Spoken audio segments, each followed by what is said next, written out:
Chapter 136. Farewell to the Jiao Mansion. Familiar tastes, familiar beginnings. I surmise that recently, Liang has found it quite challenging to seize the ball in his current position.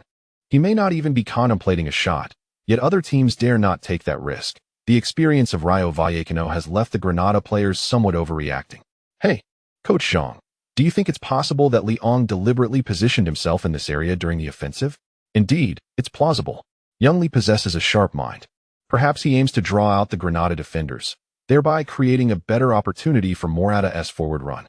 In the studio, Wei and Coach Zhang, both in a relaxed mood, quickly conjured up notions of Liang's intentions during this offensive maneuver. They nearly depicted him as a prodigy capable of devising 3 or 4 tactical plans in mere seconds. In truth, Liang was primarily responding to the unfolding situation. If Granada's defenders did not advance, he could easily redirect the ball back to the right flank, allowing Carvajal to deliver a cross. However, Wei was correct in noting that Liang was indeed well acquainted with the playing styles of his teammates. After the fleeting offensive opportunity, Liang provided Morata with a high ball, akin to a cannon shot. Had it been Callahan, he would have opted for a well-timed ground pass. Morata, indeed, required a comfortable space to leap and charge forward.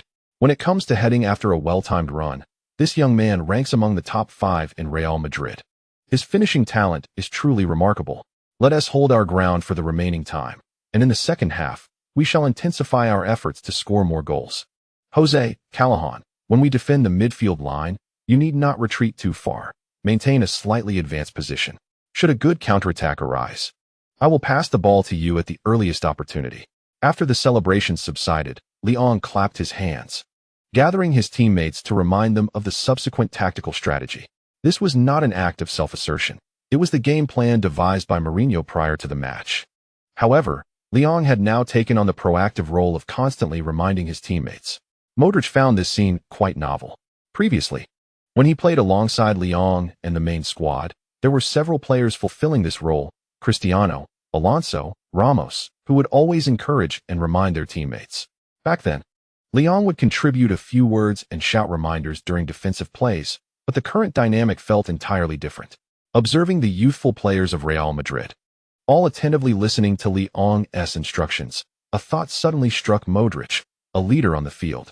Indeed, compared to Iker Casillas, who also bore the captain's armband and was in the starting lineup, Liang's performance more closely resembled that of a true leader on the pitch. Upon returning to their half, Modric looked at Casillas, who seemed unfazed and accustomed to this dynamic, and found himself reassessing Liang's standing within the team. Liang remained oblivious to the contemplative expression in Modric's eyes. He orchestrated the midfield's interception defense, effectively safeguarding his team's backline during the final minutes of the first half. When the referee signaled for halftime, Albiol appeared remarkably relaxed and joyful as he exchanged high-fives with Liang. Varane, encouraged by Liang, shyly scratched the back of his head with a smile. It is no wonder that the defensive players at Real Madrid have developed a fondness for Liang. After all, who could resist a teammate who not only assists in intercepting and defending, but also covers for you and consistently praises your performance? A score of 10 at halftime was sufficient for the rotated Real Madrid squad, meeting Mourinho's pre-match expectations. In the second half, Real Madrid continued to prioritize stability, as Granada's attacking prowess mirrored their current league standing. With careful attention, Real's defense was unlikely to falter. Although the home fans were somewhat displeased with the lack of excitement, Mourinho remained resolute, adhering to his tactical plan. If a weaker team could be subdued with minimal exertion, there was no need to take unnecessary risks for the sake of aesthetics. As the match progressed to the 70-minute mark, it became evident that several attacking players were lacking in luck regarding finishing. Mourinho decisively substituted Vasquez for Nacho, positioning him alongside Leon and Matuidi in a 3-man midfield. In the 82nd minute, Mourinho replaced Callahan with Eschen. Once again, sporadic boos echoed through the Bernabeu. Even though Real Madrid ultimately secured the victory in this rescheduled match, bringing their points tally to 15 and leveling with Barcelona, it was clear that the fans were dissatisfied with Mourinho's tactics. Mourinho maintained a calm demeanor, expressing in the post-match press conference that he would consider the fans' wishes more thoroughly now that results had been secured. However, this did not prevent major Spanish media outlets from widely reporting on the boos at the Bernabeu the following day. Leon and his fellow Real players could not ignore such public sentiment. What left them perplexed was the participation of the traditionally pro-Real media like Marca and AS in fanning the flames of discontent. Shouldn't these outlets have condemned the external provocations instead? Leon struggled to comprehend the media's logic. Fortunately, Real Madrid's coaching staff remained steadfast and did not succumb to chaos. Carranca and the other coaches continued to support Mourinho, while the club promptly issued a statement acknowledging the fans' concerns while defending their head coach. This wave of public discontent seemed to veer off course just as it was about to engulf Real Madrid. At least, the team's training preparations continued as usual. Meanwhile, the Real Madrid fanbase exhibited restraint, refraining from further expressing dissatisfaction with Mourinho. His willingness to concede and maintain silence prevented the discourse from reaching a boiling point. Under the current remarkable performance of Real Madrid, the external critics find it challenging to cast aspersions. Indeed, the esteemed president does not permit anyone to disrupt the harmony of the team during this crucial period. Presently, Real Madrid stands just one step away from achieving the illustrious feat of a sextuple, needing only to secure the Club World Cup, while also striving to defend their titles in both the League and the Champions League. Should a rift arise between the coach and the fanbase, it would bring no advantage to either party. Therefore, maintaining a facade of stability, if not genuine, is imperative for the club at this juncture. The president decisively instructed Sanchez to communicate directly with Mourinho, providing him with the reassurance he needed, allowing Mourinho to breathe a sigh of relief. With the key players having enjoyed a brief respite, the next league match against the newly promoted Deportivo La Coruña prompted Mourinho to devise a somewhat audacious tactical plan. Before the match, Leon joyfully embraced and exchanged pleasantries with the returning Bellerin. Regrettably, Bellerin found himself on the substitutes bench and did not have the opportunity to start. Consequently, Leon was deprived of the chance to face Bellerin. From the very first minute until his substitution in the 73rd minute, they never crossed paths. This outcome was indeed disappointing for both players. In their first confrontation since La Coruña's return to La Liga, they suffered a staggering defeat, conceding 6 goals. Despite a commendable performance from their goalkeeper, Zubia. Post-match evaluations revealed that all of La Coruña's defenders scored below 65, with the right-back, Pablo, who was overwhelmed by Cristiano Ronaldo, receiving a mere 47. In stark contrast, Zubia earned a commendable 77 rating, an impressive feat for a goalkeeper who conceded 6 goals. This illustrates the undeniable attacking fervor and potency displayed by Real Madrid. Cristiano Ronaldo, having netted a hat-trick, emerged as the standout star of the evening. Furthermore, with a superior goal difference, Real Madrid ascended to the top of the La Liga standings, surpassing Barcelona, who had narrowly triumphed over Sevilla. Both Spanish giants commenced their new season with a remarkable 6 consecutive victories, capturing the attention of fans from other leagues. Currently, within Europe's top 4 leagues, only Bayern Munich matches the winning streak of Real Madrid and Barcelona. In the Premier League, Chelsea has established a commendable record of 5 wins and 1 draw, outshining both Manchester clubs. Meanwhile, Juventus reigns supreme in Serie A with an identical record of 5 wins and 1 draw. In contrast, the much-anticipated Paris Saint-Germain in Ligue 1 has only managed 3 victories and 3 draws, a performance that pales in comparison to their summer investments. Marseille, with a record of 5 wins and 1 draw, currently leads Ligue 1, yet their achievements have garnered little media or fanfare. At present, the football world remains focused on Real Madrid, Barcelona, and Bayern Munich, eager to witness which team will secure the longest winning streak at the onset of this season. As the fierce battles of the 6th round across various leagues concluded, the upcoming Champions League group stage's 2nd round has garnered significant attention, particularly towards the trio of Real Madrid, Barcelona, and Bayern Munich. On the evening of October 2nd, Bayern and Barcelona were the first to take the field, facing their respective opponents, Bate Borisov and Benfica. Barcelona displayed a commendable performance, with Messi drawing considerable defensive attention from Benfica. Sanchez and Fabregas each netted a goal, leading to a 2-0 victory for the Catalan side. However, Bayern's performance was nothing short of astonishing. Despite the challenging nature of playing away at Borisov, no one anticipated that Bayern would return without securing a single point. A staggering defeat of 0-13 saw the first team of Bayern succumb to a clean loss on Borisov's home turf. Following the completion of the first 2 rounds in Group F, the lead was held not by Bayern or Valencia, but by Bate Borisov, a team widely regarded as the Group S underdog prior to the season. With a 2-0 victory over Lille in the first round and a surprising 3-1 win against Bayern in the second, Bate Borisov has delivered a remarkable surprise to Champions League enthusiasts. The next day, mainstream sports media across Europe headlined the miraculous achievements of Borisov. Countless fans exclaimed the emergence of the season's most significant dark horse in the Champions League. The inspirational results from Bate Borisov in the initial group stages have also instilled considerable hope in other weaker teams within the group, such as Ajax, who were set to face Real Madrid at home on the evening of October 3rd. Ajax players were still reeling from the agony of being narrowly defeated by Dortmund in the dying moments of their previous match. Nevertheless, that encounter had also bolstered their confidence, especially since few media outlets had anticipated they could contend effectively with Dortmund. Their commendable performance at Westfalenstadion, where they matched the yellow wall, ignited greater ambition among Ajax's young talents. Having nearly secured points in their away match, they felt optimistic about their chances of earning points against Real Madrid at home. This ambition, while bold, translated into a particularly vigorous and somewhat reckless mindset on the pitch.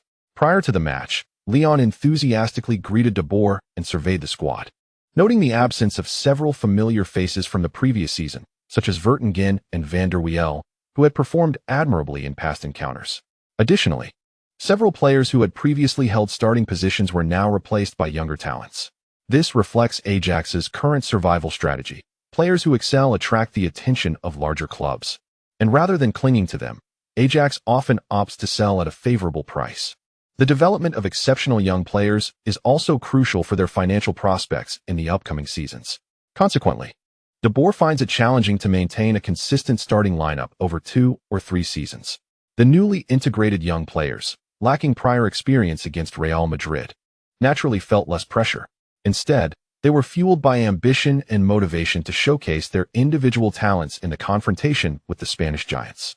After all, such a stage serves as the finest springboard for their aspirations to ascend to the grand stages of the top 4 leagues. With only a handful of opportunities to showcase their talents each year, missing even one could mean enduring another lengthy wait. Among them, Eriksen stands out as one of the most clear-headed individuals, displaying little desire for personal glory at this moment. On one hand, he has already attracted considerable attention from major clubs. On the other, he is acutely aware of the formidable adversary they are about to face. As the match commenced, the oppressive sensation he experienced last year enveloped Eriksen once more. He observed his teammate, Leon, pressing forward with remarkable enthusiasm, and could not help but marvel at the astonishing pace of Leon's development. During their first encounter last year, Leon was primarily tasked with defensive duties in Real Madrid's backline. Yet, a year later, he has not only secured 5 titles with his team, but has also honed an array of offensive skills. At that moment, sensing Eriksen's gaze, Leon turned and offered a broad smile to his old acquaintance. "Regrettably, I'm playing left central midfield today, so I won't have the opportunity to engage in a lengthy conversation with you." While lamenting internally, Leon swiftly executed a give-and-go with Benzema. Ajax's right midfielder, Sana, was keenly approaching to intercept Leon's advance. However, rather than hastily receiving the ball, Leon deliberately slowed his pace, waiting for Sana. Misunderstanding the situation, Sana felt a surge of confidence and rushed in to attempt a tackle on Leon. Yet, in a split second, Leon exploded into action, evading Sana and causing a brief disarray within Ajax's previously composed defense. De Boer found himself at a loss for words, unable to chastise Sana effectively. "You, a 1.72-meter forward, are attempting to reclaim possession from a towering defensive midfielder? When others hesitate, it is evident they have ulterior motives. Charging in recklessly and disrupting our defense, what a desperate bid for recognition." Faced with no other choice, Eriksen relinquished his defensive position and turned to pursue Leon. Unwilling to allow him to exert excessive pressure on their lone defensive midfielder, Poulsen. In this moment of positional sacrifice, Leon seized the opportunity, delivering a precise lateral pass to Modric, who had advanced into Ajax's defensive third. With minimal opposition, Modric surged toward the right side of Ajax's penalty area. Blind, recognizing the impending threat, moved inward to obstruct Modric's path. Satisfied, Modric then distributed the ball, finding Eschen, who, starting as a right back, found himself unmarked, effortlessly delivering a cross. Benzema and Callahan, in perfect synchrony, rushed toward the near post, while Leon made a late run, leaping high in the center. Alderweireld hardly had time to assess the situation, compelled to limit Lyon's opportunity to contest the aerial duel. Ultimately, the ball sailed over their entangled figures, beginning its descent in the vicinity of the far post. The 183-meter Ajax right back, Van Rijn, initially brimmed with confidence, believing he could intercept it. However, just half a second after he leaped, a figure that seemed to defy the very force of gravity filled his heart with profound resignation and despair. This was simply astounding. He had leaped too high. Cristiano Ronaldo had taken flight. At this moment, the commentator Duan Xian, who was live-streaming the UEFA Champions League match, also transcended himself, gazing in awe at Ronaldo, whose form appeared to almost suspend in the air.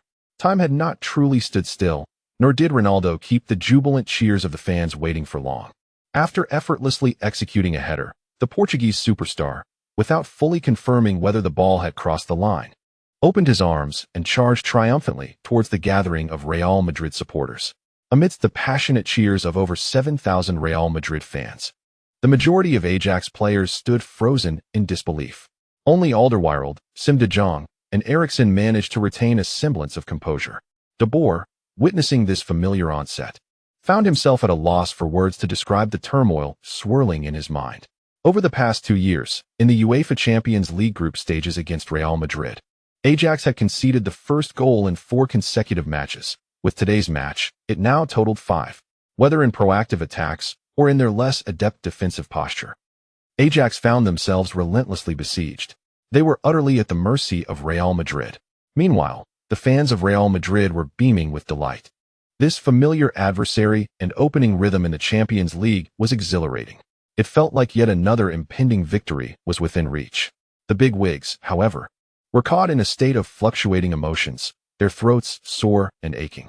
I am uncertain if I am indeed unlucky enough to be experiencing a resurgence of my illness. I have been writing continuously until now, producing just this one chapter. I shall continue to compose for a while longer. If I feel this unwell again tomorrow, I shall seek medical attention. It truly is unbearable. Chapter 137, Messi's early withdrawal. Barcelona's newfound wisdom, the over 40,000 Ajax fans in the Amsterdam arena let out a familiar lament. It has been 2 full years since they were consistently bested by Real Madrid, each encounter resulting in a defeat by no less than 3 goals. They had hoped this year might bring a change in fortune, yet it appears that the outcome remains unchanged. Whenever they face Real Madrid, they seem destined to concede. In the past 2 seasons, they at least secured 3rd place in the Champions League group stages twice. However, this season's start suggests a potential for 2 consecutive humiliating defeats. It seems they may not even secure 3rd place in the Champions League this year. Many Ajax fans harbor a pessimistic outlook regarding their journey in European competitions this year. It is not surprising that they feel this way. While Real Madrid appeared to dispatch Manchester City with relative ease, that does not guarantee they would achieve the same against them. The Blue Moon Army, after all, forcibly claimed the Premier League title from Manchester United last season, boasting a squad and player roster that seems significantly stronger. This unfortunate grouping has left Ajax fans increasingly disheartened. From the hope of narrowly losing to Real Madrid, drawing with Dortmund, and edging past Manchester City, they now face the despair of imminent back-to-back defeats. In a mere fortnight, the emotional journey of Ajax fans has oscillated like a train traversing exhilarating peaks and valleys. Lyon must be aware of the lofty aspirations set forth by Dutch media regarding Ajax's objectives in the Champions League group stage this season. Otherwise, he might find it hard to contain his disbelief. He ought to inquire post-match whether these Dutch journalists have merely recycled the slogans of their unreliable predecessors from over a decade ago. Such proclamations, tinged with a hint of the metaphysical, should not be made lightly. Had the Dutch media adopted a more modest approach prior to the match, refraining from instilling an unfounded sense of confidence in the Ajax squad, perhaps they could have secured points in their opening round at the Westfalenstadion. Regrettably, one cannot rewind time. Ajax can only charge forth against Real Madrid's formidable defense with unwavering resolve. Observing Ajax's gallant endeavor, opting once more for a frontal assault despite trailing, the Real Madrid players were compelled to respond with fervent counterattacks as a mark of respect. Among them, Cristiano Ronaldo's tribute was particularly sincere. He netted a brace in the first half and nearly assisted Di Maria in scoring. In the 56th minute of the second half, Ronaldo successfully scored his third goal at the Amsterdam Arena, becoming the first player this season to achieve a hat-trick in the Champions League. De Boer must be feeling the weight of his predicament. With two key defensive players departed at the season's outset, the backline was already in need of reconfiguration. And now facing the rampant Ronaldo has rendered the situation dire. Relying solely on Alderweireld to contain Benzema is a formidable challenge, especially with the piercing assaults from Ronaldo and Di Maria on either flank. Fortunately, Real Madrid showed no intention of ruthlessly capitalizing on every opportunity. After witnessing Di Maria and Benzema enjoying a few moments of joy, Mourinho opted to withdraw his stars early. Ronaldo, Di Maria, and Alonso were substituted to prepare for the impending Spanish derby. The final score settled at 3-0. The familiar 3-goal deficit left Ajax supporters shaking their heads in dismay. Meanwhile, the 1-1 draw between Manchester City and Borussia Dortmund further exacerbated Ajax's predicament. How can one contend when it appears City and Dortmund are of equal caliber? In a group with three heavyweights, Ajax finds itself as the underdog. In their next match, facing a Manchester City side eager to vent their frustrations and still seeking their first victory, what hope do Ajax possess? The players now feel a chill at the thought of their current standing, their previous unwarranted confidence evaporating. After the match, Leon sought out Eriksen to offer words of comfort and encouragement. He refrained from suggesting mere platitudes about playing well or the customary remarks about a future transfer to a prestigious club. Though Eriksen is only 20, he is already affirming his prodigious talent, attracting the attention of elite clubs across major leagues. Thus, Leon offered him a more motivating encouragement. I hope to compete alongside you on a grander stage, such as the Champions League knockout rounds. What do you think? After exchanging jerseys with Eriksen, Leon, accompanied by his teammates, approached their traveling fans to express gratitude. Eriksen, however, remained rooted in place, gazing at Leon's retreating figure. And soon a smile graced his face. Hey, Christian, we should head back. Alderweireld, still somewhat dispirited, called out to Eriksen to join him in returning to the dressing room. Eriksen, with a hint of significance in his reply, acknowledged, indeed, it is time for us to leave. With Real Madrid decisively defeating Ajax, the remainder of the Champions League group matches also concluded. Thus, the second round of group stage matches in the Champions League has come to an end. There were compelling encounters, considerable victories, and numerous upsets where the underdogs triumphed over the favorites. Bayern Munich and Paris Saint-Germain, who suffered a comprehensive defeat to Porto, became the subjects of jest among fans following the conclusion of this round of matches. Meanwhile, Real Madrid and Barcelona further solidified the illustrious reputation of La Liga with consecutive victories across both competitions. Presently, it appears that the two giants of La Liga are the most stable and deserving of anticipation for securing their respective Group S top positions.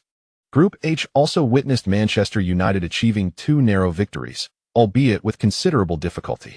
They managed a slim win against Galatasaray and narrowly defeated Cluj, a Romanian league team, through a comeback. In comparison to the comprehensive victories of Real Madrid and Barcelona, Manchester United's performance seemed to fall at least a tier below those two teams. As the European football community once again lauded the formidable strength of the two Spanish giants, an air of tension enveloped Barcelona in anticipation of their impending clash. On October 7th, Barcelona is set to face Real Madrid for the third time this season. Aside from the relatively insignificant Supercopa, this will mark the first encounter between the two teams in the new season. The players and coaching staff of Barcelona place great importance on this Spanish national derby. The fans, too, have tempered their previous fervor, which often led to online skirmishes with Real Madrid supporters, adopting a more subdued demeanor. However, it seems they can no longer afford to be low-key, as the direct confrontations over the past season have not yielded favorable results. The best outcome has been a draw against Real Madrid, and the reality of not having secured a victory against them in over a year has understandably eroded the confidence of Barcelona supporters. This season, Barcelona's initial performances have not been particularly stellar, but their results have been commendable, and their mental fortitude has significantly aided their progress. Perhaps the success of Real Madrid last season has reignited a thirst for honor among the once proud Barcelona players. Their resilience has returned. With the steady presence of Busquets orchestrating the game and the formidable Messi leading the attack, Barcelona's recent performances have been praiseworthy.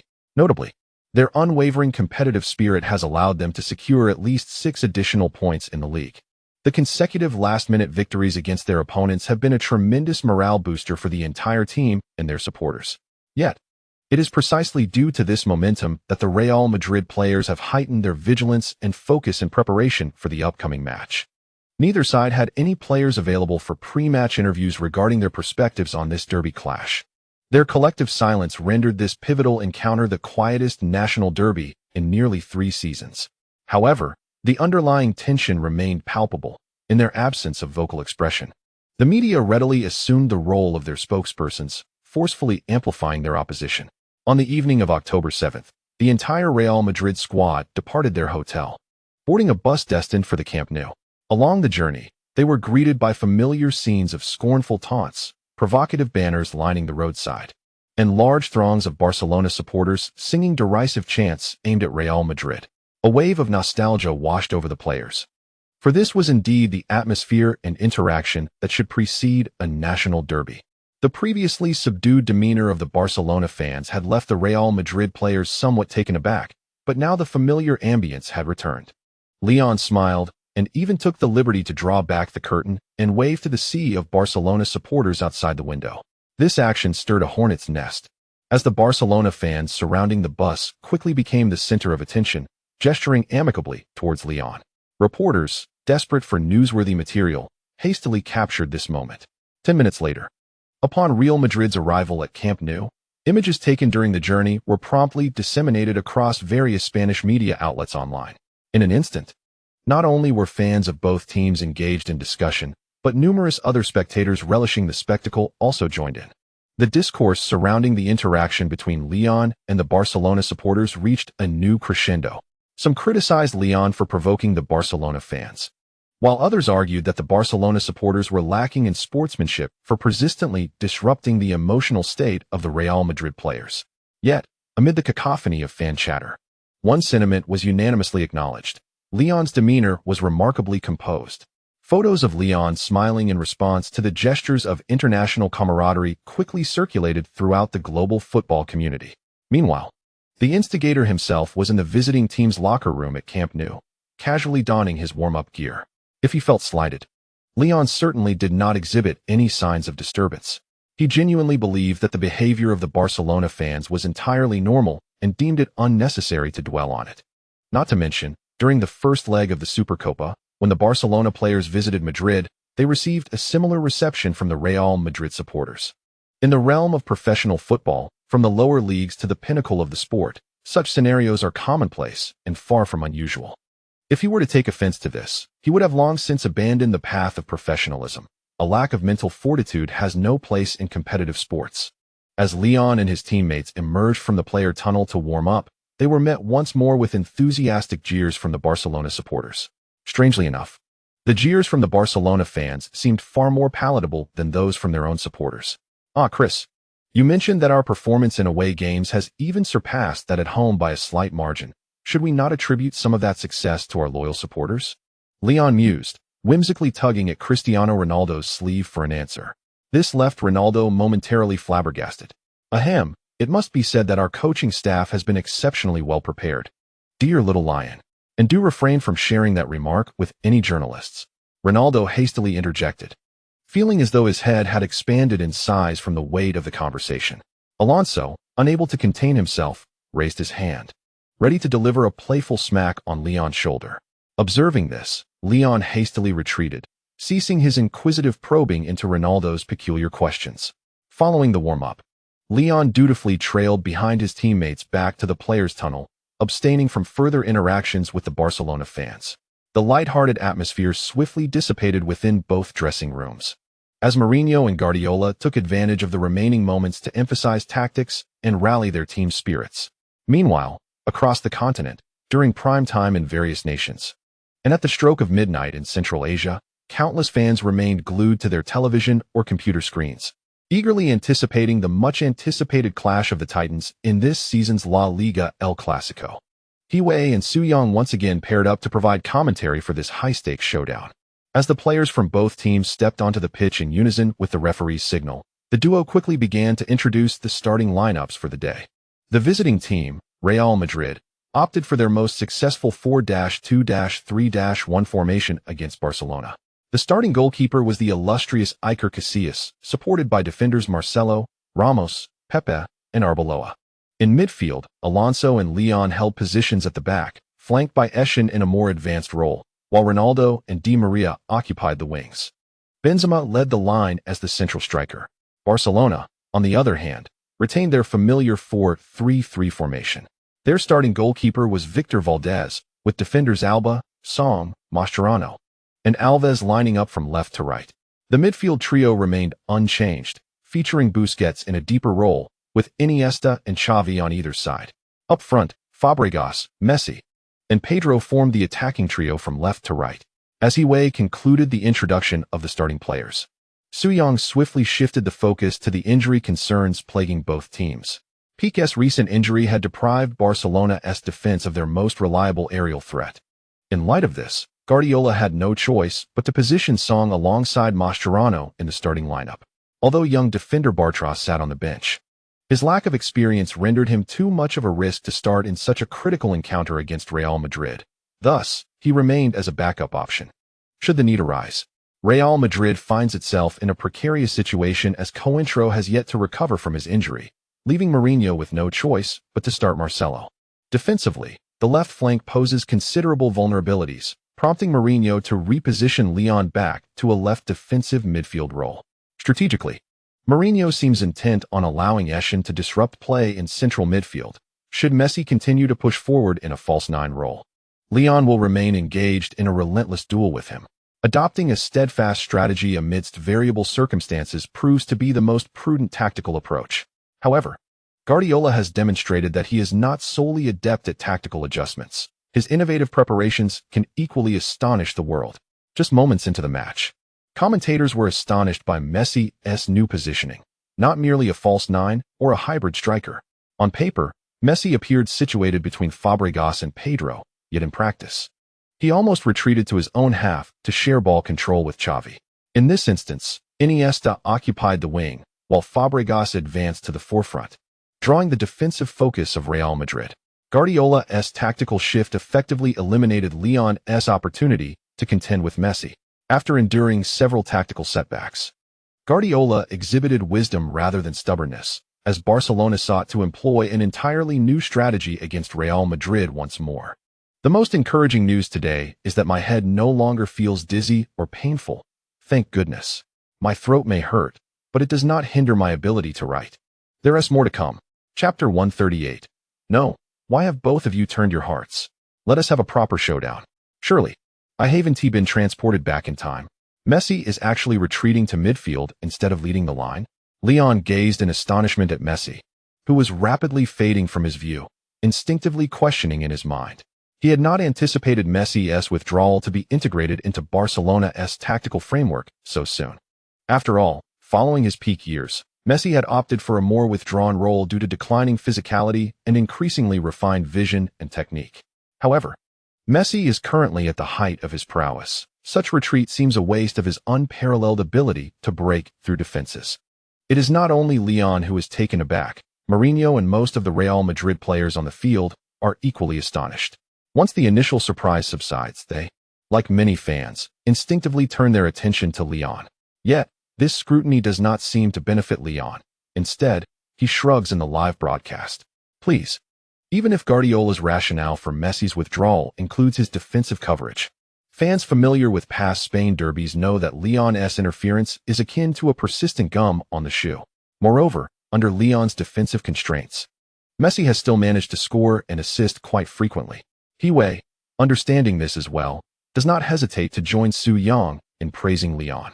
However, after showering Leon with accolades, observing the distinctly different rhythm of the opening battle compared to previous encounters, Wei finds himself uncertain about how to comment further. Barcelona is indeed playing with remarkable steadiness today. After gaining possession, they did not hastily exploit their technical superiority to initiate probing attacks, as they usually would. Messi's retreating passes facilitated a smoother and more coherent transition in Barcelona's midfield and defense. Meanwhile, Iniesta, slightly positioned wider today, exhibited no signs of discomfort. Having previously played on the flanks, and with Messi sharing the responsibility of orchestrating forward passes, he found himself with ample time to advance the ball. However, both he and Fabregas, who also dropped back to receive the ball, refrained from making forceful breakthroughs during their attempts to progress. Barcelona's dominance in possession seemed confined to the vicinity of the center circle today. In moments where opportunities were not apparent, they preferred to play conservatively, maintaining control in their own half. This style left Real Madrid's players perplexed regarding their intentions. With Barcelona adopting a more restrained approach, Real Madrid found little opportunity for counterattacks. But could Mourinho expect Real to push forward and create threats for Barcelona to counter? Certainly not. At this moment, the coaches of both teams exchanged glances, and upon making eye contact, they instinctively turned away, as if nothing had occurred. Guardiola indeed presented Mourinho with a tactical surprise, yet Mourinho remained unperturbed. After all, this edition of the National Derby was taking place at Camp Nou, relieving both him and his players from the anxiety of potential jeers from their own fans. For Real, while securing 3 points would be ideal, walking away with a single point was also an acceptable outcome. Ultimately, both teams would compete for stability and dominance against mid to lower-tier opponents. Should both teams maintain their form, there would still be an opportunity for Real to settle the score with Barcelona in the return fixture at the Bernabeu during the 26th round of the league. Given that this season's league performance was not under significant pressure for him, it was uncertain how much pressure Guardiola might face from the unreliable hierarchy at Barcelona. Contemplating this, a somewhat relaxed Mourinho signaled to his players to play calmly and not rush. He then leisurely returned to the bench. Guardiola observed this demeanor, feeling a twinge of irritation. Yet he had anticipated Mourinho's reaction. In critical moments, Mourinho had no need to concede to Guardiola. He was willing to seek opportunities to apply pressure against a more formidable Barcelona. However, Real now possessed the confidence and resources to continue competing with Barcelona in the league. Thus, Mourinho's interest in this so-called 6-point match was rather muted. Guardiola understood Mourinho's mindset, and naturally, the Real players grasped it too. The head coach still aimed for consistent victories. Barcelona's attempts to lure them into tactical errors were misguided. During a conversation with Leon expressed his thoughts. Alonso clearly shared his perspective, agreeing that launching a strong attack against Barcelona was not a prudent strategy. However, Leon's next remark left Long somewhat speechless. Regrettably, I had just mentioned that after winning against Barcelona today, I would invite Messi to dinner. With a bemused shake of his head, Longo ultimately delivered a light smack to Leon's nape. Where did all these fanciful notions come from? Focus on defense. If Messi seizes the opportunity to deliver another last-minute victory for Barcelona today, it would be he who should invite you to dinner. Leon, unconcerned, chuckled while rubbing his head, then settled down to closely observe Barcelona's possession and probing offensive strategies for the day. Overall, it appeared that Barcelona was not entirely devoid of offensive intent. With Messi's forward passes as the focal point, Pedro and Iniesta managed to secure ample attacking opportunities in the flanks of Real Madrid's half. At times, Messi would refrain from pressing forward, allowing the Barcelona attackers, after fruitless attempts, to promptly pass the ball back to his feet. Yet, there were moments when Messi would lurk behind Fabregas or Pedro, seizing the opportunity to receive the ball and surge forward once they had drawn the attention of Real Madrid's defense. If Leon kept pace with his attacking rhythm and moved closer, Messi would then relay the ball to Iniesta, who roamed on the left. Should Leon fail to keep up, Messi, sensing the right moment just outside Real Madrid's penalty area, would attempt a long-range shot. Leon began to comprehend that Messi's initial position at the center-forward line, which drew Real Madrid's defensive focus and created opportunities for Barcelona's wingers, was ineffective against them. Consequently, Guardiola had a clearer understanding of who the linchpin of Barcelona's attacking system was. Thus, he reversed the core tactical approach, transforming it into a strategy that preserved the central figure. Fabregas and Pedro served as tactical shields, while Iniesta drifted wide, and Messi effectively assumed the role of a free agent in the attacking third. This was a genuine embodiment of a frontline free agent, unencumbered by tactical constraints. From orchestrating plays to wielding unlimited shooting rights as a secondary forward, Messi thrived, all without excessive physical exertion from direct confrontations. This level of tactical freedom could only be attributed to Guardiola's immense trust and indulgence in Messi. However, the most significant flaw of this tactical approach was that it kept Messi away from Real Madrid's penalty area. Yet, Guardiola found himself in a difficult position, after all. Barcelona currently had only one top-tier scorer, Messi. If Messi were exposed to Real Madrid's defense, Leon would not concern himself with anyone else, focusing solely on Messi's defensive maneuvers. Thus, conserving Messi's energy became imperative, allowing him to find his rhythm and take several shots from outside the box. This was a necessary compromise. If Guardiola insisted that Pedro and Fabregas continue to take shots, Barcelona's fans might very well end up booing their own players at Camp Nou. As I reiterate, Messi's stamina for a match is finite. If you want him to concentrate on penetrating the penalty area for shots, then he should not be burdened with too many responsibilities in orchestrating the attack. Conversely, if he is tasked with initiating plays and seizing long-range opportunities, he should not be overburdened with ball possession and aggressive breakthroughs. Otherwise, Barcelona's next encounter will mirror the previous clashes with Real Madrid. Messi's stamina was prematurely depleted, yielding personal statistics, yet resulting in a disheartening defeat for Barcelona, either by 13 or 24 points. Meanwhile, Real Madrid boasted the tactical resilience of players like Ronaldo, who could withstand pressure, while Barcelona lacked anyone capable of effectively curtailing Ronaldo's performance. Furthermore, Ronaldo was supported by Benzema, Di Maria, and even the now-benched Higuain, all of whom were far more adept at scoring than Pedro and Sanchez. It is evident that Guardiola's tactical strategy to safeguard Messi was astute. However, he found himself powerless against the shortcomings of Barcelona's current lineup, particularly as the summer transfer window yielded insufficient reinforcement. The player Guardiola coveted the most, Aguero, was a prized asset at Manchester City, who were not in need of financial relief and thus ignored Barcelona's offers. Beyond that, Guardiola only had eyes for Benzema. Once banished by him, Ibrahimovic was no longer of interest.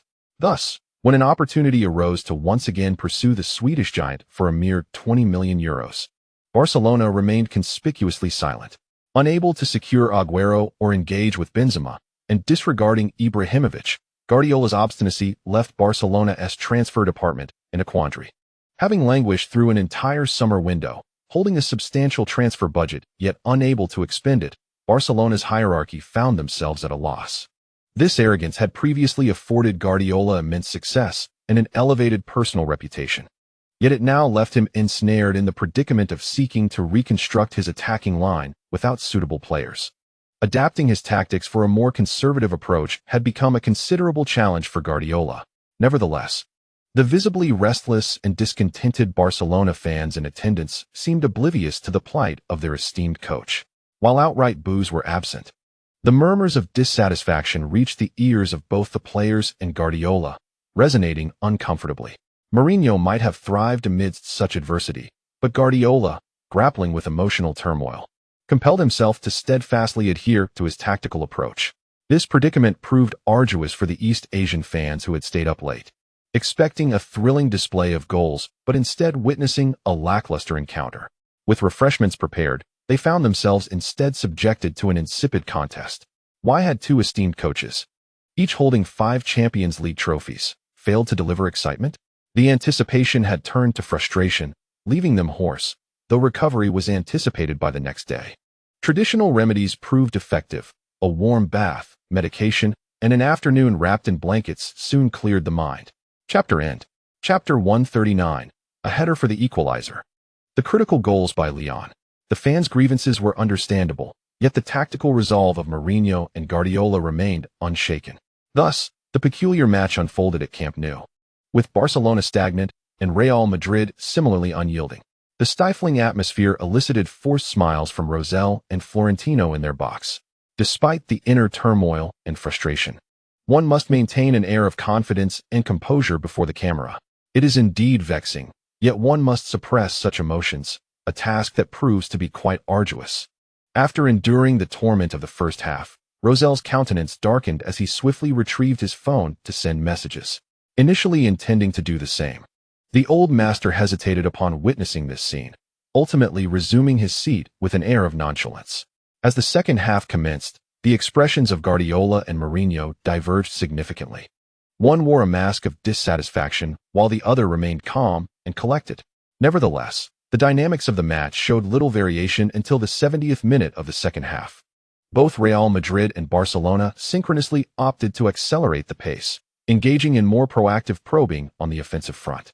Once again, Guardiola and Mourinho exchanged knowing glances, this time devoid of any pretense, sharing a silent chuckle under the watchful gaze of the broadcast cameras. Their expressions seemed to convey a mutual jest. "I knew you wouldn't miss the chance for a sneak attack."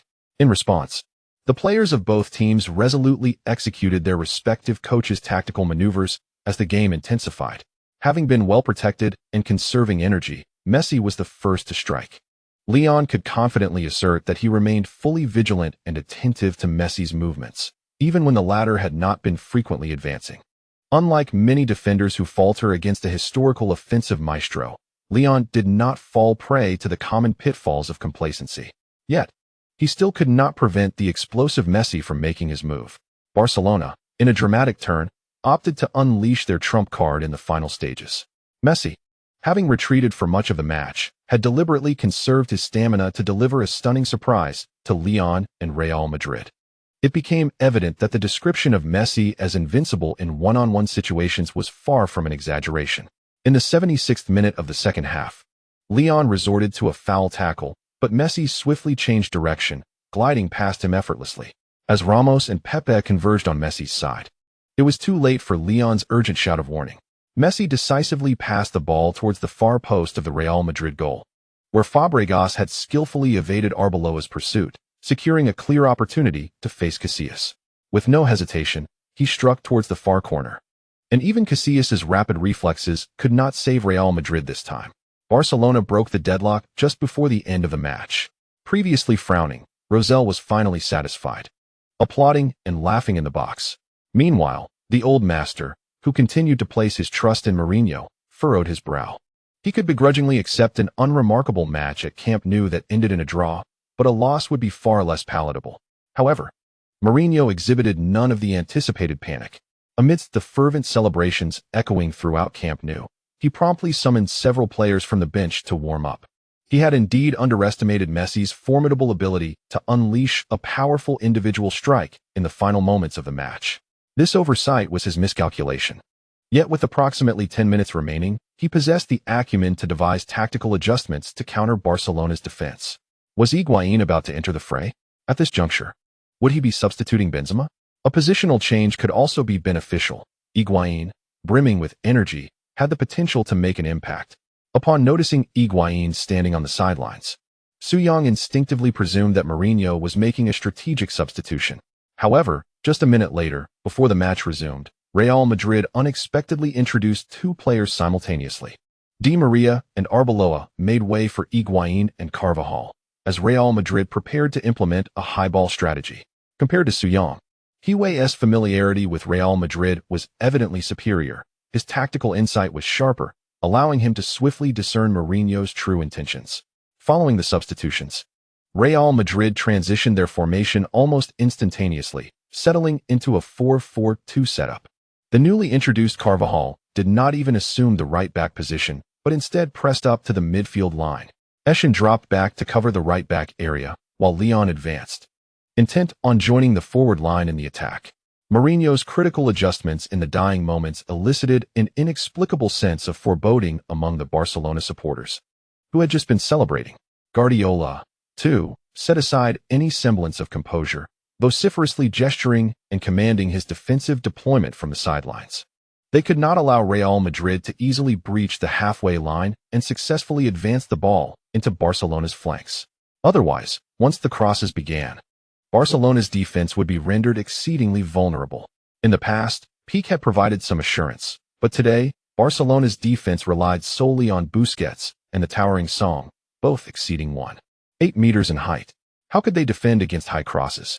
Guardiola's reaction was impressively swift, yet Real Madrid's tactical resolve was remarkably steadfast. Leon, too, unusually unleashed his physical prowess during ball progression. All notions of Xavi and Iniesta were disregarded. He forcefully confronted anyone attempting to impede his advance. Fueled by a surge of determination, Leon, with the support of his teammates, quickly broke through Barcelona's central interception line. Busquets contemplated employing a tactical foul to halt Leon.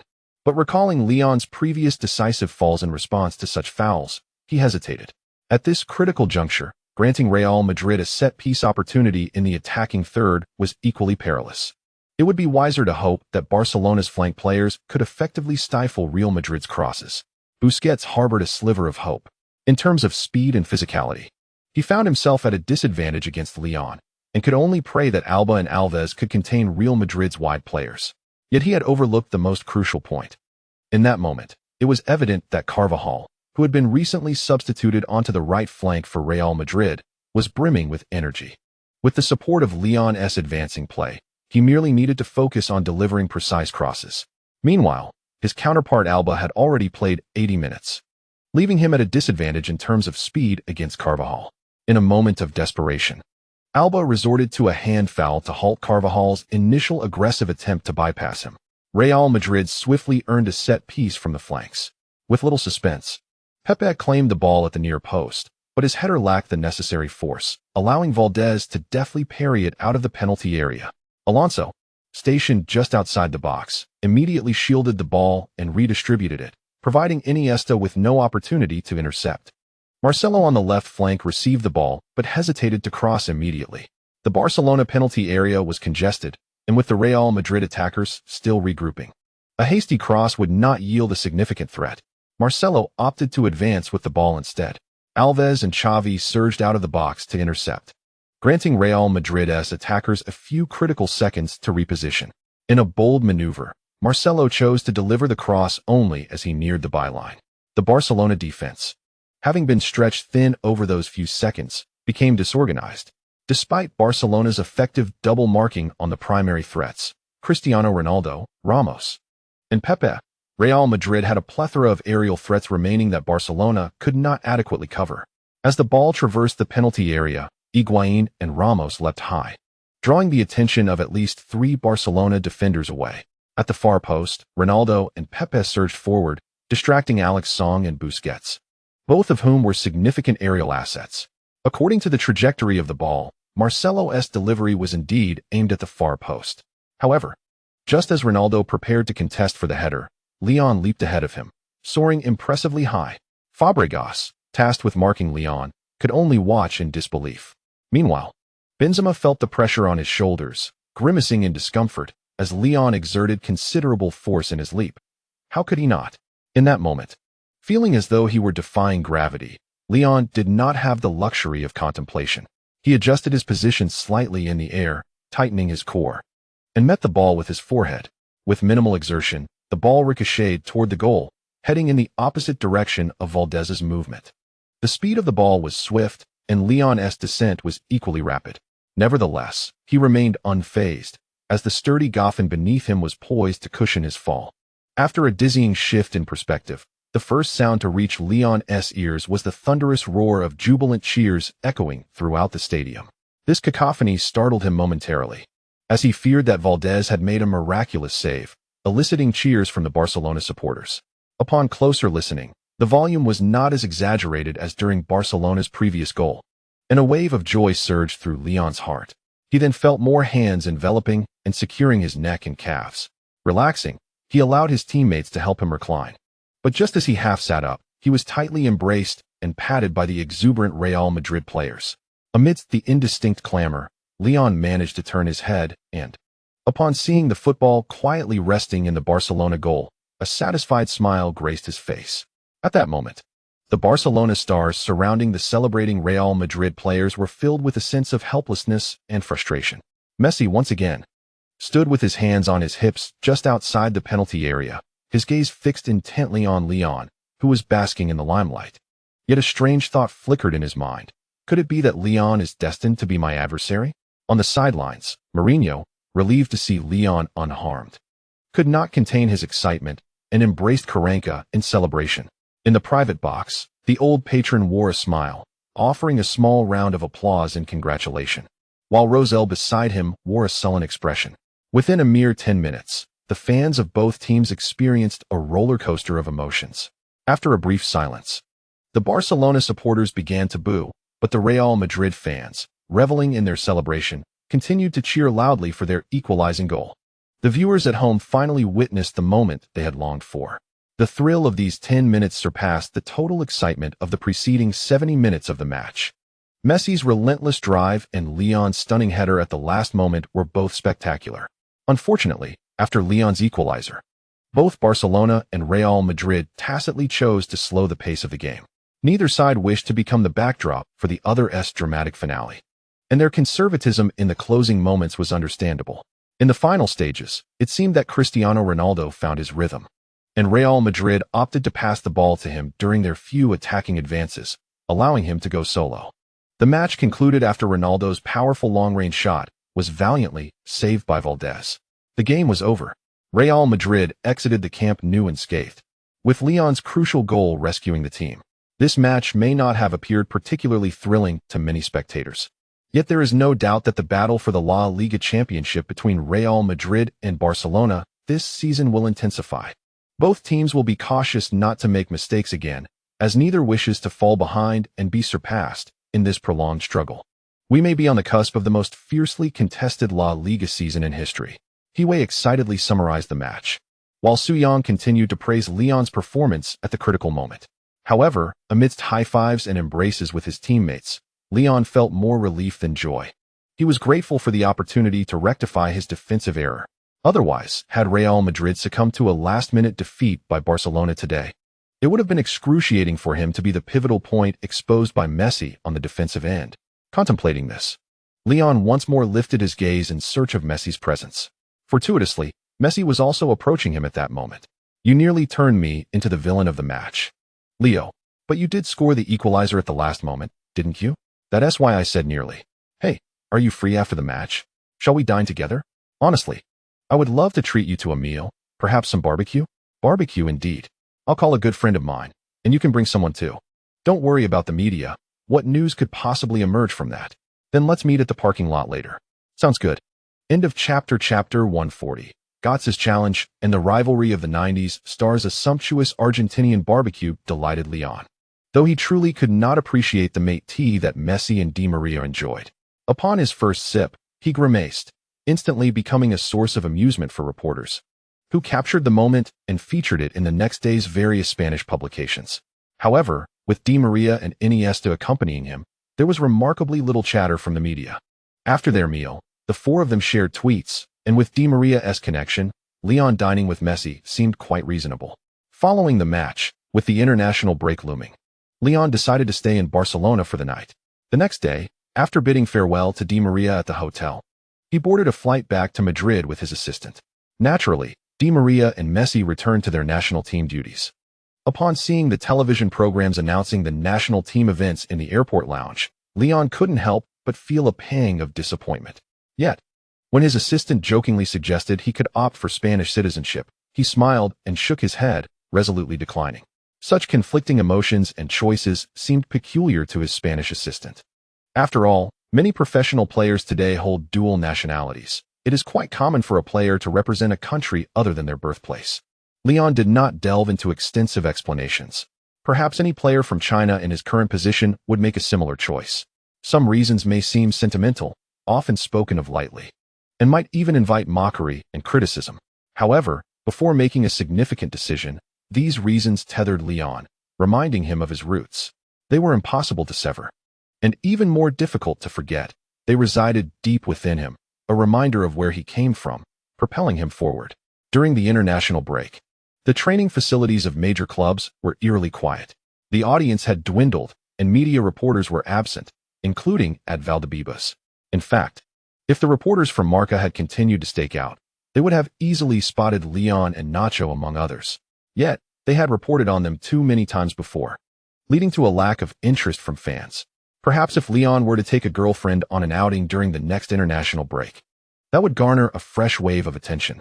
At present, Leon finds himself devoid of even a female companion, let alone a girlfriend. During the international competition period, his personal tweets predominantly featured photographs of him flexing muscles alongside his teammates, Nacho and Carvajal. Many of his Spanish fans expressed great interest in his sun-kissed skin, inundating him with requests for a tutorial on achieving such a tan. This left Leon quite perplexed. He often shed his training shirt when drenched in sweat, simply continuing his workout. At most, he would heed Mendez's advice to apply some protective sunscreen, but the idea of creating a tutorial about sunbathing seemed absurd.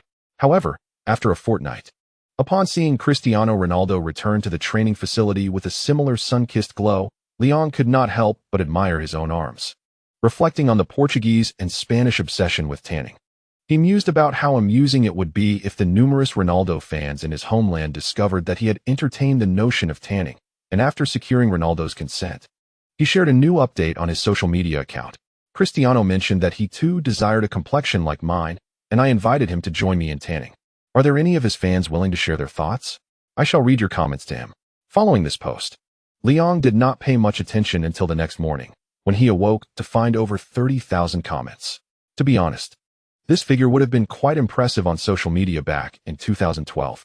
Seeing this, Leon promptly sent a screenshot of the comments to Ronaldo, who responded with a wide-eyed expression of astonishment. However, after hearing Leon translate the various objections from Chinese fans regarding his tanning, Ronaldo found himself in a humorous quandary. That afternoon, before training commenced, Leon captured a video of the two of them conversing humorously in the therapy area. They really don't wish for me to tan? It's not that they don't want you to, Cristiano. If you desire it, they will undoubtedly support you. They simply prefer to see you with a fairer complexion. All right, I understand now. Oh, you're not tanning? No, I still intend to tan, haha. Just during the off-season. I won't tan during the competitive season. Please convey my gratitude to them, little lion. Tell my Chinese fans that I deeply appreciate their support, and I love them. Leon refrained from posting a second text update, and instead uploaded the video of their conversation with subtitles. For 2 consecutive days, he dominated the trending topics in China. And this time, he even inadvertently promoted Cristiano. Mendes, upon seeing the trending news regarding Leon and Ronaldo that afternoon, was utterly astonished. The promotional channels he had established with domestic partners had been working hard for months. Yet the buzz generated by a simple video of Leon and Ronaldo eclipsed all their efforts. It seemed a new promotional paradigm had opened before Mendes. However, he currently does not intend to have Leon frequently post on social media. He is acutely aware of the principle that rarity enhances value. Until he has devised a replicable and innovative strategy for online promotion, he is reluctant to exhaust Leon's current reputation within the domestic sphere of Huagua. After discussing the potential benefits of this matter with Leon over the phone, Mendes chose not to urge him to engage in further domestic promotion. Instead, he advised Leon to focus on his training and to prepare diligently for the upcoming third group match of the Champions League. For Mendes, the significance of this group match does not hinge on whether Real Madrid can secure the top position in the group by surpassing Borussia Dortmund. Rather, it lies in whether Leon can decisively outshine Gotze, thereby putting an end to the long-standing debate over who is the foremost player of the post-90s generation. Last year, Leon triumphed over Gotze to win the Golden Boy Award. This year, Gotze continues to perform admirably and has already secured a domestic double with Dortmund in the past season. Both Leon and Hazard have aged out of the Golden Boy Award eligibility. In the competition alongside Gotze, Isco finds himself lacking in both personal statistics and club honors. Thus, this year's Golden Boy Award appears to be a foregone conclusion, with Gotze likely to claim it before turning 21. Recently, German media have referenced Gotze's personal statistics from the past year, subtly insinuating that Leon's performance may not measure up to Gotze's without directly stating it. Nevertheless, Leon's supporters are emboldened by the fact that he has, over 11 remarkable years, directly or indirectly garnered 5 championship trophies: the Italian Top League Championship, the Spanish Top League Championship, and the Champions League title. Indeed, to silence the dissenters, presenting these trophies is more than sufficient. When it comes to the honor of being the foremost player of the post-90s generation, Leon undeniably holds that distinction. As for being the most skilled player, the majority of fans would not contest Leon's dominance over other players of his generation. Currently, some fans supporting Gotze cling to the argument that Leon has yet to compete directly against him. Among them are those who purely revel in stirring the pot. However, delineating fan factions is unnecessary at this juncture, as Real Madrid and Dortmund are set to clash imminently, regardless of whether these fans genuinely support Gotze or simply seek entertainment. After this encounter, they will either be emboldened or forced to face reality in silence. Leon harbors no animosity towards Gotze, yet he does not shy away from competition. A decisive match to shape public opinion is welcome, as he has grown weary of the constant comparisons drawn between him and Gotze in the media. On the afternoon of October 19th, both a La Liga and a Bundesliga match drew considerable attention from neutral fans. This was the final round of league matches before the commencement of the Champions League's third group stage. The spotlight was on Lyon and Gotza, both of whom started in their respective league matches. They are well aware of the intense scrutiny they will face in the spotlight of the Champions League. In this personal showdown, both Lyon and Gotza are determined not to concede defeat to one another.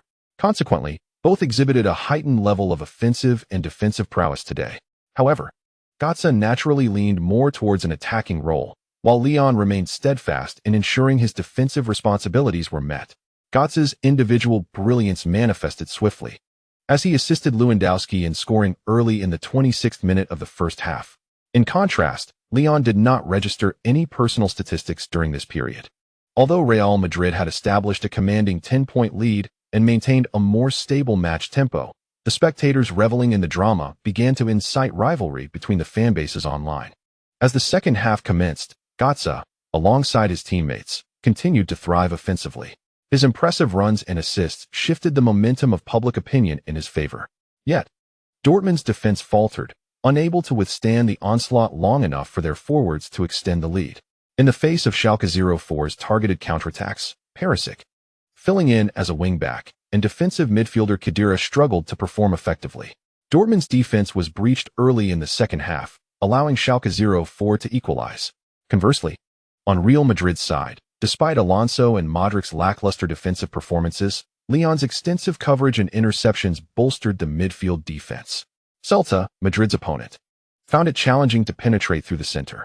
The Bernabeu crowd erupted in applause and cheers as they witnessed Lyon's remarkable tackles time and again. Even without personal accolades today, Real Madrid secured a solid 2-0 victory over Celta. Cristiano Ronaldo, who scored twice, praised Lyon in his post-match interview, commending his robust performance that allowed him to fully commit to the attack. Mourinho's smile was unwavering whenever Lyon's name was mentioned. In the end, Gotza was left to swallow the bitter pill of Schalke 04's last-minute winner. It was not his fault. His performance was commendable. Yet, he understood that in this warm-up contest of individual prowess, he had already lost a round. Tomorrow, the team is urged to set a fixed update schedule, seeking support for subscriptions and hoping to achieve a minimum word count of 10,000 for the chapter. Chapter 141. Come on. Showcase your skills and challenge the reigning champions. Dortmund's early defeat to Schalke 04 before the Champions League clash significantly dampened their morale. Many players within Real Madrid engaged in discussions regarding this matter. Lyon remained uncertain whether Mourinho and the coaching staff considered Dortmund's loss as a psychological advantage for their own team. Should Mourinho indeed make such an assessment, Lyon feared it might lead to substantial repercussions in their forthcoming tactical preparations. As of today, when Borussia Dortmund has yet to establish its prowess in the Champions League, public perception of Jurgen Klopp remains somewhat diminished. Even though Klopp has already achieved a remarkable feat by clinching the Bundesliga title consecutively, alongside securing the domestic double last season, he is now recognized by mainstream European football media and has steadily ascended to the ranks of elite managers in Europe. However, Lyon must assert that the current appraisal of Klopp in the footballing world is unduly low. This individual is a tactical genius. Whether it was during his time in the Bundesliga, where he innovated a highly oppressive style of play against possession-based football, or later during his tenure in the Premier League, where he refined this approach, he has undeniably led a transformation in tactical development within the sport. In this respect, he bears a resemblance to Pep Guardiola. Klopp is undoubtedly a formidable adversary. While his in-game adjustments may not rival those of Mourinho, his ability to devise targeted strategies before matches and to adjust players' mindsets places him at the pinnacle of football management. Yet, it seems only Lyon is fully aware of this. Others hardly hold such a high opinion of Klopp. Fortunately, in the final days of preparation, Lyon noted that Mourinho remained as meticulous and thorough as ever, showing no signs of underestimating Dortmund, who had just recently lost a derby match.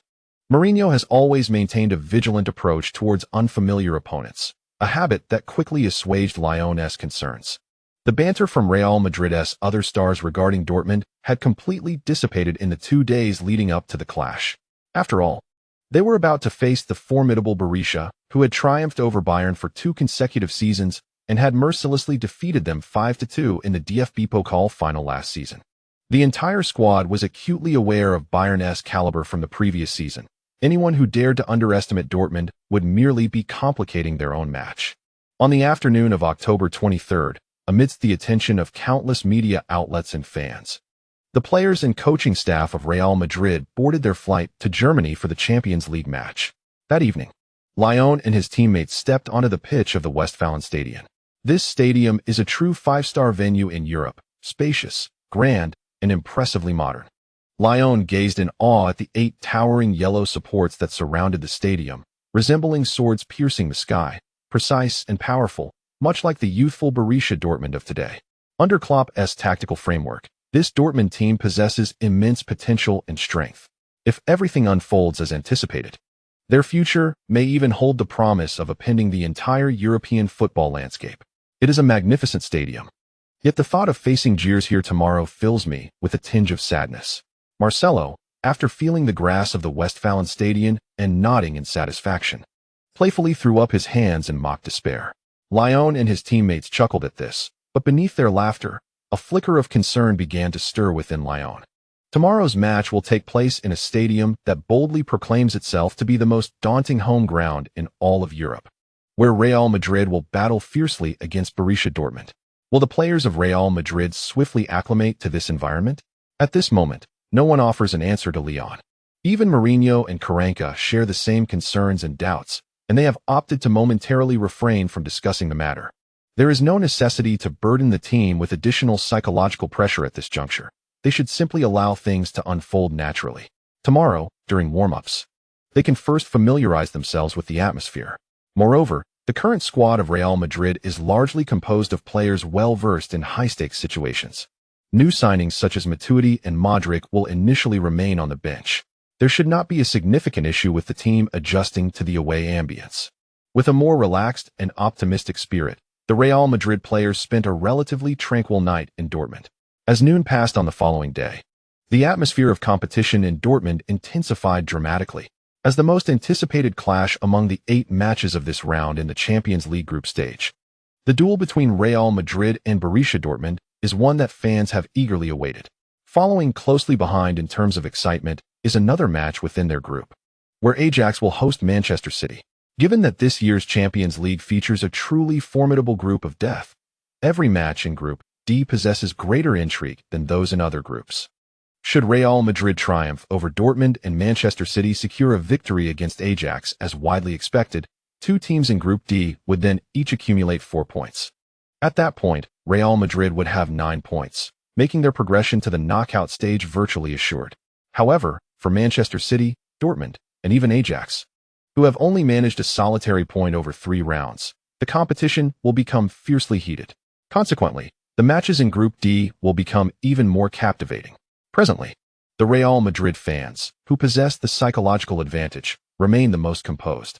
Dortmund supporters are barely maintaining their calm in front of their televisions. Ajax fans are adopting a laid-back approach, reclining with a pillow beneath their heads, awaiting the moment their team can overturn Manchester City to perform sit-ups. The most anxious, however, are the Manchester City fans. They must closely monitor both matches, fervently hoping for their team to secure a stable victory over Ajax, while also praying that Real Madrid continues its winning streak, preferably by defeating Dortmund by a significant margin. In the pursuit of qualification, they momentarily shift their allegiance to cheer for Real Madrid, a rather uncharacteristic stance. Fans are calculating points with fervor, but for the participating players, the situation is considerably less convoluted. Striving for victory is the paramount principle. Dortmund supporters do not place their hopes in Ajax defeating Manchester City to solidify their current position in second place. They solely desire to vanquish Real Madrid and rightfully claim the top spot in the group. Naturally, the players of Real Madrid will not entertain thoughts of leniency. Having achieved 2 consecutive victories, should they not seize the momentum to secure a third? This is a matter of pride, both for themselves and for their fans. Therefore, let there be no hesitation. This is not the league where they can afford to ease off. In this round, they will give their all, and later they can contend with any potential errors. The Champions League allows no room for error. Taking a step back at the onset may lead to an overwhelming retreat later, as the players conclude their warm-ups and finalize their tactical preparations. Stepping onto the verdant pitch alongside the officiating crew, they find themselves with no avenue for retreat. They must fight. With unwavering determination, they strive for excellence, victory, points, and qualification. The Champions League is indeed a grand stage of fierce competition. The victors reap all, while the vanquished depart. Some may return next year. Yet many face the grim reality of never having another chance. The intimidating atmosphere within the Westfalenstadion, coupled with the imposing tifo displays, undoubtedly imposed significant psychological pressure on Real Madrid's starting players. However, they proved to be more resilient and steadfast than they had anticipated. They stood as representatives of Real Madrid, embodying the glory and dignity of the kings of the Champions League at this moment. Each player, as the camera panned across the field, exhibited a calm and confident gaze, meeting their opponents with unwavering poise. They held no contempt for their adversaries, nor did they flinch at the intimidating ambience of the Westfalenstadion. They were prepared. In this grand and magnificent arena, on Dortmund's most cherished ground, they would give their all to deliver the most respectful yet devastating defeat to Borussia Dortmund. This spirit and determination were palpable to the spectators. From the very first second of the match, Real Madrid's midfield and forward players unleashed an aggressive pressing defense against the kickoff by Dortmund. Not only the starting players Eschen and Leon, but every player in the Real Madrid frontline, including Benzema and Cristiano Ronaldo, engaged in the battle for possession. This vigorous pressing tactic soon brought a sense of familiarity to Dortmund's players, as they typically employed similar strategies against their opponents. Now, however, they found themselves on the receiving end of such defensive pressure. To be candid, while they adapted to the rhythm, Dortmund's attacking players faltered in the face of direct physical confrontation. They could not initiate their threatening counterattacks with the usual swiftness across the halfway line. Leon and Eschen, with one bolstering the center and the other providing support for left-side defense, quickly made life difficult for Götze and Reyes, who were met with immediate resistance. The somewhat rough defensive maneuvers from Leon and Eschen earned them a chorus of boos from the Dortmund fans. Yet, they remained unfazed. Following a foul call by the referee, Leon even shared a smile with the grounded Götze, a moment captured live that only fueled the ire of the yellow wall. Was Leon provoking them at the Westfalenstadion? The boos rained down in a torrential wave. Even after the match resumed, there was no sign of respite.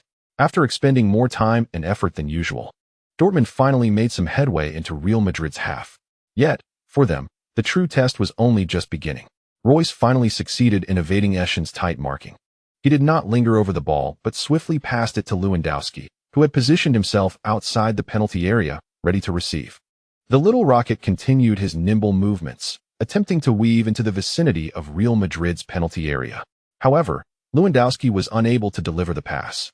Alonso's robust defense and the quick recovery of Leon executed a textbook-style double-team against him.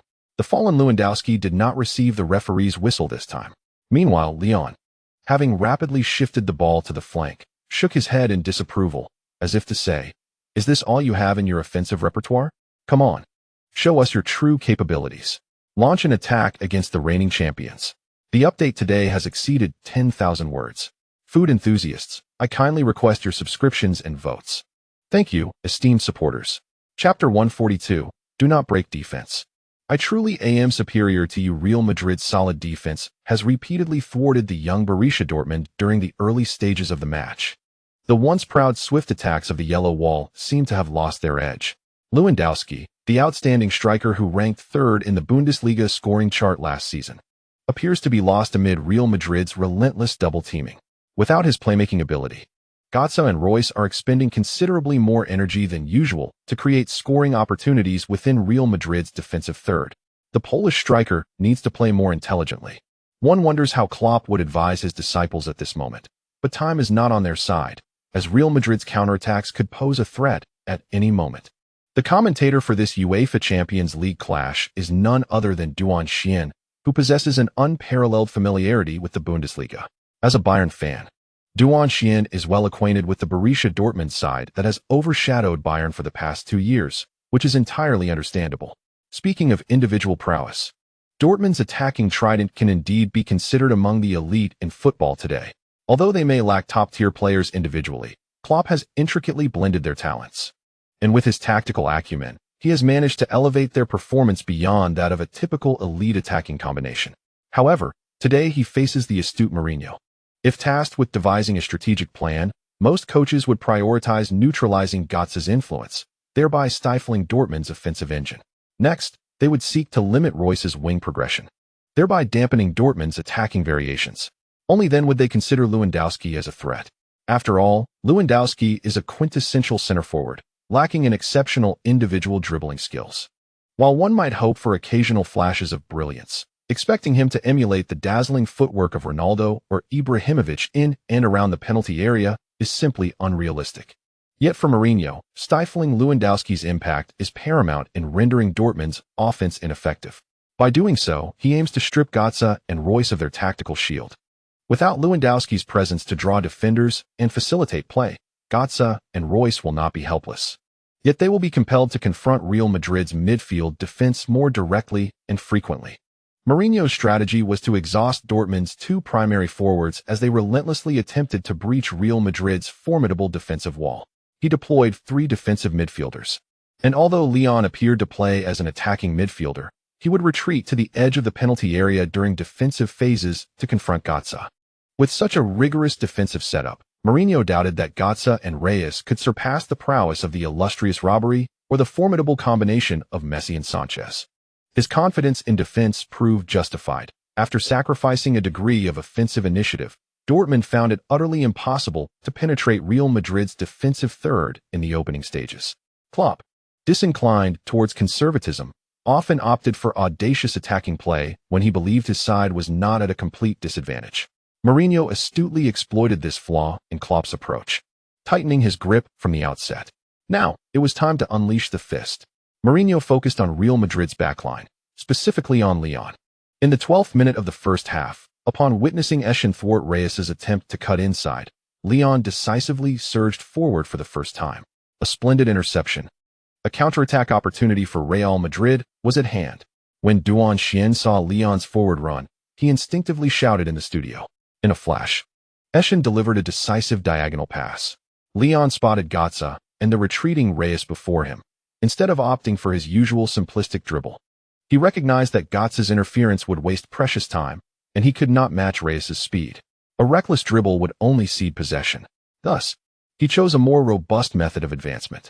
As he controlled the ball with his left foot, he adjusted his position to ensure possession before accelerating. This adjustment thwarted Götze's rapid attempt to intercept. Moreover, Leon maintained control of the ball as he surged forward. This maneuver had been a lesson learned from Kaká. Although Leon's dribbling skills were not yet at Kaká's level, he prioritized practicality over aesthetics. First, one must dare to use their skills before worrying about their visual appeal. Götze, who was at a distinct disadvantage in terms of physicality, found himself powerless against Leon's tactic.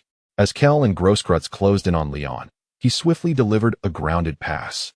On the right flank, Arbeloa had no reason to hesitate. Leon had drawn Kell's defense away, leaving only Schmelzer in front of him, allowing for ample space to exploit. He thus opted to dribble and accelerate. Kell immediately pivoted, teaming up with Schmelzer to encircle Arbeloa. This exemplified Dortmund's current defensive characteristic, full team participation. If they failed to regain possession in the attacking third, they would decisively close in from the back, providing their forwards with the necessary time to regroup. However, Averoa did not cling to possession. Recognizing the impossibility of advancing down the flank, he opted to return the ball to Leon, who was following closely behind. Leon glanced at the dense defensive formation of Dortmund encroaching upon their side and refrained from hastily progressing forward. Shielding himself against Götze's defensive interference, he executed a reverse triangle pass back to the midfield. This seemingly delayed the counterattack, yet it was, in truth, the final build-up before Real Madrid's incisive strike. Alonso, advancing steadily in the center, had already grasped the unfolding situation with clarity. Thus, when Leon's pass arrived, he had adjusted his positioning accordingly and delivered a swift, unimpeded long ball with his left foot. The target was not the flank, but rather the heart of Dortmund's penalty area. Previously, the interplay between Leon and Averoa had caused Dortmund's defensive line to lean towards the right. Consequently, Alonso's precise and rapid pass sliced through the vulnerable side of Dortmund's defense like a razor-sharp blade. Cristiano Ronaldo, having successfully evaded the offside trap, was all too familiar with such moments.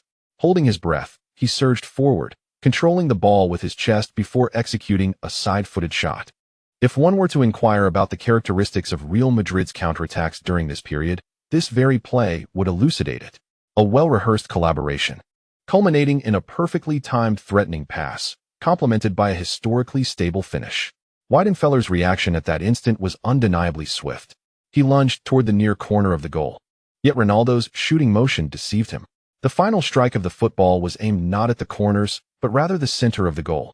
Leon's protective return? Alonso's advancing long pass. Splendid. Ronaldo controls the ball and shoots. It's a goal. The ball has found the net. The ball is in. In the 13th minute of the first half, Real Madrid has taken a 1-0 lead over Dortmund at the Westfalenstadion. We can see the ecstatic Real Madrid fans in the live broadcast, overwhelmed with joy.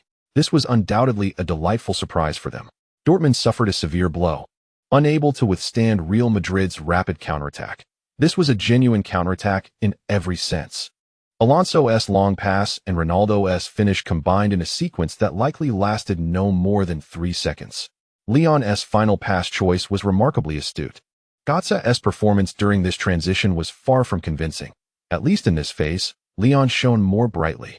The commentator, in an excited tone, initially intended to assert that Leon's opening performance overshadowed Götze's.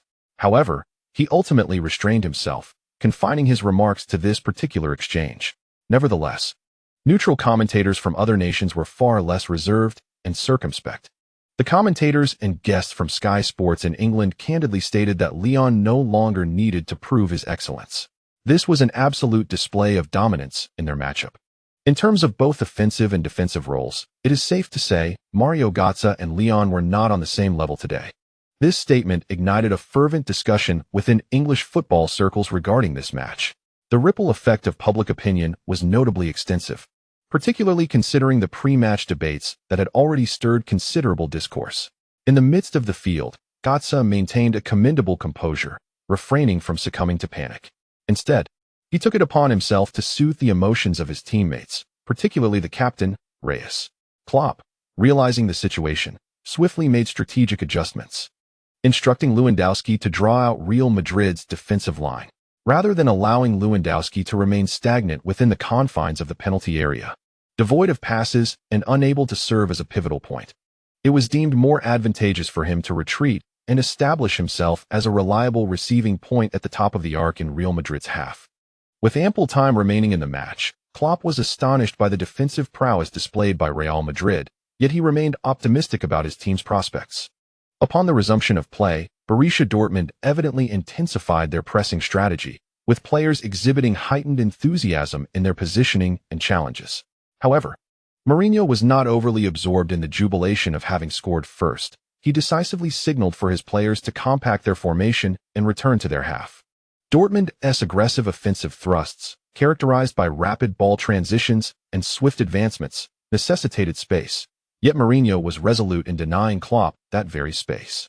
The meat grinder-style defense was a hallmark of Real Madrid's expertise, as Leon and Eschen diligently covered and swept through the field. Every advance made by Dortmund came at a steep cost. Even if some Dortmund attackers managed to breach this defensive barrier, they would still face Alonso and Real Madrid's resolute backline. Minutes ticked by, 5, 10, 15, and Dortmund found themselves struggling to counter Real Madrid's defensive framework. When Götze attempted yet another forceful breakthrough, only to be thwarted by Leon, he could no longer contain his frustration and struck the grass beneath him with palpable intensity.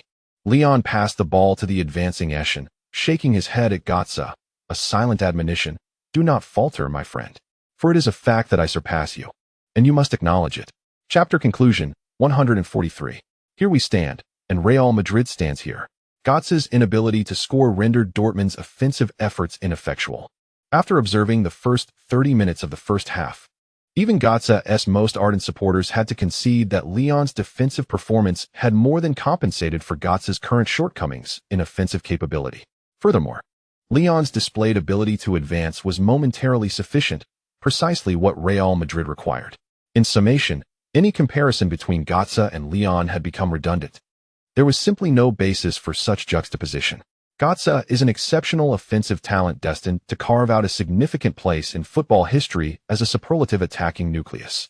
In contrast, Leon's future could very well elevate him to a foundational core of a team, potentially a prestigious one at that. Thus, it stands to reason that any discerning fan would cease to juxtapose the two moving forward. Leon, through his direct confrontational pressure, successfully imparted a lesson to yet another emerging star of the post-90s generation. However, it remains uncertain whether his rigorous pressure on Götze compelled Klopp to substitute his offensive linchpin in the first half. The possession of the ball for Götze has started to dwindle. In his stead, it is the currently swift and incisive Reyes who exerts persistent defensive pressure on Real Madrid. This young dynamo, having returned to Borussia Dortmund for less than 6 months, has already captivated the Westfalenstadion with his remarkable and forceful performances. When the team encounters offensive setbacks, he shows no signs of trepidation. He embraces this responsibility with the conviction and confidence to reinvigorate his teammates. This confidence stems from his successful tenure at Borussia Mönchengladbach. It can be said that Reyes has slightly eclipsed Robben, becoming the most threatening right winger in the Bundesliga. Last season, he made 37 appearances for Mönchengladbach, delivering an impressive tally of 21 goals and 12 assists. In contrast, Robben played 36 matches for Bayern, contributing 18 goals and 7 assists. Both players share a common characteristic: their physical resilience is somewhat fragile. If Reyes can maintain consistent appearances throughout a season, his individual statistics could easily surpass 25 goals. Robben's achievement of 20 goals last season is also not unattainable. Averaging nearly a goal contribution per match is already quite extraordinary for a winger in this era. Furthermore, Reyes's current performance at Dortmund has only marginally declined from his previous season at Mönchengladbach. It is noteworthy that his tactical role has diminished since his transfer to Dortmund, where he no longer enjoys the status of the sole offensive focal point. Despite these circumstances, Reyes has managed to maintain the stability of his statistics, which is indeed commendable. This indicates that he is a young, high-quality winger whose prowess is not overly reliant on the team's system. Marcelo is feeling the strain of the relentless pressure, and Eschen, who previously aided in defending, has started to frequently call for support from his teammates. After all, having endured significant injuries and with age catching up, Eschen is not particularly intimidated by so-called technical or robust attacking players. His defensive capabilities remain intact, bolstered by his extensive experience. However, he finds it challenging when facing explosive wingers. Speed cannot be matched if one is simply outpaced, as 2 quick strides can leave him behind, often leaving no time to even commit a foul. Prior to Reyes becoming the focal point of the attack, he could collaborate with Marcelo to hold the line. But now that Reyes has taken center stage, Eschen can only pass this defensive conundrum to his elder counterpart. Mourinho, observing Reyes wreaking havoc on the left flank, finds himself reminiscing about Cointreau, who is still recuperating. It is said that this young lad was once discarded by Dortmund's youth academy. Karanka, witnessing Reyes almost single-handedly dismantling Real Madrid's defensive structure, couldn't help but express his astonishment. Such a vigorous performance, and yet he was overlooked by Dortmund's youth academy back then? Even if Reyes's physicality was lacking at that time, with such explosive potential and technical ability, the academy should have nurtured him with care. A deficiency in physical confrontations is hardly a significant flaw. As young players mature, they can gradually increase their strength in a scientifically sound manner. Incremental gains each year, coupled with a solid technical foundation, make weight gain a manageable endeavor. Karanka continues to express his dissatisfaction with the talent selection at Borussia Dortmund's youth academy. Meanwhile, Mourinho is now furrowing his brow, contemplating how to curtail Reyes's further impact on the game. A positional switch between Leon and Eschen could prove effective. Yet after some deliberation regarding Götze, Mourinho ultimately decides to reposition Leon to the left midfield. First, he aims to address the most pressing defensive issues before considering the overall defensive strategy. Having made his decision, Mourinho swiftly communicates tactical instructions to his players on the pitch. Observing Mourinho's maneuvers from the sidelines, Klopp exhales in relief, signaling to Götze to be more proactive in possession. If tactical adjustments can only assist to this extent, it would be unacceptable for Götze to falter against Eschen. The presence of Gundogan on the Dortmund bench affords Klopp the option to make substitutions at any moment, adding pressure that compels Götze to unleash his full potential. As time progresses, Lewandowski's form also begins to recover. Although the remaining time in the first half is limited, Real Madrid manages to maintain a 1-0 lead through a compact defensive display in the dying moments. However, Mourinho is acutely aware that he must devise a counter-strategy during halftime. In the locker room, Eschen candidly acknowledges his lackluster performance today. He felt reasonably competent in the earlier part of the first half, but after being dismantled by Reyes, he realizes an adjustment is necessary. This is neither a retreat in the face of adversity nor a lack of determination from Eschen. The veteran players within Real Madrid comprehend Eschen's sentiments. Replacing him with a fresher player could yield better results for the team. Conversely, if he remains on the pitch, he will exert himself to the utmost, albeit with the likelihood of diminished effectiveness in the second half. The choice lies with Mourinho at this juncture. Ultimately, for the sake of caution, Mourinho refrains from making an immediate substitution at halftime. Eschen remains on the field, but as the second half begins, he struggles to adequately contain Götze's influence in the central area.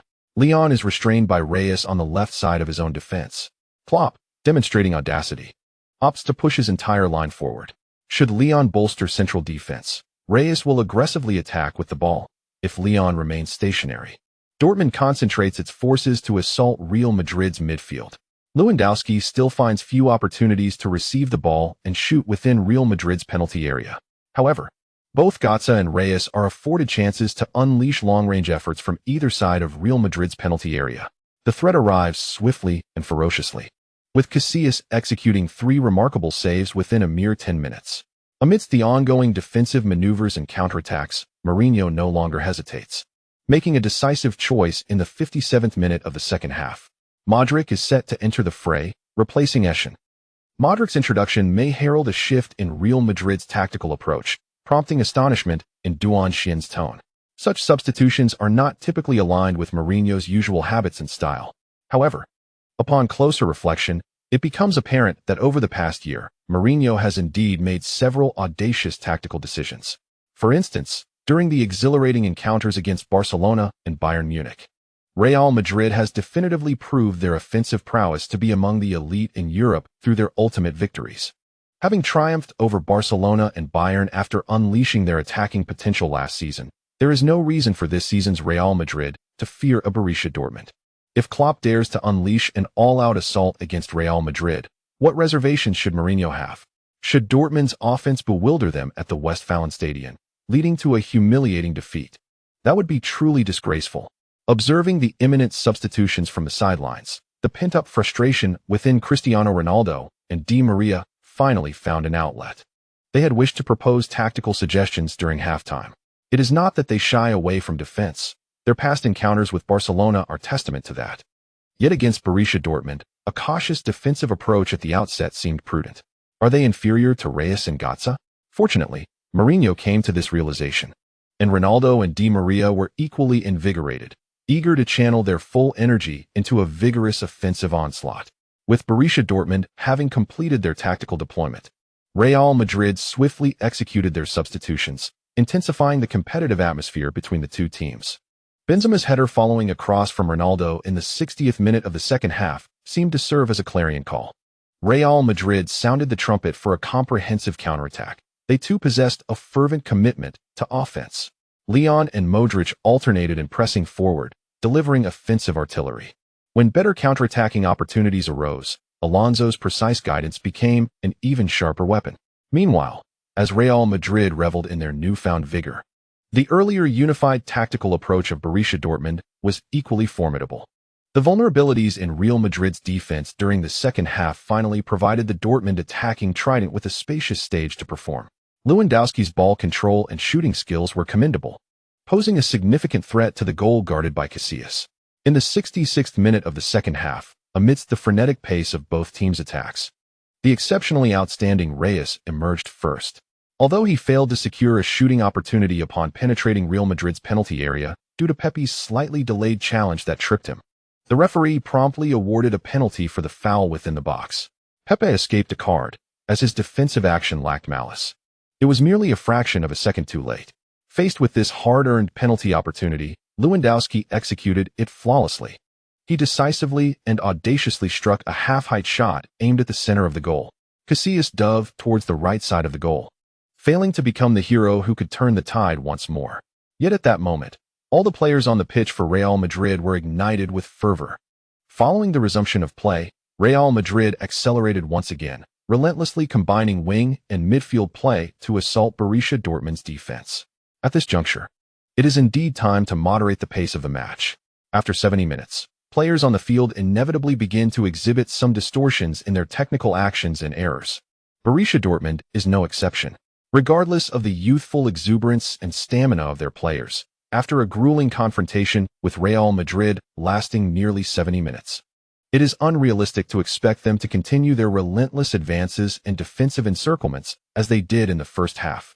Meanwhile, the physical conditioning effects that have been rigorously instilled by Puyol are gradually becoming evident for Real Madrid. With reserves of energy, their players are able to charge forward more vigorously, resulting in a performance that is naturally more stable and enduring in the final stages of the match. The veteran captain of Dortmund, Marcel Schmelzer, was the first to succumb, being substituted for Ilkay Gundogan due to cramping in the 77th minute. Observing that Real Madrid showed no signs of easing their pace, Klopp could no longer remain seated, pacing along the sideline, his eyes wide with astonishment. At that moment, he could have instructed all Dortmund players to retreat and defend to preserve the draw, but he refrained. He remained unconvinced that Real Madrid could sustain such intensity until the end and trusted instead that his forward players could seek opportunities to overturn the score. He craved victory and sought to maximize returns through risk. A hint of inexplicable madness flickered behind Klopp's lenses. In stark contrast, the calm demeanor of Mourinho, seated not far from him, exuded tranquility. In the 79th minute of the second half, Dortmund launched another offensive down the right flank, with Marco Reus making a forceful inward cut and low shot aimed at the near corner of the goal. Iker Casillas' save was a moment too late. Yet Reus' shot veered slightly off course, ultimately striking the outer side of the post before bouncing out of play. The over 70,000 yellow-clad fans in the Westfalenstadion sighed in despair. The Spanish movie star commentator gasped, suggesting that Mourinho might as well focus on defense to avoid having Dortmund shatter their unbeaten streak this season. However, Mourinho remained unfazed, and the Real Madrid players also stayed resolute. They continued to steadfastly execute their attacking strategy. Marcelo had transformed entirely into a left winger, while Cristiano Ronaldo sought a finishing opportunity within Dortmund's penalty area. In the 84th minute, after once again losing possession, Real Madrid faced a counterattack from Dortmund. However, this time Mario Götze could not advance the ball toward Real Madrid's penalty area, as Leon intercepted him with a remarkable 30-meter chase, rendering him little more than a backdrop. Xabi Alonso seized the ball and initiated a long pass counterattack. Marcelo executed an almost flawless touch to navigate past Dortmund's right defensive flank. Yet, his subsequent cross was slightly deflected by Mats Hummels, escaping the penalty area. Luka Modric regained possession just outside the box and redistributed the ball. At that moment, the Dortmund penalty area was still in disarray from Real Madrid's previous attack, but another cross arrived swiftly. Arbeloa's cross was powerful. The rapid, arcing trajectory demonstrated exceptional ball speed. The steadfast Subotic was poised to leap for a header. Yet, in a fleeting instant, a figure emerged before him, propelled by determination, executing a powerful header. The football, already imbued with immense kinetic energy, was diverted from its course by this formidable impact. Weidenfeller perceived only a fleeting silhouette. Both the player and the ball were almost indistinguishable.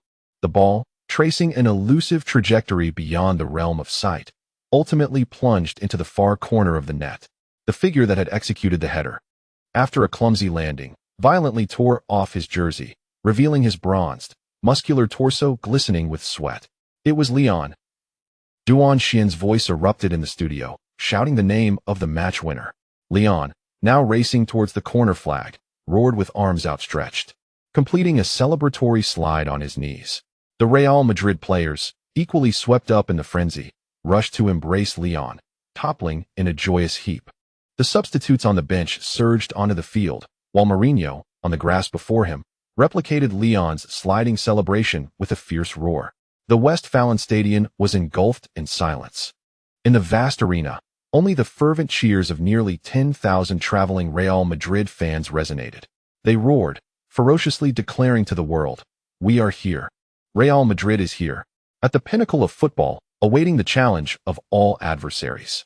Chapter complete. Chapter 144. The Great Brawl begins.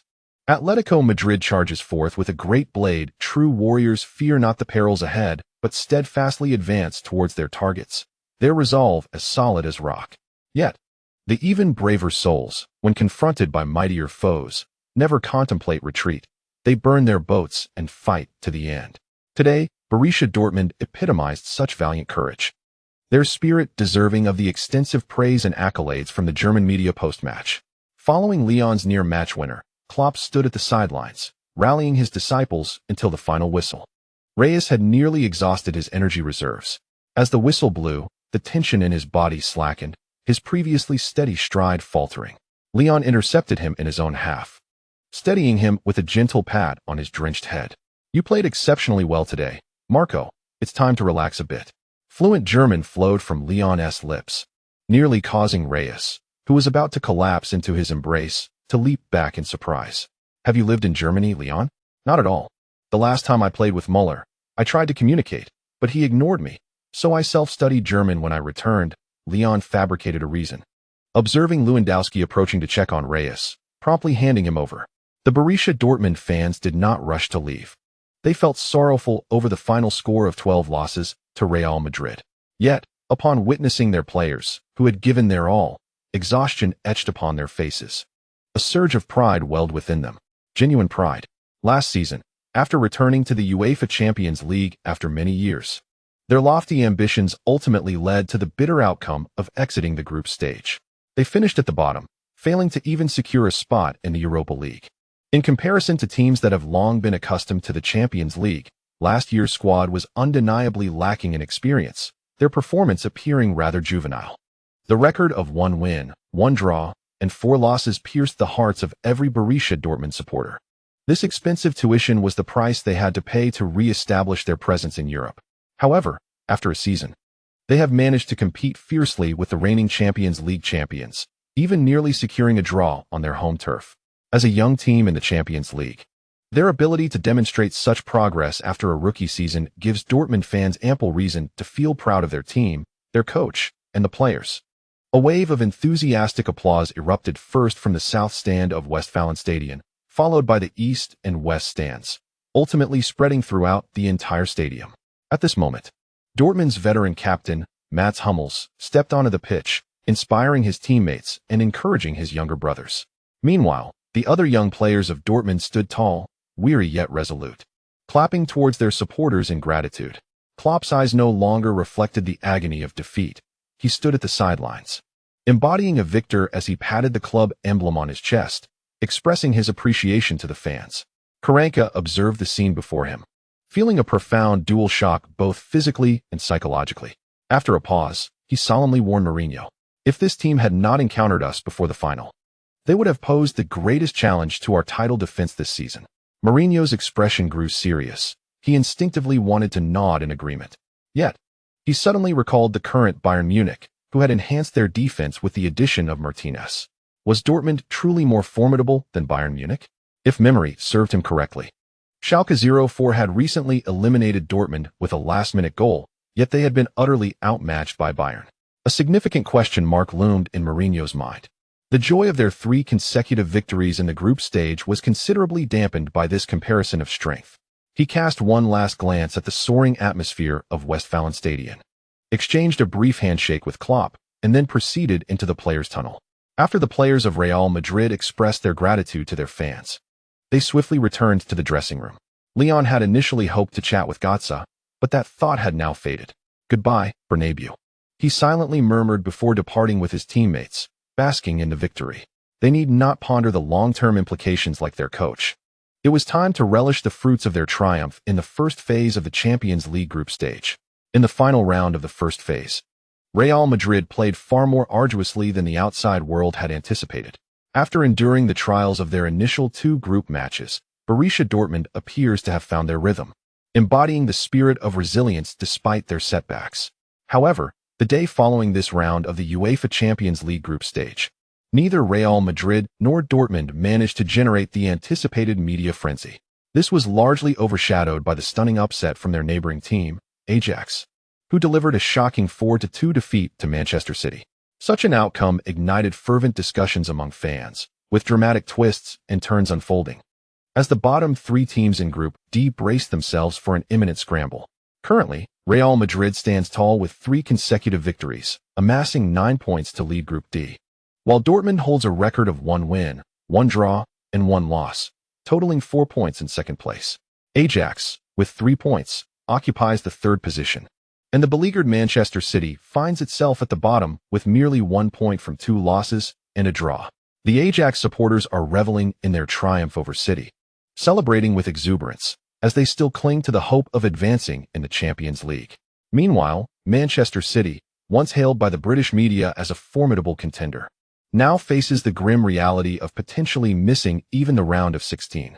As one of the prominent representatives of the English Premier League in this year's tournament, their position at the bottom of what is deemed the group of death is simply unacceptable.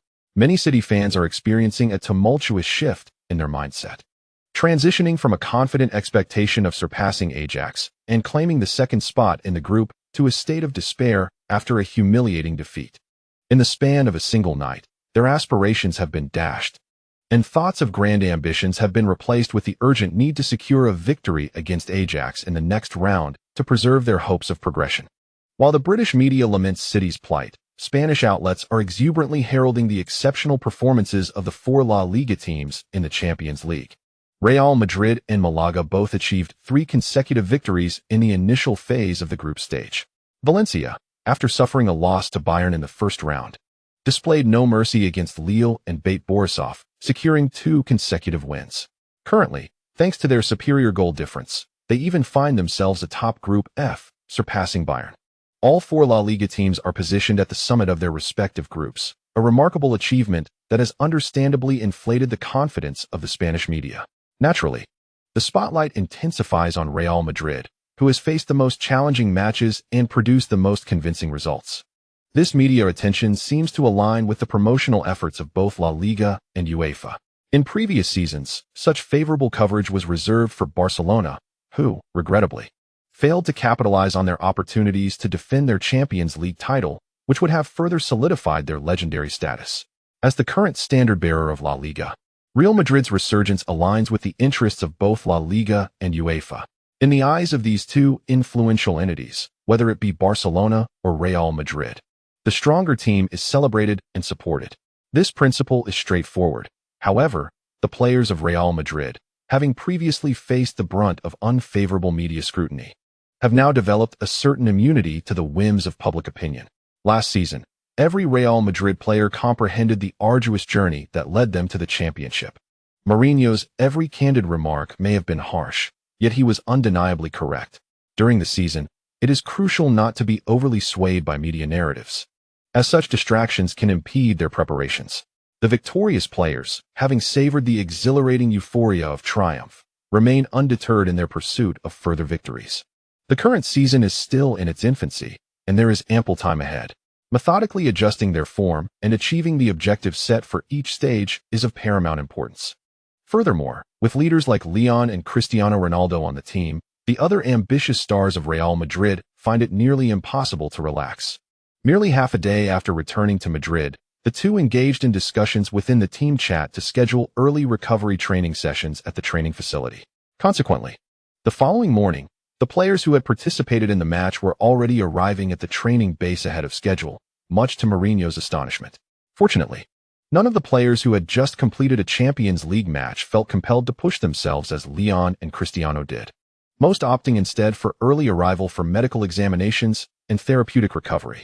Thus, while the training ground buzzed with activity, the rehabilitation area at Valdebebas thrived as well. This proactive attitude towards recovery delighted both Karanka and Mourinho. With the players exhibiting such enthusiasm, they certainly would not remain idle. Before the next Champions League group match, Real Madrid was set to compete in 2 La Liga fixtures and 1 Copa del Rey match, alongside the Champions League clash against Dortmund on November 6th. The intensity of competition was set to escalate significantly, akin to 4 matches in 2 weeks, which did not align with the medical staff's recommendation of a weekly match rhythm for the main players. Therefore, rotation was imperative. Indeed, for the upcoming Copa del Rey match, Mourinho would undoubtedly employ a fully rotated squad. Against a lower-tier opponent, His confidence in Matuidi and Modric was unwavering. By then, Leon could comfortably rest at home, with no necessity for his presence on the field. On October 27th, Ges Rodriguez officially ascended from Castilla to the first team of Real Madrid. Several older players from Castilla naturally congratulated him. At just 19, Ges has already eclipsed all attacking talents within Castilla, having contributed 7 goals and 4 assists in the season's early matches. It is noteworthy that this occurred after only 10 rounds of the Segunda División, with Ges averaging a goal contribution per match. It is no wonder Mourinho felt assured in refraining from acquiring additional attacking players during the summer transfer window. This promising talent was right within their ranks, ready for promotion to the first team. While Ges may not yet be able to replace any member of the attacking trident, he is more than capable of fulfilling a rotational substitute role. With the onset of the Copa del Rey and the frequent rotation of first-team players in the league, the opportunities for Ges to gain experience on the field will be plentiful. On the evening of October 28th, during the 9th round of La Liga held on the island of Mallorca, Real Madrid triumphed over Mallorca with a decisive 3-goal victory, employing a lineup that was a blend of regular starters and substitutes. In this match, Ges not only had the opportunity to play but also filled the entirety of the second half with his presence. Before being substituted out, Leon advanced the ball into the left side of Mallorca's penalty area, cleverly utilizing Benzema as a screen, and passed the ball to Ges, allowing him to showcase his skills. Ges did not disappoint Leon's faith in him. He confidently maneuvered past Mallorca's defender, Canissa, within the penalty area, delivering a precise pass to the far post, assisting Cristiano Ronaldo in scoring again. This sequence of technical maneuvers was remarkably fluid, prompting the movie star La Liga commentator to exclaim that this talented young player was not merely displaying his skills and dribbling ability, but was exuberantly revealing his innate talent, pure talent. Indeed, the 19-year-old Ges' performance on the field was a vivid exhibition of his gifts.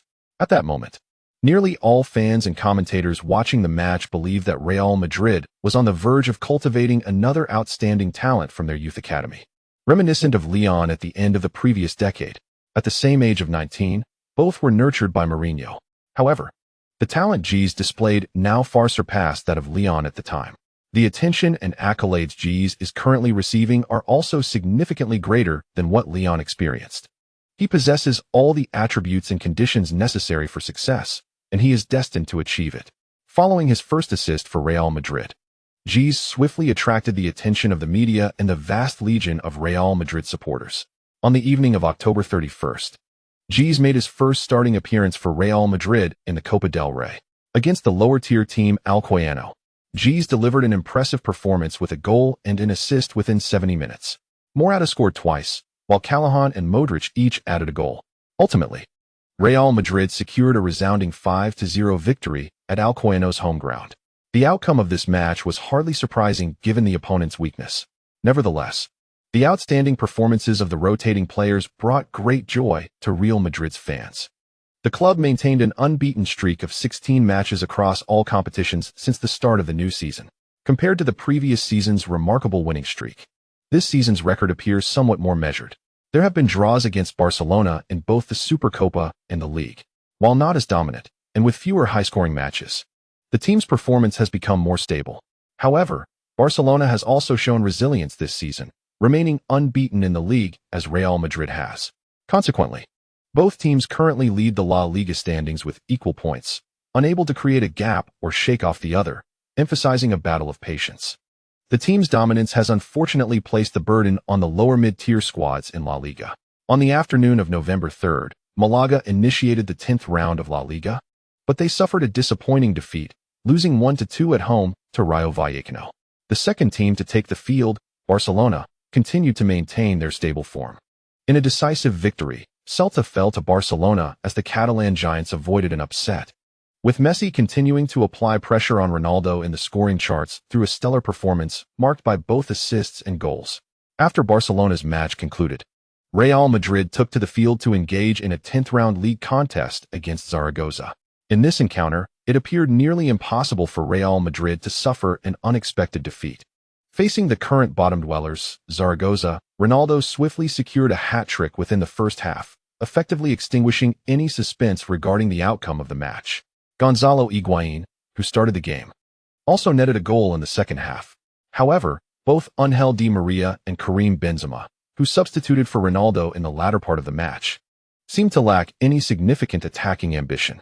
Real Madrid displayed no intent to annihilate the struggling team, concluding the match with a straightforward 4-0 victory, which allowed them to reclaim the top position in La Liga, surpassing Barcelona on goal difference. Both of Spain's footballing titans, in a fierce rivalry, have achieved a remarkable record of 9 wins and 1 draw, seemingly set on a path of contention as the season progresses. Meanwhile, Atletico Madrid has surprised many with their impressive performance, boasting a record of 8 wins, 1 draw, and 1 loss. Under Diego Simeone's guidance, Atletico has become a formidable force, especially after reinstating Diego Costa, who has paired effectively with Radamel Falcao, propelling the team's success. In contrast to the attacking duels of Real and Barcelona, Atletico has carved out a unique identity through robust defensive displays. Their offensive prowess ranks just behind that of the two giants, while their defensive record is second only to Real Madrid, showcasing their striking statistics. The era of chaotic competition in La Liga officially commenced at the end of 2012, with Atletico advancing towards the gates of the two giants, eager to claim their share of the spoils. Chapter 145, Seeking Advancement. It now hinges on Real Madrid's favor. I previously remarked that Atletico would grow stronger this season, and you all laughed at me. The afternoon following the match against Zaragoza, the entire Real Madrid squad engaged in recovery training, during which Leon began to express his thoughts. Luka Modric was warming up beside him and couldn't help but chuckle upon hearing Leon's comments. When he first transferred to the club at the season's outset, Leon had confidently asserted that Atletico posed no threat ahead of their UEFA Super Cup clash. Now, his rapid shift in stance was both surprising and assertive. However, the other Real Madrid players chose not to contest Leon's remarks. Before Modric joined the team, Leon had indeed made similar claims during the summer training, which had elicited teasing from several teammates. The notion that Atletico was not formidable at the beginning of the season, contrasted with their current strength, is not contradictory. In just 2.5 months, Atletico has undergone another significant adjustment in their starting lineup. Simeone has begun to fulfill his promise to Atletico fans following their defeat in the Super Cup, having forged a team of resolute fighters. In their established 4-4-2 formation, Diego Costa, whom Simeone had previously favored for a starting role, has effectively activated the Colombian powerhouse. After 10 rounds of La Liga, Falcao has delivered an impressive tally of 10 goals and 1 assist, showcasing an average of 1 goal per match. Currently, when Real Madrid faces Atletico Madrid, their sheer strength still holds the advantage, yet the match will undoubtedly be far more challenging than during the UEFA Super Cup. Nevertheless, despite any difficulties, the players of Real Madrid firmly believe in their ultimate victory. Leon, too, shares no contrary opinions. He finds the dynamic between Cristiano Ronaldo and Atletico to be rather mystical. At present, Ronaldo is in the prime of his career, particularly invigorated when playing against Atletico, consistently finding the net. Prior to the match, Real Madrid essentially assumes a lead of 10 goals against Atletico. Thus, Leon feels that as long as Mourinho's mindset remains intact, achieving another double victory over a less-than-complete Atletico this season is certainly attainable. After concluding the discourse on Atletico's recent form, the players of Real Madrid wholeheartedly resumed their recovery training. With only a few days left to prepare, apart from today's recuperative session, they have merely 2.5 days to hone their tactics for the encounter with Borussia Dortmund. The pressure is palpable. The Real Madrid rotation players, eager for valuable playing opportunities in the rematch against Dortmund, are training with exceptional fervor. While Mourinho ponders the tactical approach and player selection for their home match in Dortmund, Klopp is also grappling with the starting lineup for the upcoming Champions League clash. The previous confrontation with Real Madrid left him and the Dortmund players feeling quite aggrieved. Even though they recognize that Real Madrid initially conserved their energy, unlike their own vigorous offensive attempts from the outset, they have experienced firsthand the overwhelming attacking prowess of Real Madrid and acknowledge the disparity between the teams. However, this does not diminish their resolve. The youthful squad possesses a tenacious spirit akin to that of a headstrong child. Klopp is pleased with the momentum his team has maintained. Thus, his dilemma does not revolve around the balance of offensive and defensive tactics. Instead, he wrestles with whether to maximize their offensive capabilities, directly enhancing midfield control and attacking attributes through personnel adjustments. This line of thinking is quintessentially Klopp.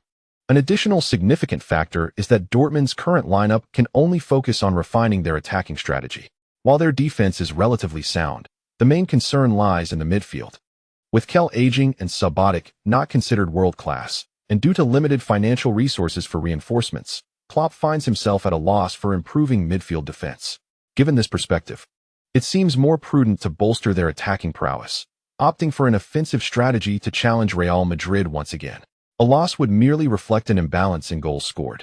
Therefore, strengthening the team's attacking capabilities is indeed justified.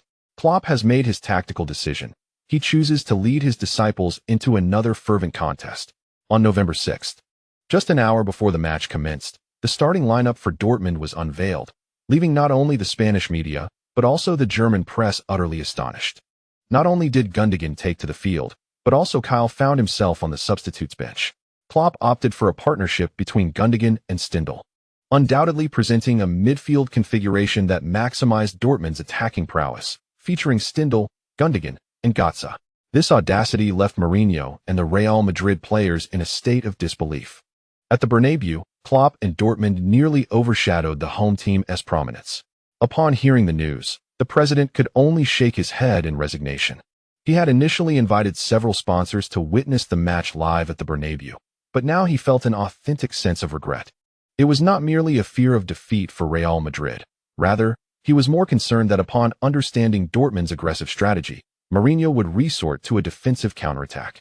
The spectacle of the match would be utterly mismatched in terms of grandeur. While winning was undoubtedly crucial for Real Madrid's commercial endeavors and global promotion, the allure of star-studded lineups and an aesthetically pleasing match was far more significant. The president had initially assumed Mourinho would adhere to a conservative tactical approach. However, when the players finally took to the pitch and positioned themselves after the opening ceremony, he was pleasantly surprised to discover that Mourinho had no intention of simply defending and countering. On Real Madrid's side, only Alonso lingered behind the defenders, while Leon and the starting Modric were positioned forward. It was not a 4-2-3-1 formation. Real Madrid had chosen to initiate the match with a 4-3-3 formation. The commentator for this pivotal Champions League clash, Wei, also felt a sense of excitement. Although the broadcast had provided speculative diagrams of the starting formations for both teams, Wei had focused solely on introducing the starting players for Real Madrid, driven by an inexplicable premonition. He believed Mourinho would not opt to sacrifice the spectacle in response to Klopp's overt tactical display. This was not in Mourinho's character. While one could argue that Mourinho occasionally leaned towards conservative tactical choices, he was equally a man of great pride. Would a coach, who had already clinched 5 championship trophies this year, allow his opponents to shine brightly on his home turf? Mourinho would not permit such a scenario to unfold. This was Wei's interpretation of Mourinho and the prevailing style of his Real Madrid. The reality soon confirmed his perspective. Mourinho was resolute. He intended to confront Klopp head-on at the Bernabeu. In a clash of offense against offense, if you wish to compete in this domain, then I shall engage you in this arena. The atmosphere within the Bernabeu surged with fervor. Many fans who had not been watching the match were swiftly tuning in, surprised and eager, thanks to reminders from friends. This was the Real Madrid, fully armed with firepower, the team that had dominated European scoring last season, unmatched by any.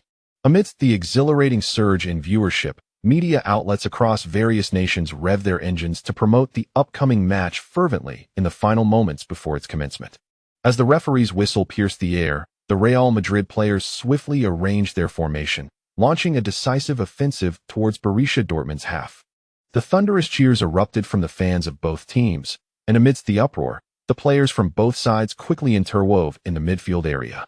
Alonso's initial long pass found Cristiano Ronaldo, who skillfully maneuvered past Reyes's defensive interference, distributing the ball towards the center before darting to the flank for a forward run. Unfortunately, Benzema, who received the pass, failed to return it, and the proactive Gundogan intercepted the ball, shifting the dynamics of the game. Leon was the first to sense something amiss and began to retreat as a midfielder for Real Madrid. Modric was a beat slow. By the time Gundogan delivered a powerful through ball, Modric could not keep pace with the determined surge of Götze. Leon promptly moved towards Reyes, but Götze's distribution found Grosskreutz, who was sprinting on the opposite flank. Lewandowski charged into Real Madrid's penalty area, and Grosskreutz delivered a timely cross, Yet Pepe, ever vigilant, managed to head the ball out of the box. Alonso, with his back to the play, received the ball, but Gotza quickly pressed him, while Lewandowski fell back to assist in the defensive encirclement of Alonso. Nevertheless, with Liang's timely support, Alonso managed to release the ball promptly. Liang decisively advanced with the ball from his own half, igniting fervor among the Real Madrid supporters, who erupted in cheers. From the outset, the match had plunged into a high-intensity rhythm of defensive and offensive exchanges. Curiously, the referee adopted a lenient approach today, opting not to whistle for minor infractions to maintain the flow of the game. Consequently, the match became quite exhilarating. Liang tugged at Götze's jersey, and Stindl's robust challenge against Modric went unpunished. It was not until the 5th minute of the first half that Di Maria, advancing down the wing, was tripped by the pursuing Grosskreutz, prompting the referee to finally call the first foul of the match. Both players and fans had little to contest, as the referee's approach seemed balanced for both sides, ensuring fairness. Moreover, neither team resorted to malicious fouls aimed at injuring opponents. Minor clashes were deemed inconsequential, and Di Maria, without complaint, quickly resumed play with a set piece, continuing his offensive thrust, as both teams channeled their primary focus into contesting possession and executing rapid attacks. The wingers naturally became the focal point for fans and commentators alike. While Grosskreutz may not have been the most skilled, his stamina and determination were exceptional, working in tandem with Reyes on either flank to great effect.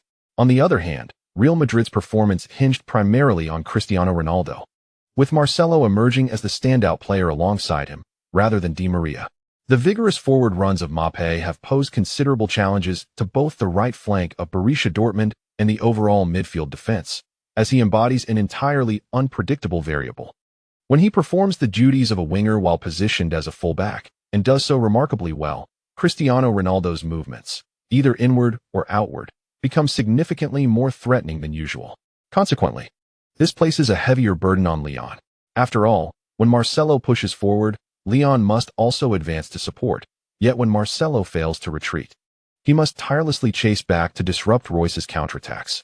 At this moment, he has truly become a free spirit across the pitch, appearing from his own penalty area to the edge of Dortmund's, traversing from the left flank to the center, almost omnipresent.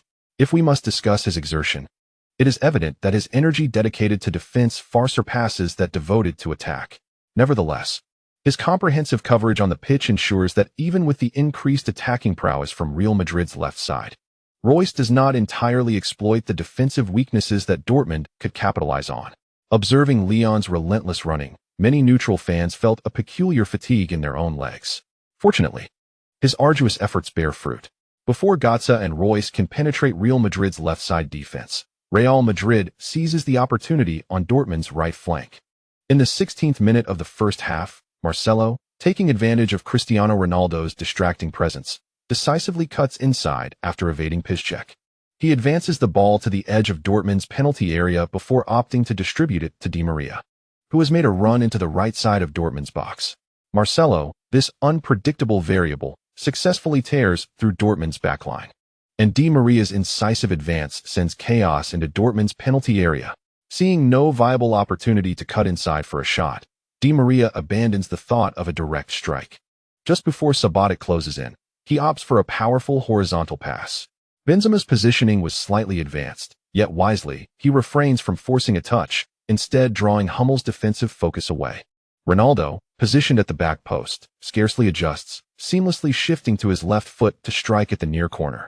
Weidenfeller attempts to intercept with a leg outstretched, but his reaction is a beat too slow, ultimately watching the ball nestling into the net at the near post.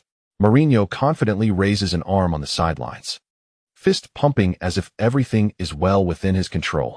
It is indeed a battle of spear against spear. Yet the sharp spear wielded by him is fortified with a shield that deflects the opponent's advances. This shield, of course, is Leon. It appears somewhat inequitable. Klopp enters with grand expectations, yet lacks additional aces up his sleeve. However, when Mourinho gambles, he can rely on Leon to fortify his defense. It is not necessary for Leon to halt Dortmund's attacking momentum every time, but when Ronaldo and Marcelo successfully initiate 5 attacking attempts, while Royce and Götze manage only 4 or even fewer attempts in the same span, the disparity speaks volumes. In truth, Real Madrid has already emerged victorious. A single goal conceded in the first half nearly dictated Borussia Dortmund's tactical passivity throughout the match. Even though they managed to equalize in the 37th minute of the first half, the score merely shifted to 1-2. Real Madrid adeptly exploited the defensive lapses of Dortmund, continually seeking offensive opportunities, culminating in their 4 splendid goals, which were their most gratifying achievement. Dortmund, demonstrating commendable tenacity, did not relent on the offensive front despite their defensive vulnerabilities. They finally netted their 3rd goal during stoppage time, although Leon had already been substituted out by Mourinho. 4-3. This was the ultimate outcome of both teams unleashing their full potential. Mourinho's decision to substitute Leon in the final 3 minutes appeared somewhat overconfident.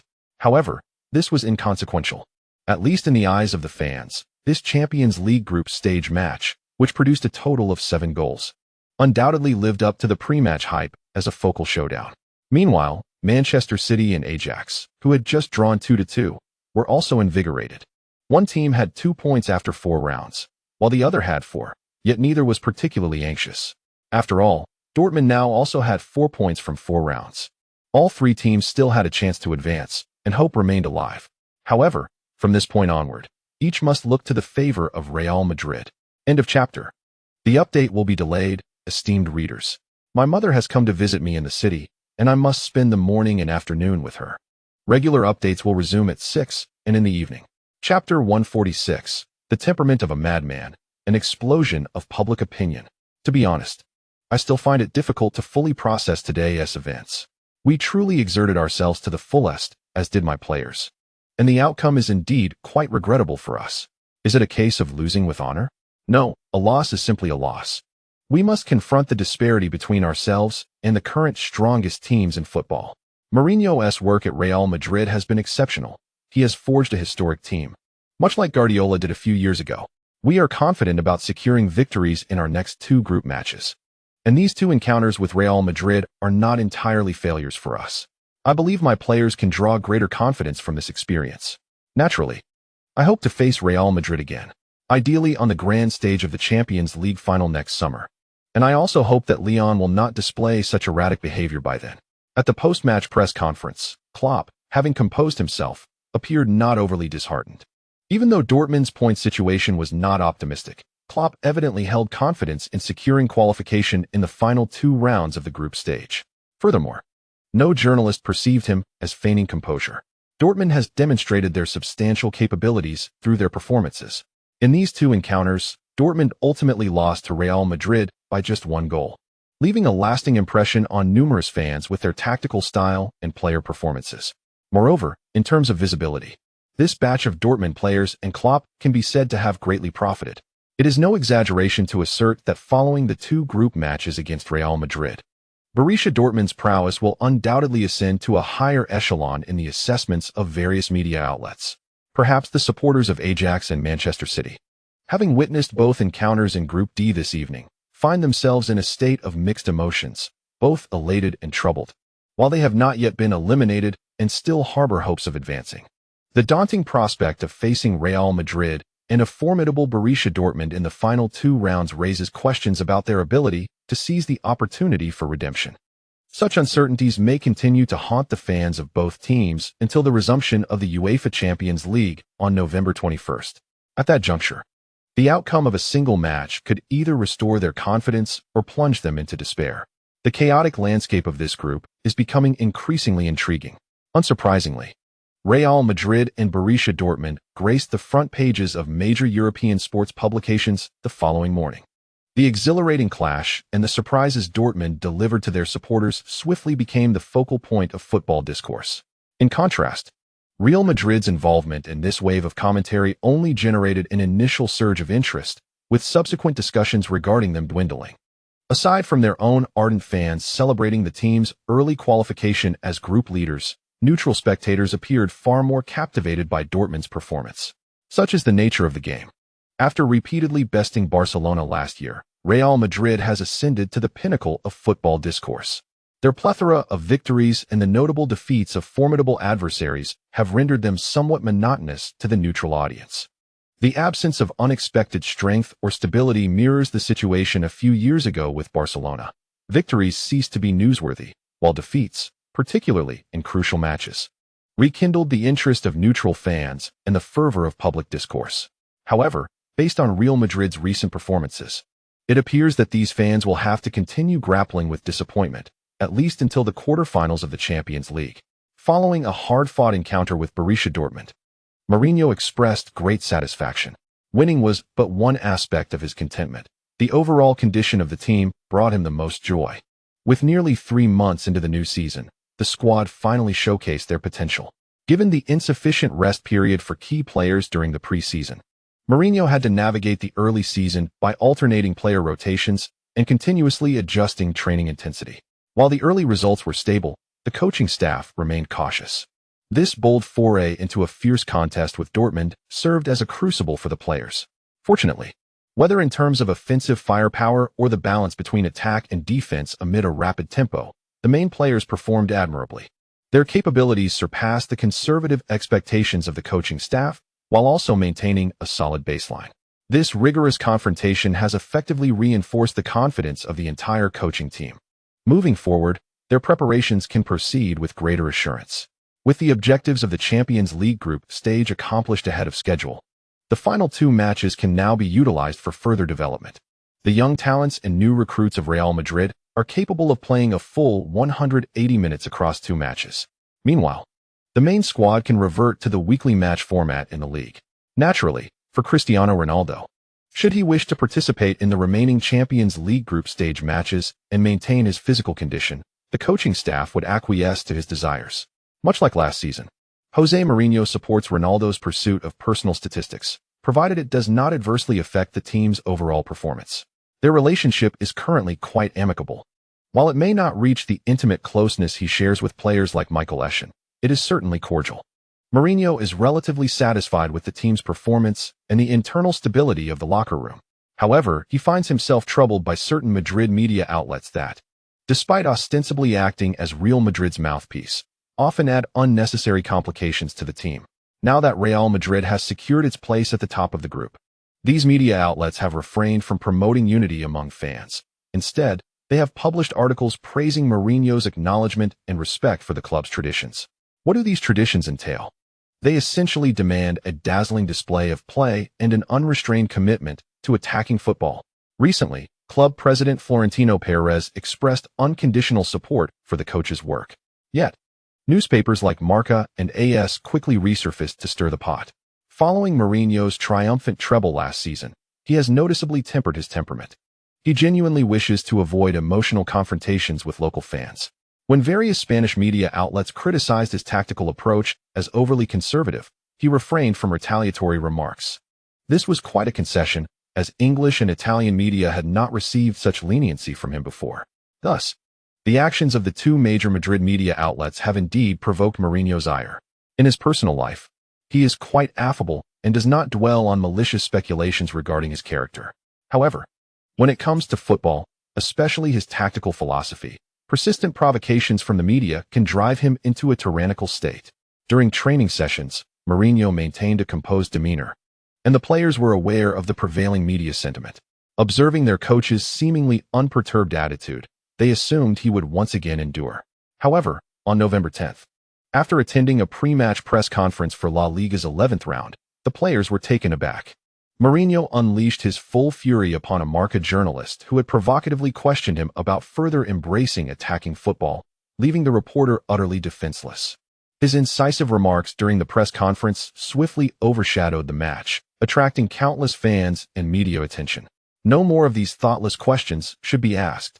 If you believe my tactics are flawed, then remove your name tag and take my position to prove that I am indeed mistaken. I fail to understand why these nonsensical topics consistently captivate your attention, prompting you to report on them time and again. In just a month, we shall embark on our quest for the 6th championship trophy of the year, so cease questioning my training methods and tactical arrangements with your superficial reasoning. Perhaps I did secure an abundance of titles last season, and if that constitutes a mistake, then I owe you all an apology. I should have only lost the Champions League final and the Copa del Rey final, claiming merely 1 league title. If that were the case, your arguments would hold water. I regret not directly stating that your work is merely disrupting Real Madrid's preparations. You are nothing but traitors, utterly disloyal to the Real Madrid camp. If the two major sports media outlets in Madrid have been incessantly stoking the flames of public opinion and provoking Mourinho, convinced he would not dare to retaliate, it is now evident that Mourinho is boldly declaring war on these media outlets through his actions. He has not only cast aside the torches, igniting public discourse, but he has also deemed the flames insufficiently fierce, personally adding more fuel to the fire. From an observer's perspective, many neutral fans may find Mourinho's outburst cathartic and satisfying. Here we are, on the brink of a sextuple triumph, yet we must endure the betrayal and mockery from our own media. What coach could tolerate such indignity? Yet, from the standpoint of the players within Real Madrid and the club's upper echelons, it is undoubtedly unbearable, truly exasperating. Upon hearing this news in an internal meeting, the president exclaimed in disbelief, calling it madness. The players were taken aback. After the initial shock, Leon felt it was, in fact, quite normal, a ticking time bomb of public opinion. Since 2011, when Real Madrid fans first ignited a media frenzy, with Marca and AS criticizing Mourinho's tactical style, this tumultuous discourse has been inevitable. Mourinho will not alter his tactical approach. In other words, coaches of his caliber are unlikely to easily change their styles. Can you envision Guardiola adopting a defensive counter-attacking strategy in every match? Or Bielsa suddenly becoming an unwavering proponent of the tenets of total football? Such scenarios are improbable. At least in Leon's recollection of 2023, these esteemed coaches remain steadfast in their pursuit of their ideal tactical philosophies. Thus, it is fundamentally impossible to expect Mourinho to back down at this juncture. The media frenzy has erupted, Marca and AS will certainly not retreat like turtles. And having been branded as traitors, they will not relent easily. It is foreseeable that the portion of Real Madrid fans who had previously suppressed their complaints will soon voice their opinions. Fans are not in the wrong. It is in their nature to prefer watching attacking football and aesthetically pleasing play. However, they all underestimated the obstinacy inherent in Mourinho's temperament, akin to that of Cristiano Ronaldo. If one were to approach them with a more conciliatory demeanor, offering gentle suggestions and advice, they might not mind making certain concessions. Yet, when one opts for a more confrontational stance, they will undoubtedly erupt in fury. The only piece of good news at present is that, although the players within Real Madrid were taken aback, they nonetheless rallied behind Mourinho. With no conflicts of interest and a shared aspiration for championship glory, there remained no rift between the players and the coaching staff. In the wake of the media frenzy, the 11th round of La Liga, where Real Madrid faced Levante away, naturally became the focal point of nearly all mainstream European sports media. Indeed, it was not solely Spanish outlets. Sports media from other European nations eagerly turned their attention to the city of Valencia, home to Levante Stadium. Signs of a fracture began to emerge within the local fan base. While almost all Real Madrid supporters preferred to witness attacking football, many were acutely aware of Mourinho's significance to the current squad. In the face of the allure of a sextuple and a Champions League title defense, any lingering dissatisfaction with the style of play was swiftly suppressed. Thus, the majority of local Real Madrid fans chose to staunchly support Mourinho. However, a minority of fans were swayed by media narratives. With the media intentionally amplifying the voices of this small group, their inappropriate remarks were magnified exponentially. On match day, a barrage of media scrutiny descended upon Real Madrid. To be candid, the club president felt a twinge of anxiety. Despite his dissatisfaction with Mourinho's apparent lack of perspective the previous afternoon, he feared that the coach and the players might be adversely affected by public opinion, leading to a subpar performance. Yet, once the match commenced, the entire Real Madrid squad executed their usual solid defensive strategy, thwarting Levante's attempts to capitalize on any perceived weaknesses. It remains uncertain whether Mourinho deliberately aimed to defy the expectations of Marca and AS. Throughout the match, Real Madrid adopted a defensive counter-attacking approach. They could have easily pressed forward to dismantle Levante, yet Mourinho chose otherwise. Leon and the starting player Eschen emerged as the standout performers for Real Madrid. The disjointed rhythm of the match elicited exasperated reactions from numerous Spanish media reporters on the sidelines. Mourinho seemed intent on showcasing this particular tactic to them, opting to seize opportunities through counterattacks rather than launching a full-scale offensive against Levante. Today, the remarkable form of Cristiano Ronaldo and Higuain contributed significantly to Real Madrid's victory. With 2 assured counter-attacking goals, Real Madrid secured a narrow 2-0 win, yet the manner of play was entirely commendable, offering Levante no threatening opportunities. The course and outcome of the match provided solace to the club president and a multitude of Real Madrid supporters. However, when Mourinho once again mocked Marca and AS for their relentless pursuit of newspaper sales, showing no regard for Real Madrid's performance, it became evident to all that this public dispute would not subside anytime soon. That afternoon, he was arranged for a blind date, and the food enthusiast felt compelled to comply, awkwardly fidgeting even after just finishing a meal. As dark clouds loomed over the small town, the food lover sought an excuse to escape, rushing home to draft the second chapter end in the 147th chapter. Facing the likes of Leon meant lacking the qualification to confront Pepe and Ramos. On the evening following the match against Levante, Mourinho received an invitation to a dinner from Florentino. Carranca was also on the guest list, and that night, along with the 2 Real Madrid coaches, he dined with the club's CEO Sanchez and the head of public relations. This was not merely a private gathering, as images of their cordial interactions and arrival at the hotel quickly circulated online. It was clear that Florentino was personally stepping in to convey his stance, demonstrating his support for Mourinho, despite his occasional discontent with some of Mourinho's conservative tactics. He understood the importance of internal stability for Real Madrid at this juncture, distinguishing between personal feelings and professional responsibilities. Once these photos surfaced, the intensity of public scrutiny diminished significantly. The previously disgruntled Real Madrid fans seemed to awaken to the reality that, upon reflection, Mourinho's criticisms were directed solely at the media, without any disparagement towards the fans. After the match, Mourinho expressed his gratitude to the traveling Real Madrid supporters multiple times, contrasting the sentiments and attitudes expressed on both sides. A segment of Real Madrid fans recognized the impropriety of their previous actions, with the fans not participating in the fray, regardless of how exuberantly Marca and AS might react. The fundamental alignment of Real Madrid, players, club, coaching staff, and fans, remained steadfast. One must commend Florentino for his timely declaration of support. Upon seeing the news that evening, Leon understood that regardless of how the narrative unfolded, there would be no discord within the Real Madrid squad. Florentino aimed to maintain order. Those who dared to disrupt would face repercussions. Despite the current lack of pressure on the 2 major Madrid newspapers, come December, when Real Madrid claimed the Club World Cup and truly became sextuple champions, the very publications that once criticized them would be the loudest in praise. Leon perceived the reality. The so-called mouthpieces of the club were, in essence, driven solely by self-interest. Each and every news outlet was motivated by profit, easily switching allegiances when it suited them. Crucially, Real Madrid, including Florentino, could not afford to sever ties completely with these 2 newspapers. Discontent had to be endured, as future collaborations remained necessary, all dictated by mutual interests. Leon recalled the end of 2012, when Marca delved into the conflicts within the Real Madrid dressing room, nearly dismantling Mourinho's regime. However, the Real Madrid club and Marca continued their collaboration as if nothing had happened. The club undoubtedly had more considerations, which Leon could comprehend. Nevertheless, he preferred the handling style of Mourinho. One could step back 1 or 2 paces, but if pressed to retreat a 3rd time, it would be game over, and he would flip the table. Although the public opinion might be unpleasant, at least he had expressed his stance, and later, when leading the team to victory, these media outlets would still eagerly seek interviews. Once he felt somewhat relieved, Leon pondered and decided to send a message in the team chat, reminding his teammates. The essence was quite simple. The guys should refrain from accepting any interviews with reporters in the near future.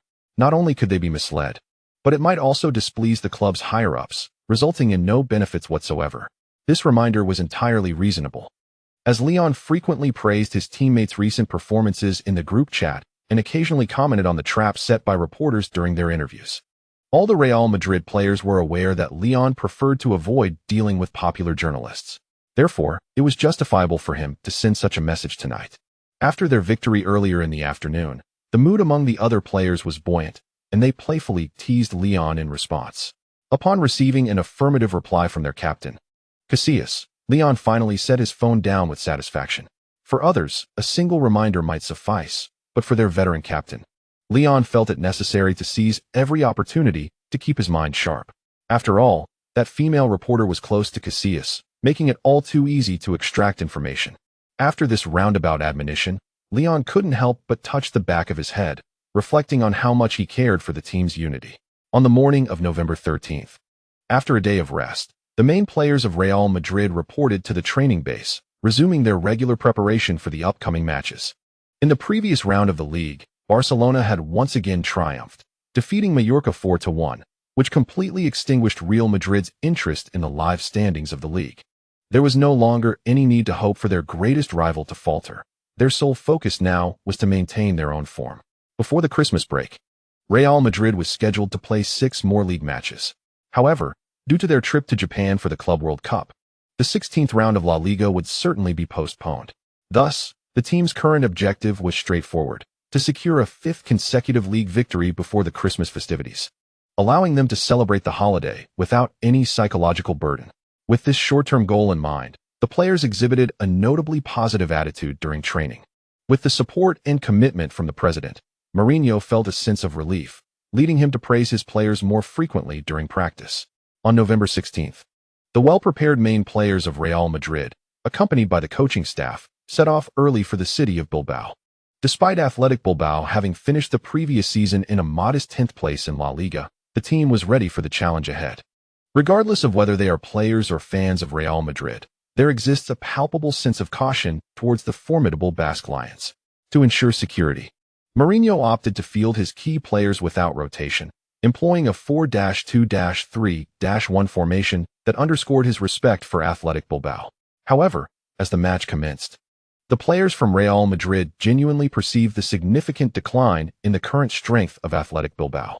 With the departure of Javi Martinez and the sidelining of key striker Llorente, Athletic Bilbao has suffered considerable losses in both attack and defense.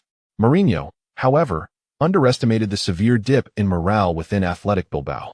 The summer transfer window saw Martinez being lured away by Bayern Munich, yet the situation was manageable. The true issue arose from how ruthlessly Athletic Bilbao handled Llorente's desire to transfer. It is natural for players to aspire to join prestigious clubs, especially after witnessing Martinez's successful transition to Bayern. Consequently, Llorente, who had shown remarkable performance in previous seasons, harbored ambitions for further career advancement. However, he encountered insurmountable resistance, as the club's hierarchy resolutely refused to let him leave, akin to their previous stance against Martinez's potential move to Real Madrid. Ultimately, Bayern Munich had to resort to paying a buyout clause for Martinez, but Llorente, nearing his 30s, was not afforded the same privilege. Feeling a deep sense of frustration, Llorente struggled to comprehend why his long-standing commitment to his home club warranted such treatment. Conversely, the management at Athletic Bilbao had their own grievances. Their operational philosophy hinges on utilizing only players of Basque descent, adhering to a policy of limited player movement. Unless a player is aging, underperforming, or has a contract expiring, they typically do not entertain the sale of core players. Athletic Bilbao seldom sells its key talents willingly. The summer loss of Martinez, despite garnering a substantial buyout fee of 40 million, left the club's executives with far more ire than joy. At this juncture, they were still embroiled in a bitter struggle with Bayern, engaging in complaints and legal disputes, rendering Llorente's transfer request particularly ill-timed.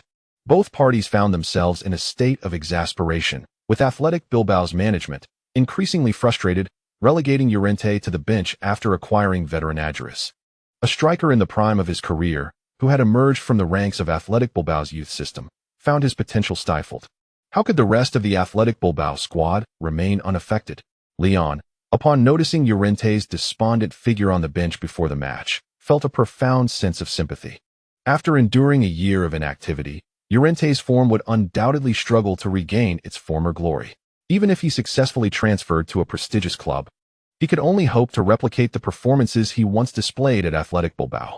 In the previous season, this top-tier striker in La Liga made 53 appearances, scoring 28 goals and providing 6 assists, only to be mercilessly discarded by his own mother club. This stark reality has sharpened Leon's mind during the match. He harbors no bias or resentment towards Athletic Bilbao's actions. After all, this is merely a facet of business, and Athletic Bilbao is adhering to contractual obligations without fault. Nevertheless, he finds himself in a state of agitation, feeling the need to vent his frustrations. Today, the Athletic Bilbao forwards Gomez and Cecita lurking behind Eretz Adjuris, are in for a rough time. After merely 20 minutes into the first half, they dared not linger on the ball in Lyon's vicinity, completely rendered ineffective. Lyon's exceptional defensive prowess has made it exceedingly difficult for Athletic Bilbao to mount an offense. After all, Adjuris relies on his teammates to supply him with opportunities as a traditional center forward. Lyon's intervention has severed the connection between the two forwards and him, rendering him virtually useless within Real Madrid's penalty area. Conversely, Real Madrid faced no shortage of possession on the counterattack. In the 28th minute of the first half, Cristiano Ronaldo capitalized on Luka Modric's lofted pass to score the opening goal of the match. Meanwhile, Munian had crossed over the halfway line for Athletic Bilbao, yet was completely thwarted by Lyon's relentless interceptions. This scene thrilled commentator Wei, who exclaimed a line destined to become iconic. He cannot surpass Lyon, yet he is unworthy to confront Pepe and Ramos. As for matters of romance, there is little to elaborate upon, dear friends. The daughter of a friend of my mother, who teaches elementary Chinese in our small county, is a year younger than I. Yet, the foodie has little desire to pursue such affairs at present. After treating her to a meal and a milk tea, they parted ways. How can a wage earner, without savings for a home or car, engage in a relationship? It is simply unfeasible. Better to refrain from delaying others. Once I have secured a home and vehicle, I shall address such matters, as the foodie possesses a modicum of self-awareness. I appreciate the concern of my esteemed friends. I shall continue to draft my notes, and may you all rest early. End of chapter. Chapter 148. Truly, you squander the opportunity given to you. To be candid, the players of Athletic Bilbao cannot fathom why Lyon is so fervent in his performance against them today. If one were to speak of an outburst, Lyon is no longer the solely defensive midfielder he once was. It is illogical to believe he would only exert effort defensively without contributing to the attack. Marcelo Bielsa is equally perplexed, yet beyond his astonishment.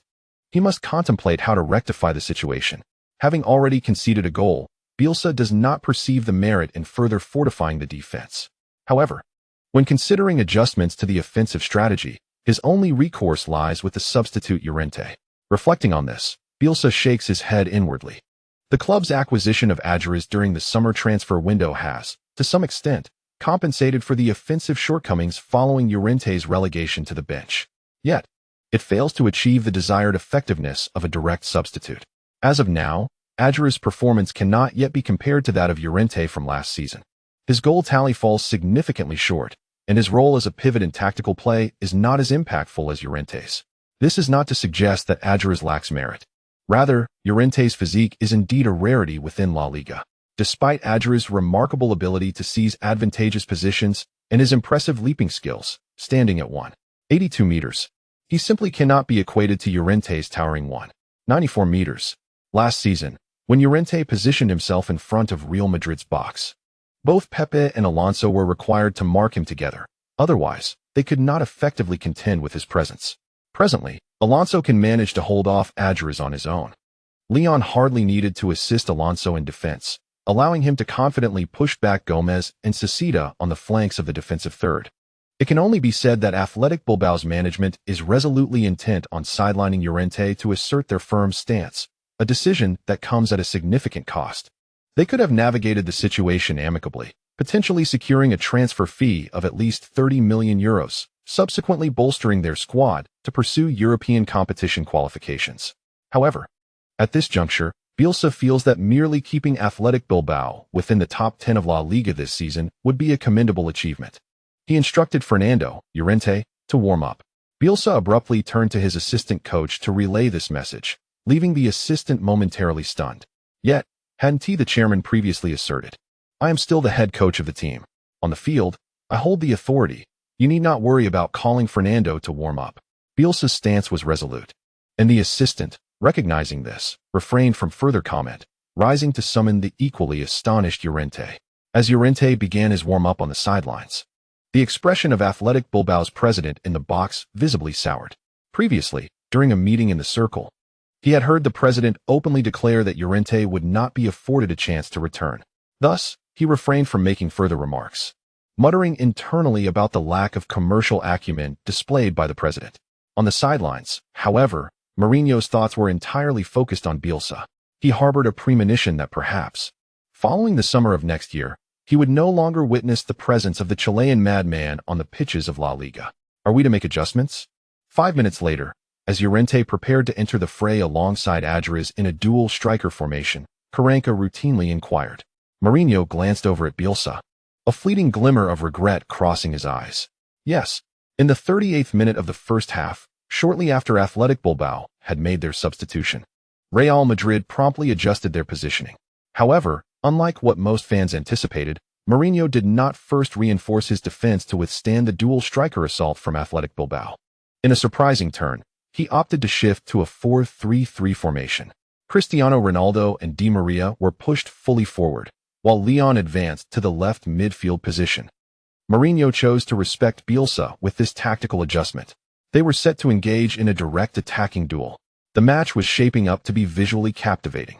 At this moment, Wei felt that even his voice was becoming somewhat hoarse. At this moment, his emotions mirrored those of an ordinary football fan, characterized by excitement and anticipation. When both Bielsa and Mourinho opted for an offensive strategy on the same field at the same time, what more could the fans desire? The ensuing contest during the remaining minutes of the match was destined to become a feast for the senses for all supporters. The dual striker partnership of Athletic Bilbao finally showcased its formidable impact this season, with Real Madrid's defense left vulnerable after being pressed. They conceded 2 goals by the 74th minute of the second half, altering the scoreline to 4-2.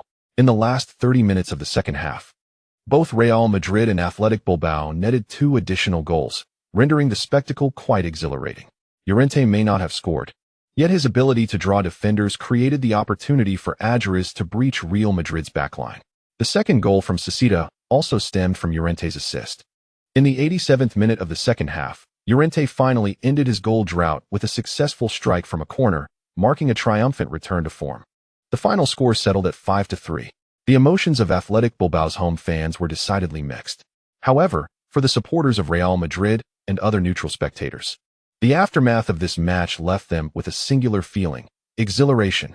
Cristiano Ronaldo's brace, Benzema's contribution, Di Maria's long-range run, and Llorente's all-around performance were all resplendent displays of skill.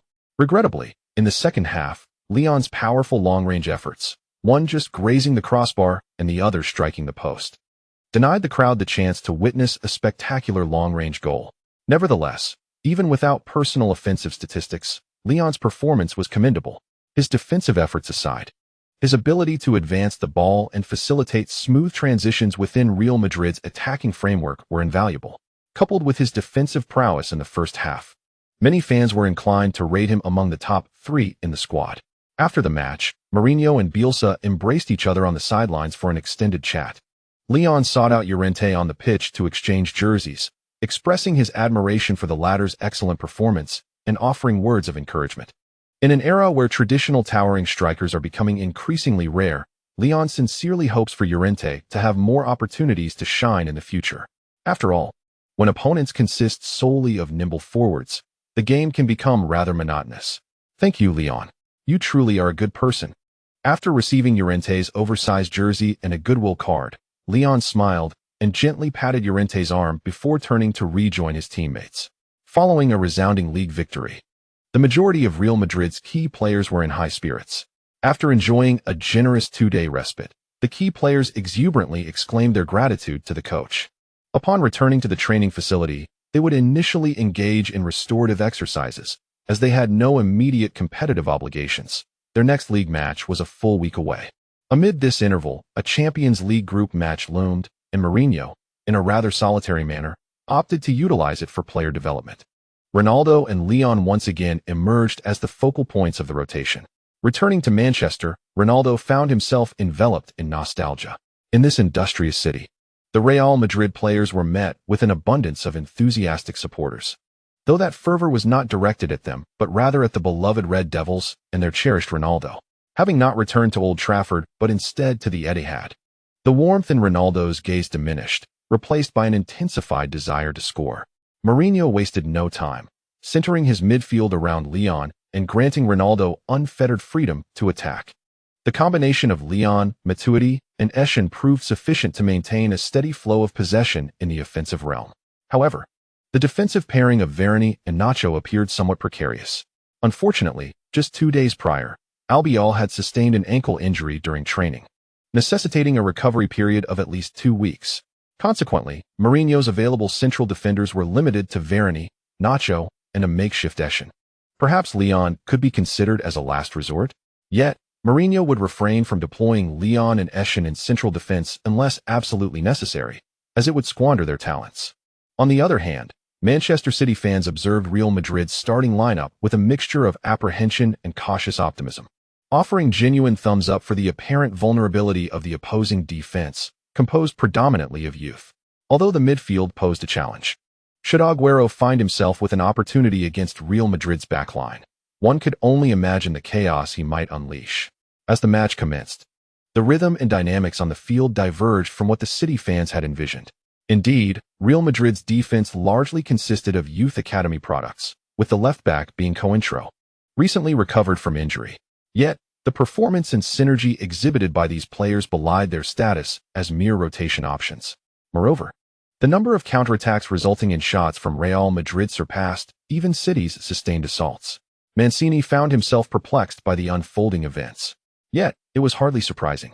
In this era, the defensive lineup of Cointreau, Varane, Nacho, and Carvajal was, by reputation, rather unremarkable. As Manchester City struggled to penetrate, impatience began to seep into their ranks, pushing them further forward. In the 23rd minute of the first half, Leon seized an opportunity and, in concert with Matuidi, decisively intercepted Aguero, who was attempting to exploit the flank. Following the interception, Leon immediately sought out the advancing Eschen. After receiving the pass, Eschen wasted no time in distributing the ball to the flanks.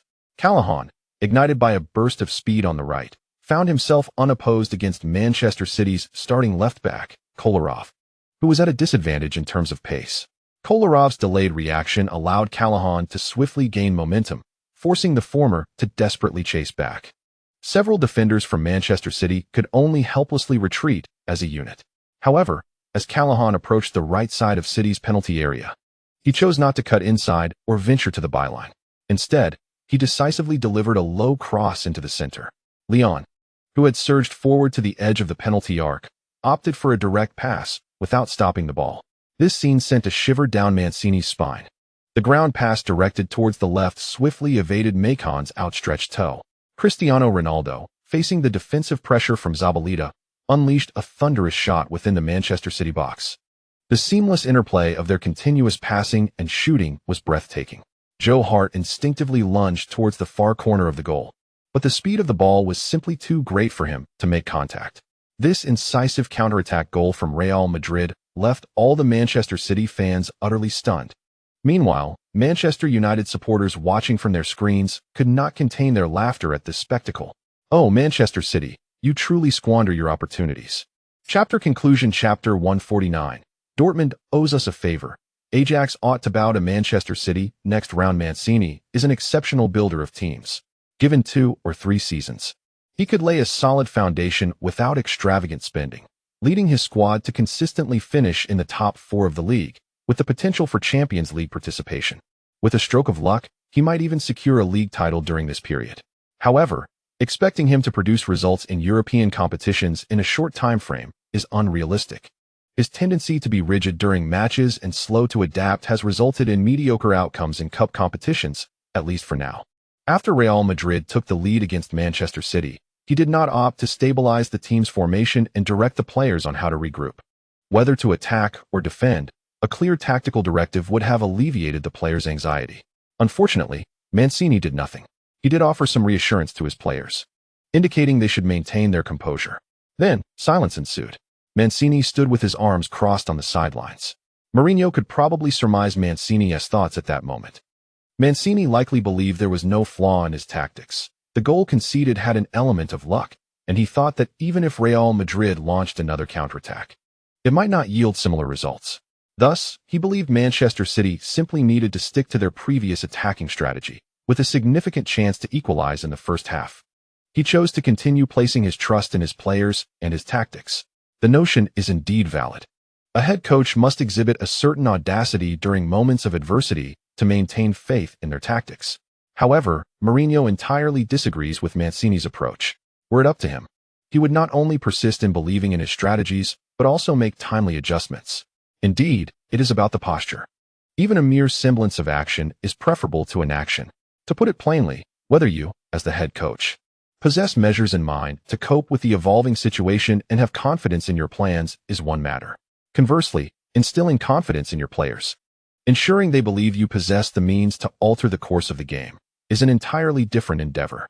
Football transcends mere competition of strength and tactics. Oftentimes, players must also contend with mental fortitude and resilience. Mourinho is undoubtedly a master at galvanizing his team in this regard, even if he internally acknowledges the challenges of winning a match.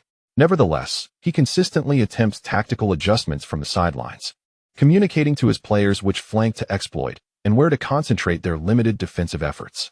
This way, the players of Real Madrid remain imbued with hope, aware that their coach is still devising solutions. Thus, Mancini's current trust inadvertently shifts the tactical quandary onto the shoulders of Manchester City's players. Should they persist with their previous strategy, but having already conceded a goal, will continuing in that manner yield results? Would it not be wiser to first prioritize defense before launching an offensive? With thoughts in disarray, the forwards are eager to seize opportunities for attack, while those at the back fear being caught off guard by Real Madrid's counterattacks, hesitating to push forward. The midfielders of Manchester City find themselves in a dire situation, blamed for the lack of offensive possession up front while being constantly urged to retreat and defend due to the absence of security at the back. This tension leads to a disjointed performance, undermining any attempt to maintain their prior attacking rhythm. Meanwhile, Real Madrid's counterattacks grow increasingly resolute. Mourinho finds himself perplexed, even contemplating whether Mancini is orchestrating some tactical trap. Could it be that Mancini has conceived a deeper strategy, intending to exploit their counterattacks while simultaneously instructing his players to retreat and regain possession for their own counteroffensive? Contemplating from Mancini's perspective, Mourinho envisions a seemingly viable plan. However, before he can signal Leon to refrain from making frequent forward runs, in the 33rd minute of the first half, Real Madrid executes yet another counterattack following a turnover. Leon, alongside Matuidi, decisively advances forward. During his dribble, he draws the attention of Yaya Touré and then passes to Matuidi, who is running ahead to his right. Matuidi subsequently distributes the ball to the overlapping Carvajal, while Callahan makes a clever inside run, drawing away Kolarov. Carvajal then delivers a low cross. See Ronaldo, once again leveraging Morata's cover, anticipates the ball, arriving a fraction quicker than Kompany to unleash a shot from the near post of Manchester City's penalty area. This strike, skimming the grass, pierces through Joe Hart's near post and into the net behind him, having completed a remarkable brace. Cristiano Ronaldo beamed with joy as he celebrated with a sliding knee at the Etihad Stadium. A wave of familiarity washed over him. Despite facing a torrent of boos and gestures from Manchester City fans, Ronaldo remained exuberantly cheerful. The over 4,000 Real Madrid supporters present once again erupted in jubilant celebration. However, José Mourinho's eyes widened in disbelief. His initial reaction was not one of elation, but rather confusion. Without a collective defensive effort, and lacking a designated protector for Kompany, Real Madrid had breached Manchester City's defenses yet again. What on earth was happening? It was only at that moment that Mourinho truly grasped the situation. It appeared Mancini had not been scheming against him, but rather had acted without much thought at all. He found himself puzzled over who truly needed the 3 points more, or if perhaps the formation they had deployed was sufficient to dominate City in midfield. Unable to resist, Mourinho began to voice his frustrations, while Karanka stifled a laugh. If one were to assess the strength of the lineups, Manchester City, with their regular first-choice players, would likely have the upper hand against Real Madrid's rotated squad. However, today, Mancini had decided to shake things up. His chosen 3-5-2 formation featured Silva in an advanced midfield role, while Yaya Touré and Nasri occupied deeper positions. Notably absent were the defensive-minded Barry and Garcia, leading to a midfield setup that heavily compromised both offensive control and defensive interception. This configuration practically invited Real Madrid to exploit counterattacks against them. As the first half concluded with a 0-2 deficit, Mancini could no longer remain composed. Feeling a deep sense of frustration and anger for having traded his trust for a dismal outcome, observing the players on the pitch and sensing the discontent in the atmosphere, Mancini restrained himself from making further missteps. When the whistle blew to signal the end of the first half, Mancini called his players to hasten back to the tunnel. Distant murmurs of discontent echoed from the stands, as City fans expressed their dissatisfaction. While it was somewhat acceptable to lose against a full-strength Real Madrid, to falter at home against a significantly rotated squad felt like a life-or-death battle. Losing 2 goals in the first half was simply intolerable for even the most devoted Manchester City supporters. Before the Champions League campaign commenced this season, Manchester City had been filled with ambition, undeterred even by being placed in the so-called group of death. Even if they could not triumph over Real Madrid, the fans were confident they could at least secure a draw against Borussia Dortmund and decisively defeat Ajax. Yet, in a mere 2 months, City had managed only 2 draws and 2 losses, with another defeat looming on the horizon. The situation was truly disheartening, and such a record was exasperating for the fans. Should they lose this match, Manchester City would essentially be eliminated from the Champions League knockout stage this season. Meanwhile, if Dortmund were to draw again with Ajax, City would still cling to a glimmer of theoretical hope for advancement. Could Borussia Dortmund falter as they did before? The Manchester City supporters perceived a bleak outlook for progression. However, the players re-emerging for the second half seemed to have rekindled some semblance of morale. The cautious Mancini substituted Maicon for Barry, transitioning the formation from a 3-5-2 to a 4-4-2. Silva and Nasri occupied the flanks, providing Yaya Touré with a defensive midfield partner. Consequently, Manchester City's performance began to stabilize, achieving a more balanced offensive and defensive approach, even as they continued to press forward, with Barry strategically positioned to cover. Real Madrid's counterattacking momentum waned, and by the 60th minute of the second half, observing a lack of promising quick break opportunities, Mourinho opted to substitute Cristiano Ronaldo for a rest. Having scored 2 goals that day, Ronaldo expressed no discontent, warmly embracing and conversing with Mourinho on the sidelines. G's, who replaced Ronaldo, exhibited commendable enthusiasm, boldly challenging the Premier League's foremost right-back, Zabaleta. In response, Lyon chose to hold back in defense, monitoring Silva and Aguero, delegating all counterattacking responsibilities to Matuidi and G's. Real Madrid adopted a more conservative approach, focusing on maintaining their lead while occasionally launching counterattacks. With Lyon and Eschen sweeping through defensive zones, Manchester City found themselves increasingly relegated to the flanks. Fortunately, Dzeko was in fine form, gaining the upper hand in duels against the inexperienced Varane. Thus, as Manchester City abandoned superfluous attacking tactics and began to frequently deliver crosses from the wings, Dzeko's aerial prowess reignited hope among City supporters. Regrettably, by that juncture, only about 20 minutes remained in the second half. In the 76th minute, Dzeko's headed pass created a prime shooting opportunity for Aguero at the back post. Aguero did not squander the chance crafted by Dzeko, deftly nudging the ball past Casillas into the net. However, this was the sole significant opportunity Manchester City managed to create throughout the match. Following the substitution of Albiol for Callahan, Dzeko faded once more, and Manchester City relinquished their attacking initiative. As the final whistle blew, the players of Manchester City stood silently on the pitch, some with arms akimbo, staring at the disheartening score of 1-2. Meanwhile, the Real Madrid substitutes celebrated joyfully, exchanging high-fives and embraces. For them, this victory at the home of the reigning Premier League champions was a notable achievement, and to claim otherwise would be disingenuous. In the post-match interviews with familiar domestic reporters, Lyon readily obliged. When discussing the feelings of triumph over Manchester City, Lyon humorously quipped, "I think it doesn't matter whether we are happy or not. Borussia Dortmund should be grateful to us." Laughter erupted in the venue, while Lyon silently added a thought in his heart. In the upcoming match, Ajax must face Manchester City. Thus concludes this chapter, the 150th. Rumor has it that Atletico Madrid aspires for ascendance. Ultimately, the Manchester City supporters were left awaiting news of a draw between Borussia Dortmund and Ajax in vain. Klopp demonstrated that he was not merely boasting with a resounding away victory, delivering 4 goals without reply. Dortmund, having discerned the strength of their rivals in Group D, unleashed their full attacking prowess, dismantling Ajax and effectively severing Manchester City's theoretical chances of advancing. The situation in Group D is now crystal clear. With 7 points accrued over 5 matches, Dortmund holds the second position, securing the initiative for progression. Ajax, with only 4 points from 5 matches, must now rely on Real Madrid's benevolence in the final round. Meanwhile, Manchester City, languishing with a mere 2 points from 5 matches, is also dependent on Real Madrid's performance. If Real Madrid triumphs over Ajax, They need only to defeat Dortmund to vie for the third position and a place in the Europa League. However, should they, like in this round, employ a multitude of rotated players, and Ajax seizes the opportunity, they could find themselves at the bottom of the group.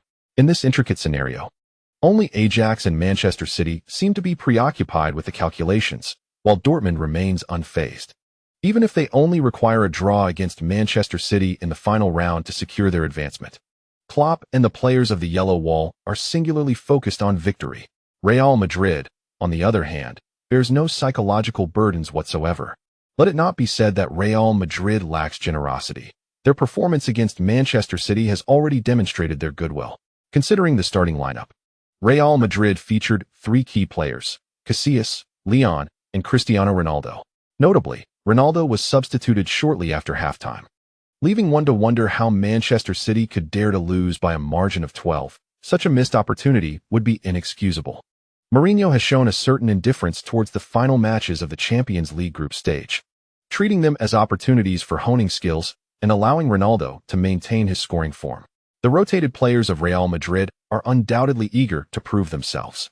If Manchester City and Ajax, fielding their first-choice players, cannot outmatch a squad of youthful talents, that is a reflection of their own shortcomings. The recent performances of Real Madrid's youth academy players have ignited discussions among fans of other leagues. If last season's appearances of the new 5 Eagles from Castilla merely provided amusement, this season, the increasingly impressive performances of Real Madrid's young talents have left fans yearning for more.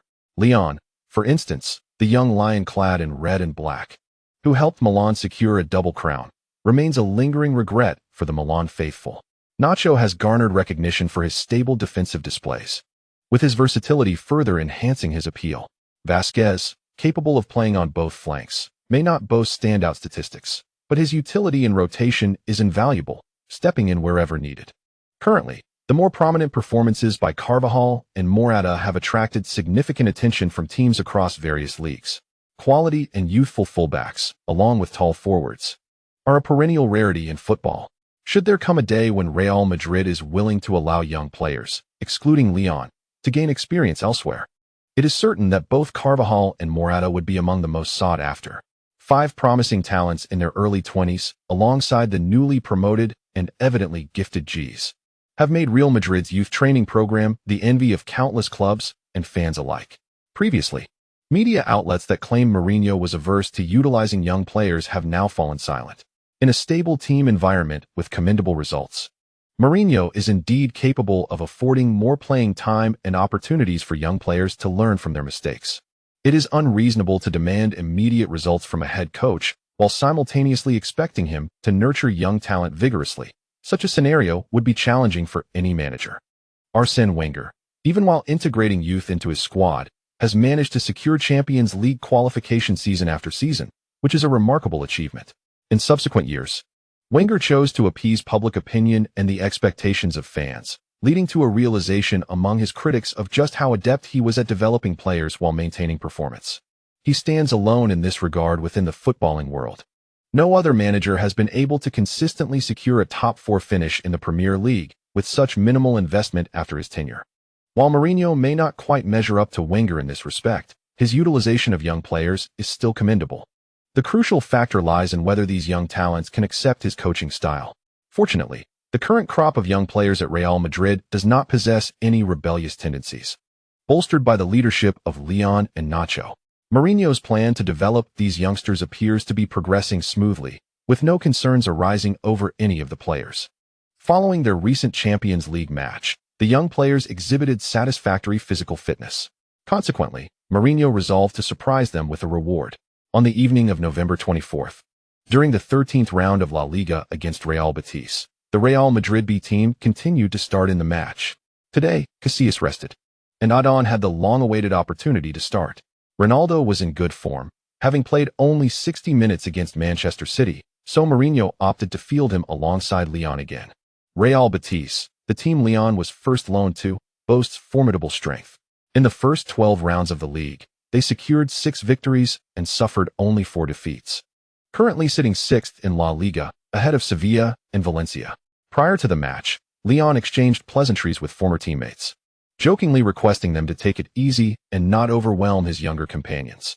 Despite having played together for only half a year, the core player of Real Betis, Beñat, still maintains a good rapport with Leon. If you hadn't been called back by Real Madrid at the airport that summer in 2010, we might have been competing in European competitions this season, Leon mused. But what do you mean by European competitions? Please clarify and be confident, old Barry. Had we continued as partners, we would undoubtedly be playing in the Champions League this season. Haha. Well, little lion, you have the final say. If you truly intend to stay, I shall relinquish the number 10 to you without hesitation. No worries. It's not too late for you to hand it over to me now. On second thought, let us forget that. I was merely jesting. Off you go. Keep up the good work, Barya. Don't forget to leave your jersey for me after you take a spin in the Europa League next year. No problem. The pre-match embrace between the two was warm and friendly.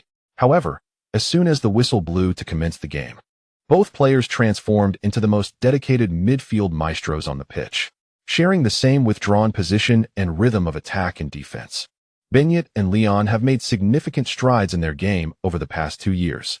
While Beñat may lack the physical prowess and defensive skills of Leon, he is no less adept in orchestrating plays and delivering incisive passes. Thus, their clash today was nothing short of riveting, marked by a back-and-forth exchange of performances. Nonetheless, Leon shone brightly with his robust and formidable defensive interventions. Currently, the leading scorer for Real Betis, Castro, a diminutive and agile opportunistic forward, netted 16 league goals last season. His shooting technique is commendable, and he possesses a keen ability to seize opportunities. However, he is somewhat reliant on his teammates for passes. Consequently, as Leon excelled in his interceptions, Castro found it increasingly challenging to make an impact. After all, with Real Betis losing possession in attack, their capacity to launch offensive strikes diminished, causing Castro considerable discomfort. In critical moments, Real Betis had to rely on Beñat, their linchpin in midfield and defense. In the 32nd minute of the first half, he delivered a pivotal penetrating long pass from the back. Castro's lateral movement before initiating his run allowed him to cleverly evade the offside trap. Carvajal's slightly advanced positioning became a chink in Real Madrid's defensive armor. Nacho was momentarily outpaced by Castro's movement, but he remained composed, benefiting from his acceleration. Little did he anticipate that Castro would decisively opt for a shot the moment he stepped into the Real Madrid penalty area. This showcased the sharp instincts and seasoned judgment of a 31-year-old forward. Adán, initially contemplating an advance to thwart Castro's half-chance alongside Nacho, was caught off guard by Castro's confidence. As he took the shot while still on the edge of the box, the deft strike from Castro was executed with precision. The ball, while not traveling at great speed, skidded close to the grass in a slight bounce, targeting the far corner of the goal. Adán, springing into action, stretched his arm in an effort to reach the ball, but his earlier 2 steps forward had already sealed his fate. The angle was too acute. Despite his utmost effort, he could not graze even a fraction of the ball. The football rolled slowly, yet resolutely, towards the far corner of the net. Just as Castro's heart swelled with joy, a swift white figure surged towards the Real Madrid goal. Leon was still chasing back. The movie star La Liga commentator bellowed, his voice nearly cracking in the excitement of the moment. In a moment almost too fleeting to behold, as the football teetered on the edge of the goal line, Leon propelled himself forward, daring to thrust with all his might, despite knowing he was still a fraction away. Let there be no misunderstanding. He did not aim to nudge the ball toward the goal with his toes, for he was not yet prepared to make headlines for an own goal. Instead, he employed a deft maneuver, applying lateral force with the tips of his feet to nudge the ball. In that critical instant, there was no time to hook the ball away, so Leon took a gamble. He hoped to slightly alter the ball's trajectory, even if it meant it would ultimately roll into the net, buying his team a precious few seconds. He also wagered that his teammates had not surrendered, that they would manage to clear the ball from their penalty area before the Real Betis players could seize the opportunity for a follow-up shot. A misstep at this juncture would seal Real Madrid's fate of conceding a goal to Real Betis. At the moment he made contact with the ball, Leon collided painfully with the goalpost. The impact was excruciating. He felt a sharp ache in his thigh and abdominal muscles. Fortunately, just then, he caught sight of Nacho rushing towards him. The ball had been diverted just in time and was cleared from the penalty area by Nacho moments before it crossed the line. However, the Madrid supporters were not celebrating. Their faces were etched with concern and anxiety as they gazed at Leon, who lay on the ground. "Team doctor," Mourinho's forehead glistened with beads of sweat as he bellowed for the medical staff to rush onto the field to attend to Lyon. In the chaotic scene within the Real Madrid penalty area, Castro, who had just missed a scoring opportunity, quickly set aside his frustration and joined his teammates to encircle Lyon protectively. "Don't move. Hold still, little lion, how do you feel?" Nacho shouted, creating some space while wearing a worried expression as he looked at Lyon, who was grimacing on the grass. "It hurts," Lyon uttered in a strained voice, startling those around him. Castro even covered his mouth as he glanced at Liang's lower back, his eyes filled with panic and sympathy. Yet, after a few labored breaths, Liang pushed himself up and half sat on the field. Castro's eyes widened, and the defenders, including Nacho and Adán, rushed to support him. "Weren't you just saying it hurt?" "Of course it hurts. How could one not feel pain after colliding with such a solid post? Is it a serious injury?" My muscles still ache. But my joints and bones appear intact." "Then why the dramatic display on the ground? Do you think I need time to assess whether my joints are injured?" Seeing Liang rise from the grass and engage in a spirited exchange with Nacho, Castro's lips twitched. It seemed his worry had been unfounded. However, to sustain such a heavy impact and emerge with merely a bruise left Castro reflecting, "This kid is remarkably resilient." Mourinho, too, stood there, hand on his forehead, feeling a mix of relief and exasperation. He recalled a prior occasion when Lyon had executed a perilous defensive maneuver to thwart an opponent's attacking opportunity, a moment that had prompted him to chastise Lyon. However, it now seemed that Lyon had disregarded his previous admonition. Observing his performance on the field, it was evident that Lyon's approach was remarkably professional, and his spirit merited commendation. Yet, Mourinho would rather witness Real Madrid concede a goal than see Lyon resort to such hazardous defensive choices again. Could mere strokes of luck sustain themselves indefinitely? This reckless lad. After muttering a mild rebuke, Mourinho felt a sense of relief as he watched Lyon, under the scrutiny of the medical team, beginning to attempt jumps. The robustness of his physique had indeed left a profound impression on the officiating crew today. Following this brief interlude, Lyon managed to avert disaster for Real Madrid with a thrilling and audacious personal effort in defense. The direct connection between Beñat and Castro had also caught the attention of the Real Madrid defenders. Nevertheless, Carvajal did not retreat his position. He maintained an attacking stance, while Mourinho emphasized the necessity of continuing to apply pressure on the defense of Real Betis. Real Betis' defensive capabilities were merely average in the mid-tier of La Liga, yet they ranked among the top 4 teams in terms of goals scored. Thus, if Real Madrid relinquished control of the midfield and failed to seize offensive initiative, it would play directly into the hands of Real Betis, who preferred to launch counterattacks, confident in their ability to exploit any weaknesses in Madrid's rotated defense. Despite Lyon's commendable performance, without Alonso and Eschen partnering with him today, he could not adequately safeguard the entirety of the central and defensive regions single-handedly. Real Betis always harbored hopes of capitalizing on any defensive lapses from Matuidi and Modric. However, Mourinho was determined to deny Real Betis the opportunity to press forward comprehensively. Thus, in the face of the attacking exchange, Real Betis remained at a disadvantage. Their defense was truly mediocre. Beñat, distracted by the need to balance defensive duties, could only exert limited influence on offensive organization. The two teams ended the first half in a stalemate. Yet Mourinho and the players of Real Madrid were soon rewarded for their faith in Cristiano Ronaldo. During the first half, Ronaldo had struggled against the targeted marking from Real Betis and had not found favorable opportunities to initiate attacks. However, in the 57th minute of the second half, during a swift interplay of passing and movement, Ronaldo executed a seamless reception and shot. He left Real Betis goalkeeper, Adrian, with no reaction time whatsoever. The execution was both decisive and aesthetically pleasing. Just this singular opportunity was seized by Ronaldo, leaving even Modric, who provided the assist, in disbelief. His pass, while not particularly remarkable, merely a standard lofted through ball, was transformed by Ronaldo's vigorous strike.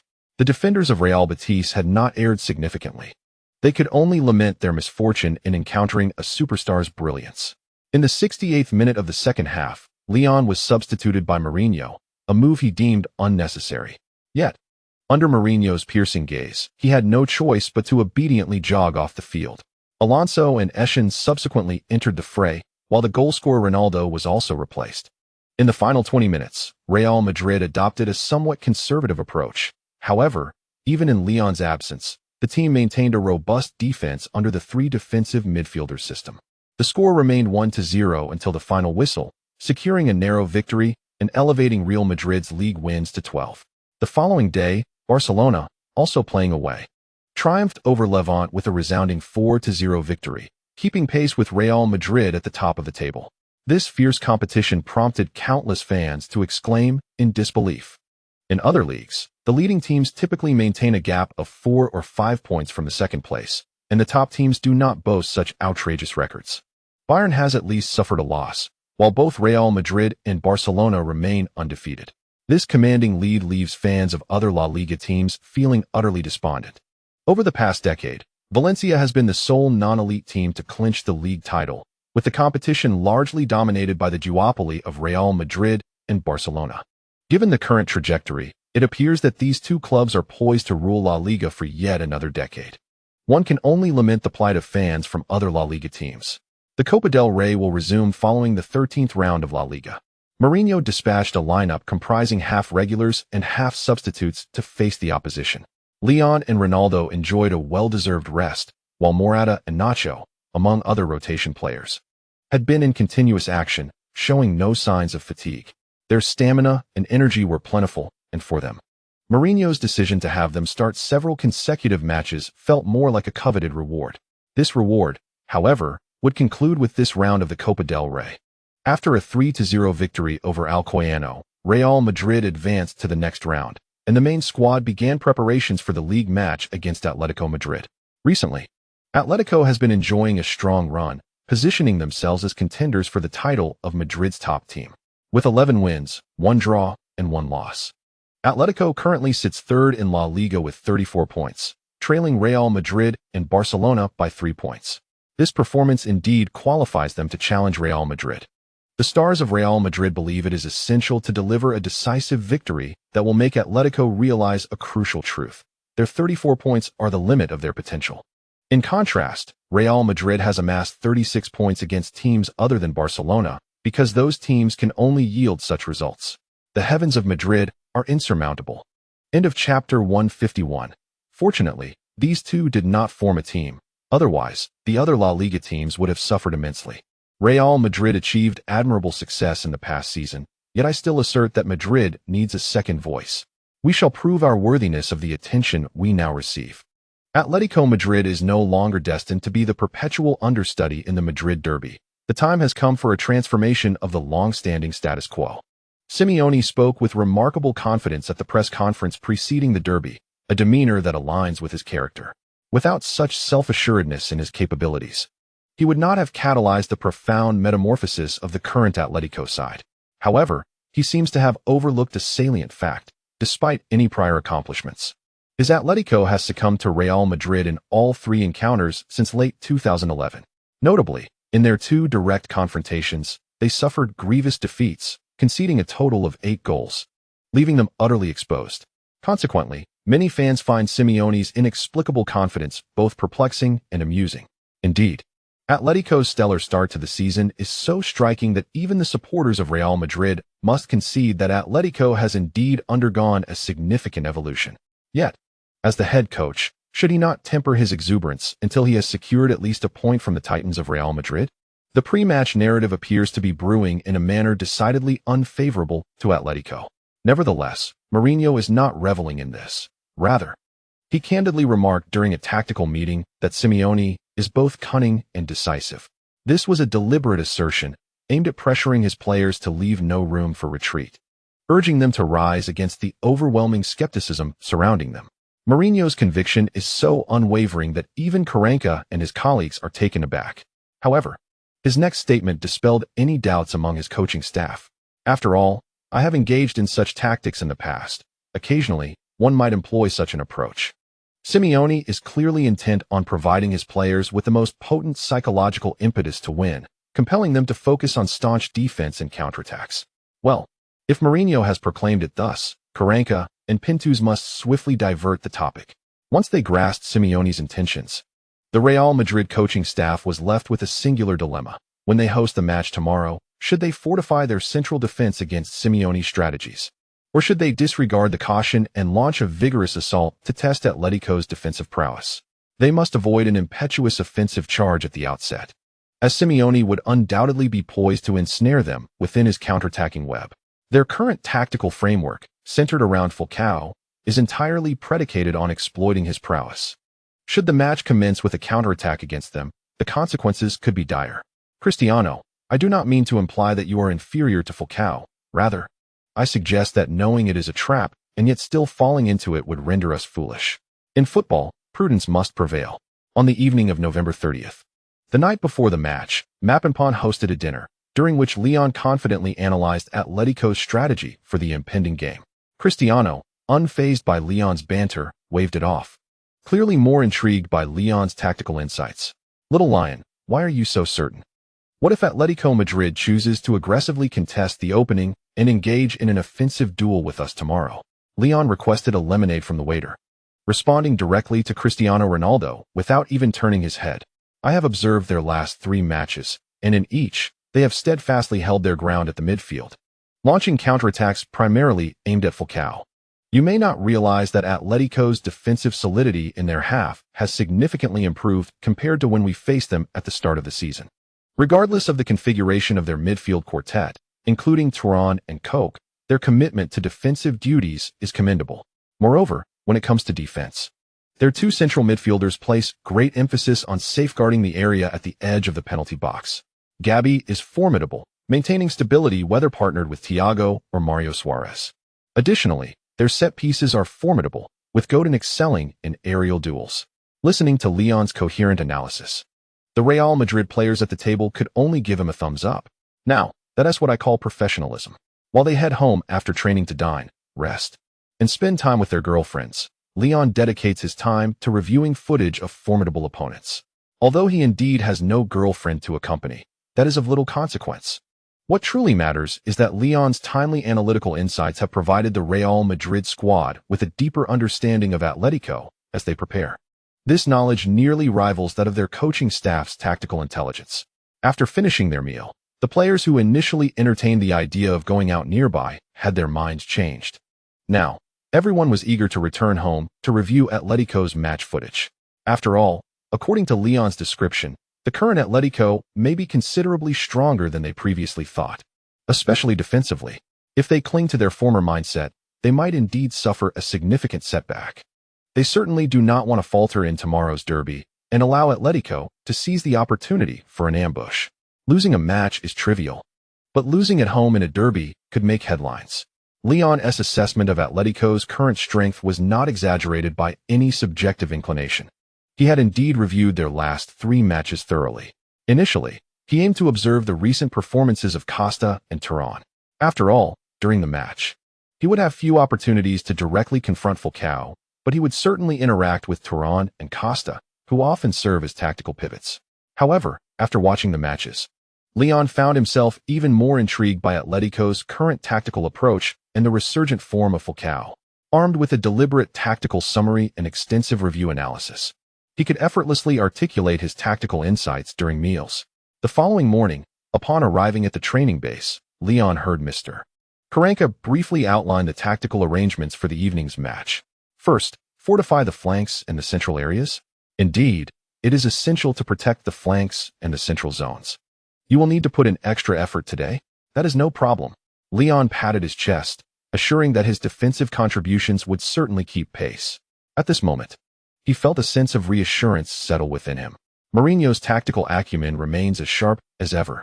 He not only anticipated Atletico's flanking assaults, but also intricately refined the defensive focus to the lateral regions. At that moment, Leon was struck by a foreboding sense that, after the first 20 minutes of the match, Simeone's expression would undoubtedly be far from pleasant. On the evening of December 1st, following Barcelona's emphatic 5-1 triumph over Athletic Bilbao, the pressure of consecutive victories shifted to Real Madrid. As the final match before midnight in the sole marquee derby of the time slot, the clash between Real Madrid and Atletico witnessed a surge in viewership from the instant the broadcast commenced. This phenomenon was evident both domestically in Spain and among overseas audiences. After all, this was the only La Liga match available at that hour, and Barcelona's 5 goals had already piqued the viewers' interest. However, While European fans were preparing to conclude their viewing and retire for the night, fans in China were rubbing their sleepy eyes and turning off their alarms. To catch this match, which commenced at 5 in the morning local time, many fans had no choice but to rise early. Staying up until 2 or 3 for a match was manageable, but extending it to 5 meant an all-nighter, a feat not easily borne by older fans. Wei, once again performing his solo commentary, showcased his impressive skills in engaging the audience, managing the atmosphere effortlessly. After briefly introducing the recent performances of both teams, Wei swiftly detailed the starting formations as the players took to the field. Atletico opted for a 4-4-2 formation, with the emerging talent Courtois in goal.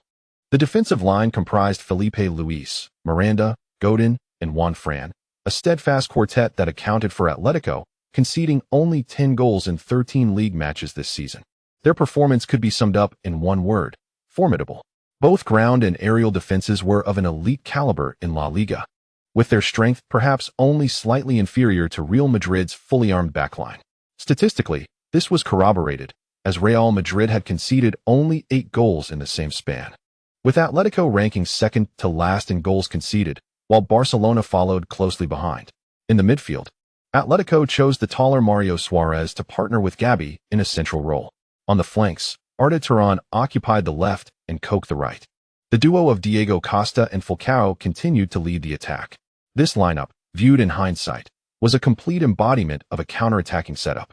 Conversely, Real Madrid adopted a more cautious 4-2-3-1 formation, with Casillas in goal. Following his recovery, Cointreau reclaimed his position as the starting left-back. The central defensive partnership of Pepe and Ramos remained unchanged, while Mourinho opted for Eschen as the right-back, recognizing that Atletico's left flank, featuring Turan and Felipe Luis, was crucial to their offensive strategy. Mourinho demonstrated his utmost respect for this threat by placing Eschen in direct opposition to Turan and Felipe. Today, Leon positioned himself on the right side of the midfield, specifically to curtail the offensive engine of Atletico, Turan, while Alonso assumed the role of left central midfielder. Modric continued as the starting central midfielder, flanked by Cristiano Ronaldo and Di Maria, with Benzema leading the attack. Simeone's expression had visibly dimmed, and one could sense a genuine gratitude towards Mourinho. The tactical intent to impose restrictions was unmistakable. Once Turan and Felipe Luis were rendered ineffective, it could be said without exaggeration that Atletico's attack would be severely crippled.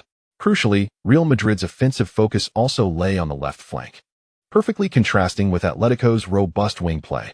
Mourinho could utilize Leon and Eschen as tactical sacrifices, but with one wing targeted. Would Simeone dare to allow Juan Fran and Coke to excessively retreat and attempt to contain Ronaldo? If Simeone were to make such a decision, it would spell disaster for Atletico's offensive capabilities on both flanks. Relying solely on central support for Falcao would hardly offer any substantial assistance. Regrettably, the match commenced punctually, leaving Simeone little time for strategic contemplation. From the moment the whistle blew, Real Madrid's pressure on the right flank immediately imposed challenges on Atletico. The duo of Leon and Eschen, regardless of their positioning on the field, exerted unparalleled defensive pressure on their opponents. More importantly, while they fiercely contested possession, they also ensured timely support for one another. Unlike other fullback and defensive midfielder combinations, which typically see one advance while the other remains to cover, these two operated in unison, both advancing and retreating together.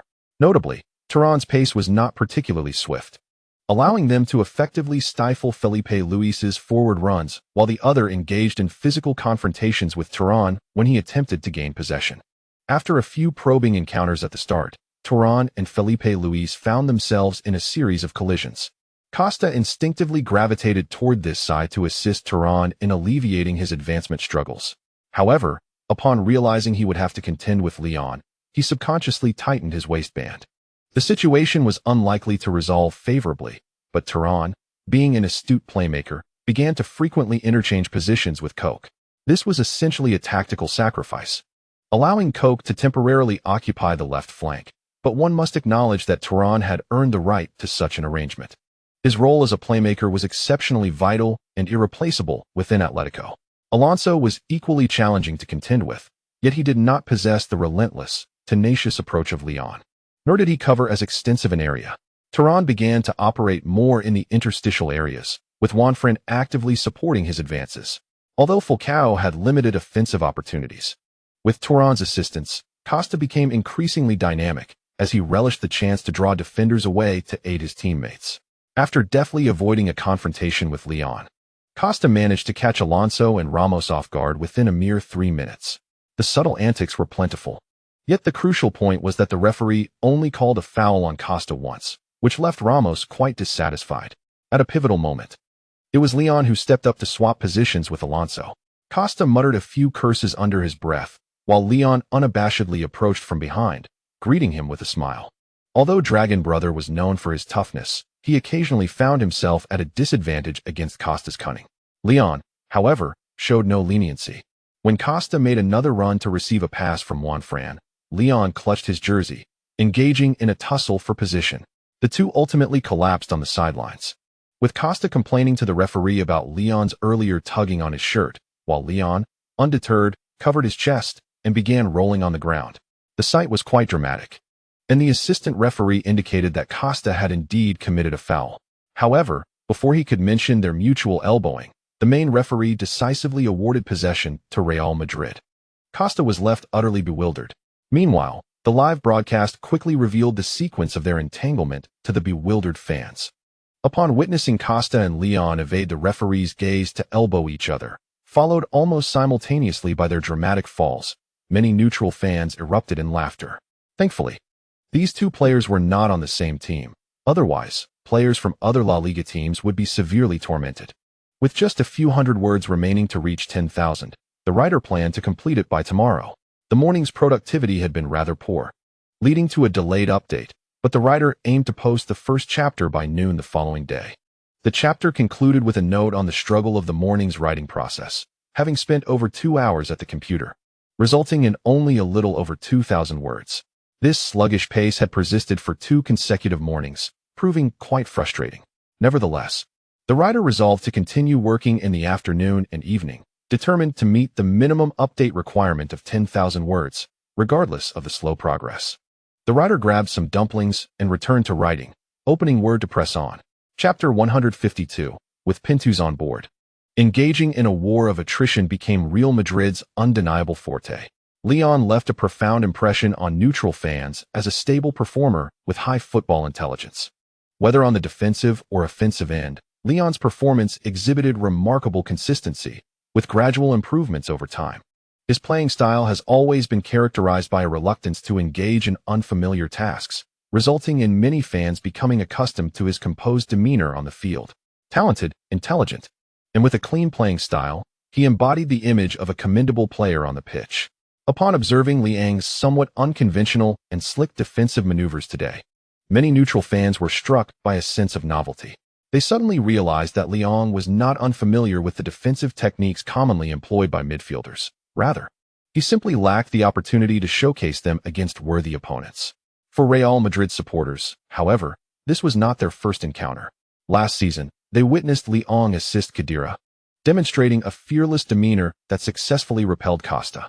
While casual viewers of Real Madrid matches may find this surprising, the devoted fans had long anticipated such moments.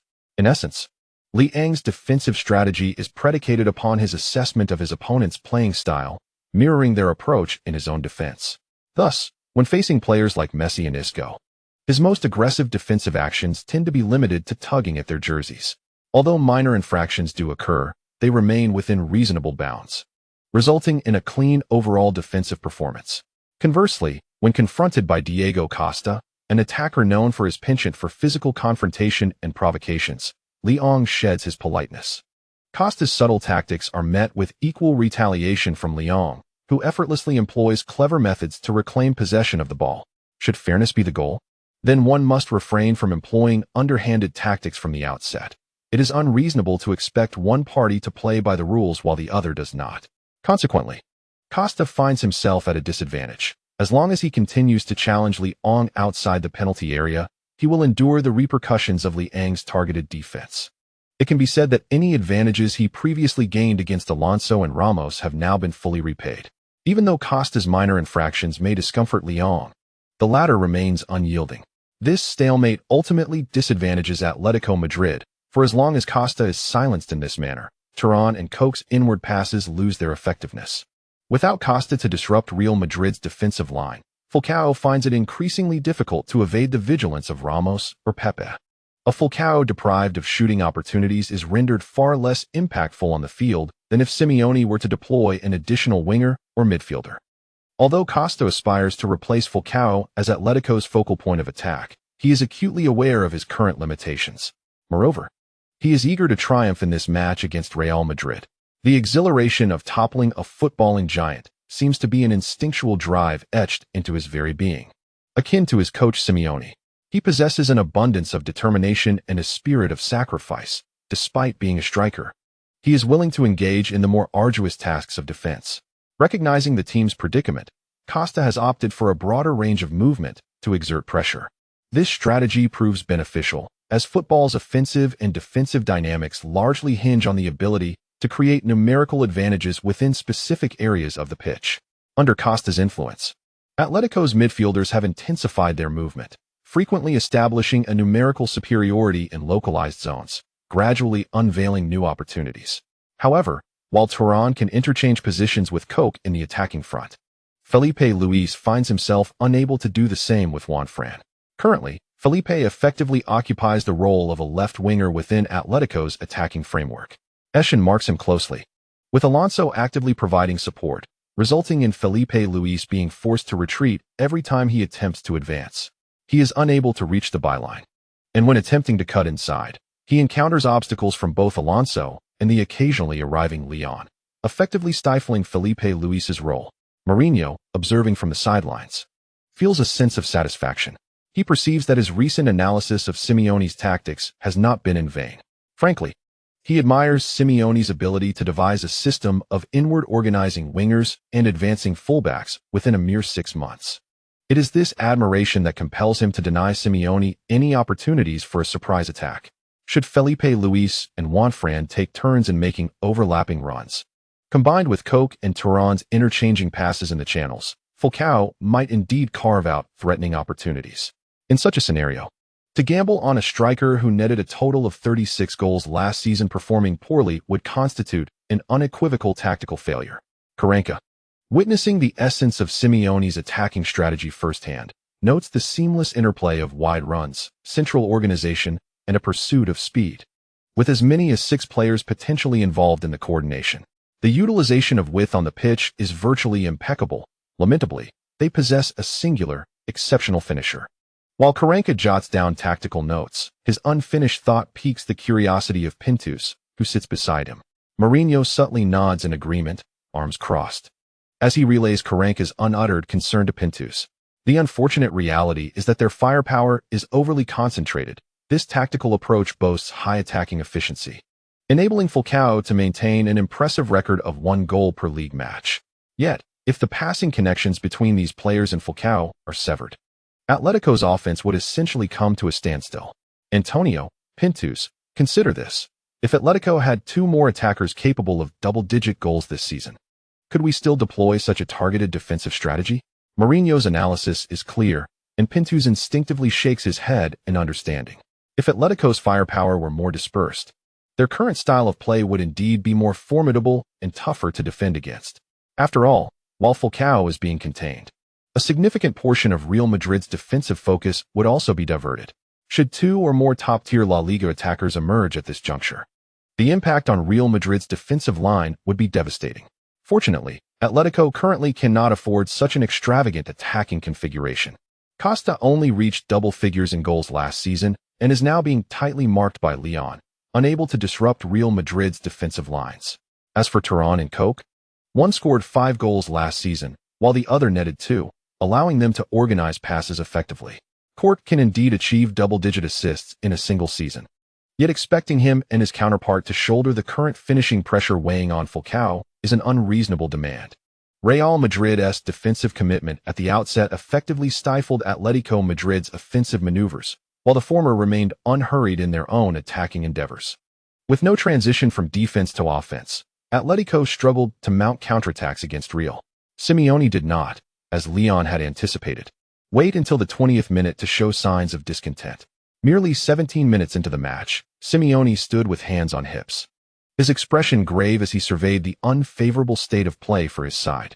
Prior to the match, he had successfully ignited a competitive spirit among Atletico's players, who were now actively running and contesting for the ball. From a spectator's perspective, Atletico seemed to be actively seeking offensive opportunities, while Real occasionally intercepted and attempted counterattacks. It would not be unreasonable to assert that Atletico held the initiative in the match.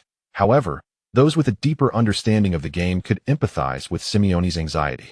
In the opening 20 minutes, Real's defense appeared impregnable, and their attacking players hardly exerted themselves, merely warming up during counterattacks. Meanwhile, Atletico relentlessly sought opportunities, originally intending to play on the counter, but were compelled by Real to press forward. The expenditure of physical energy was tangible. Sustaining this approach for the first half was feasible, but what of the second half? If the game continued in this manner, Atletico's players would inevitably face the dilemma of needing to slow the pace as fatigue set in, while Real would likely choose that moment to accelerate. Would Atletico be able to withstand Real's rapid onslaught then? Wei observed keenly, posing a sharp inquiry. Yet, once the match tempo increased, the decision to decelerate would not rest solely with Atletico. Whenever Atletico struggled offensively and sought to retreat and regroup, Real would intensify their pressing. If they regained possession, a quick counterattack followed, forcing Atletico to hastily retreat. Even if they failed to regain the ball, the rhythm of the match must not be disrupted. Whether in attack or defense, Atletico's preference for extensive running and pressing dictated that they must endure. Throughout the first half, the players who expended the most energy for Real were undoubtedly Leon, followed by Eschen and Alonso, while Modric's exertion remained within normal bounds. It can be said that Real's defensive and midfield lines executed their tactical responsibilities effectively, denying Atletico even a single prime opportunity to score. Conversely, Real's attacking trio barely broke a sweat. Their counterattacks were merely a means of warming up, in stark contrast to the occasionally grueling physical training sessions orchestrated by Pepsius. The energy expenditure in this match could almost be described as blissful. Certainly, the first half was somewhat lackluster, but the second half required a display of prowess to seize control of the game's tempo. Mourinho was not one to allow his formidable trio to merely play a peripheral role. The Real Madrid defenders bore the weight of the defensive duties, significantly draining the stamina and energy of Atletico's midfielders during the first half. In such a scenario, if Cristiano Ronaldo and Di Maria found it challenging to penetrate Atletico's central defense, they would indeed be subjected to Mourinho's infamous tirade. This tactical approach felt strikingly familiar to Lyon as he sipped water in the dressing room, pondering the strategies laid out by Mourinho for the second half. However, once the second half commenced, a fleeting glance at the bald figure of his coach seated on the sidelines sparked a realization within him. Was this not the very tactical philosophy that Zinedine Zidane favored during his tenure, when Real Madrid claimed 3 consecutive Champions League titles? During that period, Madrid often engaged in a war of attrition with their opponents in the first half, regardless of the opponent's strength, resulting in a balanced contest. It was only in the latter stages of the match, around the 60 or 70-minute mark, that Real Madrid would unleash their vigor and overwhelm their adversaries with relentless energy. Indeed, the longer the match progressed, the more effective Real Madrid's offensive became. Often, by the 78th minute, opponents struggled to maintain their rhythm, while Madrid could accelerate their pace, a tactic that very few could withstand. Observing the current match, it was evident that Mourinho's strategy bore resemblance to Zidane's mystical tactics. However, Zidane displayed greater faith in his midfield's control, rarely allowing opponents to encroach upon his defensive territory. In contrast, Mourinho seemed to place unwavering trust in his defenders, exhibiting no trepidation regarding Atletico's frequent assaults in Madrid's half. Yet, both Mourinho and Zidane aligned perfectly in their philosophy of seizing control of the match in the second half. The intention was to execute swift counterattacks, increasing the number of offensive plays to bewilder their opponents. At the onset of the second half, Simeone felt relatively confident. He anticipated Madrid's aggressive start and prepared his players psychologically. However, he did not foresee that Madrid's approach would diverge from that of other teams. Their aggression proved to be remarkably enduring. After an initial attacking wave yielded no results, Atletico presumed that Madrid would revert to a defensive posture, seeking opportunities to counterattack. Contrary to their expectations, Madrid maintained their pressure, advancing high up the pitch, with Lyon and Modric effectively pinned in Atletico's half. The midfield interception line advanced. And with Real Madrid's attacking players equally committed to pressing, the burden on Atletico's defensive line to distribute the ball became exponentially greater than in the first half. In the 58th minute of the second half, Mourinho substituted Marcelo for Coentro. This move further dissuaded Atletico from venturing forward on their right flank, as the combination of Cristiano Ronaldo and Marcelo forced Gabi to shift his focus towards defensive duties. Yet, Real Madrid was not like Atletico, possessing only one primary playmaker. As Atletico's defensive focus collectively tilted towards the right side, Modric deftly distributed the ball to support Di Maria as he advanced with the ball. Mario Suarez and Felipe Luis were unable to halt the sudden surge of the Argentine Angel.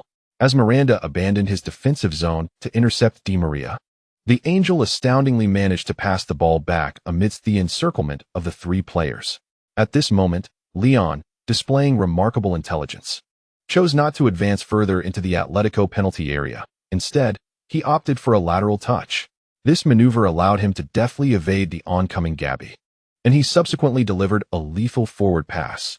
It was not directed towards the left side of the penalty area, nor was there any intention to seek out Cristiano Ronaldo. Leon's choice of pass immediately rendered Godin's marking of Ronaldo a grave error. He aimed precisely for the synchronously advancing Benzema. Even though Mario Suarez had swiftly positioned himself to defend Benzema within the penalty area, that seemingly brief moment was ample for Benzema to adjust his footing and unleash a shot.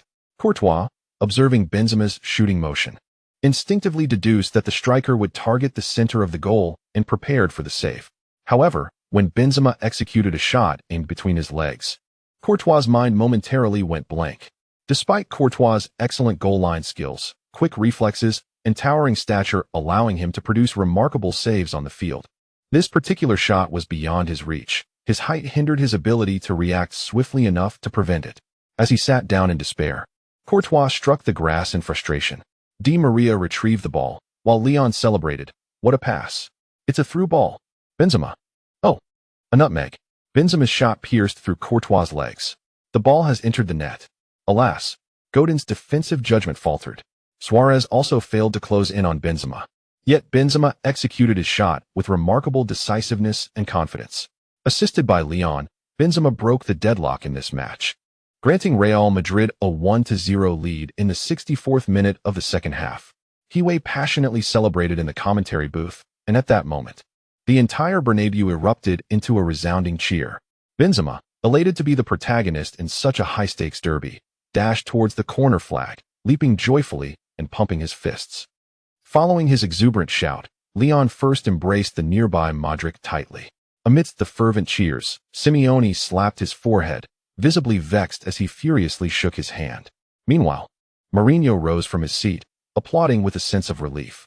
Regarding tactical preparations, Mourinho was confident he could outmaneuver Simeone, as he had genuinely respected his opponent, refraining from underestimating him due to their differing statuses in the football world.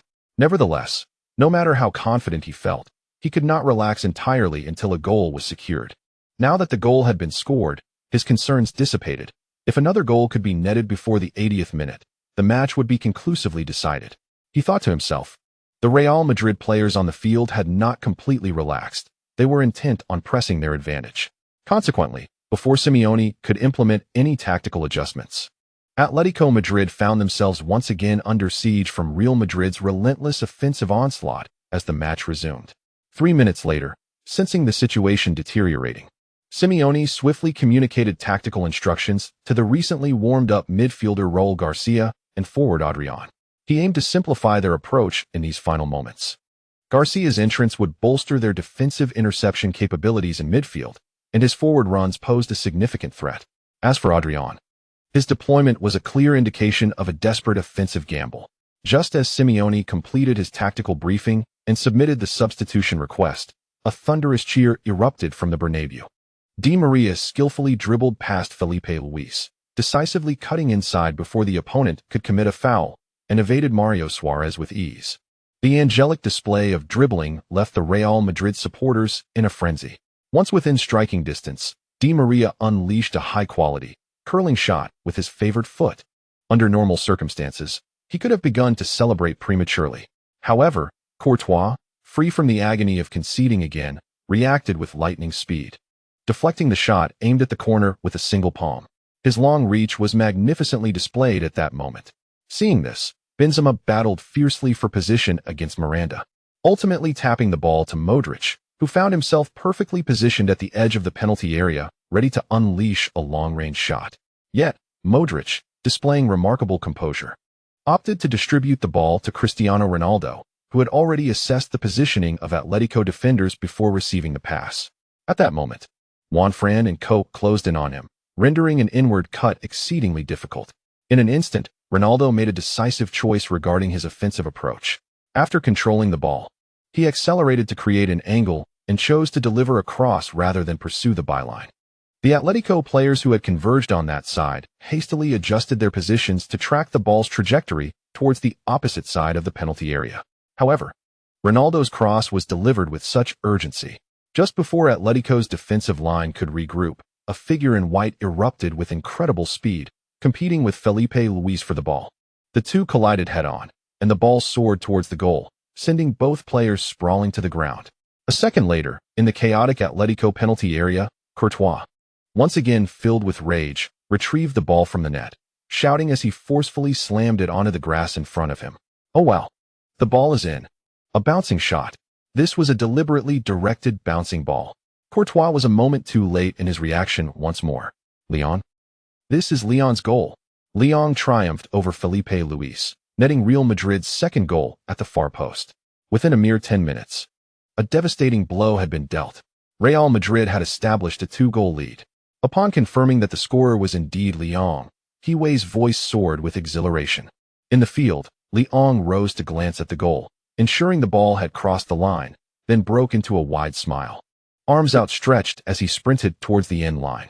He celebrated with a smooth, sliding kneel, and afterward, made a gesture as if donning a mask. His handsome face, adorned with grass clippings and fine beads of sweat, shimmered under the lights.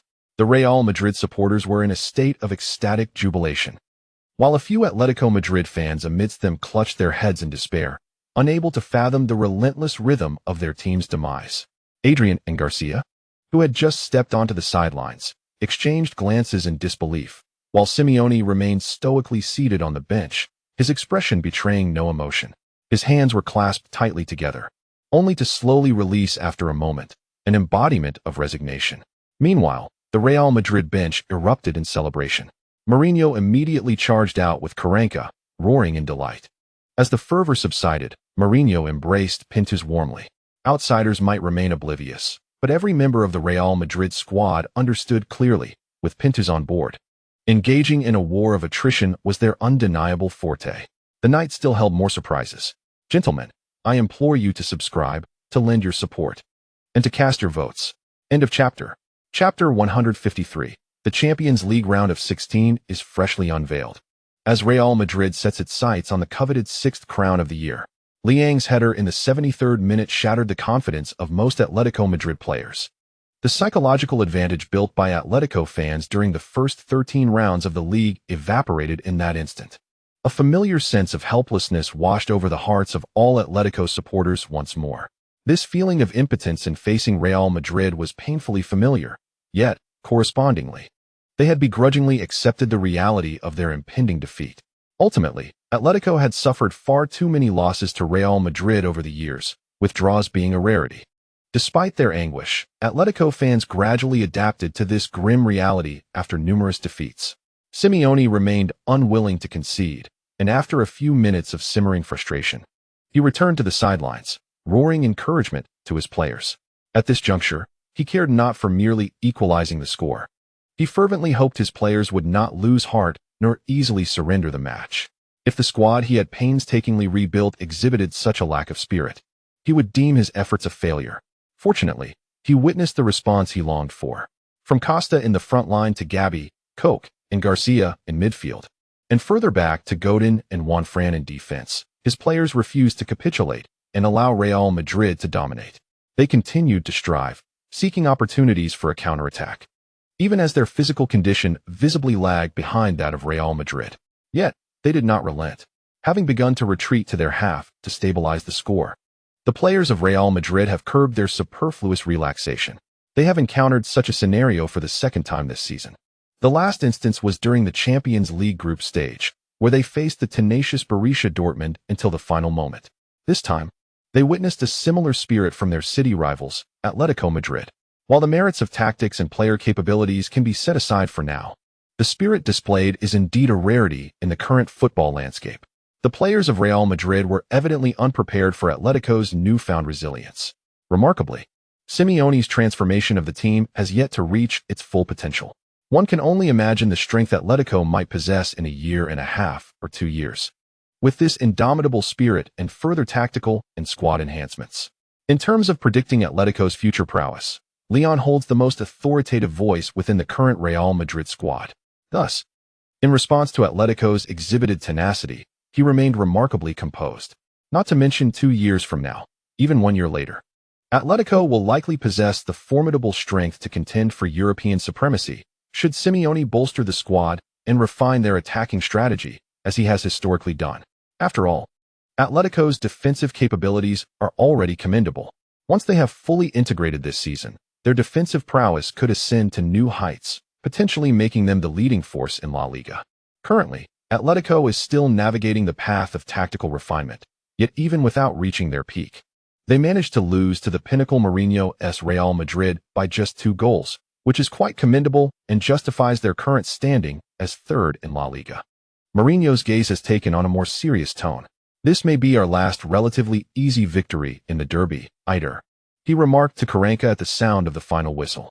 Without waiting for a response, Mourinho strode towards the adjacent Atletico bench. It was a splendid confrontation. As Simeone, managing a forced smile, opened his mouth to speak, Mourinho preemptively grasped his arm, unequivocally expressing his agreement. Your work is exceptional, Diego. I see a completely different Atletico from last season and even the beginning of this one. You are accomplishing a great undertaking, and I must congratulate you. Mourinho's praise gradually eased Simeone's tense expression. Congratulations on your victory, Jose. Your performance today was impeccable. I eagerly anticipate our next encounter in the latter half of the league. So do I.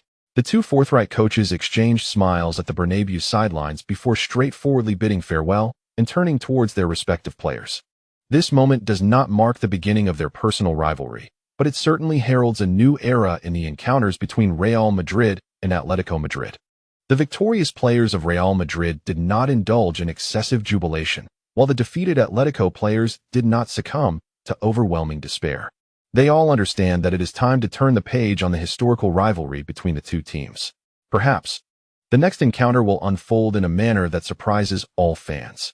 Nevertheless, the players of Real Madrid remain steadfast in their belief that they will emerge victorious in the derby, regardless of the challenges that may arise or the evolution of Atletico's prowess.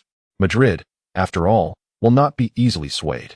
The media widely anticipates Real Madrid's ultimate triumph.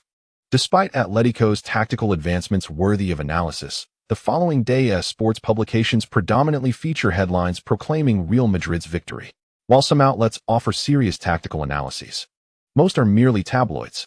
Major newspapers prioritize traffic and sales, rarely dedicating prominent space to specialized tactical discussions that attract a limited audience. Furthermore, both Marca and AS have resumed their accolades for Mourinho's leadership, seemingly oblivious to any prior conflicts with him, an irony that has left many, including Leon and several Real Madrid players, bemused. However, Mourinho appears unperturbed, having explicitly stated that he will no longer entertain interviews from these 2 publications, a sentiment that undoubtedly brings him great relief. Following this round of league matches, the final group stage of the Champions League, the 15th round of the league, and the crucial Club World Cup will soon follow in quick succession. With a tight schedule, Mourinho's focus is far removed from mocking the media. On the evening of December 4th, Real Madrid hosted Ajax in the concluding match of Group D in this season's Champions League. Just 3 days prior, the principal players had exerted themselves in the clash against Atletico, making this match's primary significance for Real Madrid the preservation of their unbeaten home record. Thus, Mourinho generously fielded a completely rotated squad. This time, the rotation was even more comprehensive than during their match against Manchester City, as Leon, Cristiano Ronaldo, and Casillas did not start. The starting lineup consisted entirely of non-first-team players: goalkeeper Adon, a defensive line from left to right featuring Marcelo, Albiol, Varane, and Carvajal. A double pivot of Matidi, paired with Nacho, and a central attacking midfielder, G's. The forward trio included Vázquez, Morata, and Callahan. Ajax's fans had little to say, expressing their gratitude on Real Madrid's official Twitter while simultaneously rallying support for Manchester City. They recognized that although City had lost all hope of advancing from the group stage, they still had to compete for the third position against Ajax, which at least offered a glimmer of hope for a place in the Europa League. However, they underestimated the psychological impact that Real Madrid's starting formation would have on the entire Manchester City squad. Conservatively, even if Ajax were to draw with Real Madrid, they would accumulate 5 points, while City would need to secure a victory against Borussia Dortmund to reach the same total. The disparity in difficulty is utterly disproportionate, and Real Madrid's evident leniency has become the final straw that breaks the mentality of Manchester City's players. Thus, as the last round of Group D commenced, Ajax was fiercely contesting against Real Madrid's reserve team, striving to seize any glimmer of hope for advancement. Meanwhile, Manchester City faced a stalemate at Westfalenstadion, suffering a decisive 0-2 defeat in the first half. Consequently, when this news reached the Santiago Bernabéu, the mindset of Ajax's players began to fracture. This fragile state of affairs amused countless fans. Ultimately, Manchester City only showed a flicker of resolve in the second half against Borussia Dortmund, attempting to fight for their honor. Yet, it proved futile, as they succumbed to a 1-3 loss, concluding their UEFA Champions League campaign with a dismal record of 2 draws and 4 defeats. This was even more lamentable than Borussia Dortmund's previous season. Although Dortmund also lost 4 matches, they managed to secure a victory, while Manchester City failed to achieve even a single win. Ajax, on the other hand, ended their encounter with Real Madrid in the Bernabéu with a 1-1 draw, accumulating 5 points over 6 matches, and for the third consecutive season, they exited at the group stage in 3rd place. However, the prospect of competing in the Europa League alleviated some of the disappointment for Ajax's supporters. Borussia Dortmund's fans, conversely, celebrated throughout the night. After many years, they had returned to the knockout stage of the Champions League, and even if it was merely as runners-up in the group, they felt immensely satisfied. After all, it was certainly an improvement over last season's last-place exit. With the conclusion of the Champions League group stages, the 16 teams for the 2012-2013 season have been freshly determined. Paris Saint-Germain, Schalke 04, Malaga, Real Madrid, Juventus, Bayern Munich, Barcelona, and Manchester United emerged as group winners. Porto, Arsenal, AC Milan, Borussia Dortmund, Shakhtar Donetsk, Valencia, Celtic, and Galatasaray successfully advanced as runners-up. Overall, the distinction in strength between the group winners and runners-up is quite pronounced. Nonetheless, the group leaders generally wish to avoid facing Borussia Dortmund in the first round of the knockout stage. This formidable team has evidently adapted to the rhythm of Champions League matches, and their narrow 3-4 defeat to Real Madrid has indeed intimidated many of the elite clubs. For the teams that advanced as runners-up, drawing Schalke 04 or Malaga in the round of 16 would be seen as a fortunate outcome. However, such draw considerations remain trivial matters for the likes of Real Madrid, Bayern Munich, and Barcelona. Regardless, they would face any opponent without distinction. After the conclusion of the group stage, Real Madrid's focus has already shifted past the next round of league matches. Their upcoming opponents, Valladolid, currently sitting in 15th place in La Liga, have failed to capture the attention of either Real Madrid's players or fans. Their thoughts have already soared towards the distant East Asia. Following the UEFA Super Cup, they eagerly anticipate the arrival of December. On the 13th of this month, Real Madrid will compete in Japan for the Club World Cup. The supreme honor of being 6-time champions beckons to the stars of Real Madrid. It is rather frustrating that I find myself short by several hundred words again. Over the past couple of days, this amounts to a deficit of 2,000 words. So let us round it off neatly. I kindly request a hand with subscriptions, esteemed mentors. Chapter 154. The Asian Light igniting idol craze in East Asia were it not for the principle of avoiding compatriots in the draw. I would hope to face Valencia in the quarterfinals. How delightful that would be. It would feel akin to playing 2 additional league matches without the inconvenience of a long-haul flight. However, your aspirations are overly optimistic. Facing Porto and Celtic would be manageable. But let us avoid Shakhtar Donetsk and Galatasaray, for the chill there is unbearable. I am reminded of last season's away match in Moscow. The pitch, the weather. Holy Mary. That frosty artificial turf was nothing short of a nightmare. Let us not speak of it. The prospect of enduring a repeat this season is simply dreadful. Truth be told, if we were to draw Arsenal and Milan, Silence. After the routine training on December 7th, the Real Madrid players relaxed with massages in the therapy area, engaging in lively discussions about the upcoming Champions League knockout stage. Initially, the conversation was spirited until Leon joined in and began to speak. However, he barely finished his thought before being interrupted by his teammates. Your words possess a certain charm. It would be prudent to refrain from speaking further. If we do end up facing Arsenal and AC Milan, while we may not fear them, it would undoubtedly require considerable exertion and energy. Having previously observed in silence, Long finally spoke up, lightly tapping Leon on the forehead, signaling him to desist. By the way, is the little lion familiar with Japan? We are soon to set foot there. What delights and culinary wonders does that land hold? Having never been to Japan, Callahan curiously inquired of Leon. Yet, this question momentarily left Leon at a loss for words. He had seen a fair number of Japanese films, those of a conventional nature, but when it came to entertainment and cuisine, he could only claim a rudimentary understanding. In truth, the culinary culture and some quaint, exquisite sights of Japan might captivate his European teammates. However, he struggled to articulate any particularly enticing features. If one truly seeks enjoyment, it would surely be more rewarding to fly to the Shandong Peninsula for a couple of leisurely strolls post-match, given ample time. Regrettably, the tight schedule renders such travel impossible. Tilting his head thoughtfully, Leon ultimately shook it, deciding against providing a haphazard introduction. His own lack of interest might lead Callahan to believe he was merely being dismissive. The enthusiasm within the therapy area continued to swell. No Real Madrid player doubted their ability to capture the Club World Cup title. This confidence was not born of arrogance, but rather a deserved assurance. Historically, Chelsea lost to Corinthians due to being in a rebuilding phase at that time. Today's Real Madrid stands at its zenith, possessing unparalleled strength in Europe. Competing against champions from other continents is no different. They can simply overpower their opponents without unnecessary complications. If they cannot even triumph over Corinthians, what hope is there for defending their Champions League title? It would be better to be eliminated early than to face humiliation against Bayern later on. The relaxed players of Real Madrid's first team, in a jovial mood, began to indulge in delightful dreams of the exquisite feeling that comes with clinching the sextuple. As for the imminent La Liga matchday 15, they were utterly unconcerned. In the previous round of the Champions League, Mourinho opted for a complete rotation, granting the key players ample rest. For this match, Real Madrid would field their best lineup. And although Valladolid, as a newly promoted team, surprisingly ranked 7th in La Liga, the main players of Real Madrid perceived little distinction between the 7th place and teams in the lower mid-table. Indeed, their thoughts were not rooted in inflated confidence. The next day, during the La Liga match, Real Madrid exhibited total dominance on Valladolid's home ground. Typically, Real Madrid would not initiate the match with such an aggressive onslaught.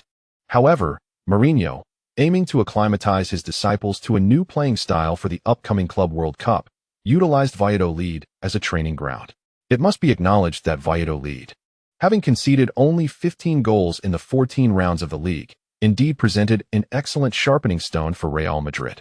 Confronted with a defensive system that could arguably be ranked among the top 4 in La Liga, Real Madrid unleashed their arsenal, employing both flanking attacks and central penetrations. Leon was also heavily involved in the offensive efforts today, yet his fortune in attack seemed to have been exhausted during the previous round against Atletico Madrid. In that match, he had delighted in a goal and an assist.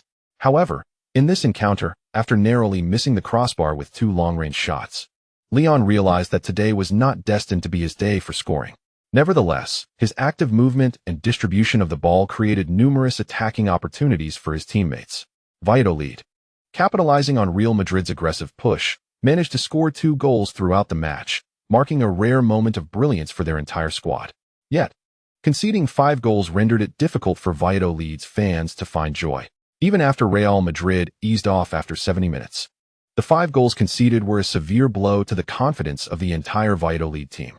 However, as a newly promoted side, it was inevitable that they still placed their trust in official statistics. Teams like Malaga, Real Betis, and Getafe, all part of the top 6 in La Liga, understood that when facing the current Real Madrid and Atletico Madrid, it was wise to temper their expectations. The records and points clearly illustrate that Real Madrid and Barcelona stand in a league of their own, far surpassing the standard of typical La Liga teams. Atletico Madrid, having climbed the ranks, previously boasted impressive results against other La Liga teams. Yet, when faced with Real Madrid, they too were decisively bested. Therefore, while examining the official statistics of La Liga, one must first disregard the data from Real Madrid and Barcelona before making comparisons with other teams. Atletico is nearly delivering a dimensional blow to the other La Liga teams, not to mention the peak performance of both Real Madrid and Barcelona. Having harvested ample confidence and joy, Real Madrid's team joyfully returned to Madrid after leaving Valladolid in defeat. After a restful night, on the morning of December 9th, the coaching staff of Real Madrid boarded a plane bound for Japan. At this moment, European and East Asian media began to fervently promote the Club World Cup, reminiscent of FC Barcelona's expedition to Japan at the end of 2009. The entire football world eagerly anticipated the moment when Real Madrid would truly lift the crown of 6 championships. Naturally, there were those who were unwilling to witness this scene. FC Barcelona and Atletico Madrid were among the clubs harboring the strongest sentiments against Real Madrid. Nevertheless, despite their disdain, they had to concede that Real Madrid currently stood as the sole titan of the football realm. The likelihood of Real Madrid claiming this 6th crown was at an impressive 99, and teams from East Asia and the Americas would prove unable to obstruct them. After a lengthy 12-hour flight, Leon and his teammates felt somewhat fatigued. Even after snatching brief moments of sleep on the plane, their eyes bore unmistakable signs of weariness. The sole piece of good news was that it was approximately 5 in the morning in Japan, and the local fans awaiting their arrival at the airport were relatively few. Thus, the players of Real Madrid smoothly boarded the bus and arrived at their hotel. Like their teammates, Leon freshened up briefly before collapsing into a deep slumber. They slept soundly from 6 in the morning until just past 2 in the afternoon, before leisurely waking up to wash up and dine. There was no need to worry about adjusting to the time difference, as their first training session in Japan would commence punctually at 4 o'clock. Today's training focused on physical conditioning, so once the 2-hour session concluded, the star players of Real Madrid, brimming with energy, would undoubtedly be exhausted from the rigorous practice. A timely bedtime tonight would ensure a seamless return to their regular training rhythm the following day. Meanwhile, as Real Madrid actively adjusted their state, the entire East Asian sports media had already begun to stir with excitement. By morning, images of Real Madrid's early arrival at the Japanese airport were circulating online. Major sports publications across East Asia rushed to report on the event. A delegation of reporters from Huaguo Wutai set off for Japan that very morning. By evening, after Real Madrid's training session had concluded, a multitude of journalists waiting on the sidelines finally had the opportunity to interview the players. Leon, over here. Upon hearing Hiwei's call, Leon, without a moment's hesitation, waved and jogged over, unbothered by the fact that he had yet to return to the locker room to freshen up and change. The other Real Madrid players, however, indicated that they needed to return to the locker room to attend to their personal appearances. Thus, as Leon graciously accepted interviews from the Chinese media, the South Korean and Japanese journalists could only look on enviously from the sidelines. Leon's hair had been cropped short, slightly longer than a buzz cut, and even with beads of sweat, he appeared far from disheveled. Beneath the evening light of a winter's day, the handsome visage of Leon, adorned with a smile and clad in a sweat-drenched jersey that clung to his well-defined muscles, effortlessly invaded the lens of the camera. Since it was not a live broadcast, Leon felt no embarrassment, graciously greeting the domestic audience.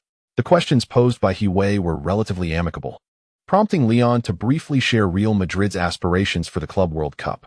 However, during his interview, a South Korean and Japanese reporter swiftly captured multiple photographs of him.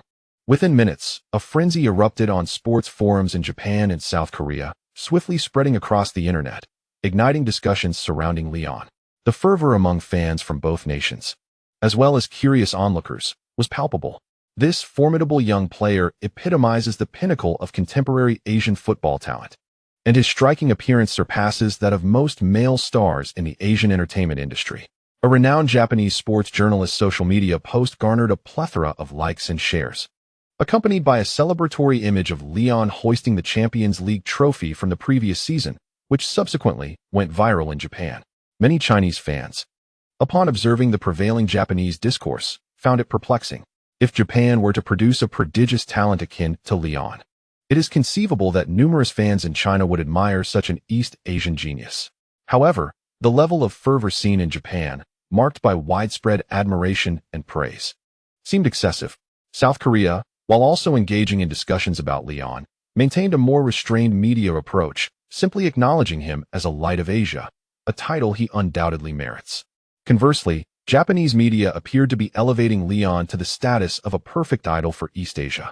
While our little lion is undeniably handsome and impressive, the praise he receives seems somewhat inflated. Several domestic fans began to voice their critiques, with some initiating discussions on the underlying reasons for this phenomenon. A fan currently working in Japan articulated a poignant observation, elucidating the confusion harbored by domestic supporters. Had Leon not achieved his present accolades, lacking even a single Champions League or league title, the Japanese media would not have reacted so dramatically. Yet, due to Leon's exceptional performances both during his loan and upon returning to Real Madrid, his rapid accumulation of prestigious honors in merely over 2 years of professional career has allowed him to shatter the Asian ceiling. This achievement, coupled with his youthful appearance, has garnered him the unconditional admiration of Japanese fans and media alike. This reasoning holds substantial merit, especially given the fans' first-hand experience of the Japanese societal sentiment, lending credibility to his insights. Meanwhile, Leon increasingly sensed the growing strangeness of the situation. In recent days, the number of Japanese supporters waving banners in support of him, both outside their hotel and along the periphery of the training grounds, has surged dramatically. This increase is not merely a transition from hundreds to 1,000. It has escalated from several thousand to over 10,000. By noon on December 13th, a nearly all-female cheering squad composed predominantly of young girls had gathered outside Real Madrid's hotel, chanting slogans in unison, leaving Leon utterly bewildered. How could this be? The little lion, so immensely popular in Japan, he had previously claimed to have no fan base in the country. Upon witnessing the hundreds of young women forming this cheering squad, Ma Pengpeng could no longer contain herself and reached out to grasp Leon's collar. Leon, however, could only smile awkwardly and wave his hands in protest. It was an unfair predicament for him. He had never participated in any events in Japan before, and during his time with the youth national team, he had not faced the Japanese squad either. This was indeed his first visit to Japan for a match. Without any prior promotional activities, how could he have anticipated such overwhelming popularity? Fortunately, Karanka approached with a smile, intervening on Leon's behalf. To avoid further commotion and complications, Leon refrained from making an appearance before the throng of fans. Staff members from both the hotel and Real Madrid promptly engaged with the enthusiastic supporters outside. Upon learning that Real Madrid would remain in Japan for a day after the conclusion of the Club World Cup, during which the star players would meet with them, most fans gradually dispersed as advised. However, a significant number of Leon's and Cristiano Ronaldo's personal fans remained steadfast outside the hotel, including the cheering squad of young women. Ultimately, Leon could not resist the urge to connect with his supporters. As the team boarded the bus to the match venue that afternoon, he drew back the curtain of the bus window. He displayed a handwritten note expressing his gratitude and urging the girls to return home soon, written in English. Whether it had any effect, he could not tell, but at least he had conveyed his sentiments. After closing the curtain again, he did not witness the group of young girls who were nearly moved to tears, nor the Japanese media capturing their emotional moments. Before the match commenced, news of Leon's female fans moved to tears gained traction across East Asia. Interestingly, the focus of the discourse in Japan did not center on whether these girls were misguided in their affections, but rather on how considerate and heartwarming Leon's gesture was. Fortunately, at that moment, Leon was no longer preoccupied with the public sentiment surrounding the match. Thus, the praise did not lead him to feel the embarrassment of fidgeting in place. At 6:30 in the evening, a well-prepared Real Madrid kicked off their first match of the Club World Cup against Monterrey amidst the thunderous cheers of over 40,000 local fans. The Toyota Stadium, which was meant to maintain a neutral atmosphere, had transformed almost entirely into a home ground for Real Madrid during this match. Unsurprisingly, with Real Madrid's explosive performance and the scoring of 6 goals, the stadium's fans were filled with exhilaration and delight. That evening, the Japanese commentators and special guests who narrated the match were filled with astonishment, exclaiming, This is the true caliber of a premier football club. However, it must be noted that Real Madrid, despite scoring 4 goals in the first half, opted to ease their efforts in the second half, netting only 2 additional goals before concluding the match. Though Liang did not provide an assist today, he delivered a powerful long-range shot from outside the box, a gesture of gratitude towards the local fans for their unwavering support. Following their resounding 6-0 victory over Monterrey, Real Madrid is set to face Corinthians on December 16th in a final showdown for the Club World Cup Championship. After the match concluded, the Real Madrid squad wasted little time, swiftly packing their belongings and heading towards Yokohama City, where the final will take place at the Yokohama International Stadium. Upon completing their site visit that evening, the players experienced a sensation akin to competing in a UEFA Champions League away match, devoid of pressure. Even though Corinthians is a renowned football powerhouse in South America, they presented no greater challenge than that of a mid-table La Liga team. Mourinho maintained his tactical approach for the final, initiating with a strong offensive push to suppress Corinthians' midfield rhythm.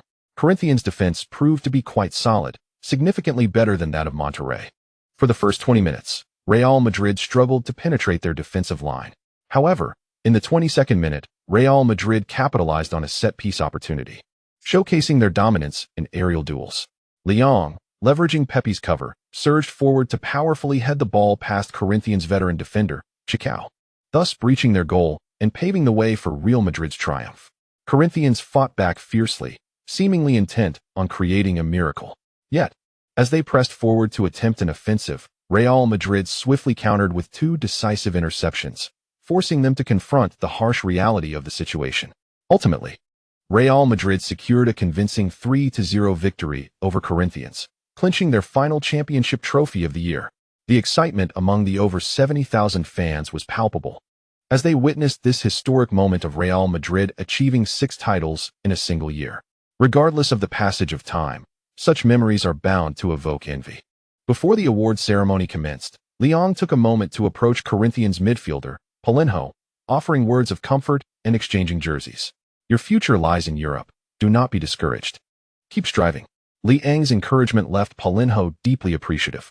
After the series of formalities had concluded, accompanied by the enthusiastic cheers of the DJ, the entire Real Madrid squad triumphantly lifted the Club World Cup trophy on the podium. In that moment, they realized the remarkable feat of becoming the 6-time champions of 2012. Meanwhile, Liang ignited a fervent wave of idolization in East Asia. The state of affairs is disheartening. Alas, taking a leave of absence is simply not an option. The narrative of the year in football reached its climax on December 16, 2012. It is not an exaggeration to label this as the year of Real Madrid.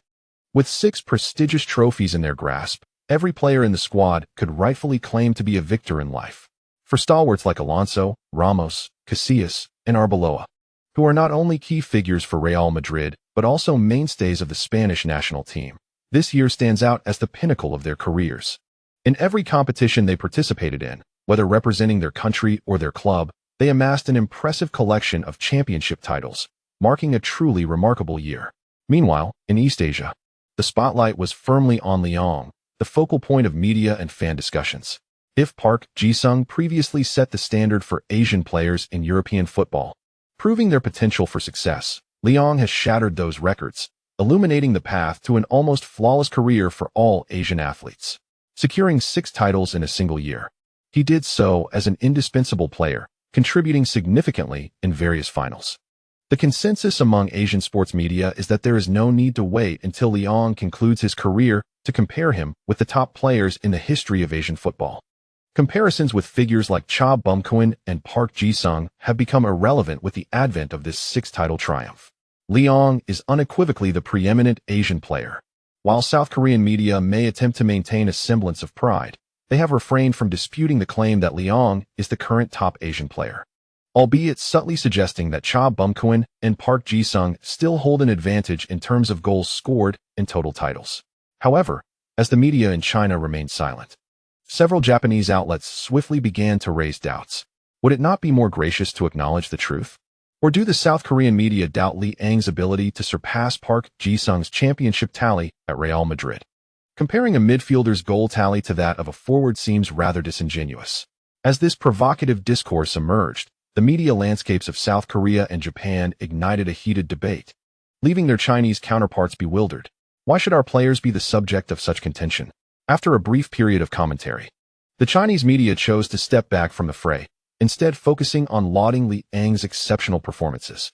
His contributions included a goal and an assist in the Champions League final, and he was the first to step up in the penalty shootout of the Copa del Rey final, setting the tone for success. Additionally, he scored Real Madrid's second goal in the UEFA Super Cup's opening leg. In this year's Club World Cup, both matches witnessed goals. Such performances leave no room for criticism. Li Yang, with his remarkable displays in crucial matches, truly lives up to his moniker of Mr. Big Heart. To put it more plainly, one can boast about him with sound reasoning and confidence. The meticulous details of his performance throughout the game, along with his pivotal contributions on both offensive and defensive fronts, are evident to professional media and knowledgeable fans alike, showcasing Li Yang's significance to Real Madrid. His defensive reliability and extraordinary attendance record render him irreplaceable. For newer fans and those who favor statistical analysis, the display of his key goals and assists speaks volumes, often proving more persuasive than other professional metrics. No one can resist the allure of a decisive hero. While Li Yang may prioritize team victories and enjoys fostering collaboration among his teammates, many fans and onlookers tend to focus on individual statistics that fragment the essence of teamwork, leading to comparisons among different players. This perspective may seem absurd, yet it is the current reality. Li Yang has been portrayed by various East Asian media as a pivotal hero. In the wake of public interest, Li Yang, who had not yet departed Japan with the team, experienced the fervor of the local fans. The exhilaration of securing the sextuplet of championships was fleeting, as he soon faced the enthusiastic young Japanese supporters who once admired him. During an impromptu meet and greet lasting under 2 hours, Li Yang and Cristiano Ronaldo once again emerged as the most adored Real Madrid stars. The customary sequence of autographs, photographs, and embraces was unavoidable. Li Yang maintained a typical demeanor, adhering to the club's protocol, but expecting him to be more warm and friendly would be unrealistic. Had this been a domestic event, he could have sustained his enthusiasm for double the time. It is only natural that home fans receive the utmost treatment. For the well-off Japanese fans, Li Yang managed to exhibit a courteous demeanor, which sufficed. After all, he had no intention of earning money in Japan, and learning a few simple Japanese phrases to further express friendliness was unnecessary. The club's overseas publicity manager, recognizing Li Yang's reluctance, chose not to push the matter and was considerate of his feelings. However, this manager may not have anticipated that Li Yang would ultimately receive a commendable and respectful evaluation from Japanese media and fans. After enjoying his final meal in the local area that afternoon, the entire Real Madrid squad hurriedly boarded their flight back to Madrid. Another lengthy 12-hour journey awaited them, and by the time they arrived in Madrid, the players were already in need of rest. However, it was only 4 in the afternoon in Madrid, and even in winter, the sun shone brightly. The arrival of numerous Real Madrid fans at the airport was a sight to behold. Following a brief yet fervent celebration with the Club World Cup trophy, the players boarded a bus destined for the Plaza de la Diosa de la Cosecha. The bus was already laden with the remaining 5 championship trophies, and even the mere sight of them brought immense joy and satisfaction to the players. However, unlike a season-ending championship celebration, the decorations at the venue were rather simple. A modest platform was set up, and amidst the cheers of countless media and fans, the players of the first team emerged one by one to thunderous applause. Next came the coaching staff, including Mourinho, Karanka, Ruiz, and Pintus. When the president made his entrance and delivered a brief congratulatory speech to the players and coaches, the atmosphere reached its zenith. The 6 championship trophies were prominently displayed in front, with the first row of crouching players from the Mourinho era in front and the standing players behind them, flanked by the coaching staff on either side. Just as the media prepared to capture this moment, Li Yang exchanged glances with his teammates, who then retrieved several small figurines featuring the likenesses of former players from behind them. Each player held one, placing the figurines in front of themselves. The excited fans and journalists soon realized that these figurines represented the Real Madrid players who had departed since Mourinho's arrival: Kaká, Khedira, Gago, Granero, and Last Diarra, with even Altintop and Sahin, who had barely played last season, included. This was evidently a surprise known only to the players, as both the president and Mourinho displayed looks of astonishment. However, they quickly recovered, leading the applause and signaling their approval. The excitement among the Real Madrid fans escalated, who passionately shouted and cheered. It is often said that Real Madrid lacks a sense of humanity. Indeed, certain aspects of the club's transfer dealings may lend credence to this assertion. Yet, on this day, these players demonstrated their camaraderie and warmth. This sextuplet of champions belonged to them, yet they did not forget their departed brothers. Regardless of their contributions, this achievement was shared with all. Thus, the entire Mourinho-era squad made their first cohesive appearance before the cameras. This historic and heartfelt scene stirred a multitude of emotions among all present. Mourinho himself was deeply moved. He had previously contemplated those who had left. Some indeed did not fit his tactical requirements, yet he remained grateful. Each departed player had been given an opportunity. Undeniably, some may have harbored grievances upon their exit, but with the passage of time, only understanding and respect remained between them and Mourinho. Therefore, witnessing these players appear in a different light at the celebration brought a sense of relief to the coach. The esteemed elder statesman has engaged in a conversation with Sanchez, the content of which remains a mystery. However, the joy evident on Sanchez's face suggests it bodes well for Real Madrid. That evening's celebration concluded amidst the exuberance of the fans. The players of Real Madrid shared in the joy, yet, having exerted themselves until the festivities ended, they found little energy left to indulge in the vibrant nightlife. After being driven home by an assistant, Lyon collapsed into slumber. He rested from 10 o'clock that night until just past 11 the following morning, finally awakening from his comfortable repose. Their actions from the previous night, unsurprisingly, graced the front pages of European media. The 6 championship trophies displayed in perfect alignment were particularly striking. However, the true focus of the reports was the figurines held by Lyon and his companions, adorned with photographs of their former teammates. The former members of the Mourinho-era Real Madrid were, without exception, deeply moved upon learning of this. Lyon received heartfelt messages of gratitude from Kaká and others. After responding, he rose to freshen up, while the nutritionist he had hired had already prepared lunch. The entire day was designated as a holiday. The team would resume training on the morning of December 19th. For Lyon, a half-day of rest sufficed. After enjoying a sumptuous pre-training meal, he set off for Valdebebas. His long-passing ability had successfully surpassed a rating of 84 following the recent La Liga match against Real Betis. Feeling a surge of progress, Lyon found himself eager to dedicate more time to honing his long-passing skills. This Christmas break presented an ideal opportunity for improvement. And should he elevate his long-passing rating to 85, he planned to readjust his training focus accordingly. With a phased plan in place, Lyon felt a sense of assurance in his ability to achieve it. The sight of Lyon arriving at the training facility reassured Mourinho as well.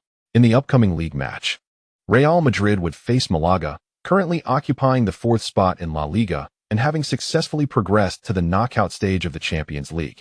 Had this match occurred before the Club World Cup, Mourinho would have harbored little concern, even on the road. A fully fit Real Madrid would undoubtedly secure a victory against Malaga. However, the main squad had just returned from the Club World Cup, and the fatigue from the long journey, along with the adjustment to a different time zone, required time to dissipate. At this juncture, claiming a certain victory over Malaga was a sentiment Mourinho found difficult to express. Fortunately, Lyon's consistent form provided solace, as long as he maintained his typical performance. Real Madrid's midfield defense remained secure. With this thought, the coaching staff collectively breathed a sigh of relief. Over the next 4 days, the main players of Real Madrid slowly regained their rhythm in training. Nonetheless, Mourinho was not entirely satisfied, as Di Maria and Avila had encountered minor muscle strains, and Alonso had been advised by the medical staff to rest due to muscle fatigue. This has added considerable distress to Mourinho's tactical arrangements.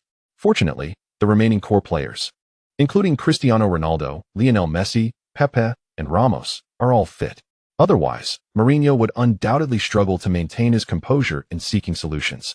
All La Liga fans eagerly anticipate the final round of league battles before the Christmas break.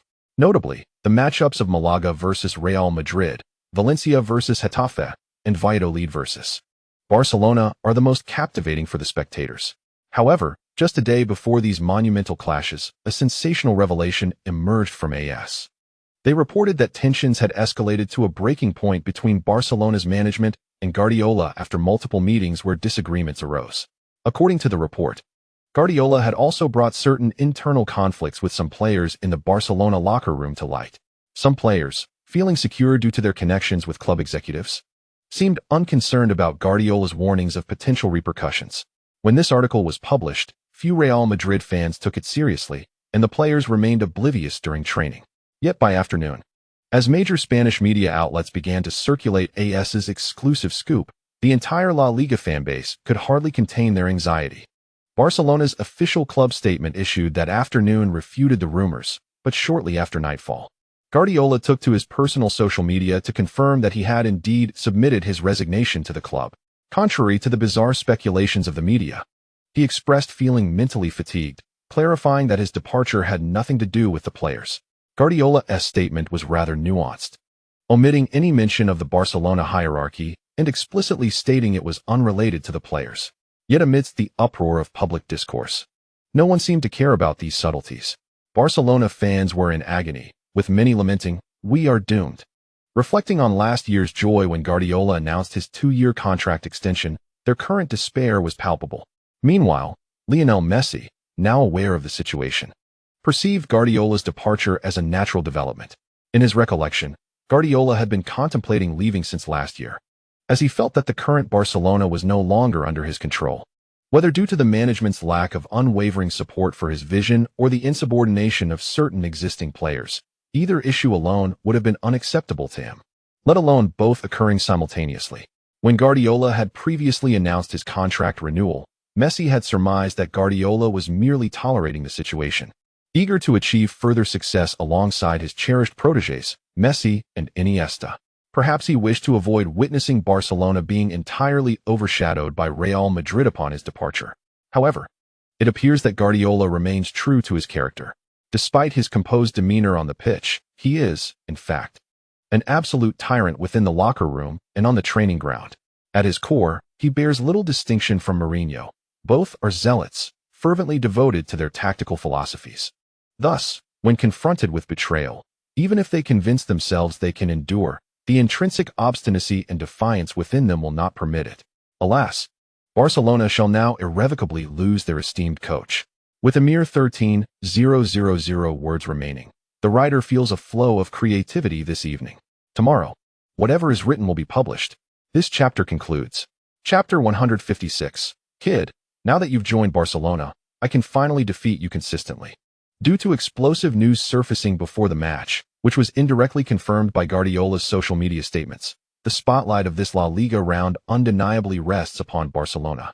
Renowned media outlets from across Europe have dispatched numerous teams of journalists to Barcelona, eager to obtain exclusive first-hand reports. On the day of the match, the scene was overwhelming. The Barcelona club and the vicinity of Camp Nou were teeming with reporters armed with cameras. The fervent fans of Barcelona were nearly driven to frustration by the incessant interviews. Initially, some supporters pleaded with the media to convey their reluctance and desire for Guardiola to remain. After all, the fans believed their voices could only resonate widely through the media.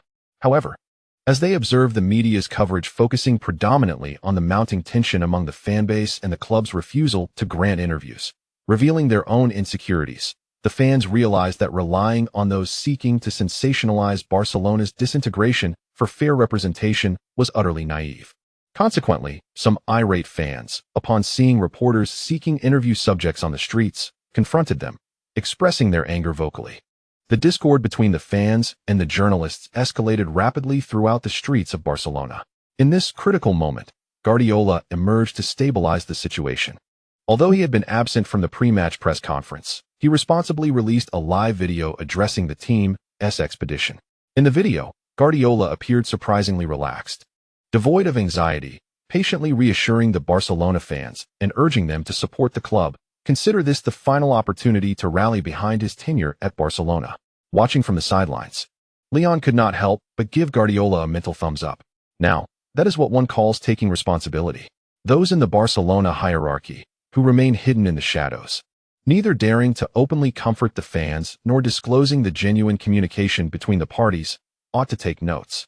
Having quelled his desire to continue observing the spectacle, Leon refrained from further discussing this matter with his teammates. Regardless, this dream team Barcelona had, over the past 2 seasons, served as a formidable adversary. compelling Real Madrid to remain vigilant and strive for improvement.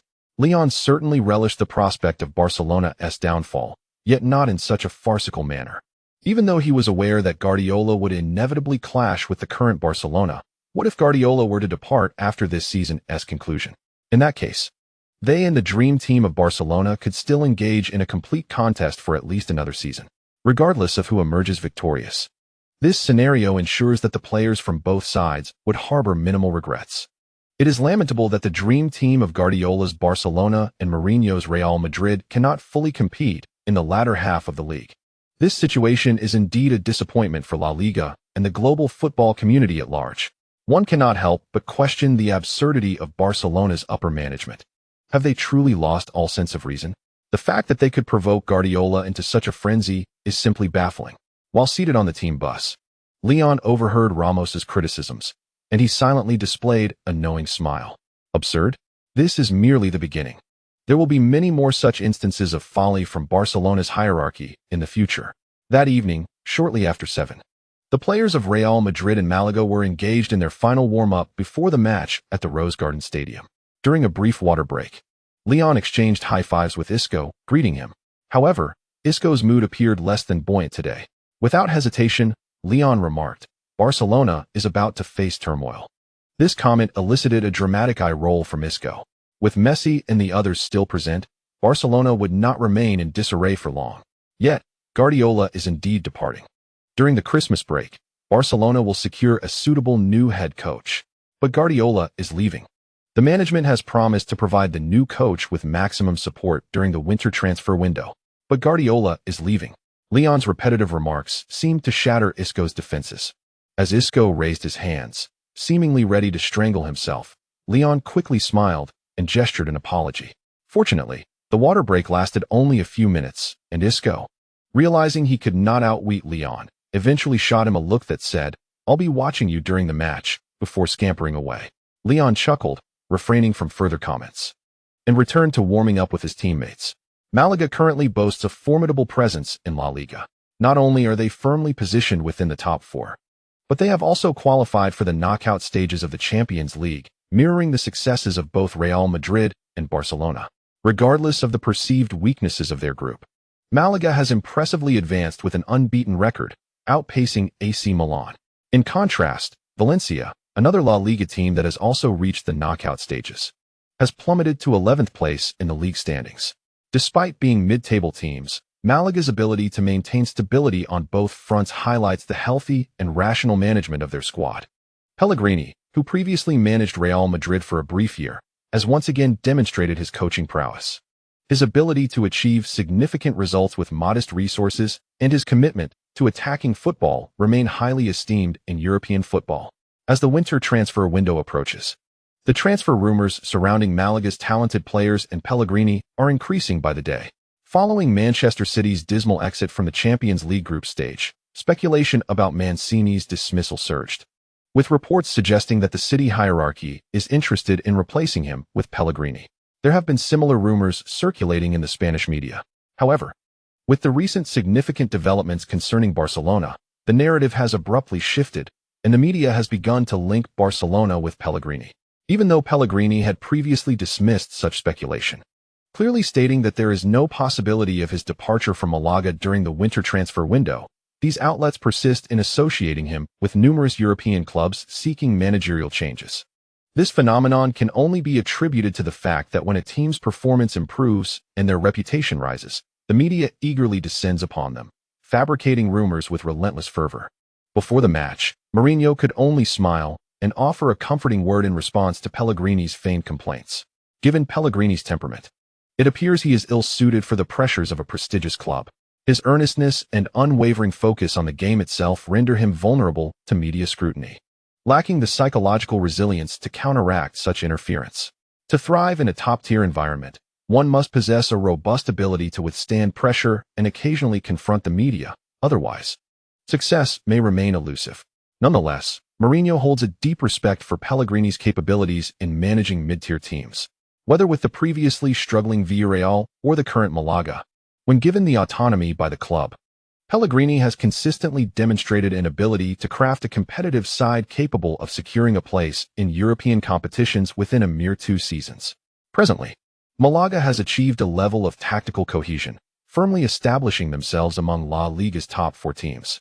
Of course, Mourinho's commendation comes with certain qualifications, specifically regarding the current standings after the first 16 rounds of the league. As the latter half of the season approaches, the depth of the squad will become crucial. Malaga has already made significant progress in the Champions League this year. While this is undoubtedly a positive development, it also poses a potential drawback, as it may exhaust the physical condition of Malaga's key players. If they manage to navigate through the forthcoming round of the knockout stage, they may well maintain their strong position in the league. However, failure to endure could lead to a drastic decline in their performance, a scenario Mourinho has witnessed all too often in recent years. At present, though, Malaga is free from such concerns, buoyed by their advancement into the Champions League knockout phase, which has significantly boosted their morale. Consequently, Mourinho has placed Malaga on par with Atletico Madrid in terms of the threat they pose in preparation for the match. Interestingly, several key players were unable to start the game, prompting Mourinho to adopt a more cautious strategy, reminiscent of their previous encounter with Atletico Madrid. Thus, at the Rose Garden Stadium, as the match commenced at 8 o'clock, the two teams, despite both fielding a similar 4-2-3-1 formation, employed entirely different tactical approaches. In Real Madrid's defense, Eschen once again took his place as the starting right back. The double pivot consisted of Leon and Matuidi, with Leon occupying the role previously held by Alonso, tasked with organizing play and intercepting, while Matuidi focused on sweeping and covering the pitch. Modric was entrusted with the responsibilities of advancing the ball and orchestrating attacks in the final third. Naturally, during defensive phases, he was also required to retreat into his own defensive third to assist Leon. In the starting lineup, Callahan replaced Di Maria and displayed a remarkable ability to retreat deeply into the defensive zone. As the match commenced, it became evident that Cristiano Ronaldo was virtually the sole figure leading the front line for Real Madrid, while Benzema dropped back to assist in midfield defense and pressing. Callahan, at the outset, assumed the role of a sweeping midfielder. Positioned on the right side of the midfield, he, along with Matuidi on the left, undertook the responsibilities traditionally managed by Leon. With Modric and Benzema actively engaging Malaga's ball carriers, the initial offensive attempts by Malaga faced significant challenges. However, the forwards Saviola and Joaquin frequently fell back, leveraging their technical prowess to collaborate with Isco, gradually creating opportunities. Although Malaga's offensive progression was not seamless, they managed to seize some promising chances amidst the tussle with Real Madrid's midfield. Yet, the fleeting sense of hope did not linger long in the hearts of Malaga's players and their supporters. In the 7th minute of the first half, Isco, upon receiving the ball and advancing into Real Madrid's 30-meter zone, was met by Leon, whose explosive pursuit resulted in a side tackle, yet Isco lost possession. Crucially, Leon's defensive maneuver was not merely a disruption of Malaga's attack. Following his successful tackle, he shielded the ball with his foot and swiftly rose to initiate a rapid advance. The finesse of his ball retention was noteworthy. Had he not recently trimmed his hair, many fans might have mistaken him for a traditional Italian defender. After progressing 7 or 8 meters while surveying the field, Leon decisively delivered a long pass behind the Malaga defense. True to the characteristic speed and precision of a long pass, he ensured he had ample room for a sprint. Callahan, operating off the ball, surged past Monreal and, just before being pressured by Portillo from Malaga's midfield, reached the ball and sent in a beautifully arched cross. Regrettably, the advancing Cristiano Ronaldo was outmaneuvered in positioning by Malaga's right back, Gomez, preventing him from timely accessing the ball's landing area. Ultimately, Benzema, under the close watch of Demichelis, directed the ball slightly off target. The missed opportunity was indeed unfortunate, yet it encapsulated the essence of Real Madrid's opening strategy, prompting Mourinho, standing on the sidelines, to applaud his disciples fervently. The home fans of Malaga collectively gasped in astonishment, followed by a relieved pat on their chests. Their attention then turned towards Leon, the orchestrator of this offensive endeavor. The movie star La Liga commentator remarked that Leon had once again succeeded in subduing Isco during direct confrontation. His seamless transition between defense and attack left Malaga momentarily bewildered. Nevertheless, It is worth noting that Leon's long passing ability still fell short compared to Alonso's. Had he exhibited a bit more confidence in seeking out Ronaldo for that earlier pass, perhaps Ronaldo could have exploited the gap in Malaga's defense immediately. However, these minor shortcomings do not overshadow Leon's impressive organizational capabilities. His ability to transition from defense to offense allows Malaga's fans to keenly feel the substantial threat he poses. During the subsequent match, Malaga found themselves in the relentless grip of Leon, a defensive stalwart. Despite Isco's earnest attempts, managing to bypass both Modric and Matuidi, he was unable to crack the resolute defense posed by Leon in their one-on-one encounters. With no superior options aside from passing, any attempt to do so was met with Real Madrid players swiftly retreating to stifle Malaga's probing attacks. Leon's focus on intercepting and organizing from a deeper position today exemplified both stability and strength. Throughout this period, Real Madrid's counterattacks remained incessant, rendering Malaga's early dominance akin to a poisoned apple, enticing in appearance, yet leading to gradual demise upon consumption. Mourinho seemed to entice Malaga into taking that poisoned fruit, willingly sacrificing the entire first half's initiative to adopt a defensive counter-strategy. The results affirmed that allowing Real Madrid's forward line to frequently assault their own defense was a perilous choice. Demichelis had been performing commendably this season, yet his inherent adventurous spirit occasionally led to defensive lapses. In the 31st minute of the first half, confronted once more by Real Madrid's long pass counterattack, Demichelis, noticing Benzema's tendency to drop back, instinctively opted to follow him. This was reminiscent of basketball's frontcourt defense, as long as one secures the position first. The defender increases the chances of disrupting the attacking side's possession, perhaps even launching a counterattack. However, Demichelis erred in his defensive anticipation, mistakenly believing Benzema aimed to flick the ball into the penalty area for Ronaldo. While that would have been a challenging endeavor, he stood a substantial chance of thwarting the attack. Ultimately, Benzema's choice was to head the ball back, though not devoid of complexity. It paled in comparison to the difficulty of a direct header. Demichelis's defensive miscalculation allowed Modric, advancing with the ball, to make the most astute decision. He executed a perfectly timed through ball into the right side of Malaga's penalty area, rendering Demichelis's errant defensive foray both ludicrous and fatal. Cristiano Ronaldo's movement on the left side of the penalty area effectively occupied the attention of Malaga's other center-back, Sanchez, and holding midfielder, Ignacio Camacho. Callahan's diagonal run was executed beautifully, leading to a seamless connection as he received the ball and took a shot. He cleverly deceived Malaga's goalkeeper, Caballero, with a low drive into the near corner. At the moment the ball crossed the line, Leon, observing from the back line, raised his arms in triumph alongside his teammates. This counterattack was initiated by Leon's long pass, and though he garnered no personal statistics, it did not diminish the profound sense of accomplishment swelling within him. Amidst his joy, Leon couldn't resist teasing Isco, who stood beside him, shaking his head. "Look at you, my friend. This is the current Real Madrid. Should you join Barcelona, I'll keep winning against you. If all goes well today, there might be 2 more to follow." Today, the Epicurean has amassed a staggering 15,000 words, seeking both subscriptions and votes, which seems rather excessive, does it not, esteemed individuals? Chapter 157. Well, regarding the Golden Globe, it is indeed a temptation for Leon. Isco found himself at a loss for words after being playfully teased by Leon's candid remarks. Although he felt a twinge of displeasure, he could not conjure any reasonable rebuttal.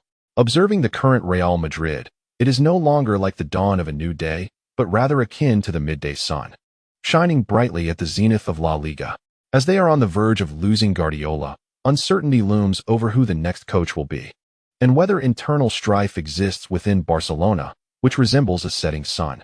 Yet, a sunset may very well rise again, though the duration of this process remains uncertain, as does the future strength of Real Madrid.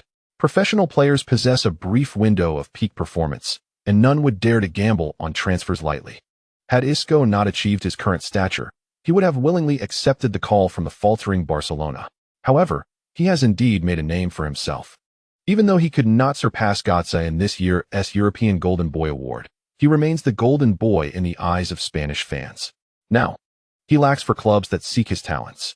At this juncture, Barcelona, in any light, does not appear to be an ideal place for his development. Moreover, should Real Madrid make a bid for him next summer, Could he truly resist joining the foremost club in Europe? Does his desire to join Barcelona remain as resolute as he initially believed? His thoughts seem to have become a tangled mess. Ultimately, it was Leon who noticed Isco's distraction and roused him from his reverie. "Alas, little lion, you have caused me great distress." With a sigh, Isco rubbed the back of his head and jogged back to his half of the field, leaving Leon in a state of bewilderment.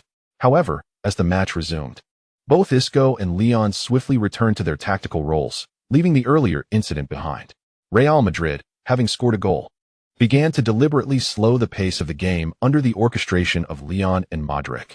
This strategy proved troublesome for Malaga, who were eager to equalize. One side sought to decelerate while the other aimed to accelerate, leading to an inevitable intensity in their contest for possession.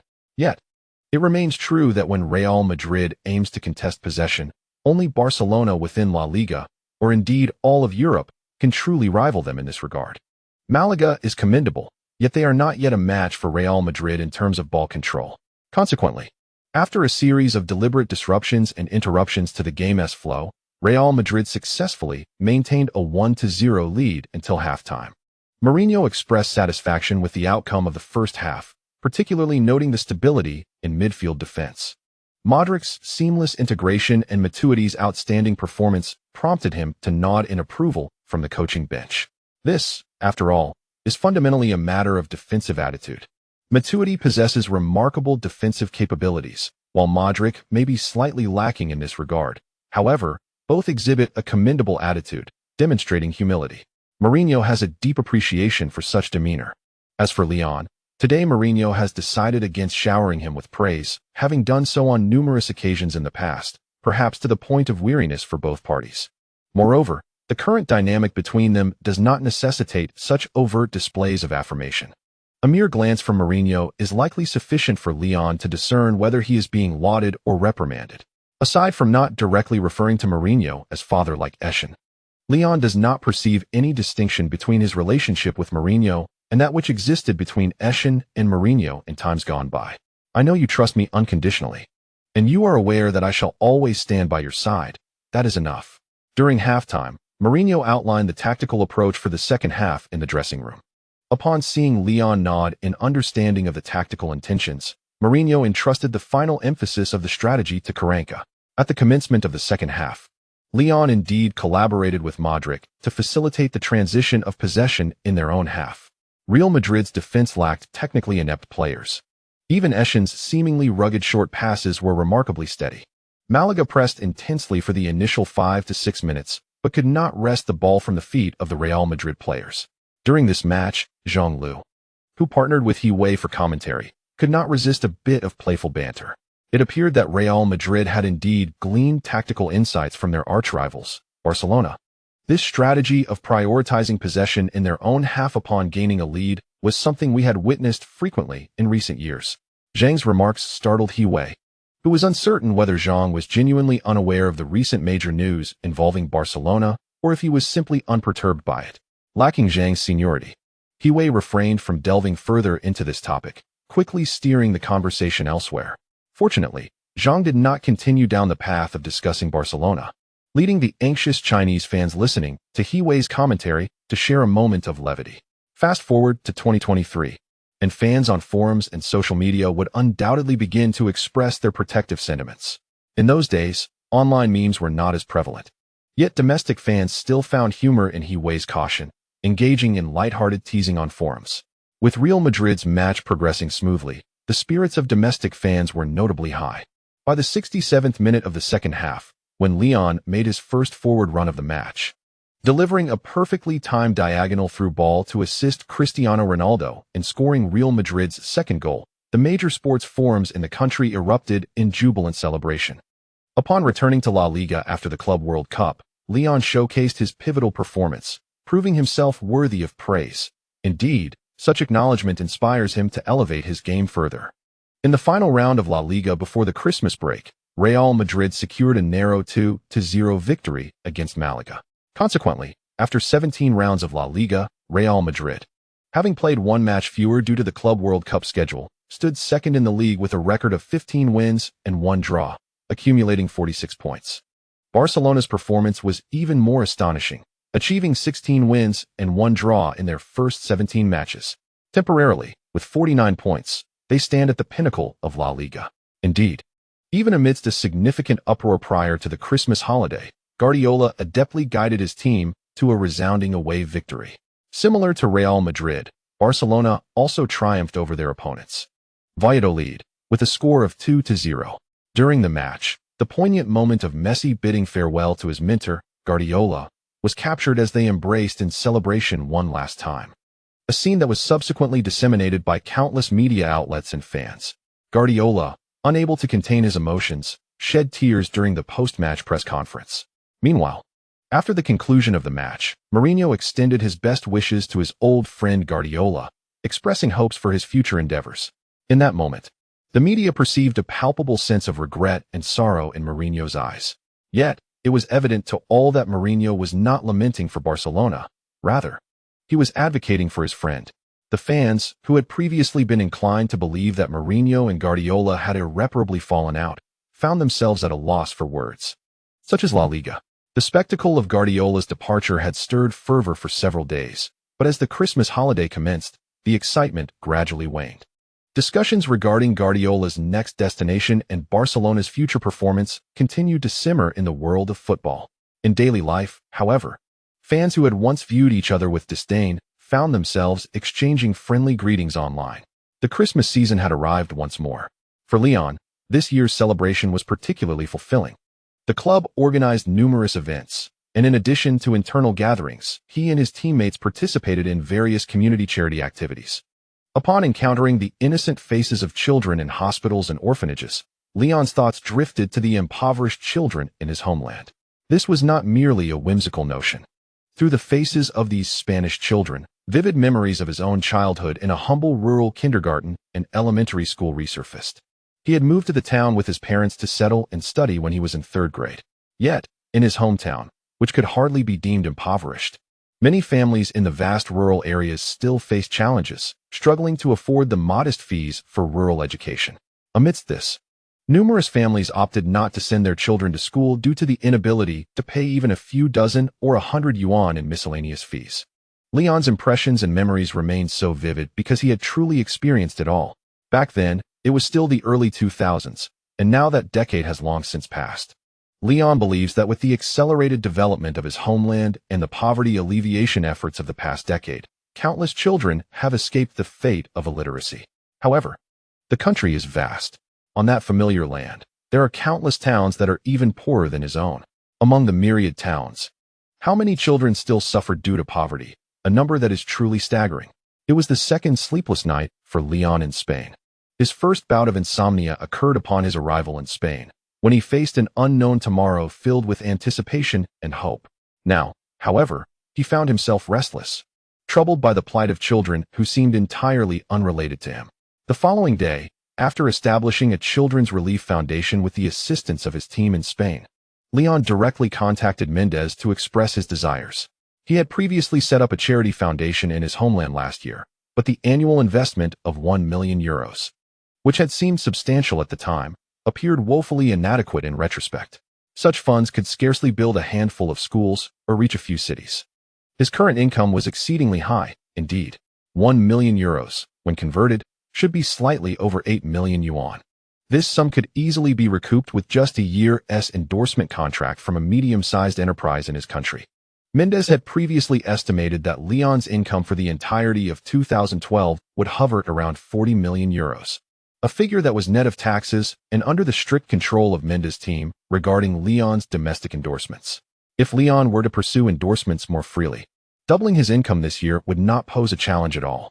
Thus, when Leon proposed to allocate at least 10 million euros annually to construct Hope primary schools across various provinces, Mendez, though taken aback, refrained from dissuading him from such expenditures. 10 million euros is a considerable amount, yet it depends on the recipient. Having witnessed countless wealthy individuals in his homeland lavishly investing for collaboration, Mendez had broadened his perspective significantly. He was confident that within the next 2 years, Leon's annual income could soar beyond 100 million euros. Provided that Leon maintained his current performance level without significant injuries, achieving such a target would be a foregone conclusion. By then, Whether it be 10 million or even 20 million euros for charity, Mendes would not bat an eyelash. Moreover, such philanthropic endeavors would undoubtedly be beneficial for Lyon's career development. Without the need for deliberate promotion, sincere efforts would generate immense public discourse both within the grassroots and official circles of his homeland. In Mendes' view, exchanging this annual 10 million euros for an elevated domestic reputation for Lyon was an undeniably lucrative proposition. Naturally, he would keep these thoughts to himself and not disclose them to Lyon. After extolling Lyon's virtues, Mendes personally led his team to book flights to his homeland. He aimed to expedite the reorganization and establishment of this new hope fund, selecting a trustworthy financial and management team. His concerns were not unfounded. The vastness of his homeland meant that all sorts of individuals existed. Previously, while negotiating business partnerships for Lyon, he had encountered some opportunistic characters, a reality understood by those who are in the know. Ultimately, the financial resources will only be effectively utilized under clear regulation and the operation of a reliable team. Upon receiving Mendes' proposal, Lyon felt a sense of relief. Currently, he is in Spain, diligently undergoing intensive training, as he will not return home until the summer break this year.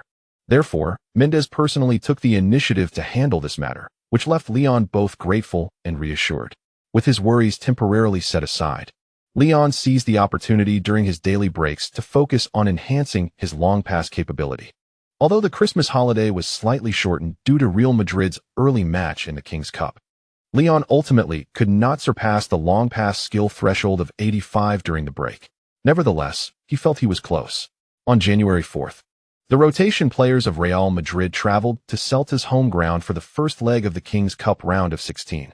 Lyon came on as a substitute in the second half, playing for 36 minutes. However, Real Madrid suffered a 1-2 defeat against Celta, marking their first loss of the season. Nonetheless, the atmosphere within the club was relatively satisfied with this outcome. After all, the main squad had received ample rest, and Real Madrid managed to secure an away goal at Celta's home. Following the match, Mourinho granted most of the rotation players a 2-day break to recuperate. On January 6th, the full-strength Real Madrid faced Real Sociedad in La Liga's 18th round at the Bernabeu. Currently, Real Sociedad stands 7th in La Liga, just 3 points behind 5th-placed Real Betis. At a crucial moment in their pursuit of European competition, having been eliminated in the 4th round of the King's Cup, Real Sociedad did not have multiple competitions to contend with and had just enjoyed the Christmas break. Thus, their morale and physical condition were at their peak, posing significant challenges for Real Madrid. Under normal circumstances, this would have been manageable, especially since Real Madrid's main players had recently enjoyed a 2-week rest and were free of injuries. However, today, Real Sociedad's number 10 midfielder, Xabi Prieto, experienced a remarkable breakthrough. Scoring twice from distance in the first half, Griezmann had little impact during the first half, as Lyon closely marked him, yet his playmaking allowed Prieto more opportunities to strike. By halftime, Real Madrid found themselves trailing 1-2 to Real Sociedad, a shocking sight for La Liga fans. However, at the start of the second half, a fired-up Cristiano Ronaldo, inspired by Mourinho's motivation, combined with Marcelo to break through Real Sociedad's right defense. The previously unstoppable Prieto had to retreat to assist Estrada in fortifying the flank. At this moment, the substitute who came on for Benzema, the little dynamo Higuain, showcased his striker instincts, with Ronaldo drawing significant defensive attention from Real Sociedad. Higuain successfully capitalized on the opportunity, volleying a low cross from Marcelo into the net. Yet, the most thrilling developments were yet to unfold.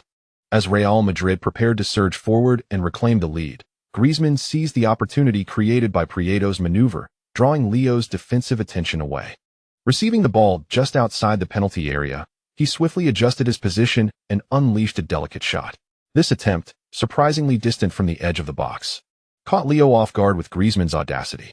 Once again, Casillas suffered due to his reach, failing to intercept Griezmann's left-footed curler aimed at the far corner. In the 57th minute of the second half, just 3 minutes after Real Madrid had equalized, Real Sociedad struck again, reclaiming the lead. This turn of events was nothing short of explosive. For the first time this season, Real Madrid conceded 3 goals at the Bernabeu, with at least 2 of them being spectacular long-range strikes, and 1 deflected off Pepe's backside from Prieto's shot just outside the box. Such misfortune left the home fans bewildered, unsure of whom to boo. On such a dismal day, It seemed unreasonable to blame the players. Fortunately, at this demoralizing juncture, Mourinho wasted no time in opting for tactical adjustments aimed at revitalizing morale and instilling confidence in his team. Forward they pressed. Leo and Xavi surged ahead. Attack. They would press on until the very last second of the match. Mourinho's fervent shouts from the sidelines ignited a fierce passion and indignation within every Real Madrid player. They would attack relentlessly, undeterred by the prospect of further goals conceded to Real Sociedad. They were determined to vanquish this string of ill fortune with a resounding victory. Thus, mere moments after their jubilation, the players of Real Sociedad found themselves facing the full might of Real Madrid's offensive onslaught. The relentless wave of attacks bore down upon Sociedad's defensive line, crashing against their backline. As Sociedad was compelled to adopt a more defensive stance, Real Madrid shifted away from intricate attacking patterns. Cristiano Ronaldo, Leo, and Eschen seized opportunities for long-range shots from the periphery. Meanwhile, Marcelo and Arbeloa transformed into wing players, frequently surging to the byline to deliver crosses into Sociedad's penalty area. Leo's late runs disrupted the flow, creating more chances for Ronaldo and Higuain. During this period, Sociedad did manage a few promising counterattacks, with Griezmann and Carlos Vela each earning Pepe and Ramos a yellow card within a mere 15 minutes. Yet, Real Madrid remained unfazed, their offensive momentum unrelenting. In the 76th minute of the second half, Mourinho substituted Nacho for Pepe. The faster and more agile Nacho was now a better match alongside Ramos to counter Griezmann and Vela's counterattacks. Varane began warming up, as Mourinho was resolute in not withdrawing Leo and Alonso. Should Nacho receive another yellow card, no commentator or fan would doubt Mourinho's determination to replace Ramos with Varane. This bold gamble placed immense pressure on Real Sociedad's defensive line. At long last, in the 82nd minute of the second half, Di Maria received a lateral pass from Eschen and, with a feint, deftly maneuvered past Real Sociedad's defensive midfielder, Zurtuza. As he surged into the penalty area, poised to take a shot, Íñigo Martínez could only attempt a desperate interception. In a moment of brilliance, Di Maria cleverly altered his shot into a deft touch, evading Martinez's defense. Faced with the on-rushing goalkeeper Bravo, the angelic figure opted to delicately lift the ball towards the far post. Arriving just in time, Cristiano Ronaldo leapt high, overpowering Real Sociedad's center-back Gonzalez to head the ball into the unguarded net. 33. Real Madrid had finally equalized in the last 10 minutes. The fervent supporters at the Bernabeu erupted in ecstatic celebration alongside the players on the pitch. However, the Real Madrid players did not indulge in their celebrations for long. Ronaldo, gesturing emphatically, roared for the fans to amplify their support. Ramos clapped, signaling his teammates in the back line to maintain their composure. Meanwhile, Leon, upon witnessing the ball cross the line, dashed into Real Sociedad's goal, clutching the ball and racing towards the center circle. Real Madrid was not yet satisfied. They would not accept a draw. They were determined to secure ultimate victory. This fervent spirit of unity astonished all spectators. The well-rested Real Madrid exhibited no signs of mental fatigue. Rather, they appeared more resolute and tenacious than ever. They were intent on conquering even luck itself. What remarkable confidence and dominance! Mourinho clenched his hands, making his final tactical decision in the closing moments. With a powerful swing of his left hand, he directed his fervent energy towards the direction of Real Sociedad's half. Simultaneously, his impassioned roar echoed, urging them to continue attacking. Madness! The fans at the Bernabeu, their voices hoarse from exuberance, were in a frenzy. Under the volcanic eruption of sound, the players of Real Madrid were utterly unleashed. Speed, speed, and more speed. They raced against time, increasing the tempo of their attacks. The movie star commentators and special guests were now shouting themselves hoarse. Griezmann, in this moment, yearned for another opportunity to counterattack against Real Madrid. If he could launch one more threatening counter, breaching their defenses, he would become the sole focus of this match. He would seize the chance to carve his name in glory. Yet, he found himself utterly exhausted. His legs felt as if they were weighed down by lead, rendering him immobile. Thus, he could not fathom how these illustrious stars of Real Madrid could still run with such vigor. Pintus, like Karanka, could no longer remain seated.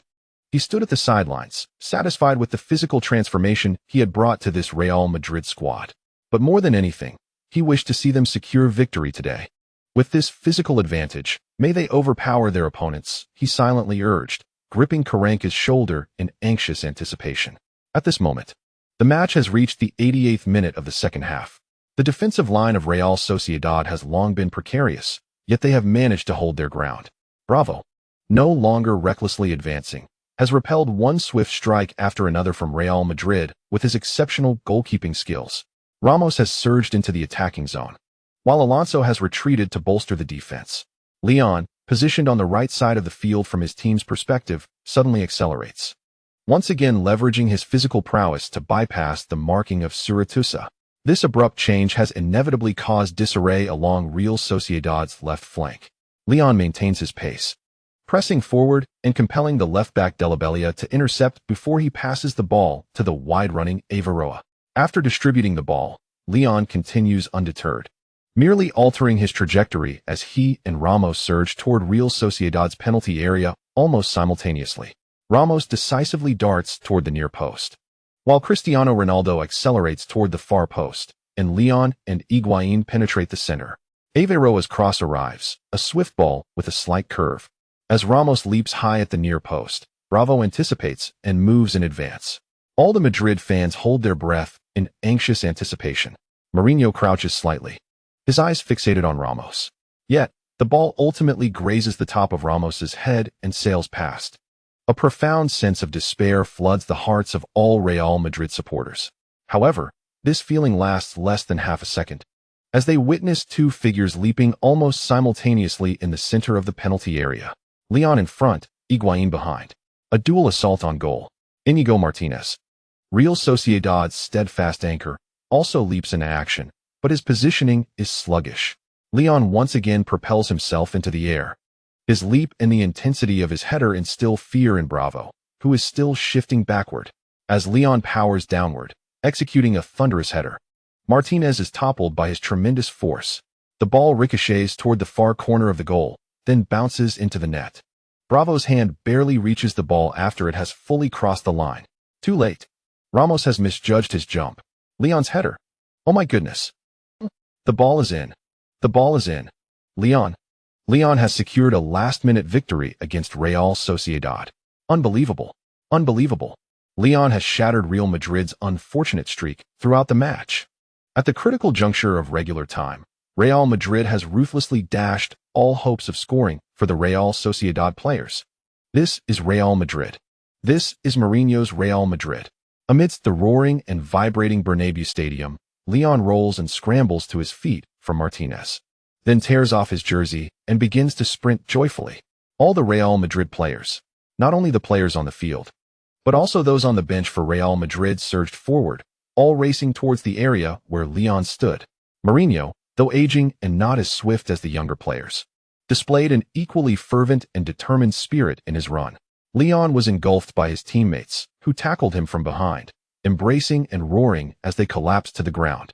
Meanwhile, the players of Real Sociedad stood bewildered, hands on hips, in front of their own penalty area. From a score of 21-32, they had nearly held the lead against Real Madrid for the entire match, only to be equalized at the last moment and then struck down again. Such an experience was undeniably demoralizing. Even with sheer luck, they could not overcome this Real Madrid. The morale of the Real Sociedad players crumbled, their psyche shattered. Griezmann bit his lip, still unwilling to concede defeat. As the match resumed, he sought one final glimmer of hope, striving for a last-ditch effort. Until the final whistle echoed across the stadium, the Bernabeu erupted once more into a frenzy. Yet, all the players of Real Sociedad understood that the celebration of the Real Madrid fans was not for their victory over them, but for Real Madrid's triumph over adversity. If they could win such a match, what other opponents or challenges could possibly thwart Real Madrid?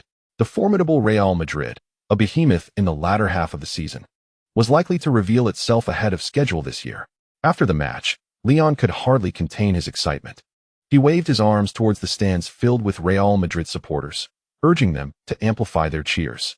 Soon after, he was swept into the jubilant celebration by his teammates.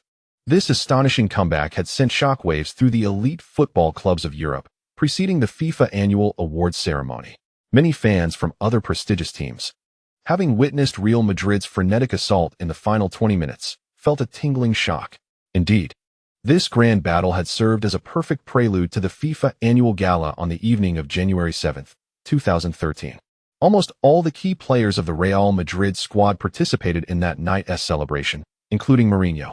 Before the ceremony commenced, Leon not only encountered many familiar faces, but also made an initial acquaintance with a new friend, Neymar, who was still playing in the Brazilian league but had already been linked with transfer rumors to both Real Madrid and Barcelona, a rising star in the football world.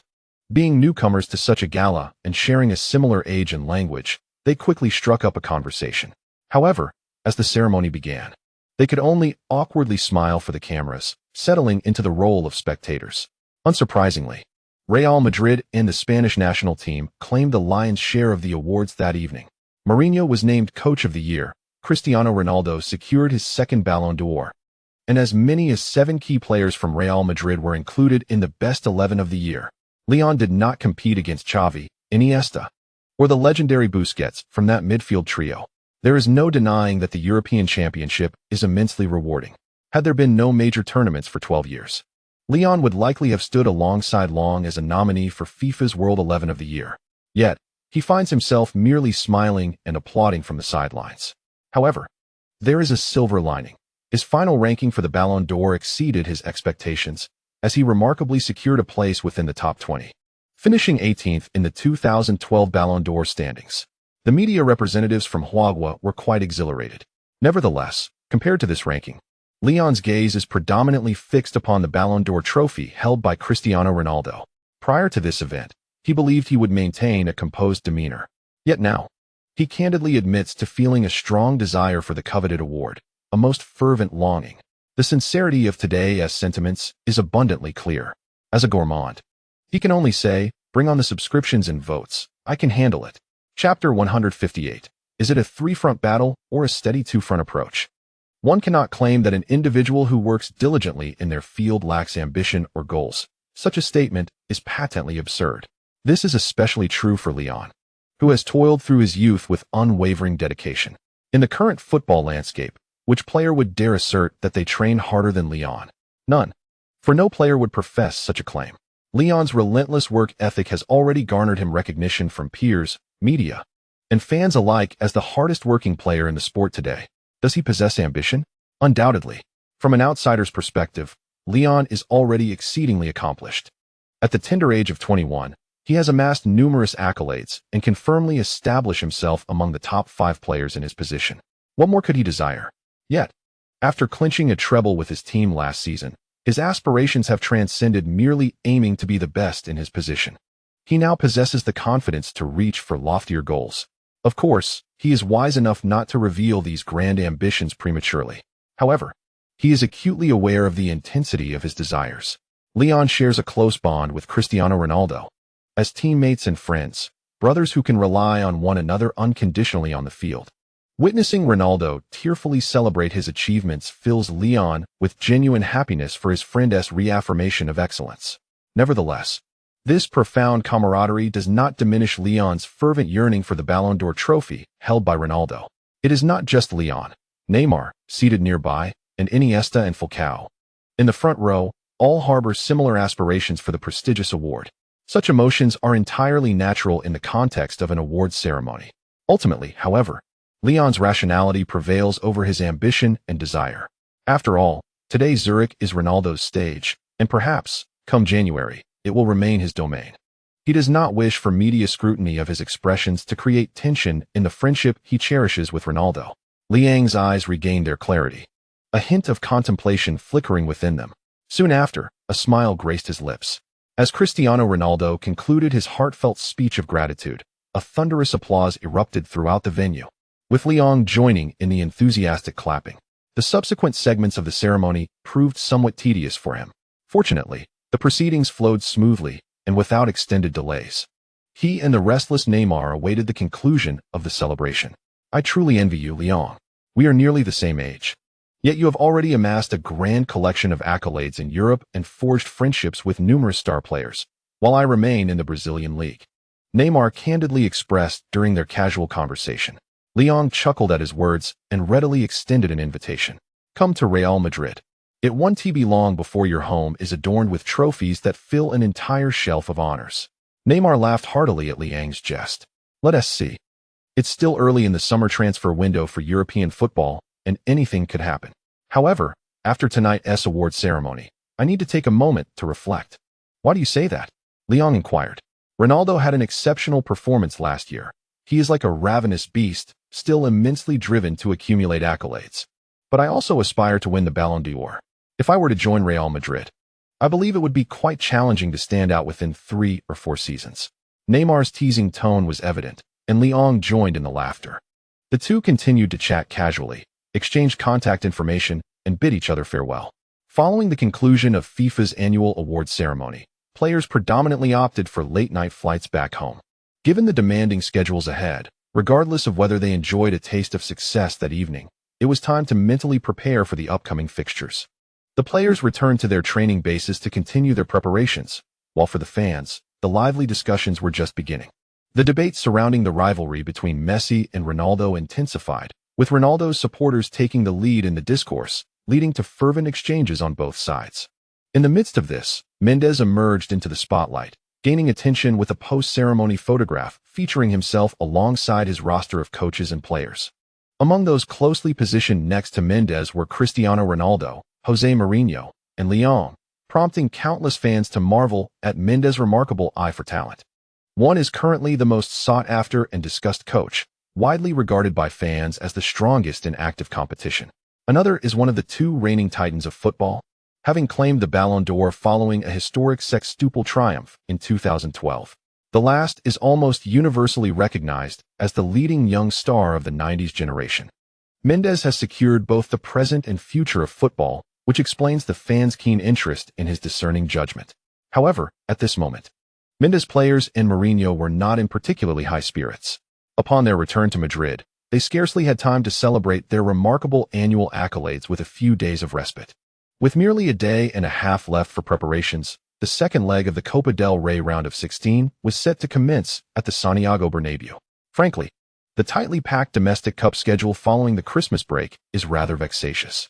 It is not just the players who find this frustrating. La Liga fans share the sentiment. During this period, numerous teams in La Liga are tasked with managing both league matches and domestic cup fixtures. Some mid to lower tier teams, concerned that competing on 2 fronts might jeopardize their league survival, strategically opt to forfeit their Copa del Rey campaigns. This raises a pertinent question. Which fans are inclined to watch a Copa del Rey match filled with rotations and even youth academy players?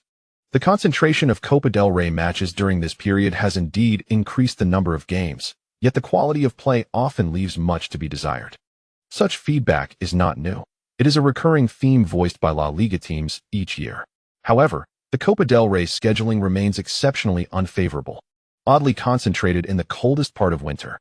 After hastily completing 4 rounds of Copa del Rey matches in January, the Spanish Football Federation inexplicably schedules the remaining 2 rounds for late February and mid-May. Mourinho expressed his frustrations during tactical meetings, yet he ultimately had to lead his key players in the Bernabeu against Celta.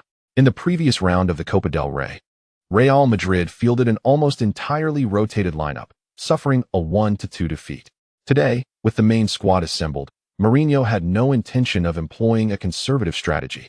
Playing at home, the approach was to dominate decisively. Before the match began, Cristiano Ronaldo showcased his Ballon d'Or at the Bernabeu.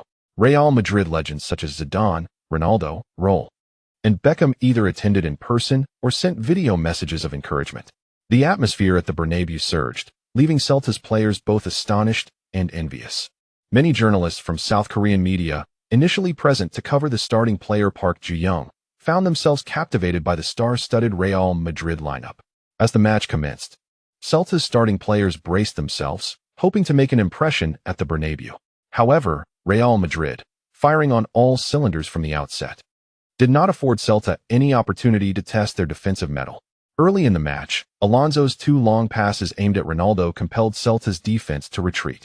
Park Ju-young, whom South Korean media had high hopes for, faced a dismal performance. Before even confronting Liang, he was dispossessed by Matuidi in his first touch. Though there were subsequent opportunities to showcase his ball-handling skills, each attempt was increasingly abstract. In the closing stages of the first half, seeking a strong run, he was halted by Liang, who intercepted both the player and the ball, thereby concluding Park's contribution for the match. He attempted 4 dribbles, none of which succeeded. He made 13 passes, completing 9, and he attempted 1 aerial challenge, which he failed. 2 fouls committed, 5 possessions lost, and 0 shots on goal. Such were the dismal statistics of Park Ji-young during the first half. It is no surprise that the Celta coach opted to substitute him at halftime. His contribution was virtually non-existent. Celta currently possesses only a tenuous grasp on relegation survival, yet they dared to hope for an aggressive start against Real Madrid, resulting in a rather lamentable outcome. 60. Another blood-curdling scoreline. Cristiano Ronaldo executed a hat-trick, while Benzema contributed both goals and assists, and Callahan, along with substitute Higuain, also found the back of the net, following a resounding victory that propelled them into the quarterfinals of the Copa del Rey. Real Madrid's players found little time to rest as they swiftly prepared for their upcoming La Liga clash against Osasuna in the 19th round.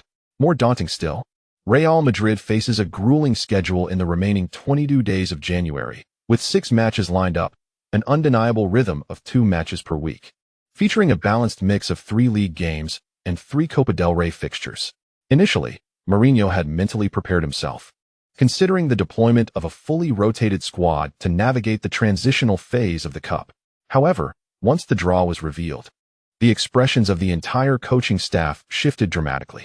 Real Madrid's opponent in the Copa del Rey quarterfinals is Valencia, a team that has remarkably surged from 10th to the top 6 in the La Liga standings over the course of 3 matches. Valencia, riding a 3-match winning streak, has visibly regained its competitive form. Yet, the most alarming aspect of this draw is that the Copa del Rey matches against Valencia are interspersed with a La Liga fixture against the same team in the 20th round. This scenario eerily mirrors last year's scheduling against Athletic Bilbao. Had that match not been postponed, Real Madrid would have faced a similar 3-match stretch. Thus, a pragmatic dilemma now confronts Real Madrid's coaching staff. Should they continue to expend energy and juggle 3 competitions? Chapter Conclusion. Chapter 159. The path of Huashan leads to the quest for dual titles following a coaching change. Barcelona has secured 2 consecutive victories in both the league and the Copa del Rey, with results of 4-0 against Espanyol and 6-0 against Cordoba. Tito Vilanova has taken the helm, having been primarily responsible for training the first team. He is Guardiola's most trusted assistant and the most familiar with Guardiola's tactical approach. While his capabilities in cup competitions remain to be seen, he is certainly well acquainted with the challenges posed by La Liga opponents.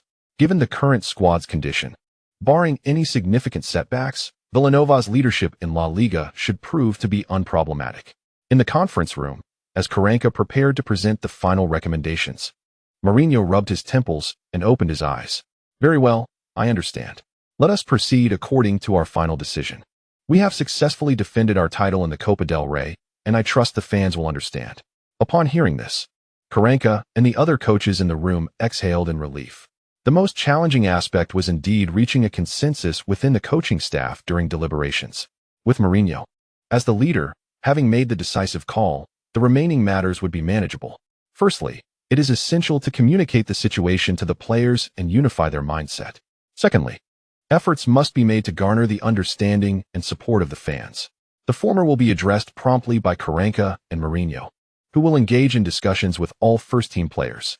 As for the latter, it falls upon Sanchez and the president to take further action. The day before the league match against Osasuna, Mourinho convened all first-team players and, following training, revealed the decision to forego the Copa del Rey. The players of Real Madrid were initially taken aback, yet upon reflection, they comprehended the coaching staff's rationale. Last year, Real Madrid managed to contend fiercely across all 3 competitions during the latter half of the league. However, who could have anticipated they would ultimately secure a treble? Confidence is one thing, but the players had remained on high alert throughout the strenuous journey of competing on multiple fronts. They were fueled by an inner drive, striving to seize any opportunity for glory, knowing that if they fell short, they would have no regrets. Moreover, last season, Real Madrid enjoyed a significant lead in the league, allowing for the possibility of sacrificing 1 or 2 league matches to pursue the Copa del Rey.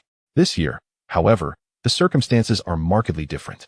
Barcelona maintains an unbeaten record in the league, putting immense pressure on Real Madrid, which has played fewer matches. Thus, sacrificing this season's Copa del Rey to alleviate the burden and focus on competing against Barcelona in the league is something the players can understand. As Mourinho previously articulated in an internal coaching meeting, Real Madrid has already claimed the Copa del Rey title, triumphing over Barcelona in the finals for 2 consecutive seasons. They no longer need to prove themselves in this tournament.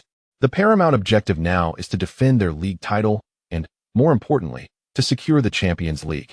Consequently, with the players expressing their understanding and acceptance, a unified mindset swiftly emerged within the team. However, upon learning of Mourinho's true intentions, the president promptly reached out to him for confirmation. "Jose, you must understand, it's not that I undervalue the Copa del Rey, but rather, it serves as a safety net for our title aspirations.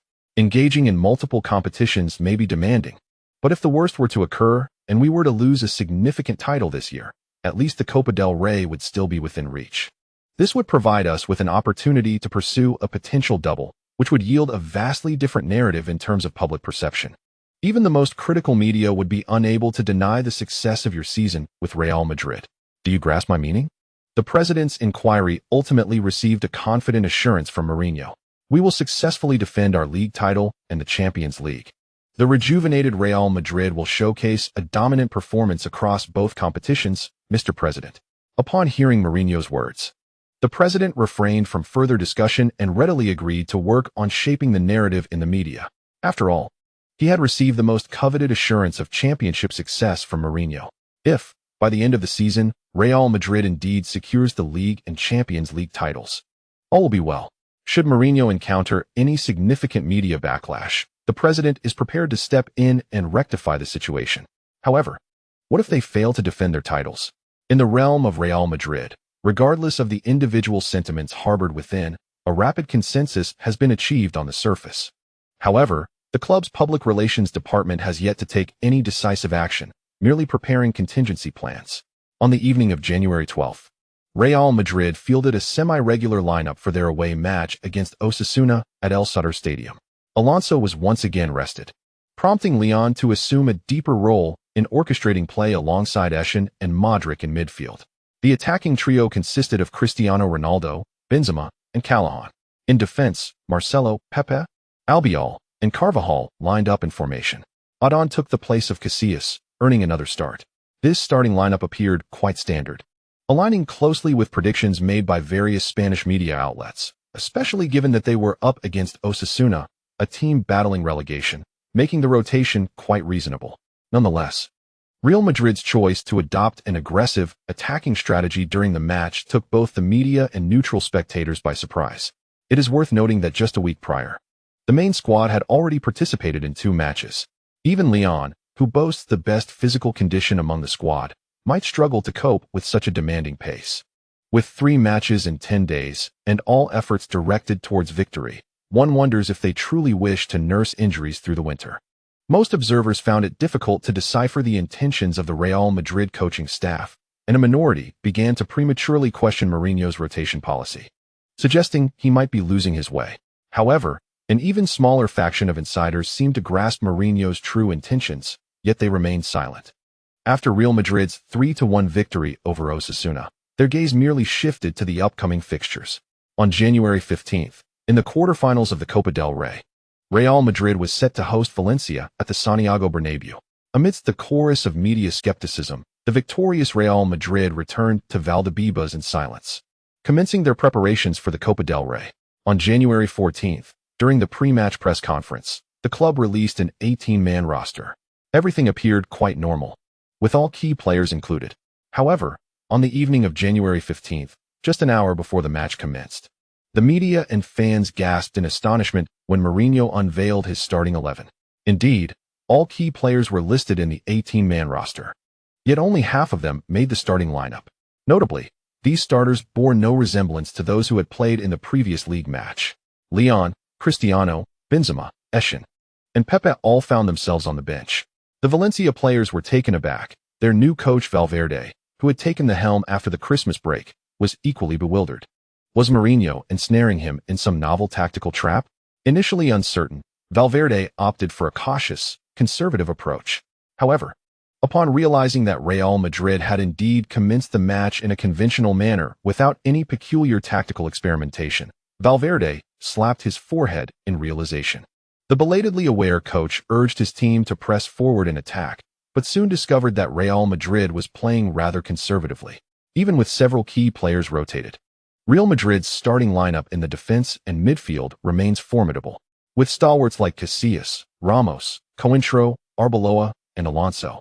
Valencia would find it a daunting task to breach Real Madrid's defensive line, requiring considerable effort. Furthermore, the attacking front boasts the talents of Higuain and Di Maria. With Alonso's long passes and Di Maria's speed, they pose a constant threat to Valencia's backline through counterattacks. The two teams engaged in a fierce contest at the Bernabeu, with intense battles on both ends, yet the spectacle lacked elegance in goals. As the anticipated jeers from the home crowd began, Mourinho, having prepared for such eventualities, simply shook his head while seated on the bench. The first half concluded with both teams locked at 0-0. In the second half, Valencia seized the initiative, and Parejo's incisive run culminated in a beautifully arced assist for Soldado, who broke the deadlock. On the Real Madrid bench, Mourinho remained unfazed. Valverde urged his players to maintain their offensive posture. It wasn't until the 73rd minute of the second half that Mourinho opted for his first substitution. Leon and Cristiano Ronaldo came on for Matuidi and Vasquez. Just 6 minutes after this change, Real Madrid equalized, thanks to Leon's interception and a swift counter initiated by Ronaldo. With Ronaldo on the pitch, the attacking direction became straightforward. Higuain's setup allowed Ronaldo to find a shooting opportunity within Valencia's penalty area. With his first touch after entering the game, Ronaldo pierced Guaida's net, which had remained unbroken for nearly 80 minutes.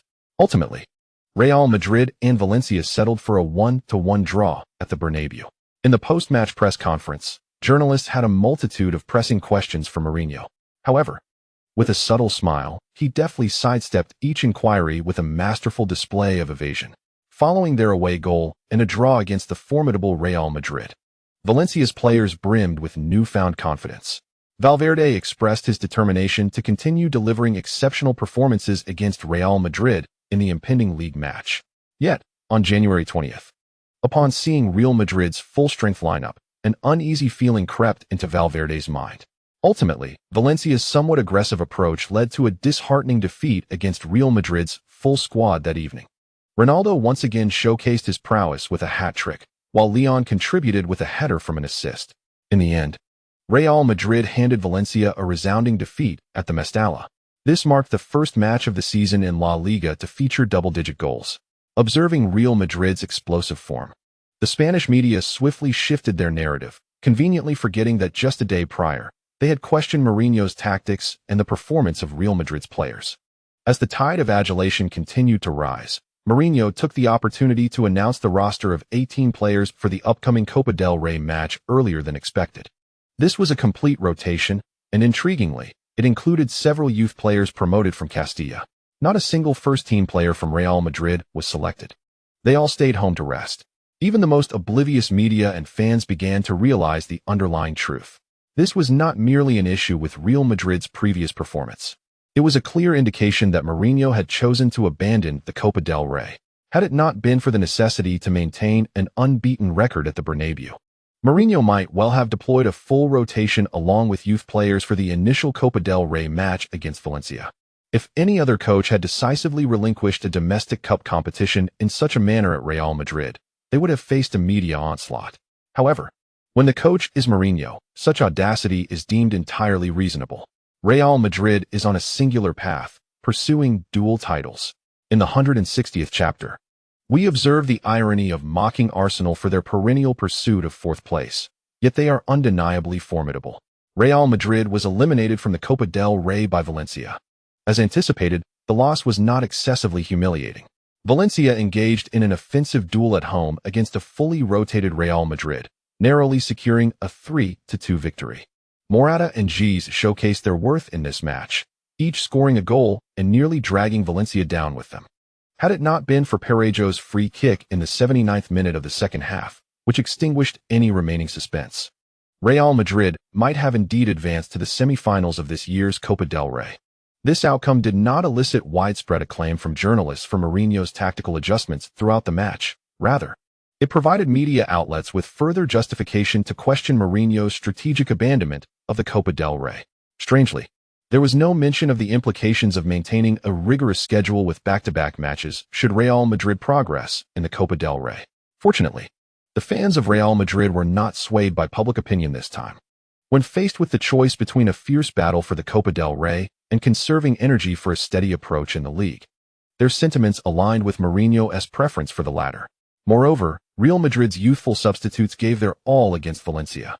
They battled valiantly on the road, losing 3-2.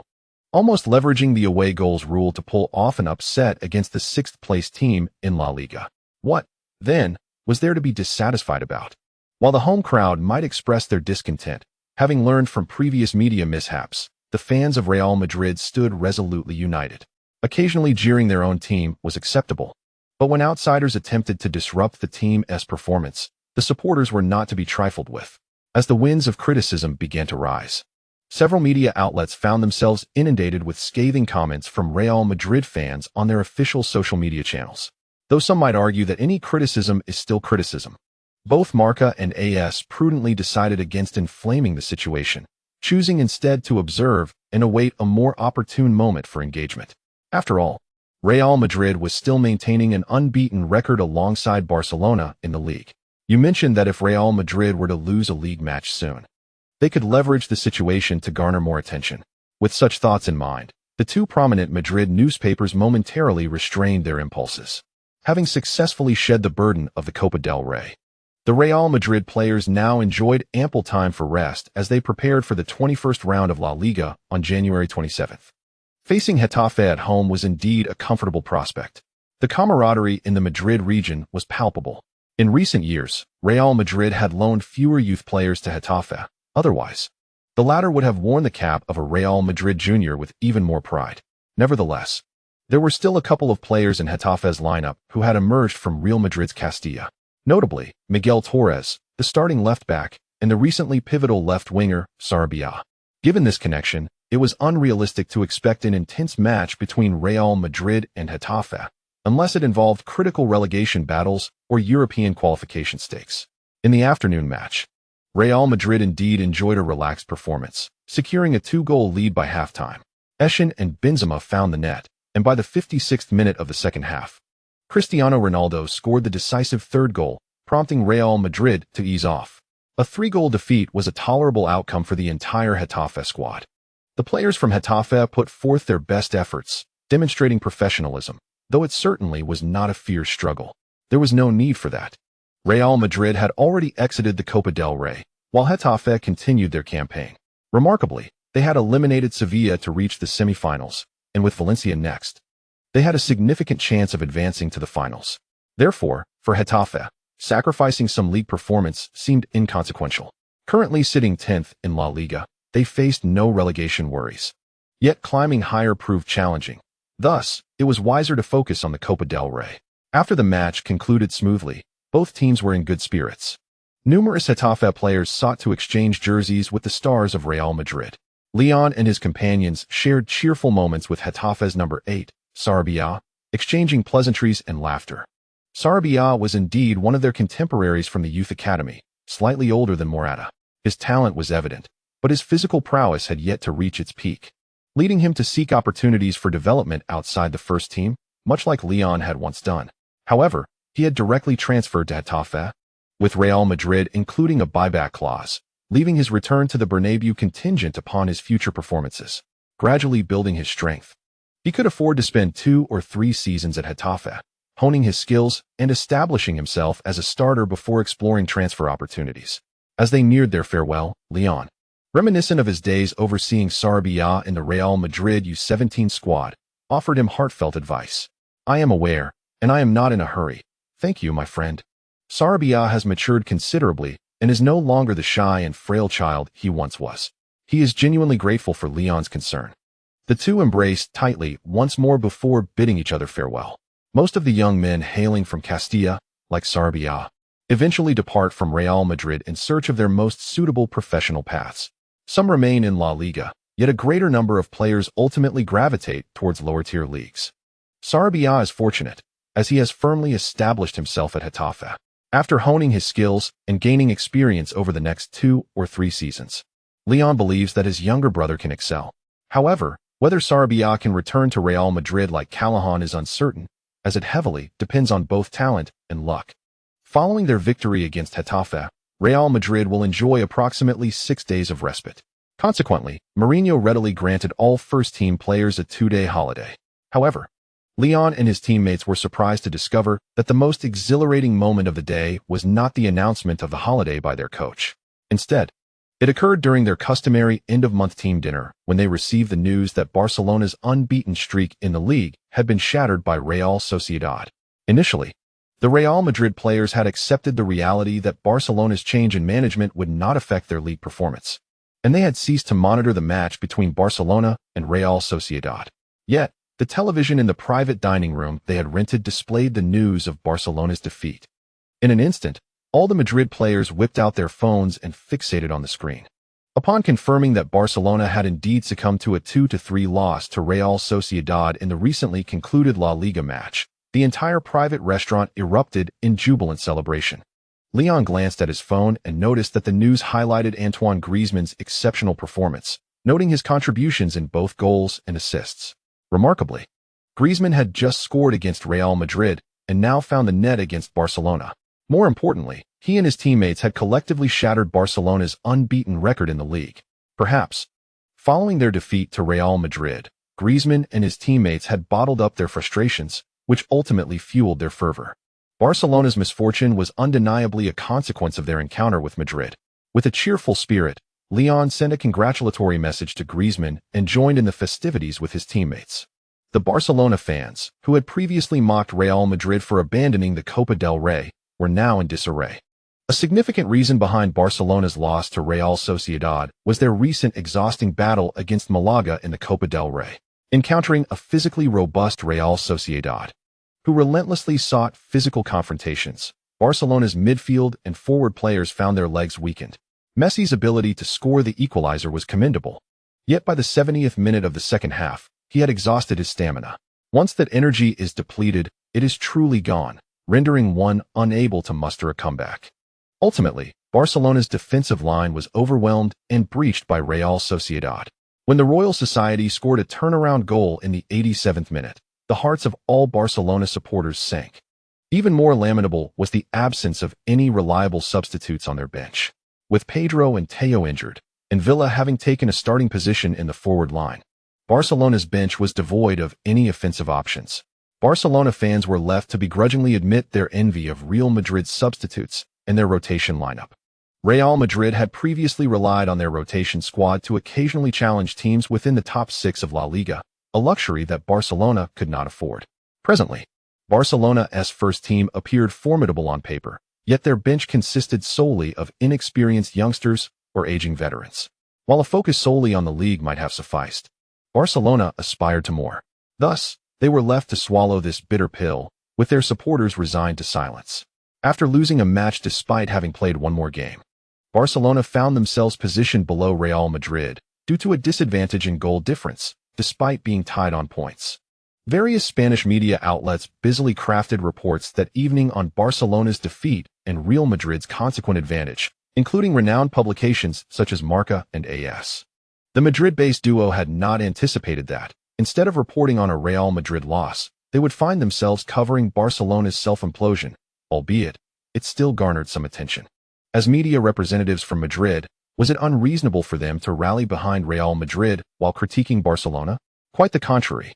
The following morning, Real Madrid supporters joyfully perused the sports pages detailing Barcelona's loss. The atmosphere at the Valdebebas training complex was filled with laughter and cheer. Meanwhile, Barcelona's own media, seeking to retaliate, could only muster a tepid condemnation, as they had more pressing matters to attend to: the promotion of the upcoming Copa del Rey semifinal, where Barcelona would face Atletico Madrid away, currently positioned third in La Liga. This promised to be a clash of titans. Previously, a confident Barcelona, much like Real Madrid, had little reason to worry about the threat posed by Atletico. However, given their recent physical exhaustion and significant dip in form, the The situation was now uncertain. On the evening of January 30th, Leon and a group of his single friends gathered in his villa's garden for a barbecue and to watch the live match. Initially, when they saw Barcelona leading Atletico 2-1 at halftime, they felt a twinge of frustration. Yet, the second half saw Atletico score 3 consecutive goals, filling Leon's garden with exuberant laughter. Diego Costa ruthlessly tormented Busquets and Pique, while Falcao scored twice, heralding Atletico's full-throttle counterattack. Ultimately, from a set piece, Godin triumphed over Puyol to seal the victory. Atletico emerged victorious, securing a 2-goal advantage at home and almost stepping into this year's Copa del Rey final. With this outcome, the media fervently erupted. Those who had previously questioned Mourinho's decisions now unanimously praised his foresight. The players of Real Madrid are likely basking in the comfort of their homes, enjoying the matches, while the athletes of Barcelona, burdened by fatigue, must contend with the bitter aftermath of their defeat in the first leg of the Copa del Rey semi-finals. The dramatic effect is palpable. After the match, Villanova took full responsibility, candidly attributing the loss to his tactical decisions, thus showing support for the Barcelona players. However, the inevitable barrage of public criticism remains unavoidable. For the Barcelona players, who have already exerted themselves to the utmost, many of the accusations seem to be mere post-facto nitpicking. Yet, in the realm of competitive sports, such is the nature of the beast. When one loses, reasoning with the media is futile, and fans will not entertain any form of justification. Consequently, the Barcelona players have chosen silence. They can only return home to nurse their wounds and prepare for the next challenge. Should they emerge victorious, all grievances will be forgotten. Alas, their current form appears rather troubling. Even the most ardent Barcelona supporters are beginning to harbor doubts. Can we truly secure a victory in the league match just 3 days hence? The media's pessimism regarding Barcelona intensifies. Meanwhile, on the side of Real Madrid, both Mourinho and the players, following their moments of joy, have refrained from placing any hopes on Barcelona faltering further. Barcelona's upcoming league opponent is the relegation-threatened Osasuna. Despite Barcelona's current struggles, given a mere 3 days to regroup, it seems improbable that they would falter against Osasuna. Indeed, the cautious outlook held by Real Madrid's coach and players was vindicated. On February 2nd, Real Madrid's semi-reserve lineup secured a comfortable victory against the relegation battlers, Granada. Barcelona also fielded a similar semi-reserve squad and easily triumphed over Osasuna. With this round of league matches concluded, Barcelona can finally take a breath, as La Liga enters a week-long respite, during which no Copa del Rey matches will take place. After enjoying 2 days of rest, Real Madrid's players have already immersed themselves in a rigorous training regimen. This preparation is not for their next league adversary, Sevilla, but rather for the impending first leg of the Champions League round of 16. This year, Real Madrid's Champions League draw has not been particularly fortuitous. Once again, the predictions of Leon have proven accurate, as Real Madrid faces one of the most formidable opponents among the second-place teams in their group, Arsenal. This is no jest. Despite Arsenal's recent history of vying for a top-4 finish, they are indeed a strong side. Many fans mock Arsenal for their consecutive appearances in the Champions League round of 16, yet one must consider the caliber of their opponents. In the 2010-11 season, Arsenal fell to Barcelona, and in the 2011-12 season, they succumbed to Milan, one a Champions League champion, the other nearly eliminating Chelsea to reach the semi-finals. Furthermore, in both instances, Arsenal lost by a single goal on aggregate in the round of 16. While one might argue that Arsenal is not among the elite clubs in European football today, it is undeniable that they are a formidable team. A Premier League team that has consistently reached the Champions League for over a decade possesses unparalleled experience and formidable strength, placing it among the elite of European football. Mourinho and Wenger have long been rivals. While Mourinho may publicly deride Wenger as a failure, he prepares meticulously when facing him. This Arsenal side merits the utmost respect from both Real Madrid and Mourinho. Real Madrid will be fully committed. Alas, this afternoon I was once again dragged out to meet with a girl, a true gourmand's plight. After a 3-hour movie, I had dinner, which felt like a significant waste of time. If my mother continues this way, I might have to concoct an excuse to stay in the provincial city for a few months. After today's encounter, perhaps I can enjoy a brief respite. Tomorrow, I shall resume my writing with a goal of 15,000 words. I am currently short by 10,000, but rest assured, I shall not falter. Chapter 161. Wenger, Who wouldn't want to sign Leon? How did Manchester City clinch the championship last year? Arsenal and Manchester United both advanced steadily from the group stage, while Chelsea found themselves relegated to third due to a lack of goals against Shakhtar Donetsk. At least they had the Europa League to fall back on. You could simply mock Manchester City for finishing at the bottom of their group, yet you choose to insinuate. Was it merely a stroke of bad luck? Last season, Manchester City performed commendably in the Champions League, missing advancement only by a single point to Napoli. Is this the standard of the Premier League's finest? You seem rather unconvinced. Alas, even if you remain dissatisfied, Manchester City is still the reigning Premier League champion this season. The mystery is solved, my friends. This is a Manchester United supporter. And so what if I am a fan of Manchester United? Which Premier League supporter isn't laughing at Manchester City? As the Champions League knockout stages approach, fans from various nations have begun discussing the potential outcomes of the first round of clashes online. In England, Manchester City, which had finished last in their group just 2 months prior, has naturally become the subject of ridicule. In previous instances, Arsenal fans would have joined in the laughter. But this time, they are too preoccupied to even notice Manchester City's misfortunes. On the evening of February 13th, they will face Real Madrid at the Emirates Stadium. The mere thought of competing against the 6-time champions fills Arsenal fans with trepidation, as they feel this year's Champions League journey may soon come to a halt. Fans across Europe are expressing their discontent with UEFA's draw arrangements. Ajax faced Real Madrid in the same group for 3 consecutive years. And now Arsenal has encountered formidable opponents in the first knockout round for 3 years running. If we are to speak of luck, it seems improbable that such misfortune could persist for 3 consecutive years. Fans are weary of critiquing the underlying motives, preferring instead to rally behind Arsenal. Over 3 years, facing Barcelona, AC Milan, and Real Madrid in succession has been arduous. Should Arsenal draw Bayern Munich next year, many will undoubtedly have more unkind words for UEFA. This is no way to treat the earnest. On the afternoon of February 9th, the 26th round of the Premier League commenced, and the players of Arsenal appeared notably more solemn than usual. After a grueling 90 minutes of battle, they secured a narrow victory of 2-1 against Sunderland at the Emirates Stadium. Hours later, at the Santiago Bernabéu in Madrid, Real Madrid faced Sevilla in the 23rd round of La Liga. Many Arsenal supporters opted to tune in to watch the match featuring Real Madrid at that very moment. After a week of respite, Mourinho wielded his tactical prowess, fielding a full-strength lineup. With injuries no longer a concern, Cointreau and Arbeloa made a long-awaited return to the starting 11 at the Bernabéu. As the luminaries of Real Madrid stepped onto the pitch, Arsenal fans found themselves immersed in the atmosphere, almost as if Sevilla were not their opponents at all, but rather their cherished Arsenal. At this moment, with his hands clasped behind his back, Leon appeared relaxed. He smiled and nodded at the camera that panned across the scene. For fans of La Liga, this was a familiar sight. Leon, regardless of the strength of the opposing team, consistently greeted the cameras with a smile before the match, exuding a commendable demeanor. Yet, unbeknownst to Arsenal supporters, the sight of Leon smiling and nodding at the camera instinctively tightened their hearts. As the match commenced, watching Leon seize the ball and relentlessly collaborate with his teammates to penetrate Sevilla's midfield and defensive lines left Arsenal fans parched with anxiety. What did Arsenal fear most at this juncture? They dreaded confronting a team with a formidable central presence capable of causing significant disruption. In the early 2000s, with Vieira in their ranks, Arsenal feared no one in direct central confrontations. 4 or 5 years ago, with the likes of Alex Song and Fabregas, they hardly flinched at such challenges. But now, with Diaby sidelined and the midfield relying on Arteta as their most robust defensive asset, Sevilla's double pivot of Kondogbia and Medel was undeniably tougher than Arteta on his own.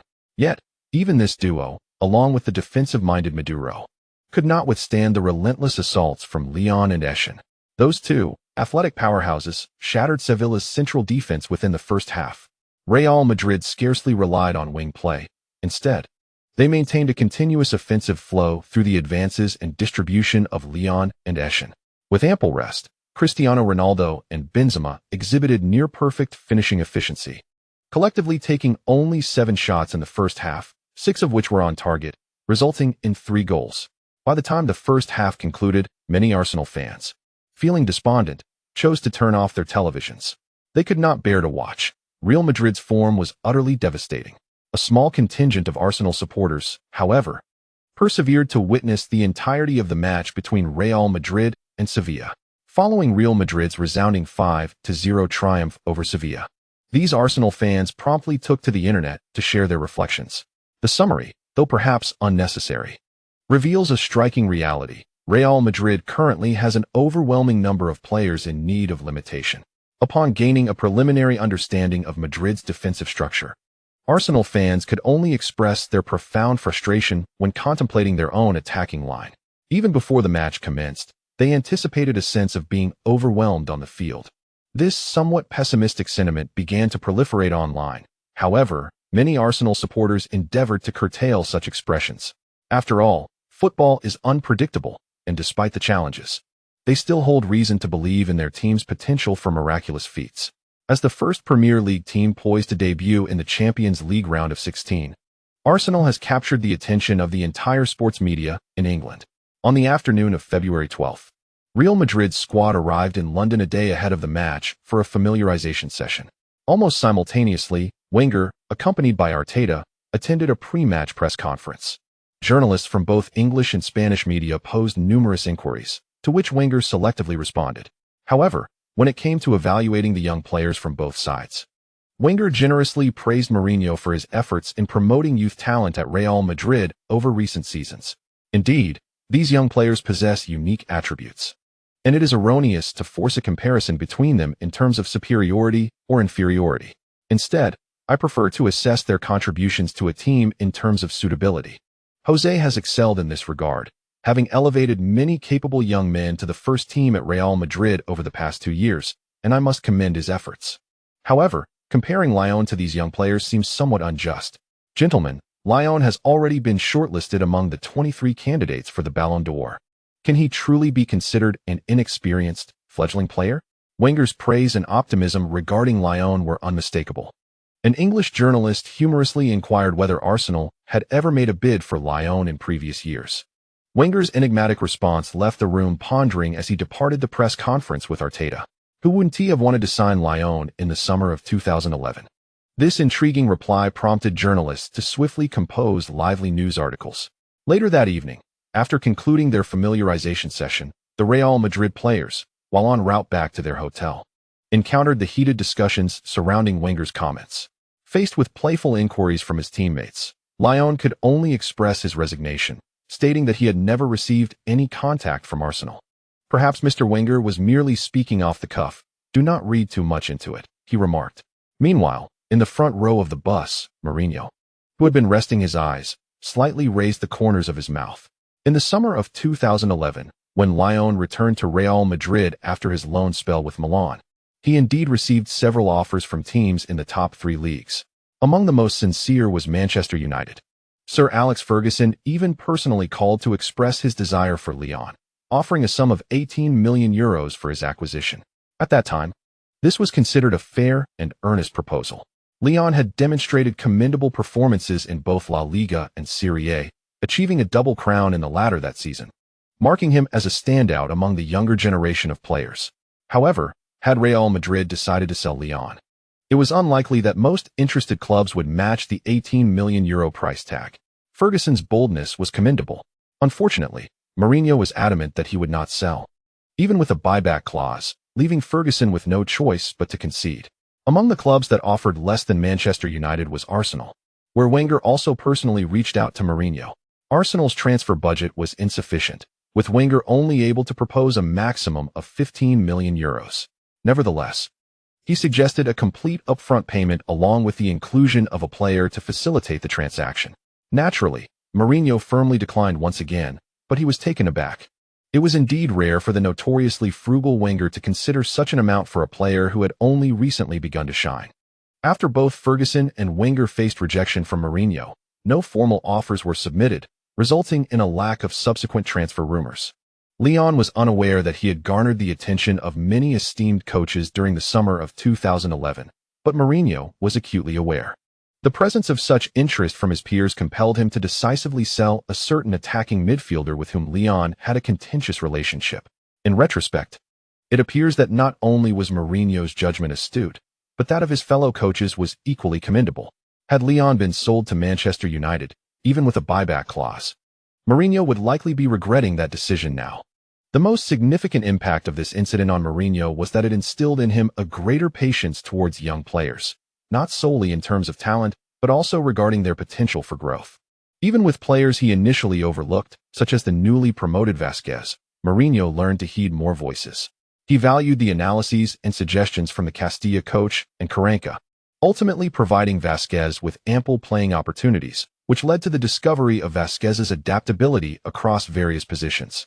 The successful development and integration of other Castilla Academy players further enriched Mourinho's experience in nurturing young talent, while his resolve remained steadfast and his adherence to his principles unwavering. His training methods and approach to individuals softened.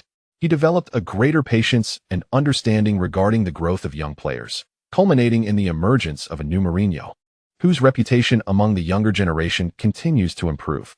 Certainly, Mourinho's heartfelt gratitude towards Leon was not something he could easily articulate, as it was rather complex. However, this would certainly assist Leon in navigating a tricky situation. After briefly discussing Arsenal's offer during the summer of 2011, the attention of the Real Madrid players in the car was swiftly captured by Mourinho. Leon himself was taken aback, realizing that he was indeed part of the temperature difference signing. Following this surprising thought, an inexplicable sense of delight stirred within him. After all, there is a widely acknowledged saying in football: how can a player claim to be a top star if they have never been included in the list of temperature difference signings? With this amusing thought lingering, Leon faced the rainy mist of London the following morning without a hint of complaint. The rain alone was something he could adapt to, as his hometown in Sichuan experienced similar weather, with winters lacking heating and people often engaging in outdoor activities amidst the damp chill. Former Premier League players Alonso and Cristiano Ronaldo managed well enough, but most of the other Real Madrid players found the weather somewhat challenging. Fortunately, the experienced Mourinho had advised the club staff to rent an indoor training facility, allowing the final practice session on match day to proceed smoothly. After completing their preparations, the Real Madrid squad posed for relaxed training and hotel-life photographs, captured by the club's accompanying staff. Once these images circulated online via Real Madrid's official Twitter account, Premier League fans had to concede that the atmosphere within the team was remarkably positive, with players appearing relaxed. These seemingly confident and at-ease photographs conveyed an even greater sense of pressure than some of the more serious preparation shots, such as the confidence of today's top football teams. At 6 in the evening, the entire Real Madrid squad boarded their bus en route to the Emirates Stadium. Arsenal's players set off around the same time, signaling the media to mobilize. By the time both teams' buses arrived, a multitude of journalists from various countries had gathered outside the Emirates Stadium. Naturally, no players were available for interviews at that moment. The reporters were merely aiming to capture material for their subsequent news articles. As the Real Madrid bus continued towards the venue, Leon discreetly lifted a corner of the curtain in the window. Upon spotting the journalists outside, he smiled and flashed a V sign, eliciting enthusiastic snaps from the assembled media. Perhaps Leon merely intended to greet them, but this did not deter the reporters from indulging in their vivid imaginations. In less than 10 minutes, a fresh report complete with images was published online by Sky Sports. Titled, Leon's V Sign Declaration, We Are Here for Victory. Chapter 162. Facing a technical team? This is our specialty. Leon, warming up smoothly with his teammates at the Emirates Stadium, probably never anticipated. He greeted the reporters with a rather cheerful demeanor, only to find his casual gesture transformed into news, subsequently trending in English football. Fortunately, at that moment, he refrained from retaliating as he did previously. Otherwise, the British media might have hastened to label him as biased against Arsenal. To a certain extent, it can be said that English journalists possess a knack for sensationalism that surpasses their Spanish counterparts. The match has yet to commence. Yet the promotional fervor and hype generated by the English media is undoubtedly among the finest in Europe. UEFA officials are undoubtedly pleased as they observe the surging interest in the news surrounding the matches. Last night's knockout rounds featuring Juventus versus Celtic and Paris Saint-Germain against Valencia garnered significant attention. Yet they pale in comparison to the anticipation surrounding tonight's clash between Real Madrid and Arsenal. The British media's promotional efforts are indeed remarkable. Regardless of the opinions of Milan and Barcelona, they have boldly crowned the showdown between Real Madrid and Arsenal as the most thrilling encounter of the round of 16. Many spectators are drawn to the spectacle, eager to follow the trend. Numerous casual viewers, whether football enthusiasts or not, have tuned in to watch the live broadcast. Even before the match commenced, the viewership metrics began to soar as UEFA's livestream went live. Fans in China, both pained and exhilarated, switched on their televisions or computers in the early hours of the morning. However, not all fans chose to watch the Champions League on their usual platforms. A considerable portion of longtime Premier League supporters opted to tune into Sina Sports for the live coverage of the Champions League. Their unified reason for selecting Sina Sports was the presence of Zhang Jun. Since returning to China and joining Sina Sports in September of last year, Zhang Jun has become increasingly familiar to domestic fans due to his extensive knowledge and exceptional commentary skills. In the past, domestic fans had limited options for viewing matches, with few alternatives to the 5 major channels. However, with the gradual rise of computer usage, fans are now inclined to seek a more enhanced audiovisual experience. This is not to say that Wei or Duanxian are lacking. Rather, it is common for the 5 channels to feature them in tandem. While pairing with Zhang Zhidao is commendable, the prospect of Su Yang partnering with Duanxian tonight naturally sways many viewers to prefer the commentary duo of Zhang Jun and Xie Hui. The difference in their understanding of the game becomes immediately apparent. In the late hours of the night, as the live broadcast commenced in the Sina Sports studio, Zhang Jun and Xie Hui energetically welcomed the fans with an opening introduction. As the players began to emerge alongside the officiating crew, Zhang Jun promptly shared recent performance insights to provide the audience with an understanding of both teams' conditions. Arsenal, in their last 3 league matches, have only drawn against Liverpool, while securing stable victories against Stoke City and Sunderland, with the overall team morale rapidly on the rise. Prior to the match, Arsenal's coach Wenger expressed his satisfaction with the team's preparation, harboring confidence in their ability to deliver an efficient performance on home ground. Indeed, as the second half of the Premier League season unfolds, Arsenal's form is visibly on the rise. However, facing Real Madrid today, the psychological pressure on the Arsenal players is likely considerable. It is hoped they can maintain a positive mindset while executing their tactical style. The conversation briefly touched upon Arsenal's recent team dynamics before swiftly transitioning to discuss Real Madrid and the player, Leon. In early January, following the FIFA annual awards ceremony, the entire sports community in China rejoiced at Leon's inclusion in the top 20 of the Ballon d'Or. While it is difficult to attribute the progress of Asian football solely to Leon's brilliance, the significance of such an achievement for both China and Asian football is undeniably profound. Leon stands as a new emblem for Asian players, following in the footsteps of Park Ji-sung. This milestone will undoubtedly provide greater motivation for all earnest football practitioners across Asia. Xie Hui is one among those genuinely committed to the football profession, currently studying in Germany. He initially intended to take a 2-month break upon returning home before resuming his coaching studies. However, upon receiving an invitation from Sina Sports to commentate on the match between Real Madrid and Arsenal, he readily accepted without hesitation. Recently, he has developed a keen interest in understanding Leon's youth training experiences and his journey through loan spells. The opportunity to commentate alongside a professional analyst like Zhang Jun on Leon's pivotal matches excited him immensely. Their discussion regarding Real Madrid's tactical style was somewhat superficial. Otherwise, the conversation could have been extensive, and fans might not have enjoyed such depth. Nevertheless, they thoroughly relished discussing Real Madrid's recent performances and praising Leon, much to the delight of the fans. It was only when the players completed the opening ceremony and the captains began to contest the choice of sides that Zhang Jun seized the moment to elucidate the starting formations on camera. As for Arsenal, the starting lineup today featured Wojciech Szczesny as the goalkeeper. In central defense, the German international Per Mertesacker partnered with the French defender Laurent Koscielny, while the left back was Thomas Vermaelen and the right back Bakary Sagna. The midfield comprised Mikel Arteta, Aaron Ramsey, Sani Cazorla, Tomas Rosicky, and Lucas Podolski. Leading the attack was the tall striker Olivier Giroud. Arsenal made significant adjustments to their starting formation today, with the speedy Theo Walcott poised on the bench, perhaps with Wenger intending to unleash him as a tactical surprise. On the other hand, Real Madrid's starting goalkeeper remained Iker Casillas. In central defense, the partnership of Sergio Ramos and Pepe was undoubtedly Mourinho's preferred choice, with Fabio Cointreau as the left back and Alvaro Arbeloa on the right. In midfield, Xabi Alonso and Leon played deeper roles, while Luka Modric occupied the central midfield position, flanked by Cristiano Ronaldo and Angel Di Maria. In the forefront, Benzema is surging ahead alone. Real Madrid has not made significant changes to their starting lineup.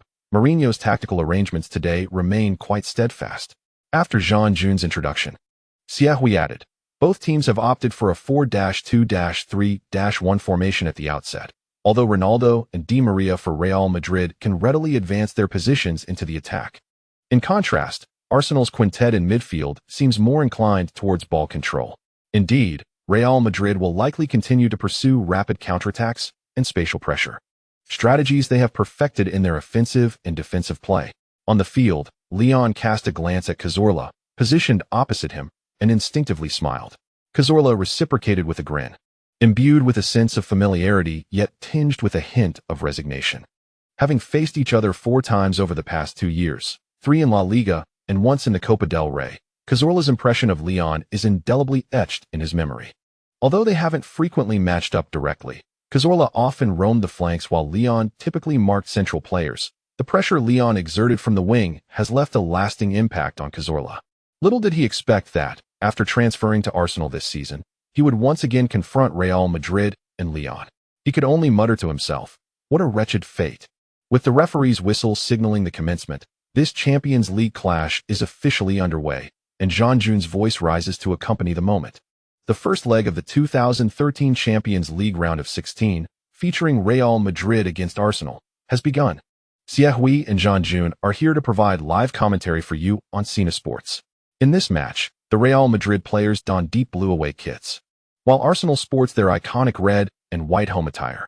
Siahui observed that the first offensive thrust was initiated by Real Madrid, with Leon advancing the ball, his tone instinctively elevating. Leon is currently controlling the ball and attempting to push forward as Cazorla approaches to apply defensive pressure. Withstanding Cazorla's interference, he distributed the ball to the right flank. Real Madrid opted not to commence with long passes, but instead allowed Leon to boldly carry the ball forward from their own half. Cazorla failed to intercept Leon initially, which startled the retreating Arteta. Yet, just as Arteta was about to press forward, Leon decisively passed the ball. The overlapping Arbeloa swiftly breached Arsenal's right midfield defense. This prompted the Arsenal supporters, who had barely settled into their seats, to spring up in excitement. As Arbeloa approached the Arsenal left-back Vermaelen, he delivered a lateral pass. The on-rushing Modric then promptly redirected the ball towards the center, deftly evading the defensive encirclement of Arteta and Koscielny. At this moment, Leon, having positioned himself perfectly, lifted the ball into Arsenal's penalty area. As Cristiano Ronaldo slanted into Arsenal's penalty area, poised to seize a header, he was met with an impenetrable barrier. Standing tall at 6 feet and 6 inches, it was none other than Per Mertesacker who contested Ronaldo's advance. The German defender's capacity for frontal interception is indeed extraordinary. No matter how high Ronaldo could leap, he found himself thwarted by Mertesacker's steadfast defensive position. Utilizing his height advantage, Mertesacker directed the ball back toward the midfield. Yet his expression bore little trace of elation. He began to vociferously exhort his teammates, emphasizing the necessity of entering a competitive mindset at that moment. Meanwhile, Arsenal's defenders, previously caught off guard by Real Madrid's rapid attacking strategy, were now jolted into alertness. Without prior experience against such formidable opponents, they had not fully grasped the strength of Real Madrid. While reviewing footage of previous encounters between Real Madrid and Borussia Dortmund, they had sensed an accelerated rhythm and an intense tactical contest. However, that was merely an experience viewed from a screen. Now, Arsenal's players felt the stark reality of the pace firsthand, a realization that left them cold with sweat, having failed to capitalize on their initial strike. Real Madrid's players also felt a pang of disappointment, yet their defensive recovery was notably swift. As Leon momentarily paused to allow Ronaldo to catch up, their exchange was minimal. Leon glanced at Mertesacker and then at Ronaldo, who shook his head slightly. With a gesture indicating a tactical plan, Leon sought Ronaldo's approval, which he received with a nod, prompting him to return to his half, briefly conversing with Modric along the way.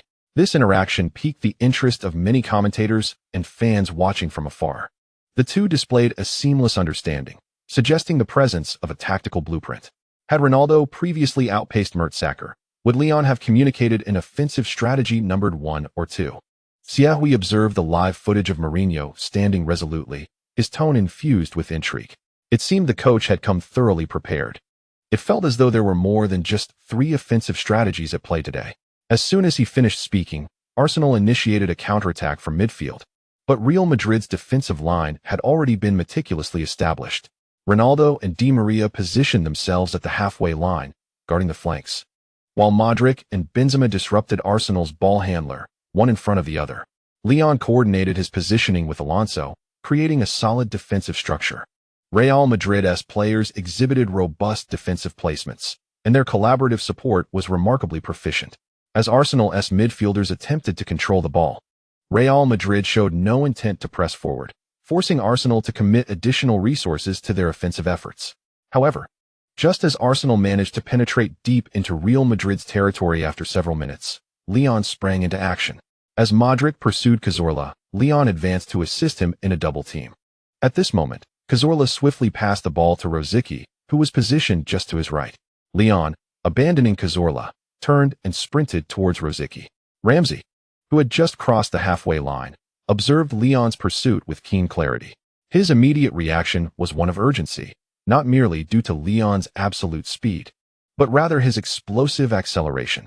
While Podolski, a starter for Arsenal today, may possess greater overall speed than Leon, Ramsey surmised that the Prince of Poland could not match Leon's burst of speed. Rosicky, still assessing the movements of Podolski on the left and the more advanced Giroud, had yet to release his pass when a powerful force surged from his side. The ball was lost, and his body was pushed aside. Caught off guard, Rosicky stumbled awkwardly to the ground. In his astonished glance back, he could only see the retreating figure of Leon, clad in deep blue and bearing the number 10. What a remarkable play!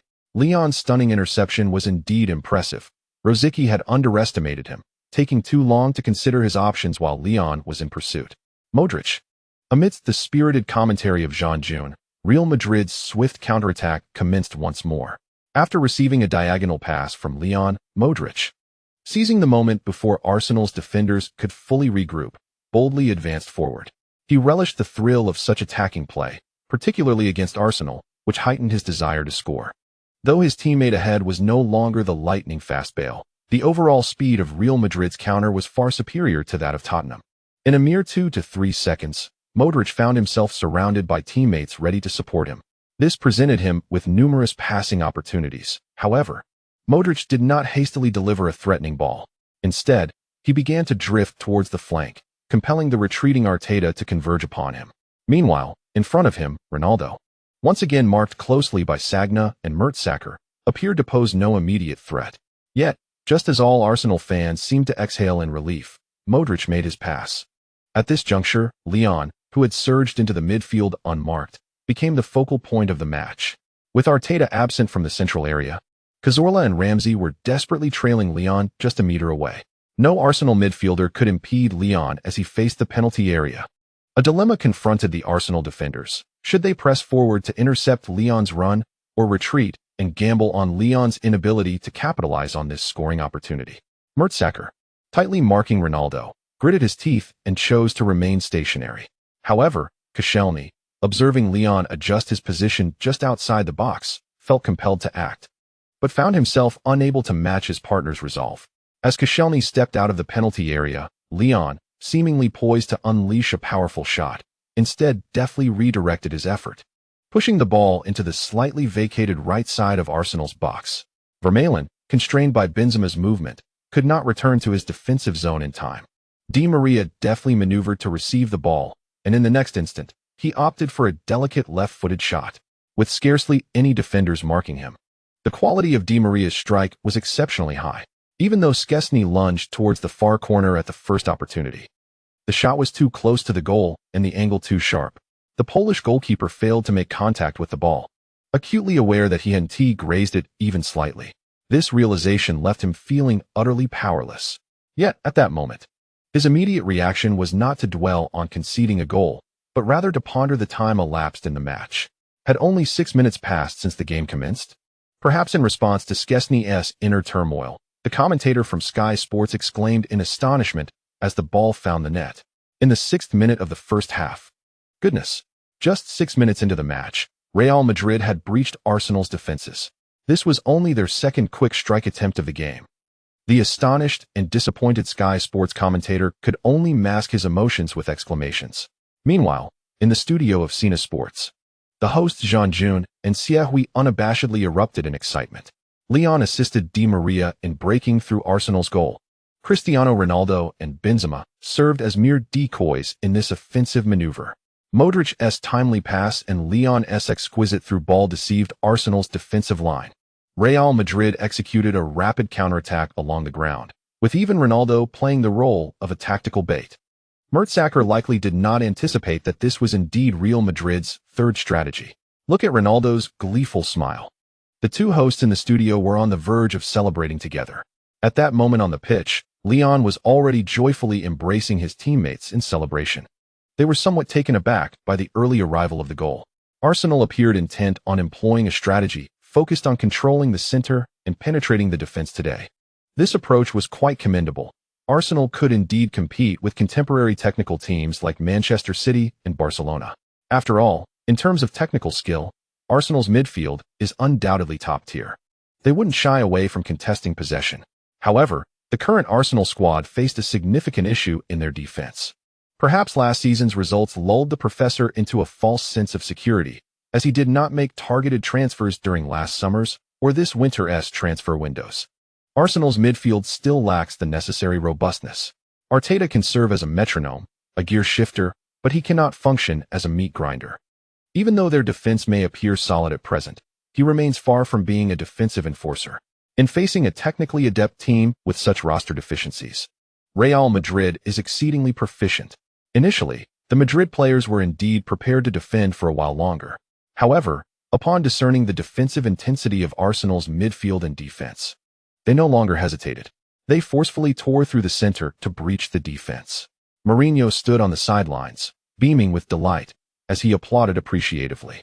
While clapping, the special one muttered to himself, "Yes, attack Arsenal through the center. Today we will exploit Arsenal's central defense."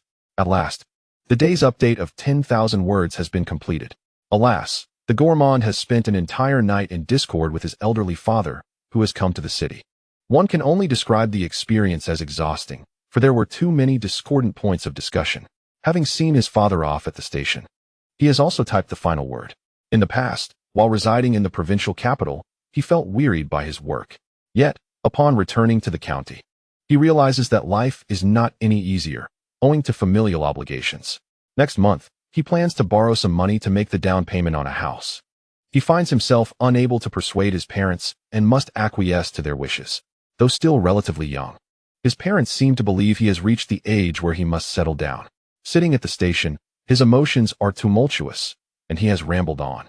He hopes the esteemed readers will not hold it against him. Chapter complete regarding Griezmann, after receiving a reminder from a fellow reader. The gourmand learned this morning that Griezmann is quite the controversial figure. Previously, he had only sensed the player's apparent disdain for the mundane life. But during the past few months of writing a new book, he had scarcely kept abreast of football news. His usual engagement was limited to watching matches, which led to his inadvertent inclusion of this character in the storyline. He wishes to apologize to the readers for not having thoroughly vetted this detail. If revisions are to be made to previous content, it would entail significant changes. Thus, he will make minor adjustments for now and refrain from mentioning this player again. Alas, how disheartening. Chapter 163. The heart of Arsenal shatters. Today, Wenger donned a sports jacket with prominently placed side pockets. Thus, in a moment of agitation, he smoothly tucked both hands into his pockets, evading any potential embarrassment. "Should we reconsider our strategy?" inquired Arsenal's assistant coach, bold, with evident concern. The recent concession of a goal had highlighted the failure of Arsenal's midfield defensive arrangement, particularly at the onset of the match. He felt an urgent tactical adjustment was necessary. However, after sipping some water and regaining his composure, Wenger firmly rejected his assistant's suggestion. "No, we shall adhere to the original tactical plan. While we may struggle to adapt to Real Madrid's counter-attacking rhythm, if we can temper our offensive thrusts and allow our midfield adequate time to maneuver, resisting Real Madrid's influence, I believe the lads can stabilize the situation. Let Bakary, Sagna, hold back to counter Real Madrid's left side offensive while ensuring Aaron, Ramsey, does not push forward excessively. This way, We will have at least 2 players positioned to disrupt the opposing attacks in front of our defensive line. Wenger swiftly made his judgment. This timely in-game adjustment was no small feat for him. Yet, faced with the formidable Real Madrid and his old adversary, Mourinho, the professor had no choice but to compel himself to make bold tactical decisions. The players on the field quickly received bold tactical directives. The overarching strategy remained unchanged, but with targeted adjustments to personnel roles, this instruction provided each Arsenal player with a sense of reassurance. This certainly indicates that the professor possesses a tactical acumen, and his timely decisions today were executed with commendable swiftness. With viable countermeasures in place, there remains a glimmer of hope for continued perseverance, especially as the professor maintains his composure. Following an exuberant celebration with Karanka, Mourinho observed Wenger's timely adjustments with a hint of surprise. However, he did not perceive these changes as capable of altering the ultimate outcome of the match. At best, they might merely complicate Real Madrid's path to victory. The inherent deficiencies in the team's composition cannot be so easily remedied through tactical adjustments. Otherwise, there would not be a multitude of coaches lamenting their inability to procure suitable players during each transfer window. The match soon resumed. Leon, who had been actively roaming near the center line, discerned the alterations in the positioning of the Arsenal players. Sagna's retraction was clearly aimed at marking Cristiano Ronaldo, a fact that required no further elaboration. The modification in Ramsey's playing style, however, proved intriguing. Initially, Ramsey could only be considered a partial defensive midfielder, tasked with both ball progression and contributing to the overall offensive play. Yet, it appeared that Wenger's intention was for Ramsey to join Arteta in fortifying the midfield and defense. This raised the question of who would facilitate the advancement of possession for Arsenal. Cazorla? However, if Cazorla frequently dropped back to retrieve the ball, Arsenal's strategy would devolve into mere possession play.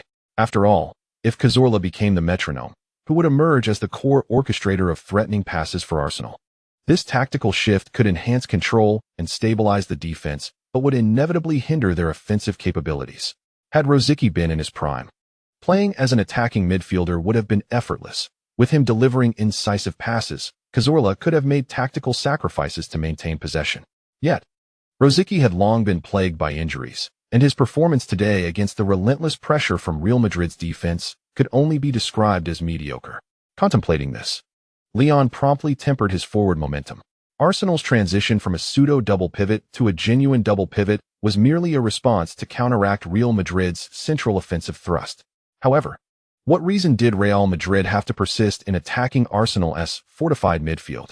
With Ramsey positioned conservatively and Cazorla retreating, despite not being defensive midfielders, the defensive presence had certainly increased. Both Leon and Modric were astute, recognizing the futility of exploiting the situation and thus fortified their control over the midfield, contending fiercely for possession against Arsenal. Should they fail to regain possession, they would simply push back against Cazorla's advancement, and upon seizing the ball, they would swiftly distribute it to the flanks. It is essential to acknowledge that while Real Madrid could execute strong central assaults, their most adept defensive maneuvers lay in attacking from the wings. What difference did it make that Wenger had Sagna hold back? The 30-year-old Sagna could not afford to falter, for he was confronted by the relentless thrusts of the 28-year-old Cristiano Ronaldo. Observing Leon and Modric's clever responses, Mourinho felt a sense of satisfaction. In midfield, it is sometimes imperative to remain agile of mind, adapting deftly to the tactical shifts of one's opponents. As long as the tactical nuances remain under the head coach's control, there is truly nothing to be apprehensive about. Today, Real Madrid's primary offensive focus is destined to be the central corridor of Arsenal, though occasional fervent assaults down the flanks to stretch Arsenal's defensive setup pose no issue. Thus, an awkward scenario for Arsenal swiftly unfolded on the pitch. While Arsenal steadfastly defended the center, intending to maintain dominance, Real Madrid altered their attacking strategy, opting for the wings instead. Vermaelen fared reasonably well, having previously suffered from frequent injuries that limited his playtime. However, when fit, his abilities remained commendable, notably excelling in single-handedly defending against Di Maria as a left-back. Yet, Sagna found himself in a rather uncomfortable predicament. Within the span of 10 minutes, Cristiano Ronaldo seemed to command the entirety of Real Madrid's attacking prowess.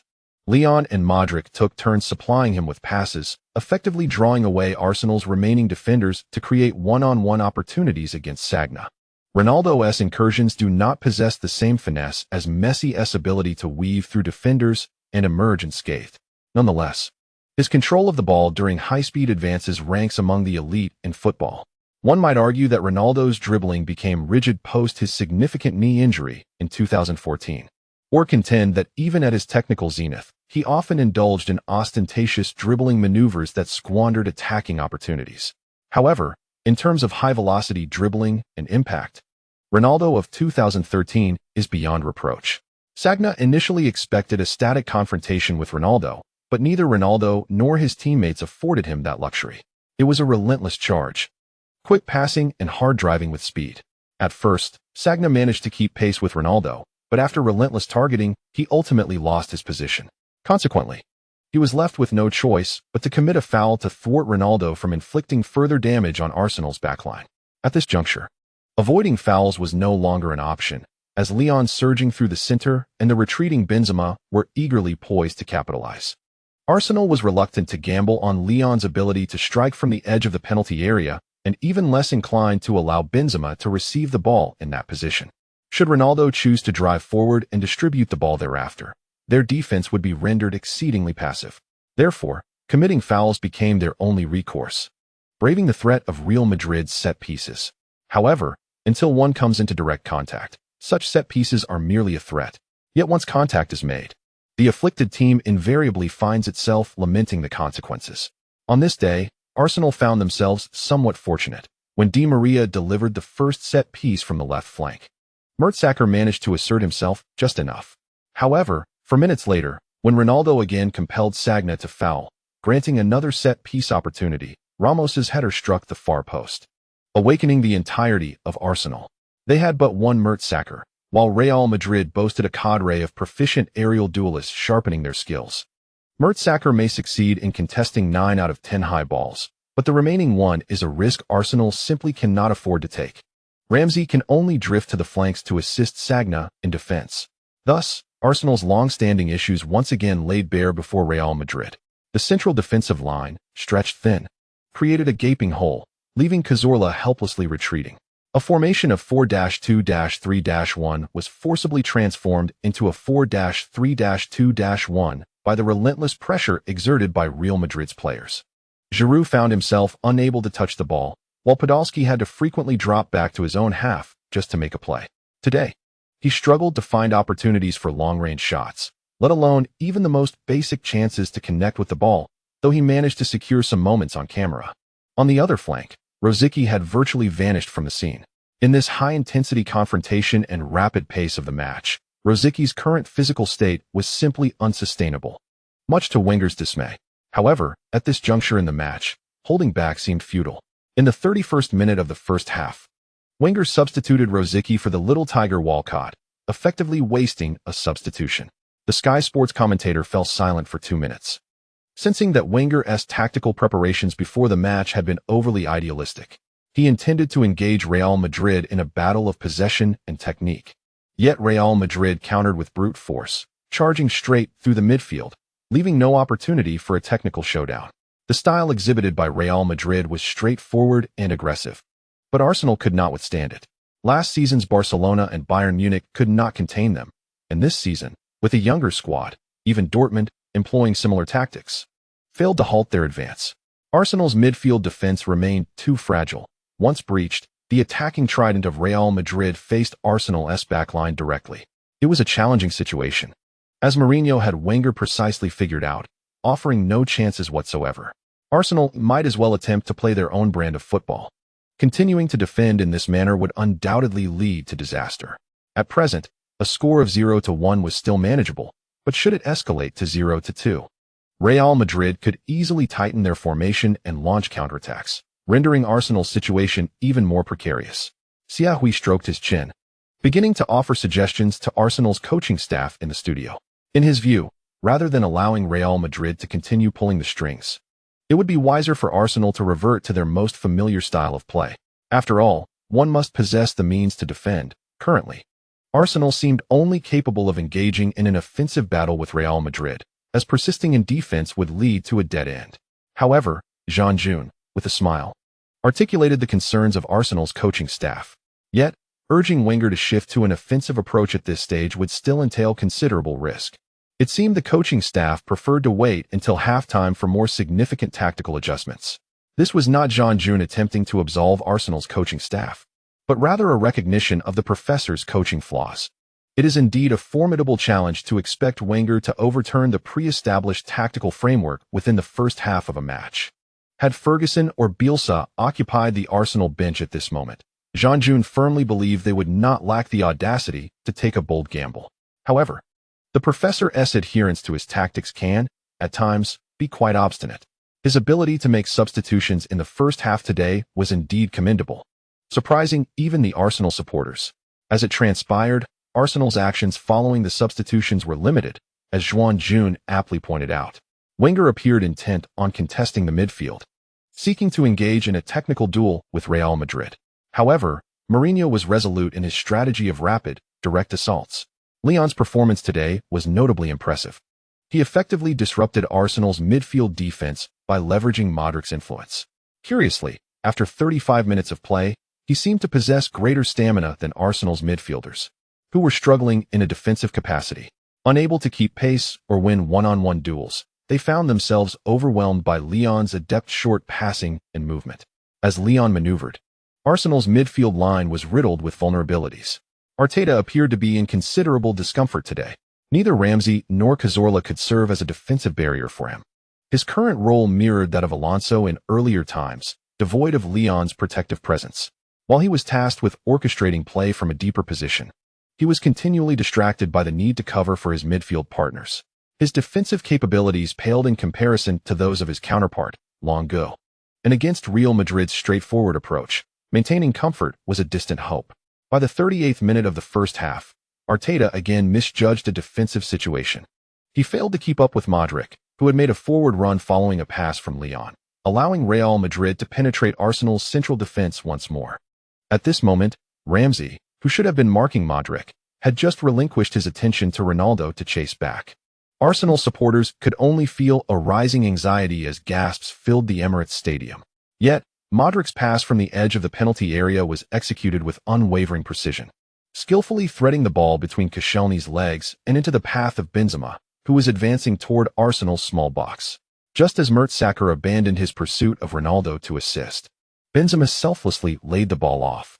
With Ronaldo arriving at the back post, he cleverly deceived Szczesny, who had committed to a dive, and then slotted the ball into the net, securing Real Madrid's second goal of the match.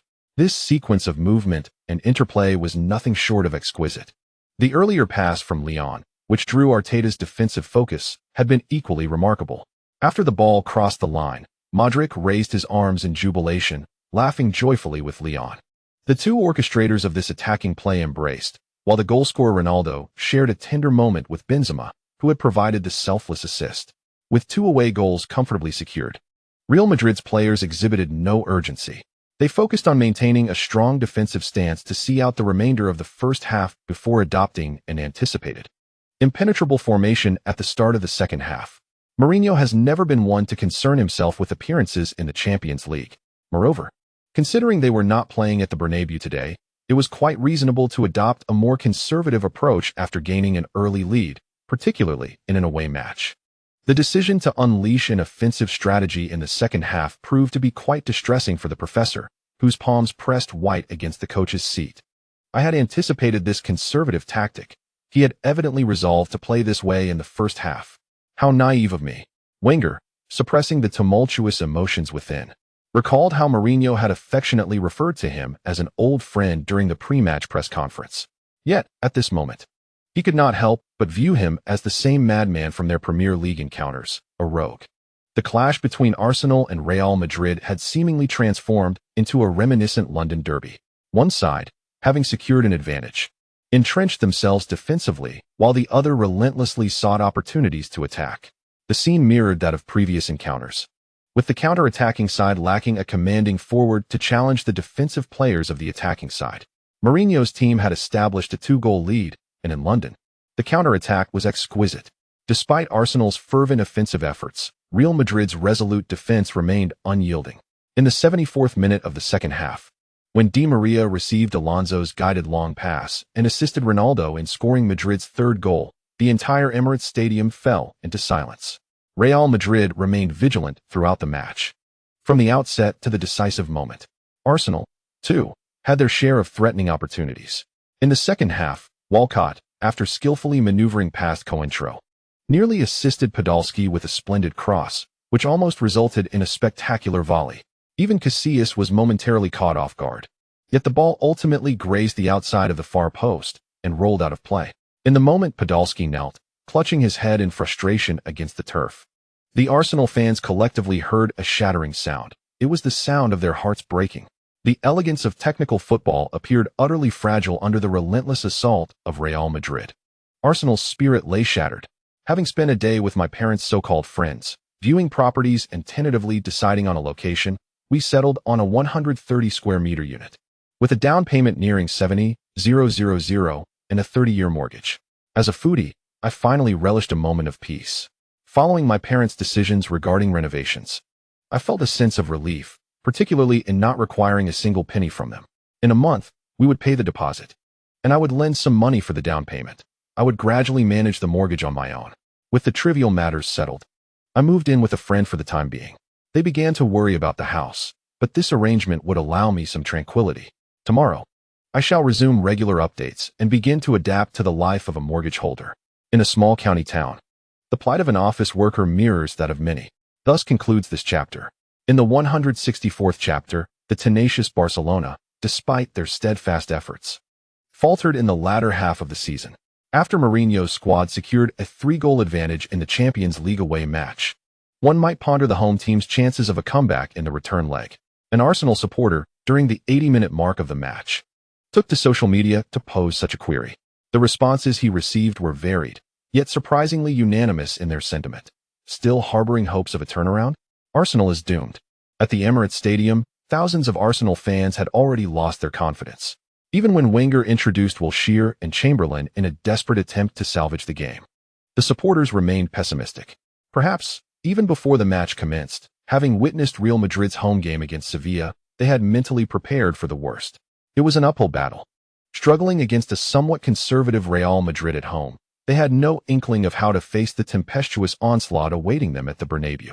2 years prior, when they hosted Barcelona, they had emerged victorious with a score of 2-1. Back then, they boasted the talents of Fabregas, Nasri, and Song. While their attacking line was not particularly formidable and their defense had its vulnerabilities, the balanced and powerful midfield allowed them to hold their own against Barcelona in terms of control. Comparing the midfield configurations from 2 years ago to the present left Arsenal supporters with a heavy heart. They had often felt the squad was lacking and in need of reinforcements. Yet, after enduring years of disappointment, they realized that Arsenal once possessed one of the finest midfield combinations in football.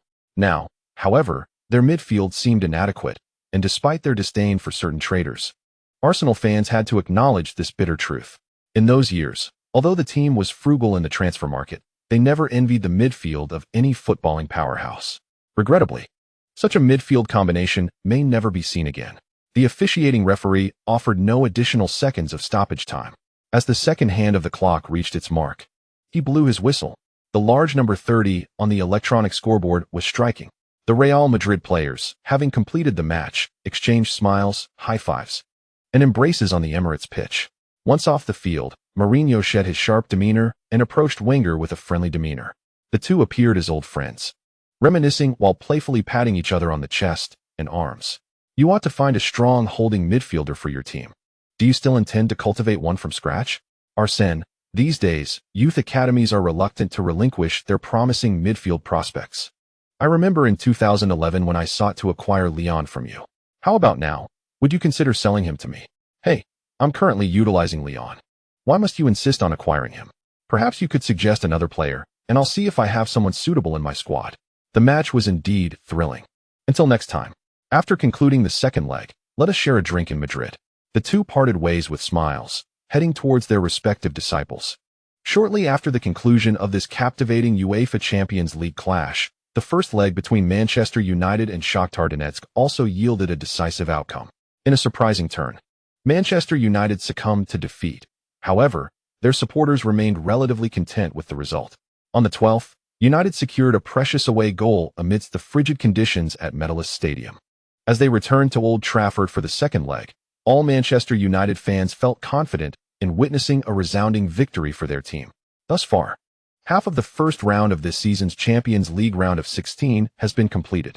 Juventus, Paris Saint-Germain, and Real Madrid triumphed as expected, while Manchester United faced an unexpected defeat against Shakhtar Donetsk. Nevertheless, when considering the overall competition, the four formidable teams still maintained a degree of initiative and advantage. This is precisely the scenario that UEFA desires to witness. Among the teams participating in the Champions League, UEFA's executives hope to see more fresh faces. Ideally, each season would witness one or two dark horses advancing to the group stages or even the round of 16. Yet, in the quarterfinals, UEFA's leaders aspire for only the elite teams to remain. This notion is indeed paradoxical, seeking both financial gain and prestige for the tournament. However, it must be acknowledged that their operational strategies have facilitated a healthy progression and further expansion of the Champions League's landscape. Yet, in terms of public perception, they are bound to face criticism. The remaining 8 teams will make their appearances in a week, marking a temporary pause in the Champions League saga. In the previous 4 matches, amidst the captivating moments that delighted fans, an amusing incident captured considerable interest. Following Juventus's 3-0 victory over Celtic, young substitute star Pogba made a notable impression. When asked about his feelings regarding the match and his aspirations for the future, he boldly declared that his idol is Lionel Messi, expressing a desire to achieve club glory before turning 22, just as Messi did. Pirlo, overhearing this, chuckled and addressed the camera. "All right, I will introduce this young lad to the little lion." Generally, such pleasantries exchanged by stars are taken lightly by fans. However, some playful supporters took it to heart, inundating Messi's social media with inquiries.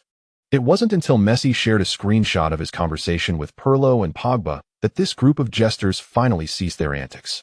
Messi found the whole situation quite amusing. Initially, he assumed Pogba's remarks were casual. When Pirlo greeted him, he thought Pogba simply wished to make a new friend. To his surprise, the young lad enthusiastically exclaimed, "Messi, Messi, I am your fan." Upon hearing the phrase, "I am your fan," an unsettling sensation arose within Leon. However, after engaging in a conversation with Pogba, he managed to decipher the latter's thought process. It turned out that Pogba was envious of Leon's youthful acquisition of numerous championship accolades and his lucrative earnings, akin to that of Maine. This revelation made sense, yet it was clear that his admiration stemmed from Leon's titles rather than his skills on the field, which hardly qualifies him as a true fan. Rather, he could be deemed a fan of champions. With this understanding, Leon and the still inexperienced Pogba engaged in a fervent dialogue. Although Leon held disdain for the Pogba who later betrayed Mourinho, thus raising questions about his professionalism, he recognized that the individual before him was merely a dreamer not yet 20 years old. It would be unjust to project future events onto the current Pogba. During their occasional conversations, Leon recounted the exhilarating journey of last year's championship victory, prompting Pogba to express his admiration and awe repeatedly. His tone was saturated with envy and aspiration. After all, Pogba was still at Juventus, gradually honing his skills, and had yet to secure a starting position. Merely serving as an important rotation player, he had yet to savor the taste of Serie A victory, with the Champions League and the title of sextuplet winners remaining far beyond his grasp. Leon routinely encouraged him, assuring Pogba that he would be attentive to his performances in Serie A. To his surprise, this statement invigorated Pogba, who then formally invited Leon to watch Juventus play in Turin. Leon found himself momentarily speechless, only able to express a hope to visit Turin to see him and Pirlo play. After 2 days of interaction, Leon felt he had not truly gained a fan. Rather, he had unwittingly befriended a younger brother. Encouraging him and promising to attend his matches, Leon found this newfound interest in another's growth rather peculiar.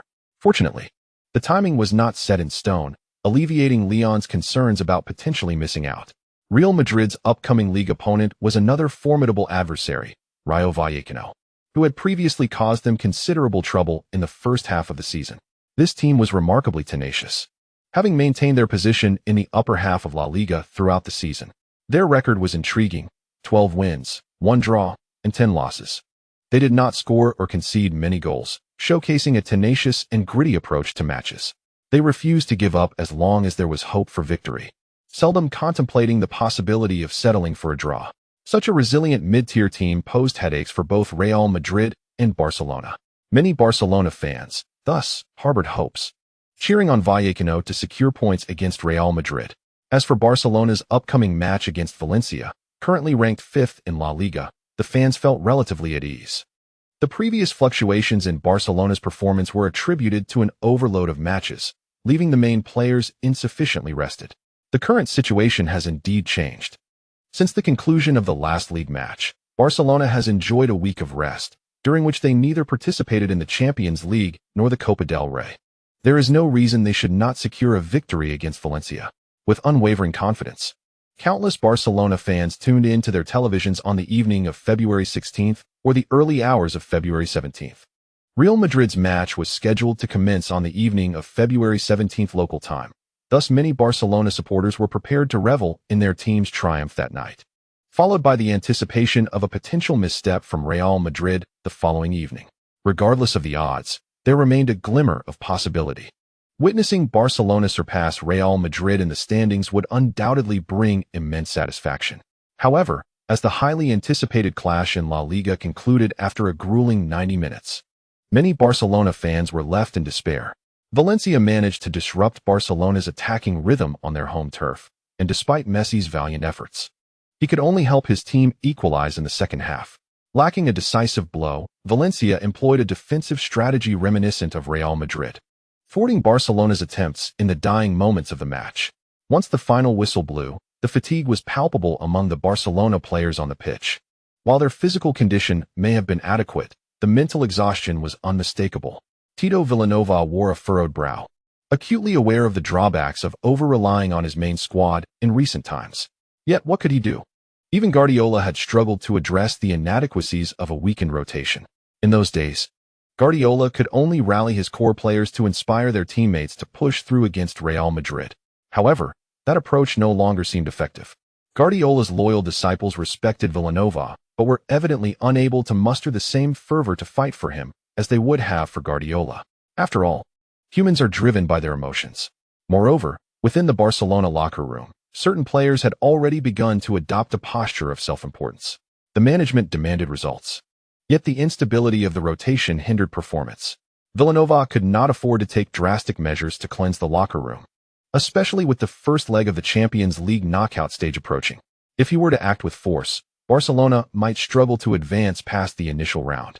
Guardiola may have anticipated this predicament long before, which is perhaps why he chose to step down before Christmas last year. Barcelona found themselves once again at the center of public scrutiny.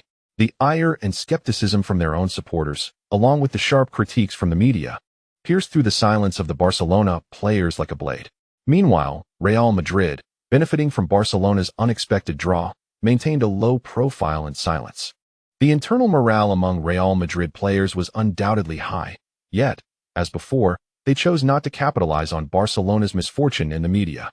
Mourinho and his coaching staff discreetly celebrated behind closed doors. Currently, Real Madrid, having played 2 matches less, trailed Barcelona by just 1 point, sitting in second place in La Liga. After a strong first half, Barcelona finally began to falter as the second half commenced. Real Madrid, having previously implemented a scientific rotation strategy, was not inclined to let this golden opportunity slip through their fingers. On the evening of February 17th, amidst the keen attention of nearly all Spanish media, Real Madrid hosted Rayo Vallecano for the 24th round of La Liga. This match served as the concluding fixture of the round, being the sole La Liga event broadcasted at that time. Consequently, the viewership for this match was remarkably high, both within Spain and in international markets. The players of Rayo Vallecano entered the game with considerable determination, setting a formidable stance from the outset to contend with Real Madrid in midfield. However, Mourinho surprisingly deployed a quartet of midfielders to engage in fierce competition against Vallecano. Alonso took a more defensive role, while Eschen and Matuidi flanked the midfield, with Leon positioned as a central midfielder. Given Real Madrid's midfield configuration, Rayo Vallecano had clearly misjudged their opponent in seeking a physical battle. In the first half, Real Madrid scored 2 goals against Vallecano, with the starting forward Higuain exhibiting exceptional form, netting a brace with fervent precision. In the 63rd minute of the second half, Cristiano Ronaldo forcefully earned a penalty. However, instead of taking the shot himself, he graciously allowed Higuain the opportunity. The latter, showing no reluctance, calmly converted the penalty, achieving his first hat-trick of the season. With a decisive 3-0 victory over Rayo Vallecano, Real Madrid surged ahead of Barcelona in the league standings by 2 points, reclaiming the top spot in La Liga despite having played 1 match less. This outcome left many Barcelona supporters in disarray. Real Madrid's performance remained consistently formidable, and with the current dual competition, they benefited from a stable and reliable rotation system that alleviated the burden on key players. Is there truly a chance for Barcelona to compete with Real Madrid for the La Liga title this season? The following day, various media outlets reported headlines that were strikingly candid. Marca once again seized the opportunity to publish an ode to Real Madrid, proclaiming, "Real Madrid strides confidently on the path to defending their title."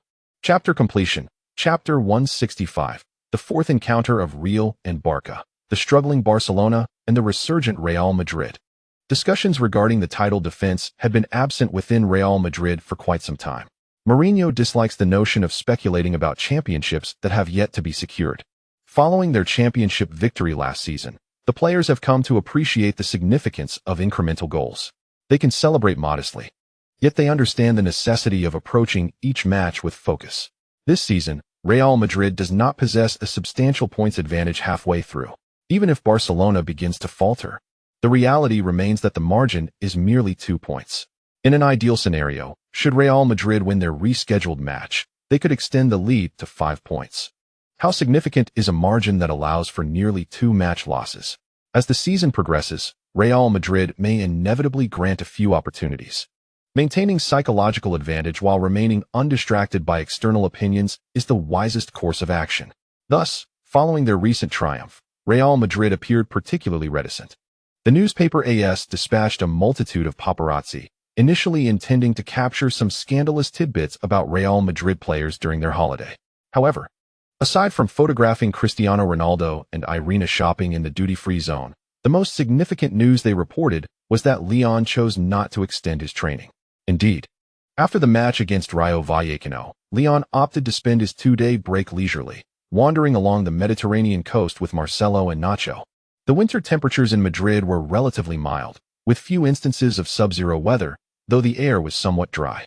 In contrast, the climate in Valencia was decidedly more pleasant. Leon, who has never found traveling a bother, joined Marcelo, who preferred the gentle sunshine of Valencia's beaches even in winter. Thus, Leon enlisted Nacho and persuaded Marcelo, and the trio embarked on an impromptu getaway. The drive from Madrid to Valencia was a mere 400 kilometers. Accompanied by an assistant and security, the 7 of them set off in 2 vehicles on the morning of their holiday, and by noon, they were indulging in a seafood feast at a coastal restaurant in Valencia. When they encountered reporters along the way, Leon and his companions greeted them with relaxed smiles. Consequently, AS swiftly published news of Leon's excursion to Valencia. It was indeed a challenge to find compelling stories during Real Madrid's brief respite. The trio returned to Madrid by car the following evening. This short holiday lacked luxury cars and glamorous women. Yet the 3 men enjoyed the simple pleasure of waking naturally by the sea, relishing 3 sumptuous seafood meals, and their joy was palpable. After this period of relaxation, the Real Madrid players returned to their rigorous training regimen. Mourinho did not issue any additional reminders, yet the stars of Real Madrid demonstrated commendable dedication, fully engaging in preparations for the league and the upcoming Champions League matches. As the 25th round of La Liga commenced, the first leg of the remaining 4 rounds of the Champions League round of 16 also kicked off. Malaga and Barcelona represented La Liga in their respective matches against Dortmund and AC Milan. However, the outcome sent shockwaves through the Spanish media and football community, as both teams suffered defeats. Malaga lost 1-3 at Dortmund's home ground, a result that left their supporters and the media dissatisfied. Had they only lost by a single goal, perhaps a 1-2 or 2-3, they would have retained some semblance of leverage for the return leg at home. But with a 2-goal deficit, Malaga faced a daunting challenge in the second leg. Nevertheless, Malaga's defeat to Dortmund was not entirely unexpected, given Dortmund's formidable prowess demonstrated in their previous encounters with Real Madrid. However, Barcelona's loss was particularly surprising, as they were decisively beaten 0-2 at San Siro by Milan, an outcome deemed unacceptable. Many fans speculated that Barcelona's struggles in La Liga had carried over into the Champions League, with a 2-goal deficit in the first leg and no away goals. Their prospects for the return match looked grim. In the second leg, if AC Milan scores a goal at Camp Nou, Barcelona must net 4 to advance. Even 3 goals would lead to their elimination, placing them in a precarious position. Bayern Munich decisively triumphed over the Portuguese giants Porto with a resounding 3-0 victory at the Estadio do Dragão. Much like Real Madrid, Bayern found themselves with one foot firmly planted in the quarterfinals of this season's Champions League after the first leg. Galatasaray, on the other hand, drew with Schalke 0-4. And regardless of who emerges victorious, both teams are likely to be regarded as an easy draw in the quarterfinals. The unexpected defeat of Barcelona has rendered them the most embarrassed team in this round of the knockout stage. The stronger teams have largely avoided mishaps. Manchester United at least managed to secure an away goal, while Barcelona failed to score even once on their travels, suffering a humiliating exit. Meanwhile, Milan's exceptional performance garnered widespread praise from both the media and fans alike. Lyon's recollections of this season's Champions League encounters have become somewhat hazy. However, the most vivid memories remain of the Spanish giants being decisively defeated by the top 2 teams from the Bundesliga in the semifinals. Those matches left the fans, who had high hopes for the Spanish clubs, feeling thoroughly disillusioned. At that time, Lyon was among the disappointed fans, which is why the memories of those 2 matches remain etched in his mind even after so many years. Regardless, in his recollection, Barcelona had still managed to reach the Final Four, despite their fluctuating form this season. Yet, upon returning to Camp Nou, Lyon felt that Barcelona had a greater chance of ultimately prevailing. If Milan still boasted the likes of Ibrahimovic and Pirlo, Lyon would undoubtedly support them without hesitation. However, with Ibrahimovic having departed for Paris Saint-Germain and Pirlo now with Juventus, Milan has lost its stable control over the game, relying solely on a mercurial player. In comparison to a desperate Barcelona in the second leg, Milan appears to be at least one tier below in terms of hard power, lacking the steadiness required. Following the conclusion of the Champions League matches, both Real Madrid and Barcelona shifted their focus back to the league. In the 25th round, Real Madrid faced the newly promoted Deportivo La Coruña, who currently languished second from the bottom in La Liga, just 1 point above Mallorca, having only won 3 matches in the preceding 24 rounds, showcasing their considerable weakness. Bellerin has continued to play a vital role for La Coruña this season, starting 18 of the first 24 league matches and contributing 1 goal along with 5 assists. Such statistics for a veteran approaching 38 years of age elicit admiration from all who witnessed them. A commendable effort. Regrettably, Lyon did not have the opportunity to face Bellerin in their previous match against La Coruña, but this time he was ready. Bellerin started the match and played the full 90 minutes, the aging maestro exerting every ounce of effort to earn points for La Coruña. Yet, the harsh reality remained. Facing the formidable onslaught of Real Madrid, the frail La Coruña midfield could not be upheld by Bellerin alone. With no intention of easing up, Lyon, brimming with excitement, delivered an all-around performance before Bellerin. With a commendable contribution of 9 effective steals, 7 successful interceptions, and an equal number of one-on-one duels won, Lyon shone brightly on the offensive front, adding both assists and goals to his personal tally. Ultimately, the semi-reserve Real Madrid triumphed with a resounding 4-goal victory at Riazor, leaving Deportivo La Coruña without a single goal. Following the match, Lyon once again received the champagne, symbolizing the best player of the game. However, it was the gift of Bellerin's match-worn jersey that brought him even greater joy. Well done, little lion. Keep pushing forward and remember the path you wish to tread. Walk it steadfastly to the end, Bellerin said, embracing Lyon firmly and bestowing him with heartfelt blessings. Lyon had little to articulate, tightening his grip around Bellerin in acknowledgement. Both were acutely aware that this was their first encounter on the La Liga stage, and it was likely to be their last. Even if Deportivo La Coruña managed to avoid relegation this season, Bellerin would probably contemplate returning to his mother club, Las Palmas, to relish the final years of his career.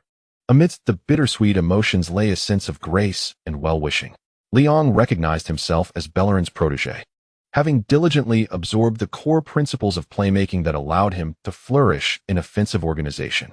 In the presence of his mentor, Leon could only wish for Bellerin to continue reveling in the joys football brings upon his return to his roots. As Bellerin embraced Leon, it felt as though he were encouraging a promising younger counterpart. Thousands of Real Madrid fans and over 30,000 Deportivo La Coruña supporters rose to their feet, offering heartfelt applause. This was not mere favoritism. Rather, it was their way of paying respect and blessings to a true maestro of the midfield. Throughout the season, regardless of whether Deportivo played at home or away, fans consistently applauded Bellerin before and after matches. This was the highest tribute from the supporters. Following this tender match, the Real Madrid players were eager and ready, sharpening their focus on Barcelona. Indeed, the second El Clasico of this season's La Liga was about to commence. Fresh off a 3-1 victory against Sevilla, the Barcelona players found little time to revel in their triumph, as they now faced a critical decision. On February 26th, before the El Clasico against Real Madrid, should they forego their second leg of the Copa del Rey against Atletico Madrid? If they chose not to abandon it, they would undoubtedly need to expend all their efforts to overturn Atletico. Yet, relinquishing the match left the Barcelona players with a lingering sense of dissatisfaction. Unfortunately, the constraints of time offered them no luxury for further contemplation. Just 3 days after their match against Sevilla, they would host Atletico Madrid in the Copa del Rey showdown. It was evident that Villanova ultimately aligned with the players' desires. Although his expression reflected a sense of resignation, he deployed Barcelona's most potent attacking formation, a pure 4-3-3 lineup. However, it was destined that today's Barcelona would be tested by the fiercely determined players of Atletico Madrid. In the first half, all seemed well. Atletico Madrid, under solid defense, conceded only a single goal, which pleased Simeone. The players of Barcelona appeared to glimpse a flicker of hope for a comeback. However, in the second half, when Diego Costa unleashed his vigor, within a mere 20 minutes, he unsettled both Pique and Mascherano, each earning a yellow card. The dynamics of the match began to tilt increasingly in favor of Atletico. Falcao's opportunism became audacious, and both Mascherano and Pique hesitated to execute decisive defensive maneuvers. Consequently, the second half concluded in a 2-2 stalemate between Barcelona and Atletico. Although Barcelona eventually triumphed with a score of 3-2, the aggregate score led to their elimination. The hearts of Barcelona's fans were once again shattered. How could they possibly contend with Real Madrid in such a state? The suspense of La Liga had seemingly come to an end. Thus, we reach the conclusion of this chapter. Chapter 166. Farewell, Barcelona. Real Madrid's objective is to eradicate the English Premier League. On the night of February 26, 2013, a night that stirred the spirits of Atletico's supporters, igniting excitement and fervor, simultaneously cast countless Barcelona fans into a melancholic abyss of sleeplessness. That night, the Madrid Giants seemed to gain notoriety among European football enthusiasts. Atletico's elimination of Barcelona from the domestic cup served as a resounding declaration of their formidable resurgence. Last season, Real Madrid had established the foundation for their revival by decisively overcoming Barcelona, and this season, Atletico followed suit in a similar fashion. Barcelona had unwittingly become the stepping stone for both Madrid teams. How could such a harsh reality be accepted by Barcelona supporters, who merely a year prior brimmed with confidence, looking down upon all other teams? Yet, this is the stark reality for Barcelona. Their esteemed coach departed, the squad rotation is thin, and their previous efforts to juggle 3 competitions have ended in failure. Most critically, the adverse effects of their overexertion in numerous Copa del Rey matches have now fully manifested. As the season progresses into its latter half, the physical condition of Barcelona's key players has evidently deteriorated. The time for adjustments is almost non-existent, as both the League and the Champions League are entering a crucial phase. Thus, Barcelona must make a choice. Should they focus on stabilizing their league performance, seizing the opportunity to claim the La Liga title while Real Madrid contends with the Champions League in the second half of the season? Or should they strive to overturn their deficit against Milan, continuing to compete on both fronts? This dilemma once again tests the resolve of all Barcelona players, coaches, and fans. However, before they can make a choice, an even greater challenge looms ahead. They must confront the current La Liga leaders, Real Madrid, at the Bernabeu. In anticipation of this monumental clash, Mourinho refrained from allowing Real Madrid's players to maintain a low profile in public discourse. This match had been anticipated by the Real Madrid coaching staff as a decisive league confrontation. A victory against Barcelona would grant Real Madrid a 5-point lead, having played one match fewer. Considering the most optimistic outcomes of the postponed matches, Real Madrid's projected lead over Barcelona could reach 8 points. This margin is sufficient to exert continuous pressure on Barcelona. Much like last season, when Real Madrid's advantage swelled to approximately 3 match victories, Barcelona began to falter. Had Guardiola still been at the helm of Barcelona, with the first half of the season's results as a reference, Mourinho might have exercised greater caution. However, with Tito Vilanova in charge, Mourinho acknowledges him as an excellent coach well suited to Barcelona's system, yet he lacks the capability to command this particular Barcelona team. Vilanova may excel in favorable circumstances, but he struggles under adversity. Mourinho possesses the confidence to assert this. After all, leaders among coaches are few and far between in the football world. For Vilanova to fully dominate Barcelona, he would require at least 3 seasons to cleanse the locker room and bring in his own recruits. Consequently, in the lead-up to this monumental clash, Mourinho has unabashedly showcased his characteristic audacity, applying pressure through the media to unsettle both Barcelona and Vilanova. Moreover, Real Madrid's players, in pre-match interviews, echoed Mourinho's sentiments, confidently expressing their unwavering belief in triumphing over Barcelona. I am aware that Barcelona is also prepared, yet they must first concede the reality that they have fallen to the status of a second-tier team in the football hierarchy. This is the current landscape of football, where every 2 to 3 years, more formidable teams ascend into the ranks of the elite, while some traditional powerhouses steadily decline from elite to first tier, and then from first tier to second tier. Inter Milan experienced this decline a few years ago, and now Barcelona appears to be treading the same path. I believe that this season, only 2.5 teams can rightfully be considered elite. Real Madrid and Bayern Munich are solidly positioned as 2 complete top-tier teams, while Borussia Dortmund is a half team, still in need of further growth and transformation. Regrettably, Barcelona no longer belongs to this elite echelon. Even if I hesitate to assert that Barcelona is inferior to us and Bayern, the truth remains undeniable. Lionel's candid remarks have once again become a focal point for the entire Spanish football sphere, perhaps even the global football community. While some industry insiders may have previously commented on Barcelona's significant decline in strength, it is unprecedented for a star of Lionel's caliber to openly declare that Barcelona has fallen behind Real Madrid and Bayern. Coupled with his past sardonic remarks directed at Barcelona fans and the club, many Barcelona supporters have found themselves infuriated once more by Lionel's words. He is doing this deliberately. He is certainly doing this with intent. This Madridista scoundrel. I hope the players remain unaffected by such statements and deliver a resounding lesson to Real Madrid at the Bernabeu. We must protest, submit our grievances to the sports newspaper, and denounce Lionel's slander against Barcelona's reputation. Let us bombard his social media. How dare he claim we are no longer among Europe's elite? Countless outraged Barcelona fans are mounting a vigorous counteroffensive in the realm of public opinion. However, the supporters of Real Madrid have long been on high alert, and the Barcelona fans who came to stir trouble on social media were met with fierce backlash.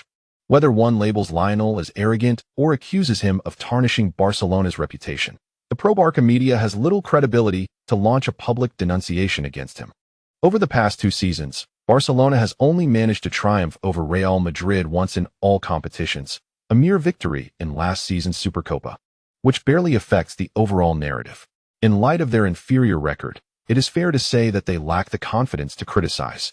To hurl insults and then face defeat would be even more embarrassing. The vehement yet ultimately ineffective public backlash against Lionel is akin to the buzzing of a mosquito near one's ear. Moreover, Mourinho unleashed a barrage of support for Lionel's statements during the pre-match press conference. Many journalists from Catalonia appeared visibly agitated, while others found amusement in the unfolding drama, incorporating these amusing moments into their match reports. The media representatives from China refrained from sensationalizing the thrilling scenes at the event. However, they did accurately relay images of Mourinho's verbal sparring with the Catalonian journalists back to their homeland. The reporters may have held back the flames, but they could not withstand the fervor of domestic fans who fervently engaged with the content. Numerous images were creatively repurposed by fans and circulated on forums. Some naive fans, unaware of the truth, believed these creations, thus accelerating the spread of the information.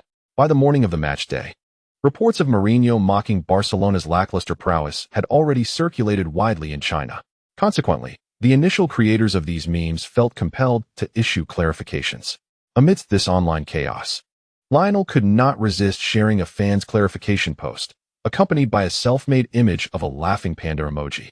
This act catapulted him into the spotlight once again, not due to the content of his repost, but rather because of the delightful panda emoji he had crafted.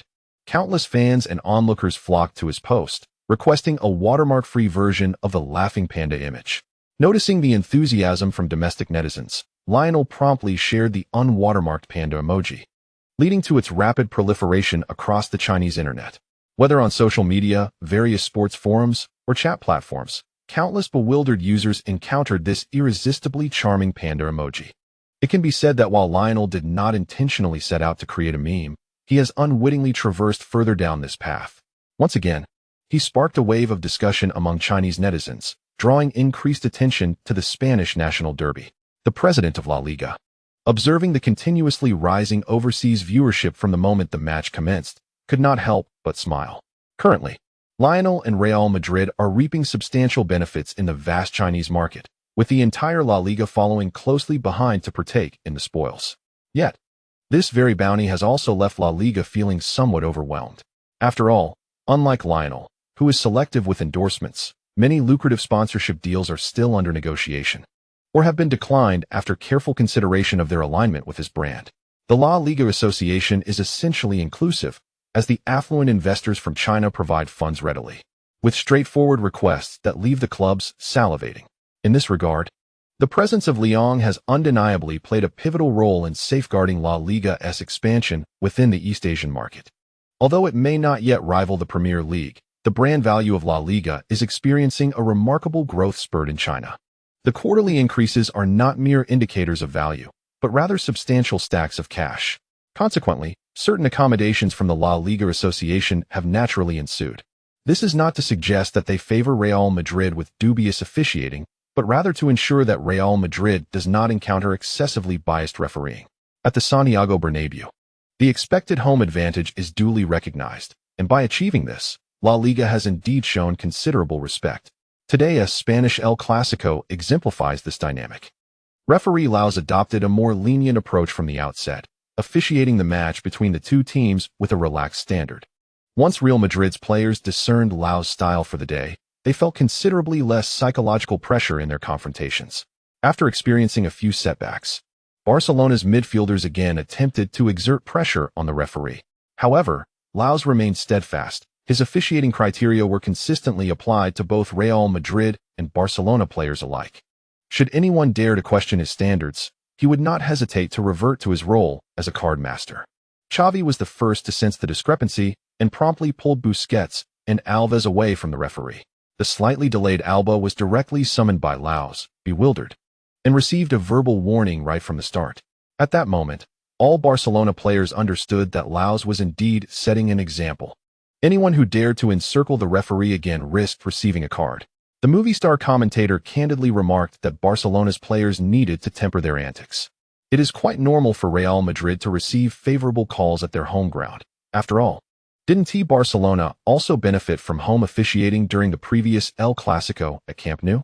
Thus, maintaining a calm mindset and focusing on the match itself is of utmost importance. Villanova was urging his players to remain composed from the sidelines, while Mourinho calmly signaled his disciples to continue pressuring Barcelona. Laos had established the criteria for officiating, and Real Madrid was certainly poised to take full advantage of it, engaging in robust confrontations, applying pressing defense, executing rapid counterattacks, and limiting Messi's impact. Real Madrid meticulously set their trap, awaiting Barcelona to struggle within their tactical snare, ultimately sapping their capacity for resistance. The strategy devised by Guardiola to have Messi drop back is now unfeasible for Barcelona, as Modric is on the bench today, with Lyon taking on the role of starting central midfielder, or rather, a free agent in the forward line.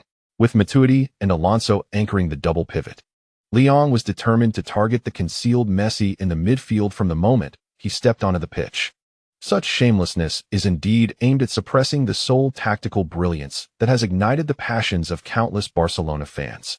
Once again, Leong engaged in conversation with Messi, unabashedly pressing on, while Messi could only glare at him in exasperation. What could be done? Currently, Barcelona's offensive prowess largely hinges on Messi's individual brilliance. Even when Leong clings to him, he can still maneuver and distribute the ball, yet his teammates' finishing abilities leave much to be desired. Previously, Villa was a reliable asset, but in recent years, his tactical importance at Barcelona has waned, and his form has significantly declined. These long-standing issues have plagued Messi and the entire Barcelona squad since the beginning of this season. The winter transfer window brought no relief, as Agüero, whom Messi had hoped for, did not arrive, and Guardiola's departure left Barcelona without any reinforcements. After Villanova's appointment, the attacking woes remained unaddressed, resulting in a stalemate. Other teams lacked defenders capable of neutralizing Messi's impact one-on-one, allowing Barcelona to face most opponents without significant fear. Messi's extraordinary strength enables him to uphold Barcelona's attacking framework single-handedly. However, against Sevilla and Real Madrid, Barcelona struggles immensely, as the presence of Metal and Leong renders Messi's play uncomfortable. When Messi is hindered, Barcelona's offensive output becomes stagnant, leaving them utterly helpless. Once Real Madrid solidified their central defense, they swiftly launched counterattacks against Barcelona, effectively executing the tactical plan devised by Mourinho prior to the match. The home fans at the Bernabeu erupted in cheers upon witnessing their team seize control of the match's tempo, creating a continuous wave of support that inundated the spirits of the Barcelona players. Furthermore, Real Madrid's well-honed strategy has made it exceedingly difficult for Barcelona to discover a breakthrough. The rapid development of Leong is truly remarkable. His agility and lightning-fast reflexes have once again drained Messi's energy as he strives to push forward. Leong exhibits no dissatisfaction with the tactical sacrifices, having grown stronger while maintaining his composure as always. In the 37th minute of the first half, Leong and the retreating Di Maria suddenly shifted targets, launching a double team against the also retreating Iniesta. Despite Iniesta's steady ball control, he was quickly dispossessed by the alert Matuidi, who had pressed forward to intercept. Leong promptly created space in the center and made a forward run, receiving Matuidi's pass in due course.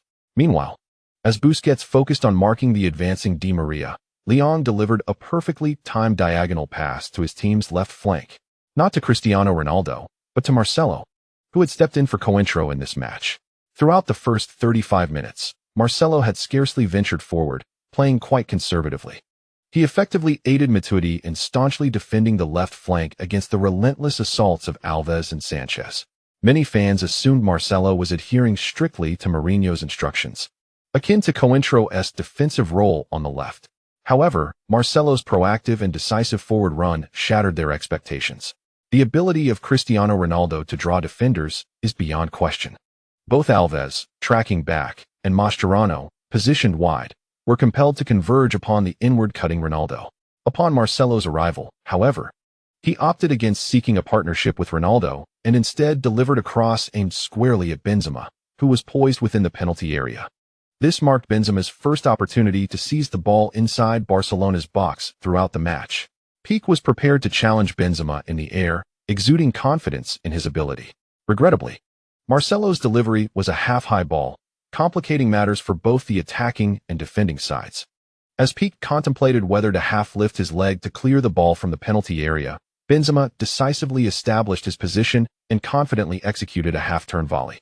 This was an exceptionally challenging shot to attempt, yet Benzema exuded confidence in his instinct for goal, technical prowess, and physical condition. Within a mere second, the ball, struck with precision, surged past the line, rattling the net and utterly bewildering Valdés. A spectacular goal reminiscent of Ruud van Nistelrooy graced the Bernabeu once more. Even the typically composed Ronaldo could not contain his excitement. His eyes widened in surprise, and he chuckled, placing his hand on his forehead, casting a look at Benzema that seemed to convey, "So, you reserve your joy for the league and bring your A-game for the tough matches?" Leon, equally elated, sprinted towards the corner flag in jubilation. With such finishing efficiency, the players in Real Madrid's midfield and defense felt reassured about how to contend with Barcelona's midfield battles. With a one-goal lead secured, all players on the pitch for Real Madrid celebrated exuberantly, while Benzema received enthusiastic pats on the head from his teammates, seemingly unfazed. Grinning more broadly than anyone else, the Barcelona players began to feel a sense of unease, as they had endured such scenarios far too often in the past 2 years. Whenever Real Madrid gained an early lead, their defensive counterattacks would relentlessly crush Barcelona's confidence. Consequently, losses to Real Madrid always left Barcelona's players with a profound sense of discomfort, not merely due to losing to their archrivals, but because of the tormenting manner in which they fell short. At halftime, Vilanova made a bold decision. He would adopt an offensive strategy to counteract the defense, refusing to allow Real Madrid to dictate the match's rhythm in a manner unfavorable to Barcelona. However, at the outset of the second half, Barcelona was confronted by a midfield that Real Madrid had nearly relinquished. Mourinho had not anticipated that Barcelona would choose to press forward so aggressively from the start of the second half. His strategy was to lure Barcelona's defenders out and then seize the opportunity to strike on the counterattack. Nonetheless, Barcelona's reckless disregard for defense aligned perfectly with the intentions of Mourinho and the Real Madrid players. Their feigned retreat had transformed into a genuine one. In terms of midfield organization, even with Eschen absent, the trio of Alonso, Leon, and Matuidi provided a formidable barrier, boasting interceptive prowess that ranks among the best in Europe. Barcelona aimed to launch a vigorous attack, yet Real Madrid remained undaunted. Leon and Matuidi unleashed their full offensive potential, relentlessly pressuring Barcelona's ball carriers without concern for physical exertion. Leon's primary focus, of course, remained on Messi. Amidst the chaotic skirmishes, Messi found himself with more opportunities to showcase his talent than in the first half. However, he was met with an impenetrable defensive wall from Real Madrid, who crowded the defensive third. Despite Messi's commendable long-range shooting ability, he could not afford to take aim from over 30 meters away from the goal. With the referee adopting a lenient stance today, Real Madrid's physical confrontations and defensive pressure were exceedingly intense. Astonishingly, Barcelona managed to create only a single shooting opportunity in the first 20 minutes of the second half, a direct free-kick attempt by Messi. There were no chances for open play shots, as Real Madrid's 3 defensive midfielders fortified their half, nearly suffocating the Barcelona supporters. Messi, in desperation, adopted the role of a solitary hero prematurely, marking the onset of Barcelona's downfall. His aggressive incursions inevitably heightened the likelihood of losing possession. Yet the midfield could no longer provide the necessary support to reclaim the ball for him. Xavi and Iniesta quickly succumbed to fatigue, thoroughly worn down by Real Madrid's midfield prowess. Their attempts to cover were futile, and Busquets' deep defensive positioning proved ineffective, as Real Madrid's counterattacking players effortlessly bypassed him, leaving Busquets in a state of utter exasperation. At this juncture, Barcelona had completely relinquished control over the game's tempo, with Real Madrid's counterattacks growing increasingly ferocious. In the 77th minute of the second half, when Di Maria, in peak form, aggressively penetrated Barcelona's penalty area, Pique could no longer contain his frustration and executed a reckless sliding tackle that brought Di Maria crashing down, ball and all. This ill-considered defensive maneuver earned Pique a yellow card, and to the despair of Barcelona fans, the referee awarded a penalty to Real Madrid. Cristiano Ronaldo, showing no hesitation, expertly dispatched the ball into the center of the net, completely deceiving Valdés. The score of 2-0 effectively extinguished any lingering suspense in the match. As the match drew to a close and the referee's whistle signaled its end, Xavi, weakened, leaned against his legs, gasping for breath. Messi, observing Lyon approach with a cheerful smile to exchange jerseys, could only manage a resigned smile as he completed the swap. However, this time, the two did not arrange to dine together post-match. Messi lacked the enthusiasm, and Lyon was eager to celebrate with his teammates. Following their victory over Barcelona, Real Madrid successfully achieved their pre-match objectives and met the league performance targets for this phase. As they surged forward in the league, Real Madrid, after a 4-day rest, prepared for the second leg of their round of 16 clash against Arsenal. Hosting at the Bernabeu, Real Madrid initially adopted a defensive posture, failing to mount any significant offensive against Arsenal throughout the first half. Only after a staunch defensive display in the first half did Real Madrid begin to implement counterattacks in the second half. Arsenal, now fully engrossed in a desperate offensive strategy, momentarily set aside their defensive line. Real Madrid seized the opportunity, with Cristiano Ronaldo netting a goal during a counterattack. However, in the 81st minute of the second half. Per Mertesacker scored from a corner kick, bringing the score to 4-1. With Arsenal's resurgence lacking the necessary stamina, they could only manage a draw of 1-1 at the Bernabeu, salvaging some dignity. Consequently, Paris Saint-Germain, Juventus, and Real Madrid advanced to this season's Champions League quarter-finals. Upon returning home, Manchester United triumphed over Shakhtar Donetsk with a score of 2-1, yet they were forced into extra time. Fortunately, during the extra period, Nani showcased his prowess, effectively dismantling Shakhtar's left flank with his incisive runs and provocations. In the second half of extra time, at the 113th minute, Nani delivered a precise cross that enabled Robin van Persie to score the decisive goal. After a grueling battle lasting 120 minutes, Manchester United emerged victorious at home, defeating Shakhtar Donetsk 3-1, thus securing a place in this season's Champions League quarter-finals. On March 9th and 10th, the 27th round of La Liga commenced, with both Barcelona and Real Madrid securing victories in their respective matches. Barcelona narrowly defeated Deportivo La Coruña 2-0, while Real Madrid edged past Celta Vigo 1-0. On the evening of March 12th, the two-legged matches of the Champions League round of 16 commenced simultaneously, with the highly anticipated clash between Barcelona and AC Milan taking place at Camp Nou. The outcome unfolded as Lyon had previously predicted. Milan, unable to unleash their unpredictable offensive tactics, found themselves thoroughly subdued by Barcelona in midfield battles. Lionel Messi and David Villa each scored twice, culminating in a resounding 4-0 victory over Milan, propelling Barcelona into the quarterfinals. Meanwhile, Schalke 04 succumbed at home to Galatasaray, thus concluding their journey in this season's Champions League at the round of 16. On the evening of March 13th, Bayern Munich and Borussia Dortmund both engaged in strenuous 90-minute contests, ultimately triumphing 2-0 against their respective opponents. The roster for this season's Champions League quarterfinals was thus unveiled: Juventus, Paris Saint-Germain, Real Madrid, Manchester United, Bayern Munich, Borussia Dortmund, Barcelona, and Galatasaray. Among these, Paris Saint-Germain and Galatasaray appeared slightly less formidable, while the remaining teams represented the traditional powerhouses of European football. Should the choice arise, the six stronger teams would undoubtedly prefer to face either Paris Saint-Germain or Galatasaray in the next round of the knockout stage. Alas, UEFA seems to revel in creating drama. Real Madrid, Barcelona, Borussia Dortmund, and Bayern Munich were all placed in distinct halves of the draw. Real Madrid faced Manchester United, while Borussia Dortmund was set to clash with Galatasaray, all within the upper half. Bayern was matched against Juventus, and Barcelona against Paris Saint-Germain, comprising the lower half. Upon the announcement of the draw, the fans of Real Madrid and Manchester United fell silent.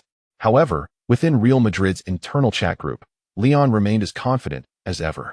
He even proclaimed a new battle cry: "Our objective is to annihilate the Premier League this season." There is yet another chapter to behold. Chapter 167.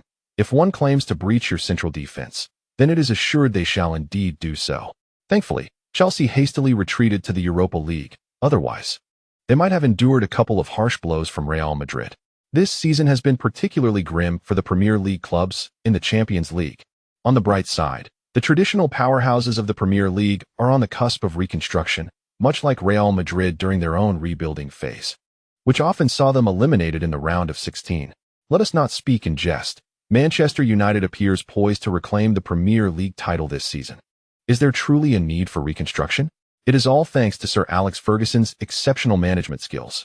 I tell you, the moment he stepped down, Manchester United began to falter. Do you believe it? They lack even a professional CEO now, and the road to rebuilding will be fraught with challenges. Nonsense. Manchester United's financial prowess is unrivaled in the footballing world. With wealth, they cannot possibly decline. Do you think Manchester United is akin to the Milan clubs? Upon the announcement of the quarterfinal draw and the division of the half, the English Premier League fans in Hua country lamented their fate. This season, only Manchester United remains to contest in the Champions League. Unfortunately, they face the current titans of football, Real Madrid, which is indeed a stroke of ill fortune. Real Madrid has similarly clashed with English teams this season.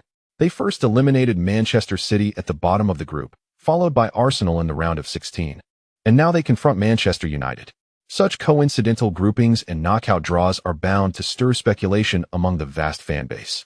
Could it be that UEFA seeks to use Real Madrid to refine the typically unruly Premier League teams? The odds of Real Madrid encountering 3 English teams consecutively are exceedingly slim. If this is indeed mere coincidence, then fans might argue that Arsenal's chances of facing Bayern in the round of 16 next season have surely increased. What a coincidence, having faced Real Madrid. It seems only reasonable for Arsenal to square off against Bayern as well, does it not? The sentiments of Manchester United fans are indeed complex. While they may be reluctant to face Real Madrid, the prospect of witnessing Cristiano Ronaldo return to Old Trafford brings them joy. It is a contradiction. Likewise, Real Madrid supporters do not perceive drawing Manchester United as an easy feat. Rather, they find the draw rather unfortunate. After all, in hindsight, this season's Manchester United, fraught with issues, still possesses considerable strength.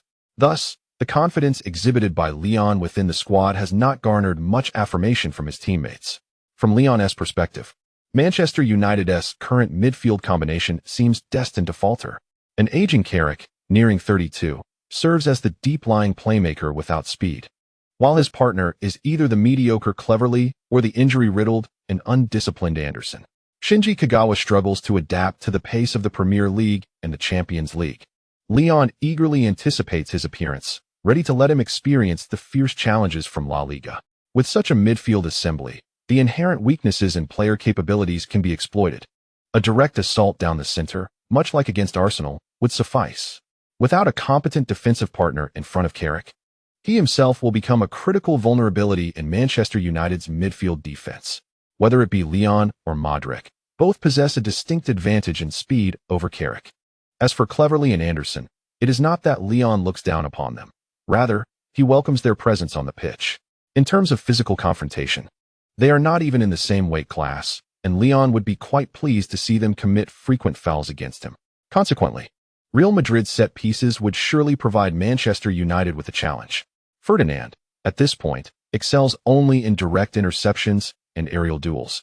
Yet Manchester United is left with an aging version of Ferdinand. Vidic remains sidelined, and Ferdinand would find it challenging to contend with Real Madrid's tactical onslaught alongside either Evans or Jones. In any case, Leon feels quite comfortable facing Manchester United. He merely needs to be wary of their incisive flank attacks and Rooney's offensive orchestration. Van Persie has already burned through his peak performance last season. While he may pose some trouble for Ramos and Pepe now, that is the extent of his impact. However, to the other players at Real Madrid, this Manchester United team, blending youth and experience, boasts star power and reached the Champions League final 2 seasons ago. Currently, they have surpassed Manchester City to claim the top spot in the Premier League. Thus, like the majority of fans, they generally regard Manchester United as a formidable team with commendable strength. Mourinho, facing Ferguson's squad, is thoroughly prepared, showing no inclination to underestimate them. The respect shown by teammates and the coach ultimately leaves Leon in awe. The name Ferguson, to a significant extent, serves as a safeguard for the influence and strength of Manchester United. Observing his teammates' reverence, Leon chooses to remain silent on the matter. He resolves to undertake a bold endeavor on the day of the match against Manchester United, to unveil the significant vulnerabilities within their lineup. Why not? Leon believes the spectacle will be truly captivating.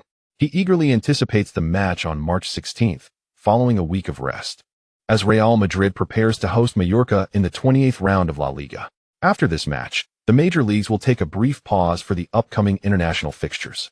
Considering that key players are likely to report to their national teams and participate in 2 World Cup qualifiers within 10 days, Mourinho opts for a rotated lineup against Mallorca.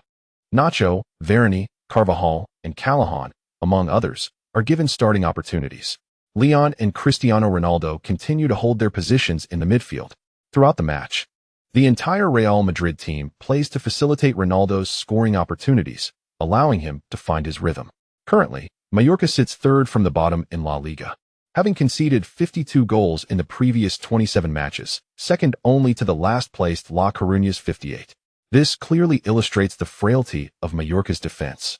Ronaldo played for 67 minutes, taking 13 shots, 8 of which were on target, resulting in 2 goals. After a mere 20 minutes into the second half, Mourinho decided to substitute his star striker for a well-deserved rest. As for Leon, he had no international duty to attend to. When national match days arrive, Leon's routine consists solely of extra training and rest.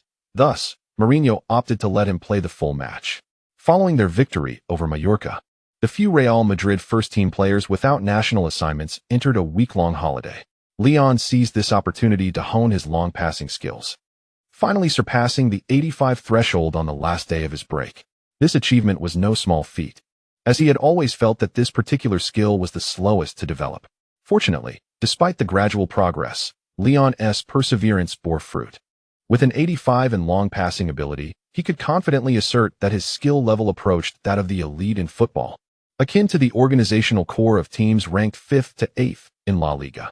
Once he elevates this skill to 87 or 88, he would be recognized as a dual-class midfielder in both short and long passing. The 90 mark, however, remains the pinnacle of footballing prowess, a challenging barrier to breach.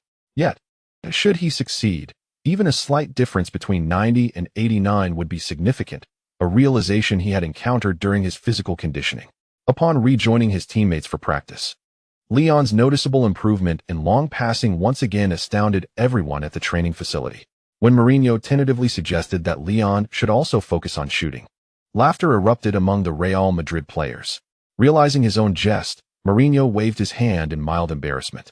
Shooting, as a technique, diverges greatly from the midfield skills Leon had been refining. If he could master shooting through sheer effort, it would indeed indicate an extraordinary level of talent. Leon shared a chuckle with his teammates, but refrained from further commentary. Shooting? Perhaps that could be considered, but certainly not at this moment. Only after he elevates all his midfield attributes to 90 would he contemplate whether to harness his shooting talent. By then, however, he would likely be of a certain age, perhaps contemplating a remarkable position change at the age of 30.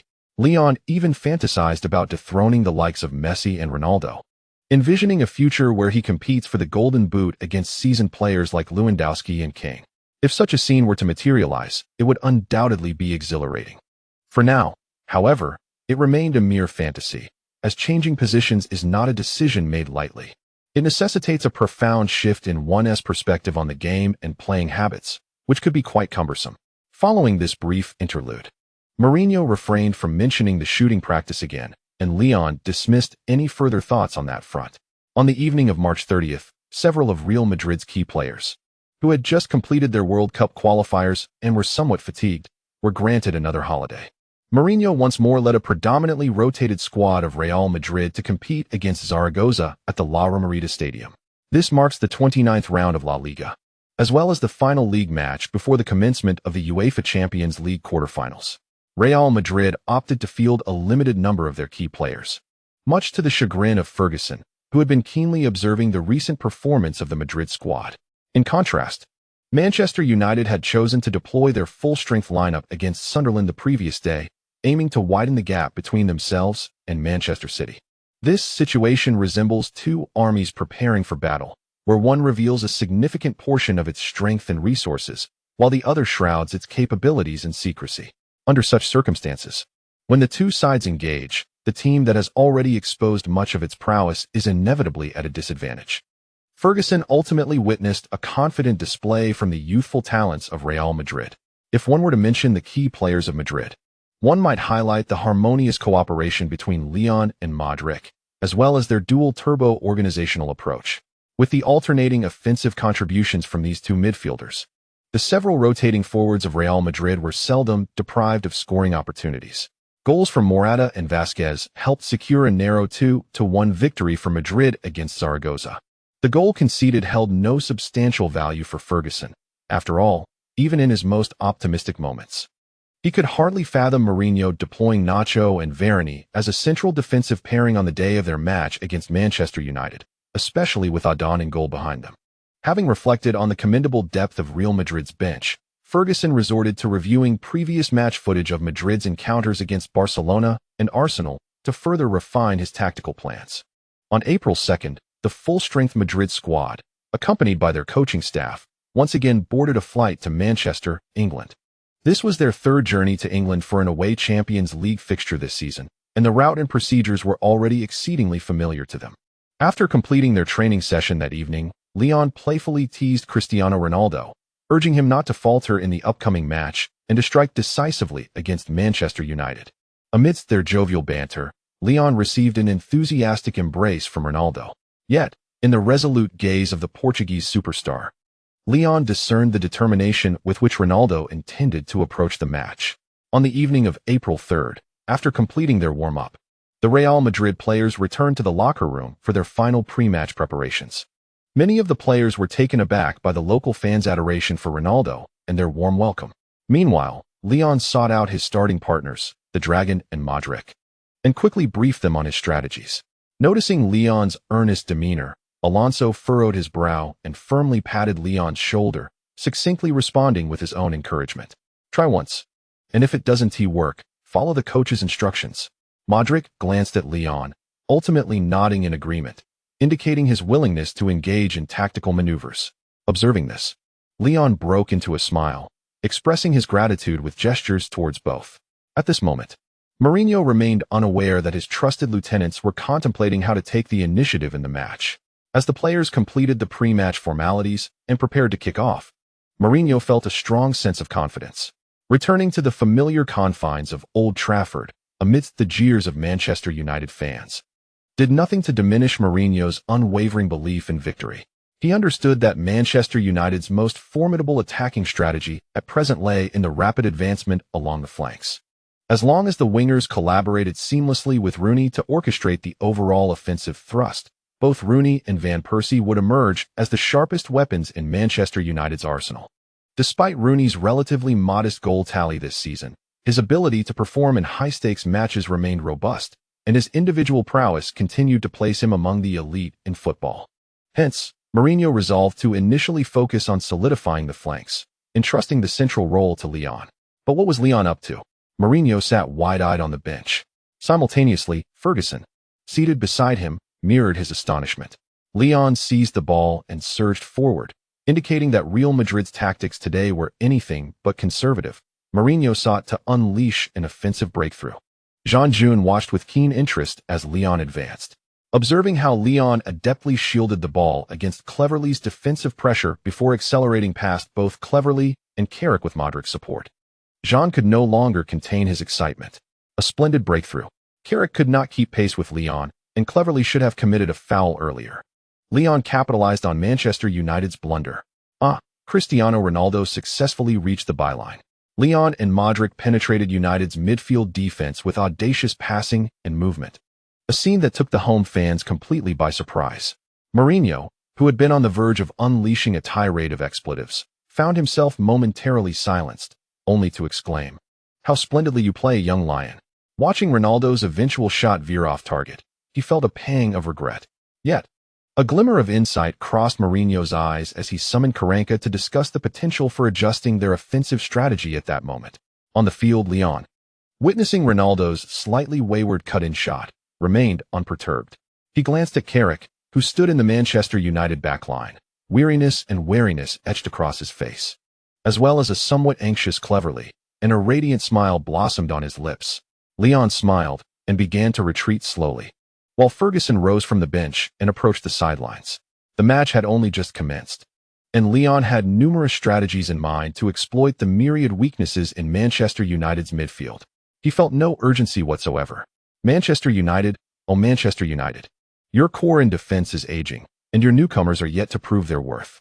Today, if the plan is to dismantle your central defense, then dismantle it we shall. Chapter 168. 3 Champions League matches. Leon truly established his worth. Leon and Modric's rapid penetration through Manchester United's midfield was no mere coincidence.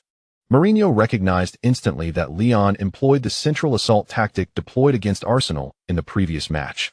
Remarkably, the effectiveness mirrored that of Real Madrid's previous encounter with Arsenal. Whether this development surprised Ferguson is uncertain, but Mourinho himself was indeed taken aback. For in his estimation, Carrick's capabilities as a defensive midfielder were quite commendable.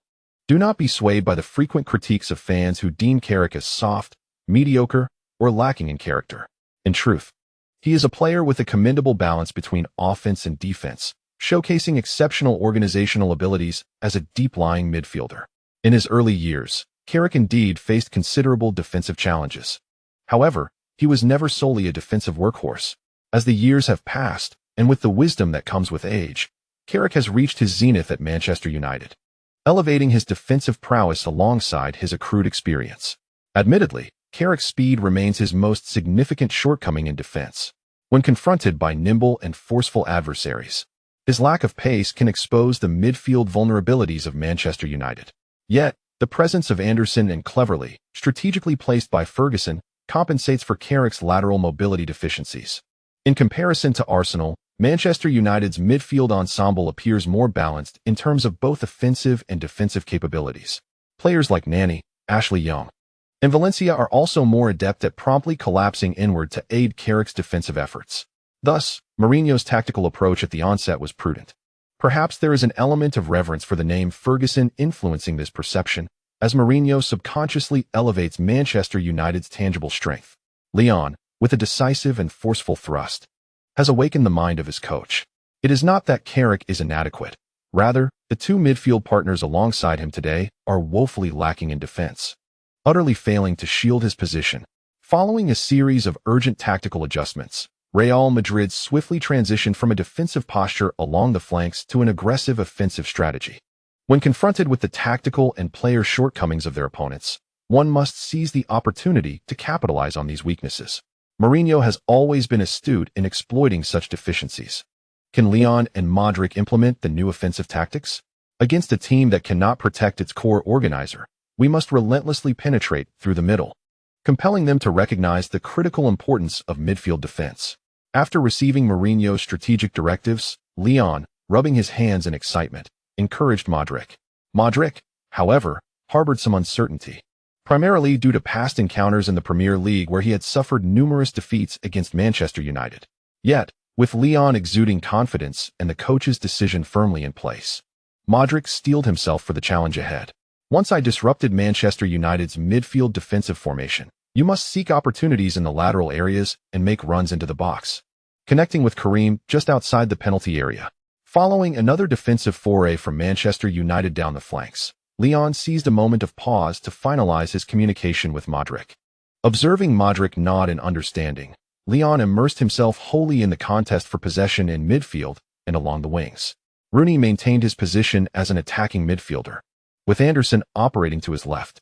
In defense, Anderson would retreat to the center, while Rooney drifted wide to assist Evra in containing Di Maria's counterattacks. In terms of physical confrontations, Rooney had a considerable advantage over Anderson. Several of Di Maria's early attempts to break through were thwarted by Rooney's robust physicality.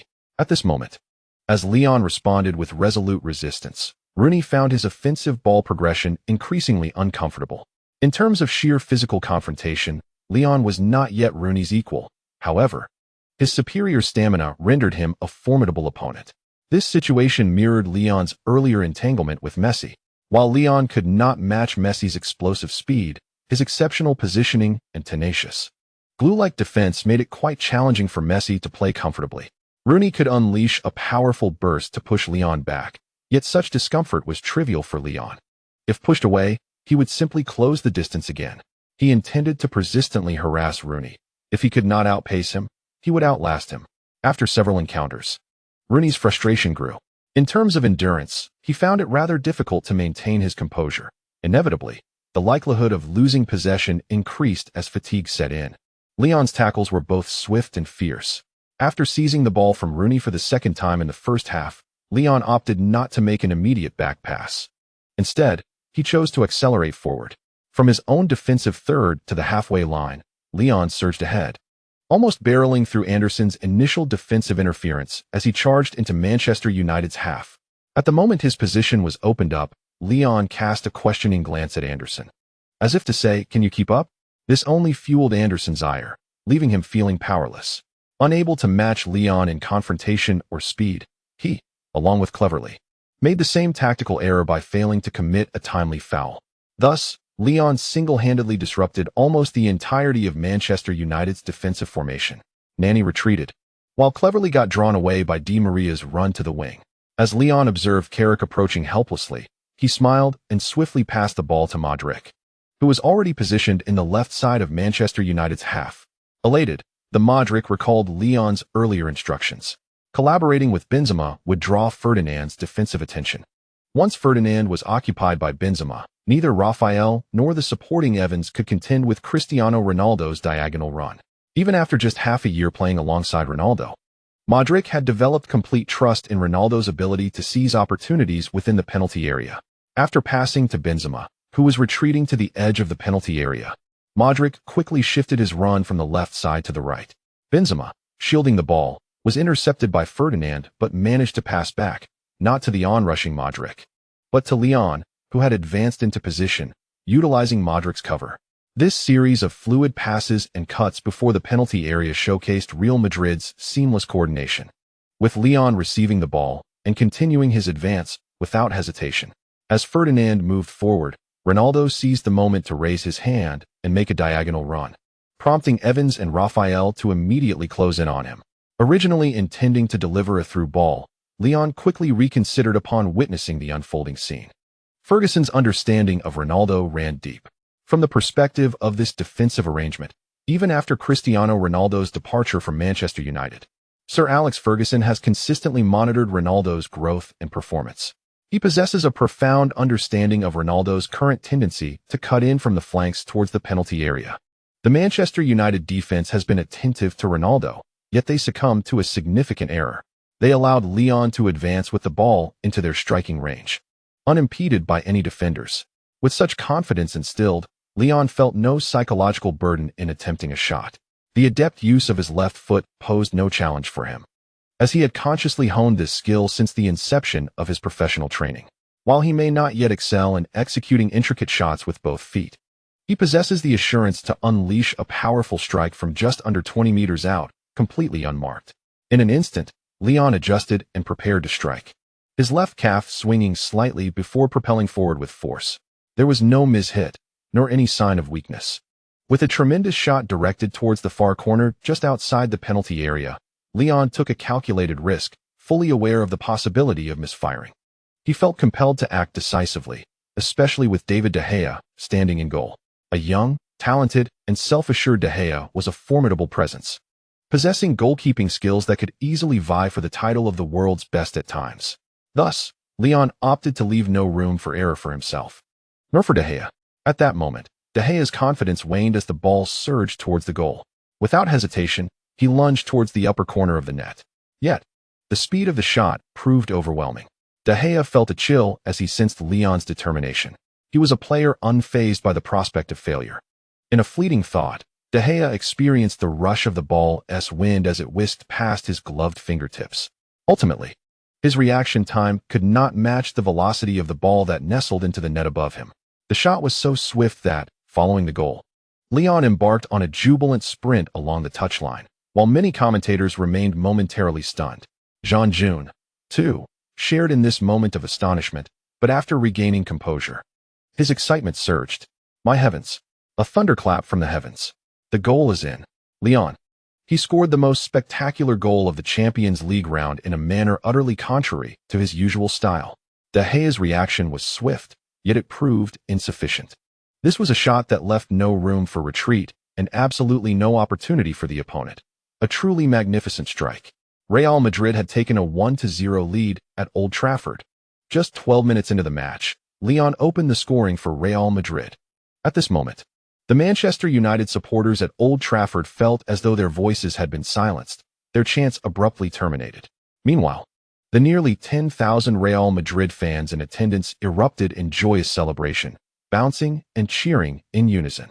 Beneath this wave of white, Leon sprinted nearly 30 meters before executing a passionate slide, arms outstretched in celebration. Mourinho, witnessing the genesis of Leon's goal, was initially struck with incredulity, clutching his head in disbelief before mirroring Leon's jubilant gesture. Indeed, after many years, Mourinho's figure once again raced fervently along the sidelines of Old Trafford. The Manchester United supporters, regaining their senses upon seeing Mourinho's exuberant celebration, quickly returned to a state of alertness, offering enthusiastic greetings and vehement jeers towards both Mourinho and Leon. Ronaldo, after a brief moment of excited jogging, finally processed the scene, suppressing his own fervor as he watched his teammates swarm around Leon in a jubilant embrace. Once the exuberant celebration subsided, Ronaldo, with a smile, enveloped Leon in a warm hug. "Chris, feel free to laugh. Do not stifle your joy, Leon jested, noticing Ronaldo's restrained demeanor. In response, Ronaldo merely intensified the affectionate pat on Leon's back, his own feelings of restraint exacerbated by Leon's playful teasing, which seemed to add fuel to the fire. Meanwhile, Real Madrid was basking in elation, having taken an early lead. Strategically, they had the upper hand. In stark contrast, the players on the Manchester United pitch and the coaching staff were engulfed in agitation.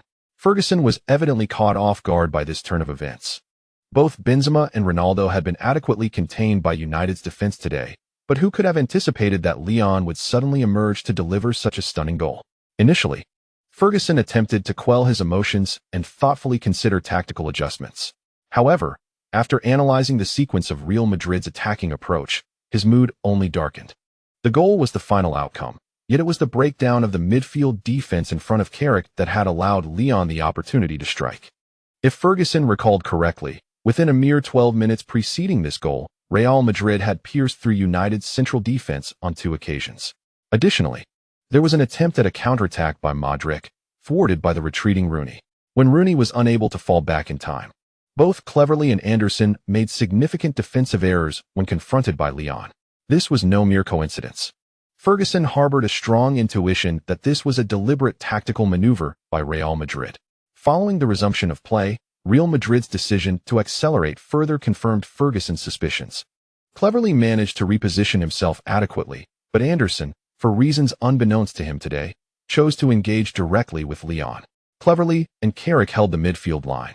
Yet Anderson insisted on matching Leon in both offensive and defensive capacities, leading to a stalemate. At this juncture, Anderson was no longer the vibrant Brazilian prodigy from years past. His technical prowess had stagnated, not to mention a significant decline in his physical attributes. Cristiano Ronaldo felt a profound sense of regret for the decline of a dear friend. However, when he received a pass from Leon, who had forcefully breached Anderson's defenses, his intention to shoot was resolute and unwavering. A powerful long-range strike from the left edge of the penalty area tested De Gea's goalkeeping prowess. Although Real Madrid did not convert this opportunity, Sir Alex Ferguson had already made his decision regarding Anderson. In the 27th minute of the first half, Ferguson substituted the warmed-up Jones for Anderson, altering the starting formation from 4-3-3 to 4-2-3-1. Carrick and Jones formed a dual-holding midfield partnership, while Rooney remained central, and cleverly advanced to the left side of the midfield. This tactical shift finally solidified Manchester United's defensive structure.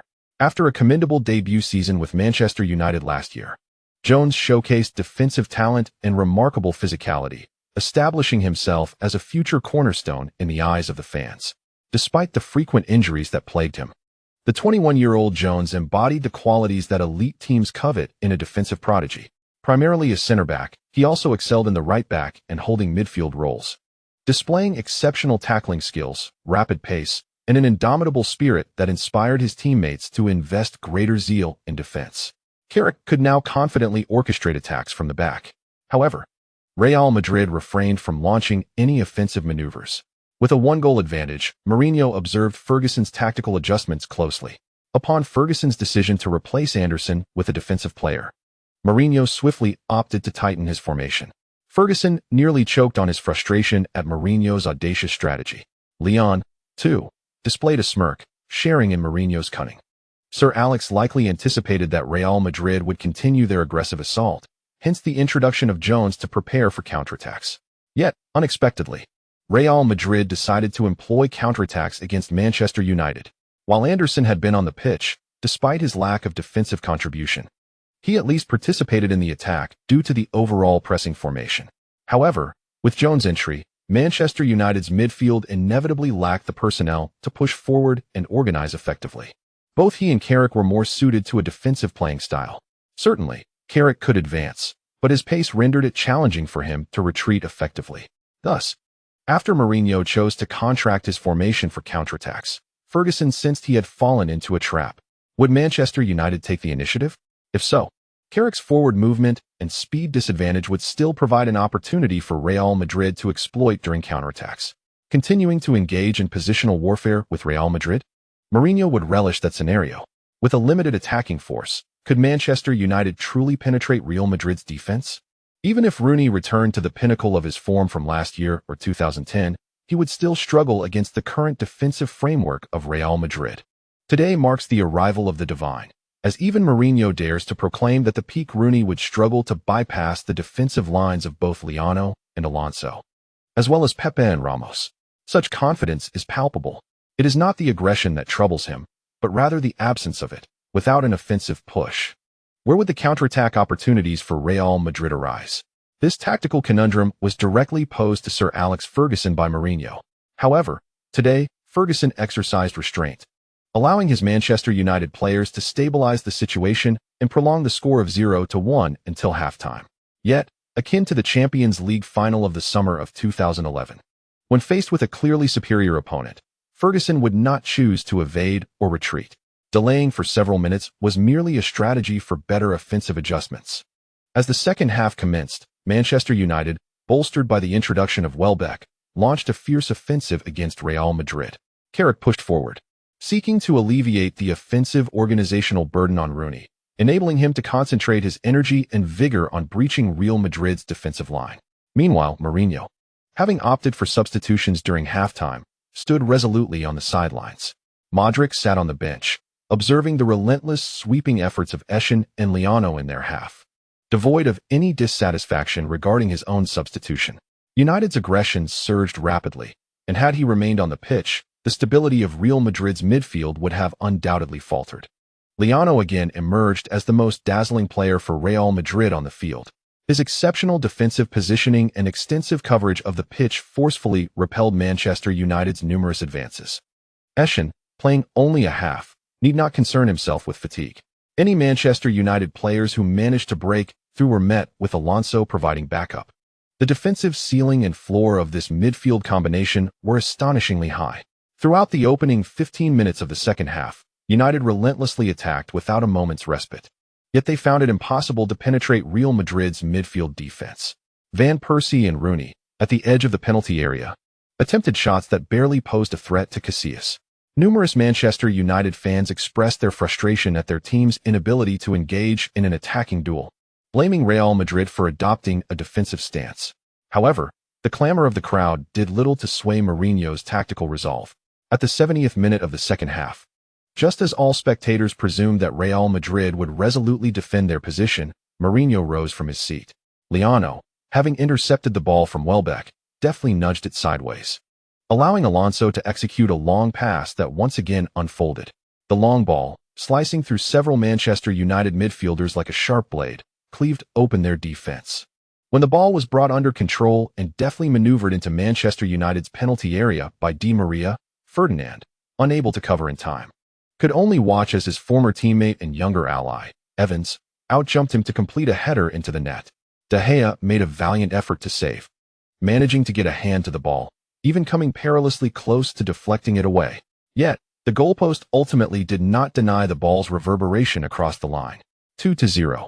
Real Madrid executed a textbook counterattack goal, decisively extinguishing Manchester United's hopes.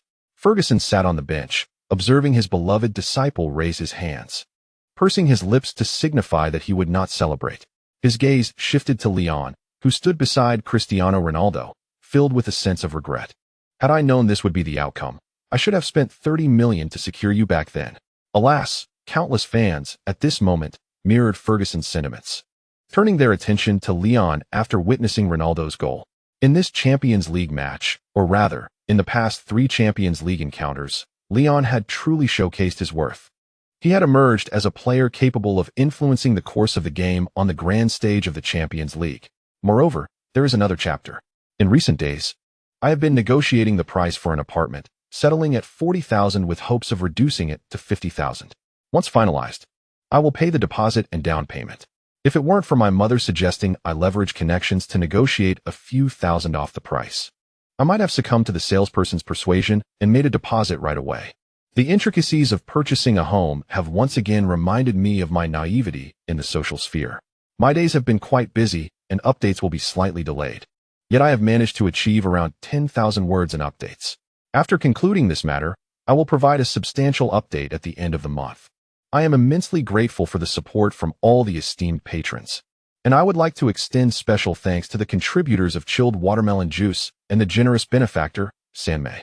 I have previously expressed my gratitude to the gentleman in the suit or white shirt, but I have always felt that verbal thanks are rather inadequate. Therefore, let me offer additional chapters.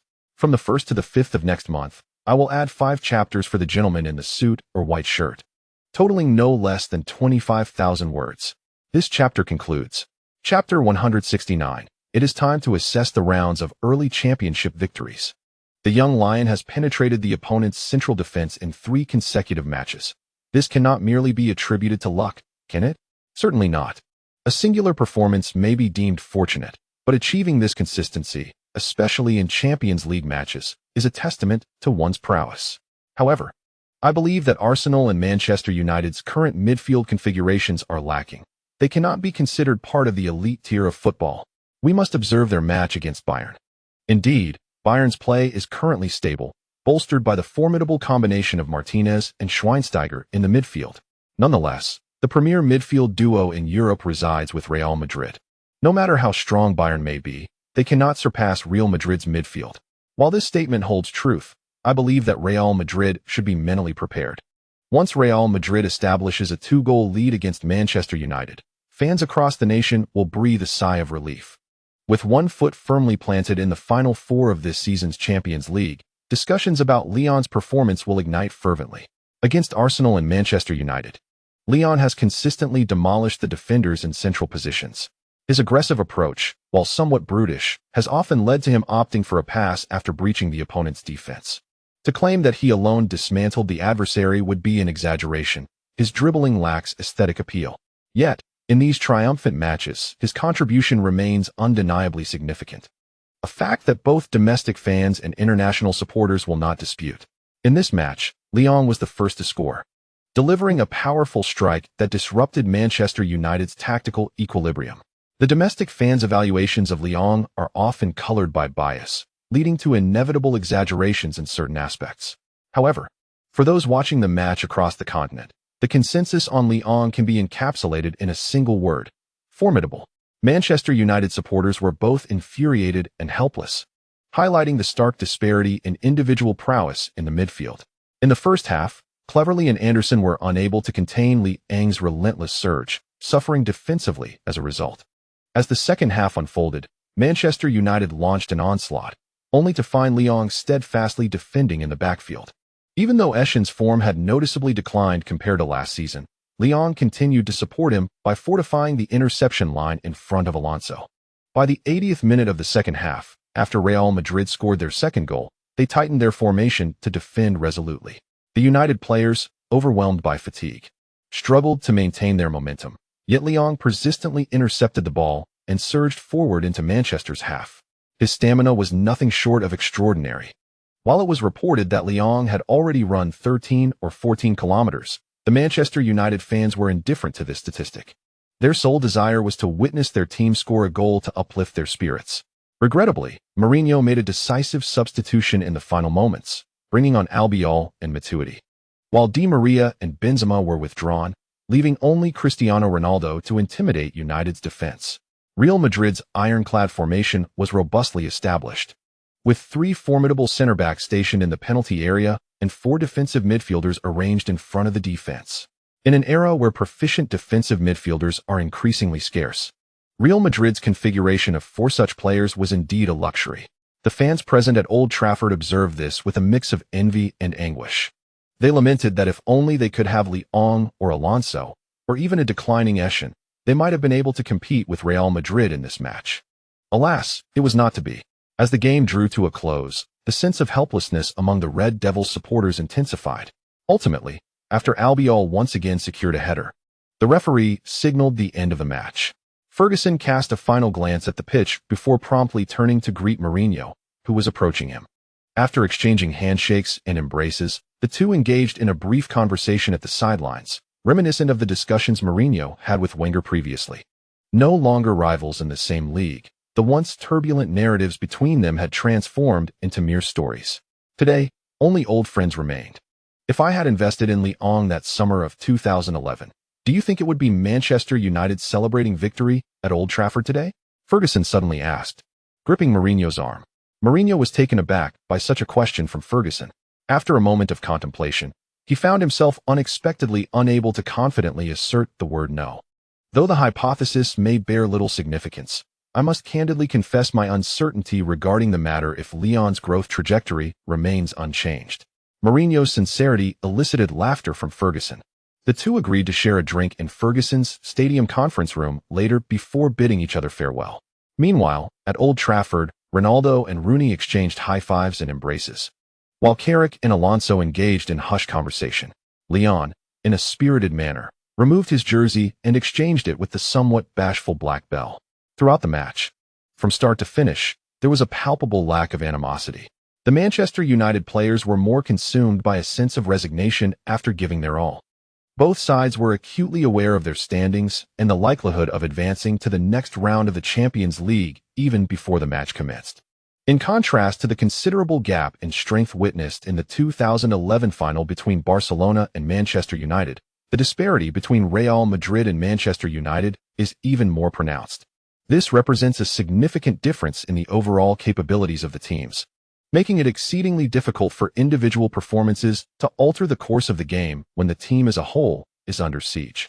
Despite Manchester United's more offensive stance in the second half and Real Madrid's defensive posture, the latter undeniably succeeded in suppressing their opponents. The relentless pressure of halftime surges and aggressive defense imposed immense strain on both the players and fans of Manchester United. Ultimately, all they could do was strive for their best. Beyond that, a retrospective analysis of the match would yield little in terms of benefit for the current Manchester United squad. Upon the conclusion of the match, it became evident to all Manchester United players that the Red Devils were in dire need of reconstruction. Upon their return to Madrid, Real Madrid was greeted with accolades from nearly all Spanish media. Following Barcelona's decline, Real Madrid has taken up the mantle of representing La Liga on the Champions League stage, steadily overcoming formidable opponents since the previous season, and they rightfully deserve to bask in this wave of favorable public opinion. Simultaneously, Borussia Dortmund, back in Germany, enjoyed a similar chorus of praise as they, like Real Madrid, secured a 2-goal victory over their opponents on the road. With a signature swift defensive display, Dortmund decisively conquered the so-called devilish home ground of Galatasaray, with 3 away goals in their possession. Dortmund is virtually assured a place in the next round of the Champions League knockout stage, even in the absence of extensive media coverage. A palpable sense of rivalry has begun to brew between Real Madrid and Dortmund. Having suffered narrow defeats to Real Madrid in both group stage encounters, Dortmund is undoubtedly filled with a sense of longing for redemption. To encounter Real Madrid once more on the grand stage of the Champions League semi-finals, Klopp and the Dortmund players will naturally aspire for successful vengeance. Conversely, Real Madrid harbors no fear of another confrontation. Having triumphed in their previous 2 meetings during the group stage, they remain confident that they will emerge victorious once more in the semi-finals. Such is the confidence and assurance of the defending champions. Should there be any dissent, let the battle commence anew. Real Madrid will make it clear to the players of Dortmund that youthful exuberance alone cannot secure victory. They must first taste failure and, after such a setback, possess the fortitude to rise again and scale the heights of success, before they can even contemplate the possibility of defeating Real Madrid to claim the Champions League title. In terms of experience, mindset, and prowess, this season, it appears that only Bayern Munich can truly contend with Real Madrid for the ultimate showdown. Mourinho possesses the ability to keep his expectations modest, focusing on excelling in each forthcoming match. Yet, his ambitions soar to great heights. At the Valdebebas training ground in Madrid, while Real Madrid's players indulge in a brief respite to recalibrate their physical condition, Mourinho's gaze is already fixated on Dortmund in northern Germany, gradually shifting southward towards Munich. He is acutely aware that this season, Real Madrid will inevitably face Bayern in a decisive encounter in the Champions League final. Barcelona cannot withstand a fully formed Bayern, just as Dortmund cannot resist a resolute Real Madrid. Perhaps, after articulating these inner thoughts, he will attract scornful public opinion. However, he remains unfazed. He has always been the special one. Now, he commands the most formidable super team in all of Europe. On the evening of April 3rd, the 4 remaining teams in the Champions League quarterfinals took the stage. Juventus, after a grueling 90 minutes, succumbed at home to the tenacious Bayern, ultimately falling short. Frankly, Had their attacking lineup been elevated to a higher echelon, matching Juventus's rich heritage, they might have stood a chance to rival Bayern. After all, Juventus's midfield trio of Vidal, Pirlo, and Marchisio is indeed formidable, exceeding the expectations of most fans prior to the match. Their midfield can hold its ground, and their defense remains solid. Yet their attack simply cannot compare. Bayern boasts a fearsome trident of Müller, Ribery, and Mandzukic, with Robben and Gomez waiting on the bench. In contrast, Juventus fields Quagliarella and Matri, with Vucinic and Giovinco as substitutes. It is a stark mismatch, as Juventus prepares for the return leg at Munich's Allianz Arena. They face an uphill battle, lacking the finishing prowess necessary to compete at this level. Nonetheless, Juventus undeniably deserves to be regarded as a team with promising potential. With further enhancements to their front line during the summer transfer window and subsequent cohesion in the following year, Juventus will surely carve out their place among the elite in future Champions League contests. While Juventus faltered at home against Bayern, another team in the Champions League quarterfinals, Paris Saint-Germain managed to secure a draw against Barcelona. Ibrahimovic, with 2 goals, executed a personal vendetta in the dying moments of the match. His brilliance rendered Barcelona's 2 away goals almost insignificant. If Ibrahimovic continues to channel this fiery determination, he will undoubtedly make Piqué's life miserable in the return leg at Camp Nou. Thus, the first round of the Champions League quarterfinals has concluded, with 3 matches determining clear victors, while only the clash between Barcelona and Paris ended in a stalemate. The return leg promises to be fiercely contested. This outcome has undoubtedly left Barcelona's supporters feeling a twinge of anxiety. However, an even more distressing scene unfolded in La Liga. On the afternoon of April 5th, Real Madrid, in a dazzling display of form, ruthlessly defeated Levante 7-0 at their home ground, the Bernabeu. Real Madrid fans, calculating the remaining matches of the season and their lead over Barcelona, have begun to chant for an early championship victory. The chapter concludes here. Chapter 170. It's time to go all in. Real Madrid is going all in for the championship. Leon celebrated his 22nd birthday with great enthusiasm. On April 5th, the team secured a victory, and the following day, Mourinho granted them a holiday. Consequently, he organized a party, inviting all his teammates and coaches. The event was devoid of any media presence. However, Leon captured numerous delightful moments from the celebration and shared them on social media. Regardless of whether on foreign platforms or the domestic Weibo, Leon received an overwhelming number of birthday wishes. Responding to each one individually was impossible, so after the party, he took to Twitter and Weibo to express his heartfelt gratitude to the fans for their affection and blessings. By the time domestic fans checked Weibo, it was already past 7 in the morning. Meanwhile, as Leon concluded his festivities and settled in for the night, discussions surrounding his 22nd birthday were fervently ongoing back home. It is no surprise, the nation adores youthful heroes. At Leon's age, one would typically just be graduating from university in China. While he may not fully embody the term youth, he certainly qualifies as young. As for the term hero, holding 2 championships from Europe's Premier Leagues and 7 cup titles, including the Champions League, at just 22 years old, is nothing short of remarkable. Judging by current trends, Leon is poised to soon secure his 3rd league title. Such achievements undoubtedly earn him the title of a hero in Chinese football. With the advantage of official promotion, Leon has become the country's most prominent young idol. His popularity and influence are unparalleled, far exceeding that of any young celebrity in the entertainment industry. Generally speaking, when one reaches such heights of fame, both the individual and their team often feel a degree of apprehension.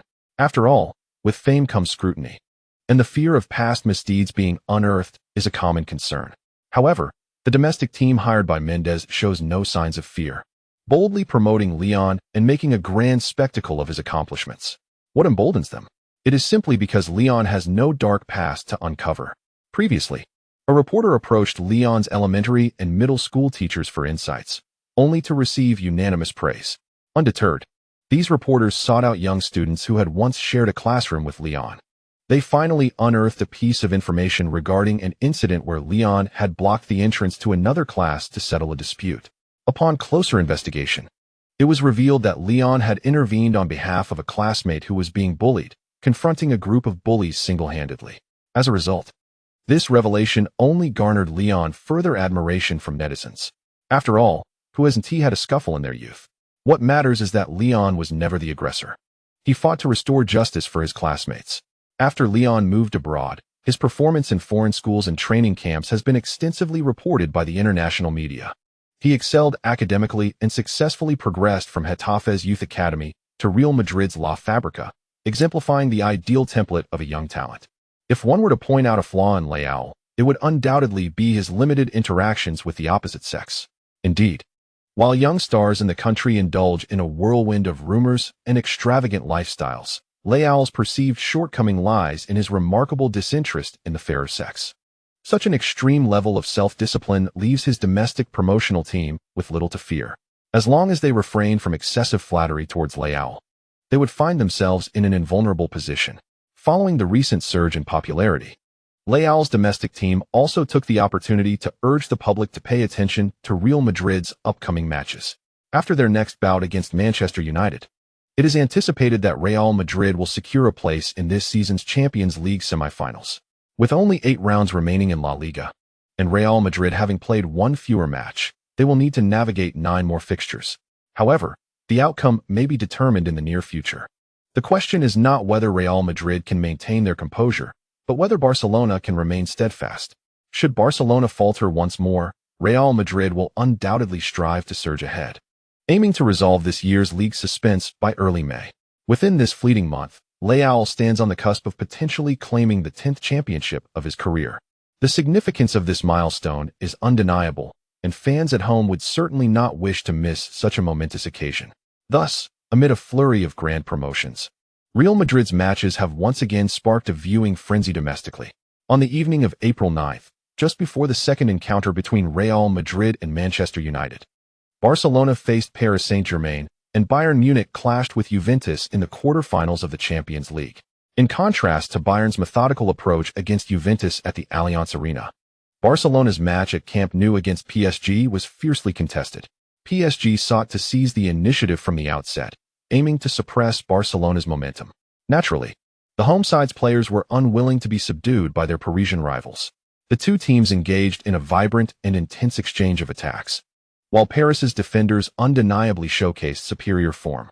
By halftime, PSG had established a 1-0 lead, with Thiago Silva and the formidable Alex forming an impenetrable wall in front of their goal. Pedro and Villa unleashed a barrage of 9 shots in the first half alone, yet 5 of these were valiantly blocked by PSG's resolute center-backs. Fabregas, acting as a utility player throughout the half, found himself entirely adrift against Paris's muscular defense. As the second half commenced, Villanova had no choice but to gamble everything by introducing Messi, who had been nursing some muscular discomfort prior to the match. However, the midfield duo of Morata and Verratti withstood the pressure, employing a strategy of entanglement and double-teaming that thwarted Messi's attempts to find breakthroughs. Yet, following Messi's influence, Iniesta emerged at a pivotal moment. In the 76th minute of the second half, Iniesta made a sudden advance at the edge of Paris's penalty area.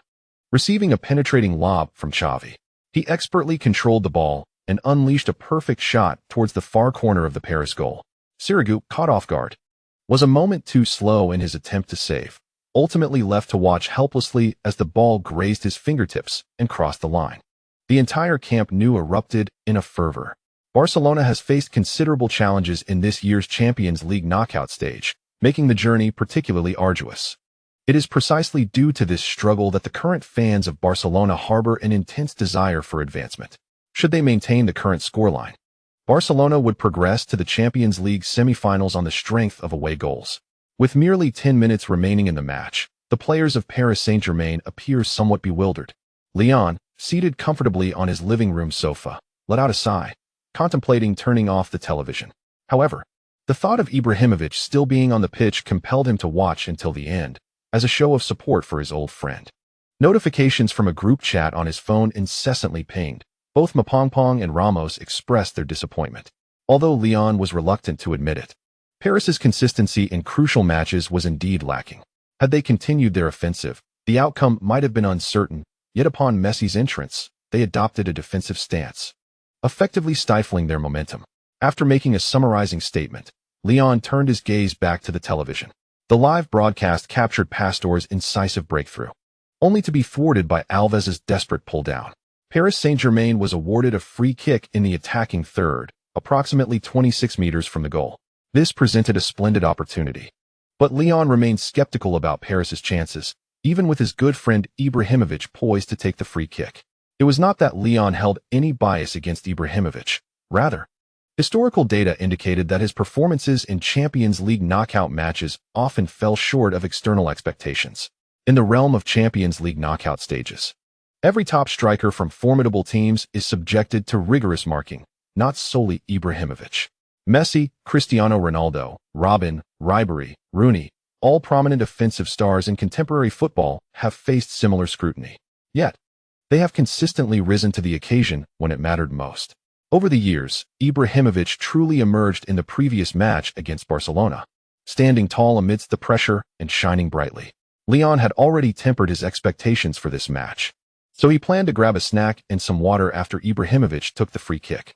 However, upon witnessing the quality of Ibrahimovic's strike, he couldn't help but exclaim in astonishment. The free kick was directed towards the far corner of the goal, a distance and angle well suited for his right foot. As the ball soared, Valdés made no errors in judgment, adjusting his positioning accordingly. Yet, as the ball clearly soared over the crossbar, it suddenly plummeted with alarming speed. In that moment, Valdés was momentarily paralyzed with shock. The once relaxed tension tightened again, but his dive narrowly missed the ball as it brushed against the crossbar and fell into the net. Zlatan is magnificent. Almost in synchrony with the jubilant Parisian fans on the screen, Lyon raised his arms in celebration, exulting with fervor. Ibrahimovic once again spread his arms wide, roaring as he sprinted across the hallowed grounds of Camp Nou. In the first half, the goal scored by Lucas originated from his own assist. Across 2 matches, he has netted 3 goals and provided 1 assist. Zlatan Ibrahimovic has led Paris Saint-Germain to the precipice of Barcelona's defeat. PSG is on the verge of eliminating Barcelona, thus returning to the Champions League semi-finals after many years. The Camp Nou faithful have succumbed to an eerie silence. Messi is indeed anxious, yet his thigh muscle injury necessitates rest. In such circumstances, urgency bears no strength. Ancelotti has avoided tactical blunders, substituting Beckham and defender Van der Wiel, replacing the fatigued right-back Jallet, thereby further enhancing midfield mobility. The veteran Beckham is acutely aware that this marks his final Champions League journey. With resolute determination, in the last 10 minutes, Beckham almost entirely transformed into a defensive midfielder. His relentless movement was pervasive, and even after receiving a yellow card in the 89th minute for a robust defensive action, he remained unfazed. As the 4th minute of stoppage time concluded, watching Pedro struggle against Maxwell's blockade, the on-field referee decisively blew the final whistle. The PSG substitutes erupted in sheer jubilation. Although they had not yet reached the Champions League final and had only secured a place among the last for this season, they could not help but feel immense pride in their team's resilience. Ibrahimovic knelt and howled towards the heavens. In that moment, the animosity he harbored towards Barcelona and Guardiola seemed to dissipate. He had validated his prowess. The most astounding upset of this Champions League round had occurred. PSG advanced to the semi-finals of this season's Champions League, where they will face Bayern, who triumphed with an aggregate score of 3-1 in late April. However, the devastated Barcelona fans were evidently unable to accept such a result, unleashing a cacophony of boos from the stands. This had no bearing on the celebrating PSG players. Yet for the Barcelona squad, the jeers were painfully resonant, as if they were booing themselves. Messi, touching the bandaged area of his aching thigh, sat in silence on the grass. He felt deep sorrow, yet his temperament dictated that he would not voice complaints or accusations towards his teammates. It was destined to be a sleepless night. Many Real Madrid supporters also found themselves restless, but their excitement prevented them from seeking slumber. Witnessing Barcelona's consecutive seasons of failing to secure any trophies was a delight beyond measure for the Madridistas. They were unperturbed by the prospect of Real Madrid faltering in the Champions League match on the night of April 10th. Indeed, the reality was as such. Real Madrid, playing at home and holding a 2-goal advantage, exhibited a composure far superior to that of Barcelona. The Manchester United squad, desperate for a comeback, exhibited no tactical restraint, launching an aggressive offensive from the outset. The attacking line composed of Van Persie, Ashley Young, Nani, and Rooney proved to be sufficiently formidable. Real Madrid commenced the match with a resolute defensive stance, recognizing the futility of engaging in an open confrontation with Manchester United, who were fighting for their survival. The home fans, unlike previous encounters, refrained from booing Jose Mourinho's tactical decisions, understanding the gravity of the situation as they stood on the precipice of the Champions League semi-finals. A cautious approach was deemed necessary, especially with the reigning champions eager to avoid becoming the subject of ridicule for their rivals, Barcelona. Leon and Matuidi took to the field as starters, aiming to disrupt the rhythm of the match in the first half. Rooney, feeling the pressure from Leon's persistent challenges, lost his composure and pushed him, resulting in Leon tumbling to the ground. Nearby Real Madrid players quickly appealed to the referee, leading to Rooney receiving a yellow card, which further affected his performance, much to Sir Alex Ferguson's dismay. Commentators, including Jean June and the visiting general fan in the Cena Sports studio, praised Leon for his astute play. As the opponent's mindset faltered, the defensive players could indeed capitalize on this to secure an advantage for their team. This was not an act of simulation or deceit. When the opponent presents an opportunity, failing to exploit, it would be sheer folly. Throughout the first half, Real Madrid focused on exhausting Manchester United's attacking players and disrupting their momentum. The movie star commentator jokingly remarked that the young lion had prematurely become the focal point of the match for Real Madrid. Leon and Matuidi executed Mourinho's pre-match tactical directives effectively. In the 56th minute of the second half, when Modric replaced Matuidi, Real Madrid shifted from their earlier defensive posture to launch a counter-offensive against Manchester United. The players in United's midfield and attack, having been worn down for the better part of the match, found it increasingly challenging to regroup defensively. Even with Ferguson's timely substitution of Jones for Cleverley to fortify their defense, it proved to be too late. Real Madrid's strategy was quite transparent: attack in the first half and seize control in the second. Having provided opportunities in the first half that were squandered, they naturally took command of the game's tempo in the latter half. Leon and the freshly introduced Modric surged forward, their dual-turbo offensive organization allowing Real Madrid to unleash relentless attacks. Cristiano Ronaldo and Di Maria exploited the flanks, while Higuain, also substituted in and full of energy, seized ample opportunities to strike. In the 76th minute of the second half, Higuain capitalized on a semi-high cross from Ronaldo, executing a swift shot into the net. The aggregate score reached 3-0, solidifying Real Madrid's commanding position. Ultimately, the match concluded with a final score of 1-0, allowing Real Madrid to eliminate Manchester United with an aggregate score of 3-0, thus advancing to the semi-finals of this season's Champions League. Meanwhile, at the Westfalenstadion, Borussia Dortmund triumphed over Galatasaray with a score of 2-0, bringing the aggregate score to 5-1, setting the stage for a showdown against Real Madrid. The semi-final matchups were firmly established following tonight's results: Real Madrid versus Borussia Dortmund, and Bayern Munich versus Paris Saint-Germain. On April 23rd, Real Madrid will host Dortmund for the first leg. On April 24th, Bayern Munich and Paris Saint-Germain will once again take the stage. In contrast, the clash between Real Madrid and Borussia Dortmund is undoubtedly more captivating for fans. The renewed duel between Leon and Götze promises to be intriguing, particularly as Götze has recently excelled in the Champions League knockout stages. Over 2 legs, Dortmund scored 5 goals against Galatasaray, with Götze contributing 1 goal and 3 assists. Directly involved in 4 of the team's goals, showcasing his remarkable prowess. In their group stage encounter, Götze was outperformed by Leon. However, months have passed, and Götze is now surging in form. When they meet again, the outcome may very well differ. Of course, for the supporters of both Huagua and Real Madrid, Leon and Madrid emerging victorious remains an unquestionable conclusion. This confidence has been instilled by Real Madrid through their series of triumphs. As for Götze, confidence is key. He must first believe in his ability, akin to Messi's explosive talent, before contemplating the possibility of outshining Leon. On April 14th, the 31st round of La Liga commenced, with Barcelona facing Zaragoza 2 hours after Real Madrid's kickoff. Initially, this appeared to be a straightforward match. The second-place team was up against the second-to-last team. A narrow victory seemed entirely plausible. Yet, Barcelona encountered unexpected difficulties. Perhaps the morale was shaken after their last-minute defeat to Paris. With Messi sidelined due to injury and Iniesta and Xavi finally getting a breather, Barcelona failed to breach Zaragoza's resolute defense. Fabregas returned to his coveted number 8 position, Yet his teammates did not seem to acknowledge his tactical leadership. Without a guiding force, Barcelona performed like a disorganized ensemble, and upon witnessing the final score of 0-0, Villanova must have been at his wits' end.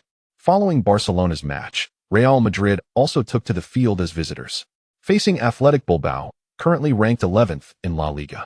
Madrid's starters pressed hard, scoring 2 goals in the first half, with Ronaldo sealing the victory in the second half, resulting in a decisive 3-0 win. Mourinho boldly declared his intentions for the league title during the post-match press conference. Barcelona's stumble has allowed Real Madrid to extend their lead to a significant 10 points. All in, Real Madrid is all in for the championship. Meanwhile, I am still dining and conversing with that real estate mogul and his son. We reserved a restaurant and have been indulging since 6 o'clock, and despite the hefty bill of 50,000, I can only maintain a forced smile. Thankfully, tonight's matters were settled, albeit in the company of familiar faces. Tomorrow, the burden of indulgence will be lifted, with a minimum of 15,000 updates expected. End of chapter. Chapter 171. Fat Tigers Real Madrid debut. Leon. This is my brother. Is Gonzalo truly at an impasse with the club? Yes. He is still seeking assurance of a starting position, but alas, it is an unavoidable situation. It is unreasonable to expect Karim to relinquish his hard-earned starting role. He simply cannot lower himself to become a tactical supporting player. His superior had previously offered him an opportunity, which he declined. And now it is too late to voice such sentiments. Let us not dwell on that. Here we may converse freely, while in the locker room, we shall pretend to be oblivious. After triumphing over Athletic Bilbao, a buoyant Casillas took the initiative to invite his teammates for a meal. Ramos, Leon, Arbeloa, and the others were all present. Initially, Leon intended only to enjoy the meal, but as the conversation unfolded, it gravitated toward the recent contract renewal of Higuain. In truth, it unfolded as Leon had anticipated, having completely lost his starting position and having accrued ample championship accolades. Higuain made one last valiant attempt. However, he underestimated the tactical significance of Cristiano Ronaldo in Mourinho's plans and the pivotal role Ronaldo plays for Real Madrid. From the outset, it was never a one-on-one competition between him and Benzema. Rather, it was Mourinho exploring which striker could best unleash Ronaldo's full potential. Had Higuain been willing to adopt a more humble stance like Benzema and foster a rapport with Ronaldo, perhaps from the very beginning, it was destined that Benzema would seize any opportunity for advancement. Even with Leon's butterfly effect now in play, the infamous cat and dog debate did not emerge from Mourinho's lips. Yet, in the preceding season and a half, Mourinho's reliance on and confidence in Higuain were evident. Regrettably, Higuain chose not to follow the development path outlined by Mourinho. It is difficult to assign blame in this situation. If we assess skill, Higuain currently holds a slight edge over Benzema, and his dissatisfaction is entirely understandable. However, within a team, the crucial factor remains the player's compatibility with the tactical framework. Presently, Benzema aligns more seamlessly with Real Madrid's tactical system, in both offensive and defensive capacities. Leon could only sigh inwardly. He maintained good relations with each player on the team, yet everyone has their own professional trajectories and ambitions. If discussions with the club do not yield fruitful results, he must mentally prepare himself for the departure of his teammates. After briefly skirting the sensitive topic of Higuain, the atmosphere in the private room lightened once more. Real Madrid's prospects for a double-title defense appeared exceedingly bright. And under such favorable circumstances, the players naturally shared more laughter. Ramos and Casillas fervently praised Mourinho's astute decision to forego the Copa del Rey. Looking at the current situation, where was the dissatisfaction with Mourinho's management and tactical arrangements that had characterized the previous season? Indeed, victory and championships serve as the finest adhesive. Comparing this moment to the disarray of the Real Madrid locker room in his memories, Leon found both humor and absurdity in the contrast. Throughout the meal, he continuously echoed the words of his captain and vice-captain. Once the meal concluded, the group bid each other heartfelt farewells. Leon felt reassured that his former captain still understood the gravity of the situation, refraining from uttering anything inappropriate to his extravagant girlfriend. As the season draws to a close, it is, to put it bluntly, merely a month and a half until the Champions League final commences. Once this brief period has passed, no matter the antics of Casillas' girlfriend, they will hold little significance as long as they do not impede Real Madrid or the players' pursuit of defending their Champions League title. Leon has grown weary of managing such trivial matters. He has already altered the fates of many within Real Madrid, resulting in a mixture of less favorable outcomes. Yet a greater number of players and coaches have been afforded entirely different career trajectories. The future direction of Real Madrid remains uncertain amidst the transformed landscape of modern football. Yet Leon has successfully navigated his own developmental phase. Regardless of any tumultuous events that may arise, he possesses ample confidence in his ability to further evolve. He firmly believes that true strength is the foundation of all honor and prestige. Presently, nothing can hinder his relentless pursuit of excellence. Following a brief period of recuperation, the rejuvenated players of Real Madrid, filled with high spirits, are resolute in their ambitions for the upcoming league matches. During their joint training sessions, yet another young player from Castilla has been promoted to the first team. Upon recognizing the familiar face, which, rather than appearing youthful, exudes a certain maturity, Leon warmly greeted him alongside the star players. "Carlos, there's no need to feel anxious. Let us familiarize ourselves with the tactics and your new teammates.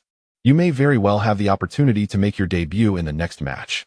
I'll be there to support you on the pitch. Keep pushing forward. I believe in your future." Originally smiling as he greeted the newcomer, G's was momentarily taken aback by Leon's words. Hadn't Leon once said something similar to him? The somewhat naive G's remained puzzled. While the more seasoned members of Castilla were unfazed, they had grown accustomed to Leon's pattern of introduction. This particular phrasing could easily be recycled. If only Matuidi were present, there might have been some confusion, as Leon had used the same approach when introducing him to the team. However, the newly promoted Case Moreau was oblivious to the underlying nuances and was exceedingly grateful for Leon's overt kindness. He had only recently been loaned from Brazil to Real Madrid's second team during the winter transfer window, having performed commendably in the Segunda División. He caught the eye of Carranca, prompting Mourinho to elevate him to the first team. His development would follow a similar trajectory to that of Nacho and Morata. He would first acclimatize to the training and tactics, and if he performed well, he would gradually earn playing time. If he could demonstrate tactical effectiveness, he would secure a permanent spot in the first team. However, as the season nears its conclusion, Mourinho's priority seems to lie in allowing Case Moreau to gain exposure to the first team, while also giving him the chance to participate in a couple of matches to acclimate to La Liga. The young man undoubtedly possesses significant potential, bolstered by the recommendation of Real Madrid's esteemed scouts in South America. If he can make a notable impression during his limited playing time, the club would certainly consider the buyout fee of several million as a worthwhile investment. From the moment Case Moreau joined the first team, he has almost exclusively followed in Leon's footsteps. This scene resembles the time when Leon closely followed Alonso, to the point that Pepe and Marcelo began to jest about the trio. Alonso remained silent, smiling, while Leon unabashedly acknowledged his status as the elder brother to Case Moreau. Although he dared not assume the role of a mentor, as he was still learning from Longo, he certainly possessed the audacity to be a good elder brother. After all, Morata and G's were now his younger brothers. Had it not been for Nacho and Carvajal, who had once kept Leon in check, he might have boldly proclaimed himself the leading figure among the post-90s Castilla contingent.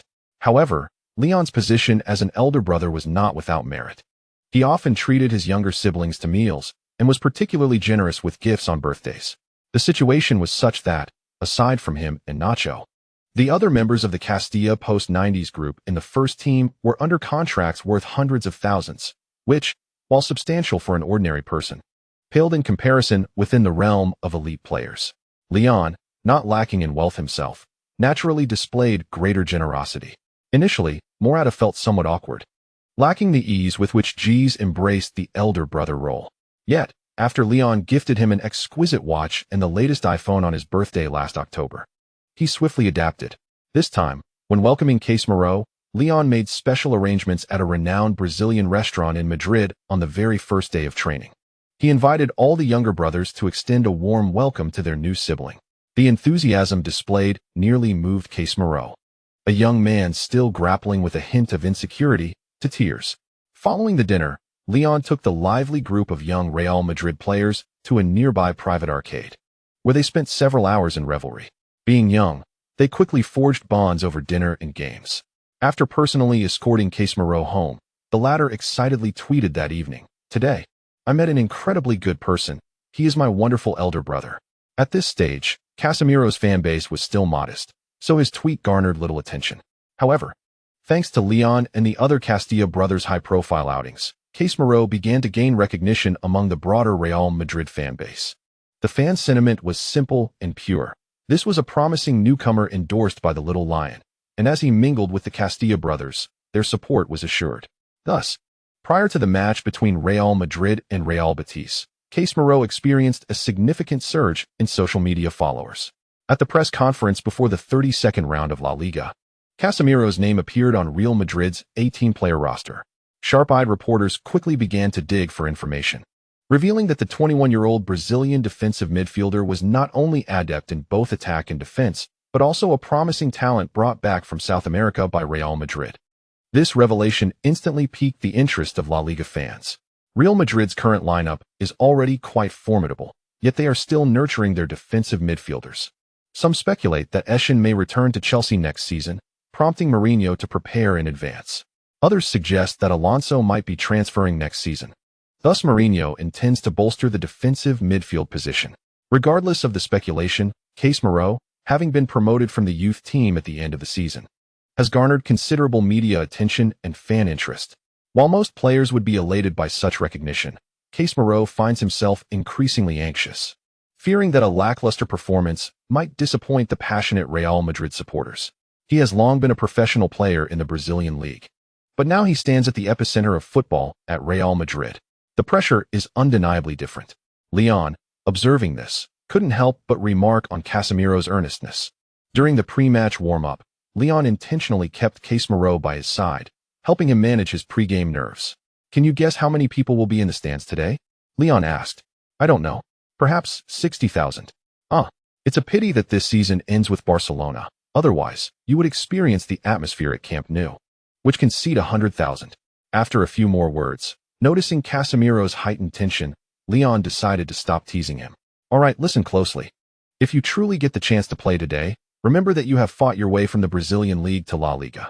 Think of all the challenges you have overcome. Compared to those struggles, what is there to be nervous about now? Carlos, think of your family watching you on television, your friends, and the many fans in Brazil. They are waiting to cheer for you and take pride in your achievements. Do you aspire to represent the Brazilian national team on the world stage next year?" After imparting this heartfelt advice, Leon said no more and simply patted Casemiro on the shoulder.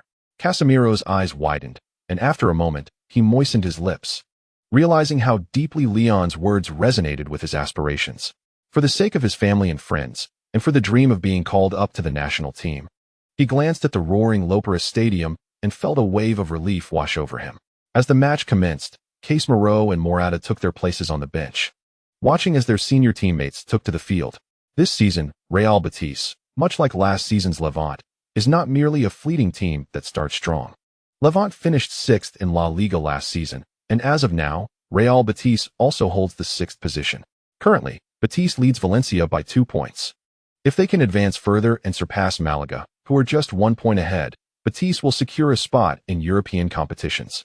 Leon never anticipated that his encouragement to former teammates during the first half of the season would materialize into reality. Currently, Real Betis is brimming with morale as they vie for a spot in the European competition, eagerly seeking to secure points even against the formidable Real Madrid. However, Real Madrid swiftly extinguished Betis' hopes of a counterattack with an overwhelming display of dominance in the first half. Leon, who once again played in the central midfield, showed no mercy to his old acquaintance, Beñat, exerting relentless pressure and targeting the opposition. His performance today was more robust than that of a defensive midfielder. Whether through grappling or fouling, his presence effectively stifled the core of Real Betis' midfield.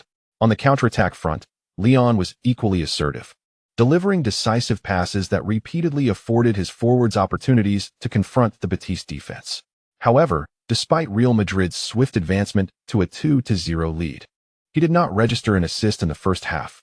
At halftime, Benzema could only grin at Leon, who found it difficult to critique his friend's misfires today. Indeed, Leon had set up a clear-cut chance and a pass just outside the penalty area for Benzema, both of which went wastefully astray. Conversely, Benzema managed to assist Cristiano Ronaldo with a deft pass inside the box, which Ronaldo converted with determination. There was little more to say. Leon could only shake his head in resignation, lamenting his lack of fortune in data collection today. As the second half progressed to the 58th minute, Alonso, who had assisted Di Maria in scoring Real Madrid's third goal, was substituted by Mourinho for Eschen. 4 minutes later, the goalscorer Ronaldo also made way for Morata. It was evident to astute observers that Mourinho was making preparations for the upcoming Champions League clash.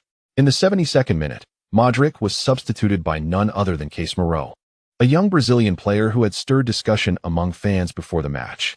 Now 21 years and 2 months old, Casemiro appeared calm and confident as he exchanged a high-five and embrace with Modric before stepping onto the pitch for his debut in La Liga. In that moment, Leon joyfully waved to the gathering Real Madrid fans, encouraging them to offer more applause and support.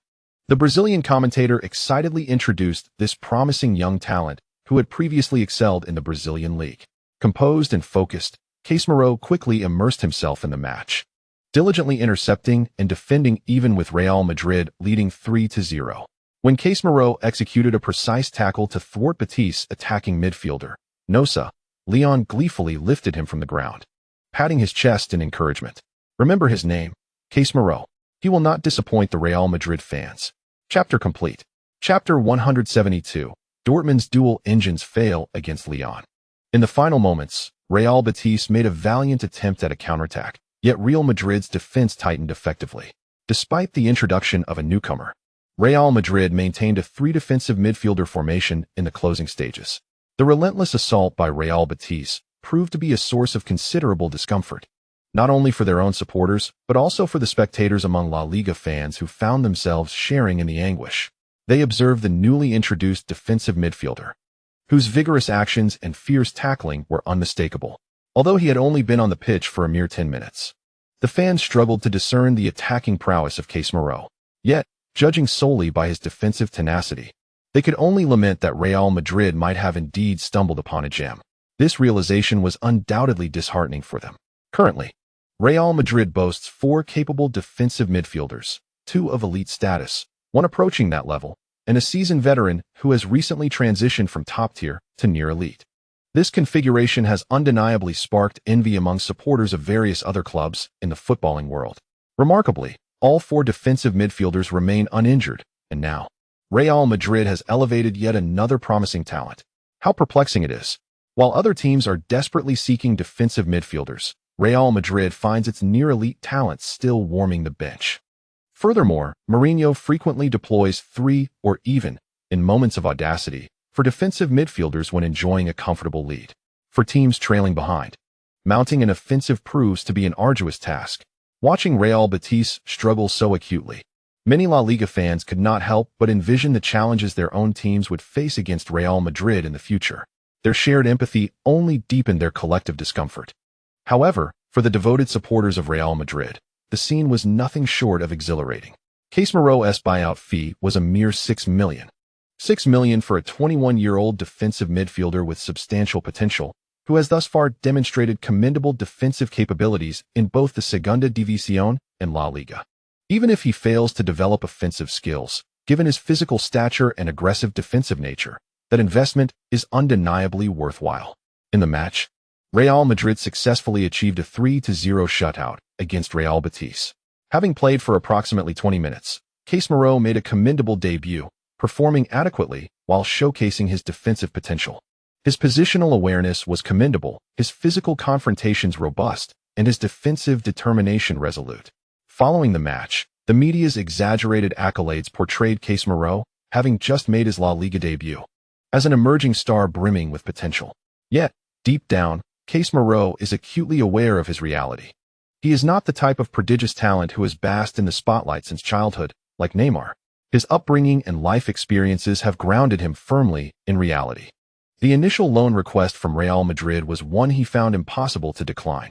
Originally, he had envisioned starting his career in the Primera Liga, with aspirations of breaking into one of the top 4 leagues by the age of 24 or 25, having played alongside many so-called prodigies. His unassuming demeanor and keen observations have made him wary of the media's unreliability. After all, if the Brazilian media's proclamations were accurate, those children he once played with would now be thriving in Europe's elite clubs, earning substantial fortunes. The truth, however, is that many talented individuals have lost their way during their development, often due to the irresponsible glorification by the media. In a twist of fate, this seemingly ordinary individual has now become a valued member of Real Madrid. After the match, Leon's encouragement and admonition to Casemiro resonated deeply within him. All that we have achieved stems from our own relentless efforts. Continue striving, Carlos, until you tangibly grasp your dreams. In that moment, you shall realize that every ounce of hardship you endured in your youth was indeed worthwhile. You will ascend to become Brazil's finest defensive midfielder, akin to the revered predecessors you admire. I eagerly anticipate the arrival of that day. Keep pushing forward. Despite being merely a year older than Casemiro, Leon, in this moment, exchanged his sincerity and maturity for Casemiro's trust and admiration. The day following the match, Leon, as per his routine, concluded his break early to engage in additional training at the training facility. To his surprise, he found Casemiro already waiting for him in the locker room. A smile of joy lit up Leon's face. Consequently, the day's training companions became two. When Cristiano Ronaldo arrived at the facility shortly after 5 for his therapy session, he encountered the perspiring duo of Leon and Casemiro. The three then engaged in therapy and swimming together, leaving for dinner at 7. With Cristiano treating, Leon naturally indulged, ordering a rather sumptuous post-training meal. The news of their collective training and dining swiftly made its way onto the internet. That evening, upon seeing the news screenshot sent by Karanka, Mourinho couldn't help but smile with satisfaction. This lad is destined for a bright future. Let Leon guide him well. And perhaps we may be in for a delightful surprise. Mourinho's high praise in his text response was not unexpected by Karanka. After nearly 3 years of collaboration with Mourinho, he understood that the manager has a penchant for young players who exhibit potential and a willingness to train diligently. Given Casemiro's defensive prowess, it would be peculiar for him to escape Mourinho's attention. If given a few more opportunities to showcase his skills, it would be prudent to retain him for development next season, especially with Michael Essien returning to Chelsea, allowing us to maintain a robust roster of 4 defensive midfielders. Casemiro remains unaware that Mourinho has tentatively resolved to nurture him, granting him a season or 2 to hone his skills. He diligently strengthens his rapport with new teammates through rigorous daily training and additional sessions. However, after competing against Real Betis, he must now wait at least a week for another formal match opportunity. During the upcoming UEFA Champions League semi-final against Borussia Dortmund, he can only watch enviously from the sidelines. On April 22nd, Borussia Dortmund's key players, accompanied by their coaching staff, arrived in Madrid a day early to acclimate to the venue. The atmosphere in the city surrounding the Champions League clash thickened palpably. Atletico Madrid's fans looked on with envy, as the tournament rules remain unchanged, despite having won last season's Europa League. Atletico finds themselves relegated to the Europa League once more due to their 5th-place finish in La Liga the previous season, thus missing out on the Champions League. Despite Atletico Madrid once again reaching the UEFA Europa League semi-finals, facing Benfica at home on the evening of April 25th, their fans cannot help but feel a deep-seated envy as they witness their city rivals embark on the UEFA Champions League semi-finals. This is indeed the semi-finals of the Champions League. Atletico has previously claimed the Europa League title, having won it twice in the last 3 seasons. The exhilaration of victory is delightful, yet it pales in comparison to the prestige of competing in the Champions League and advancing to the Final Four. However, there is optimism. Next season, we too shall participate in the Champions League. Our performance will not falter, and the entire continent will be astonished by the resurgence of the new Atletico Madrid. Some fans have taken to the internet to console their fellow supporters. While envy lingers, Atletico's current achievements bolster the confidence of their fans. Real Madrid continues to hold a commanding lead in La Liga, but just beneath them, Atletico stands as a formidable entity in its own right. This season, the team has finally delivered results, earning the recognition of both fans and the club's hierarchy for Simeone's adept management. With reinforcements expected during the summer transfer window, Atletico will undoubtedly showcase their iron-willed spirit in next season's Champions League. Meanwhile, Real Madrid supporters find themselves too preoccupied to mock their city rivals' unfounded confidence, as they engage in heated discussions online with Borussia Dortmund and Bundesliga fans. Given Real Madrid's stature, there is little room for a balance of power in pre-match predictions. Even if Bayern Munich were to arrive in Madrid today, the media would overwhelmingly favor Real Madrid as the stronger side, akin to the treatment afforded to the illustrious Barcelona of previous years. Thus, it is not only the fans of the Yellow Wall who stand in solidarity with Dortmund. Supporters of Bayern and other Bundesliga teams are also rallying behind them. However, such expressions of support do not necessarily indicate that Bayern fans endorse Dortmund. Rather, they hope that Dortmund can unveil some tactical secrets to challenge Real Madrid effectively. Meanwhile, the desires of other Bundesliga fans are more straightforward. They yearn to witness a German showdown in this year's Champions League final.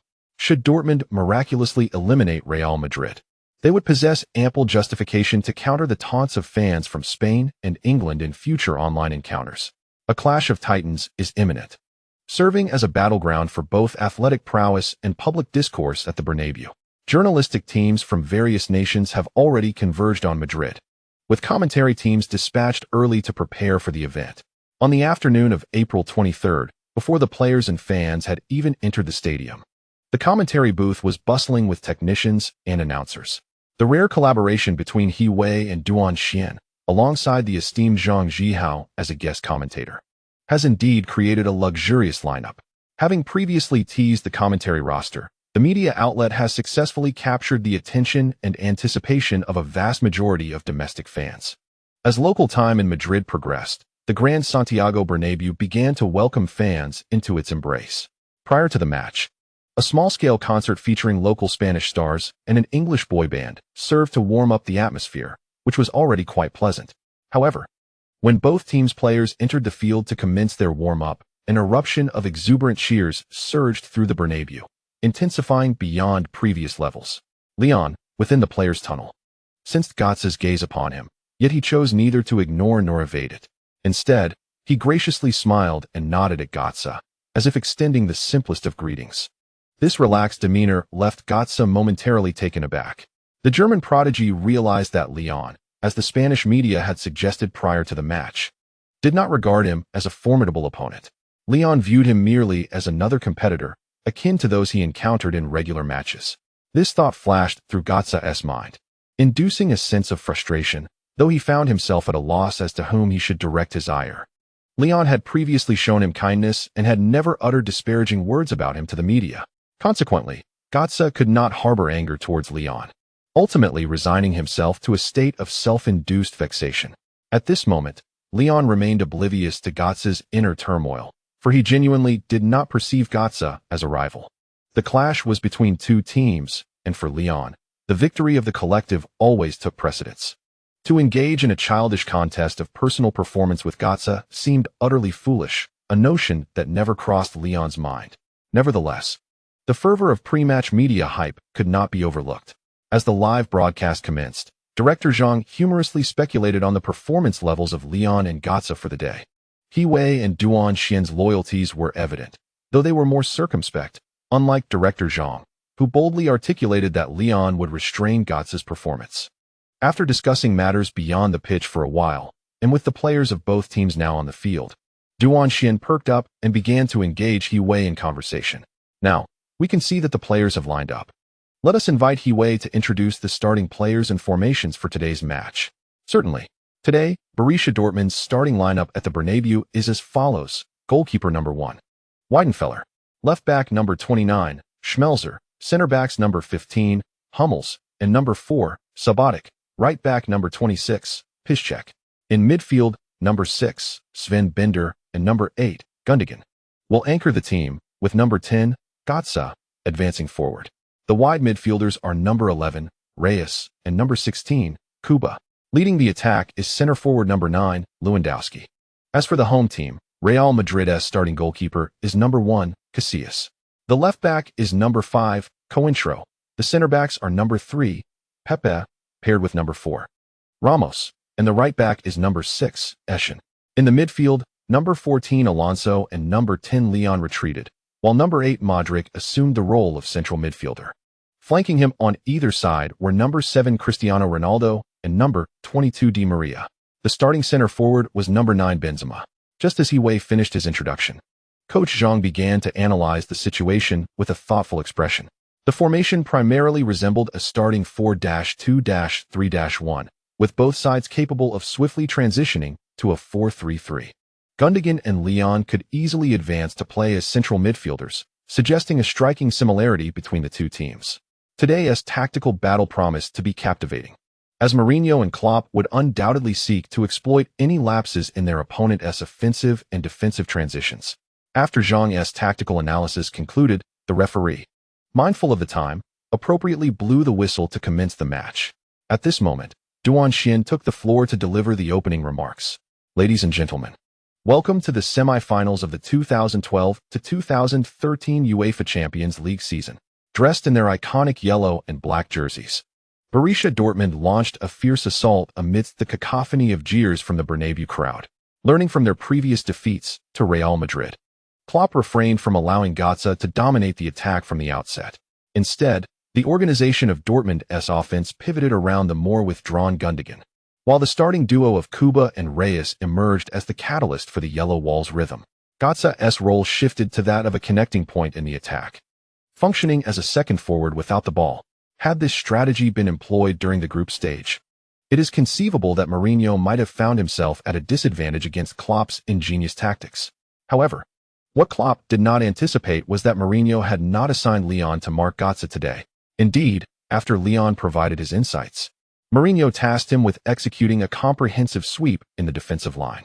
In other words, whether it was Götze, Reyes, or even Kuba, all became targets of Leon's vigilant interception.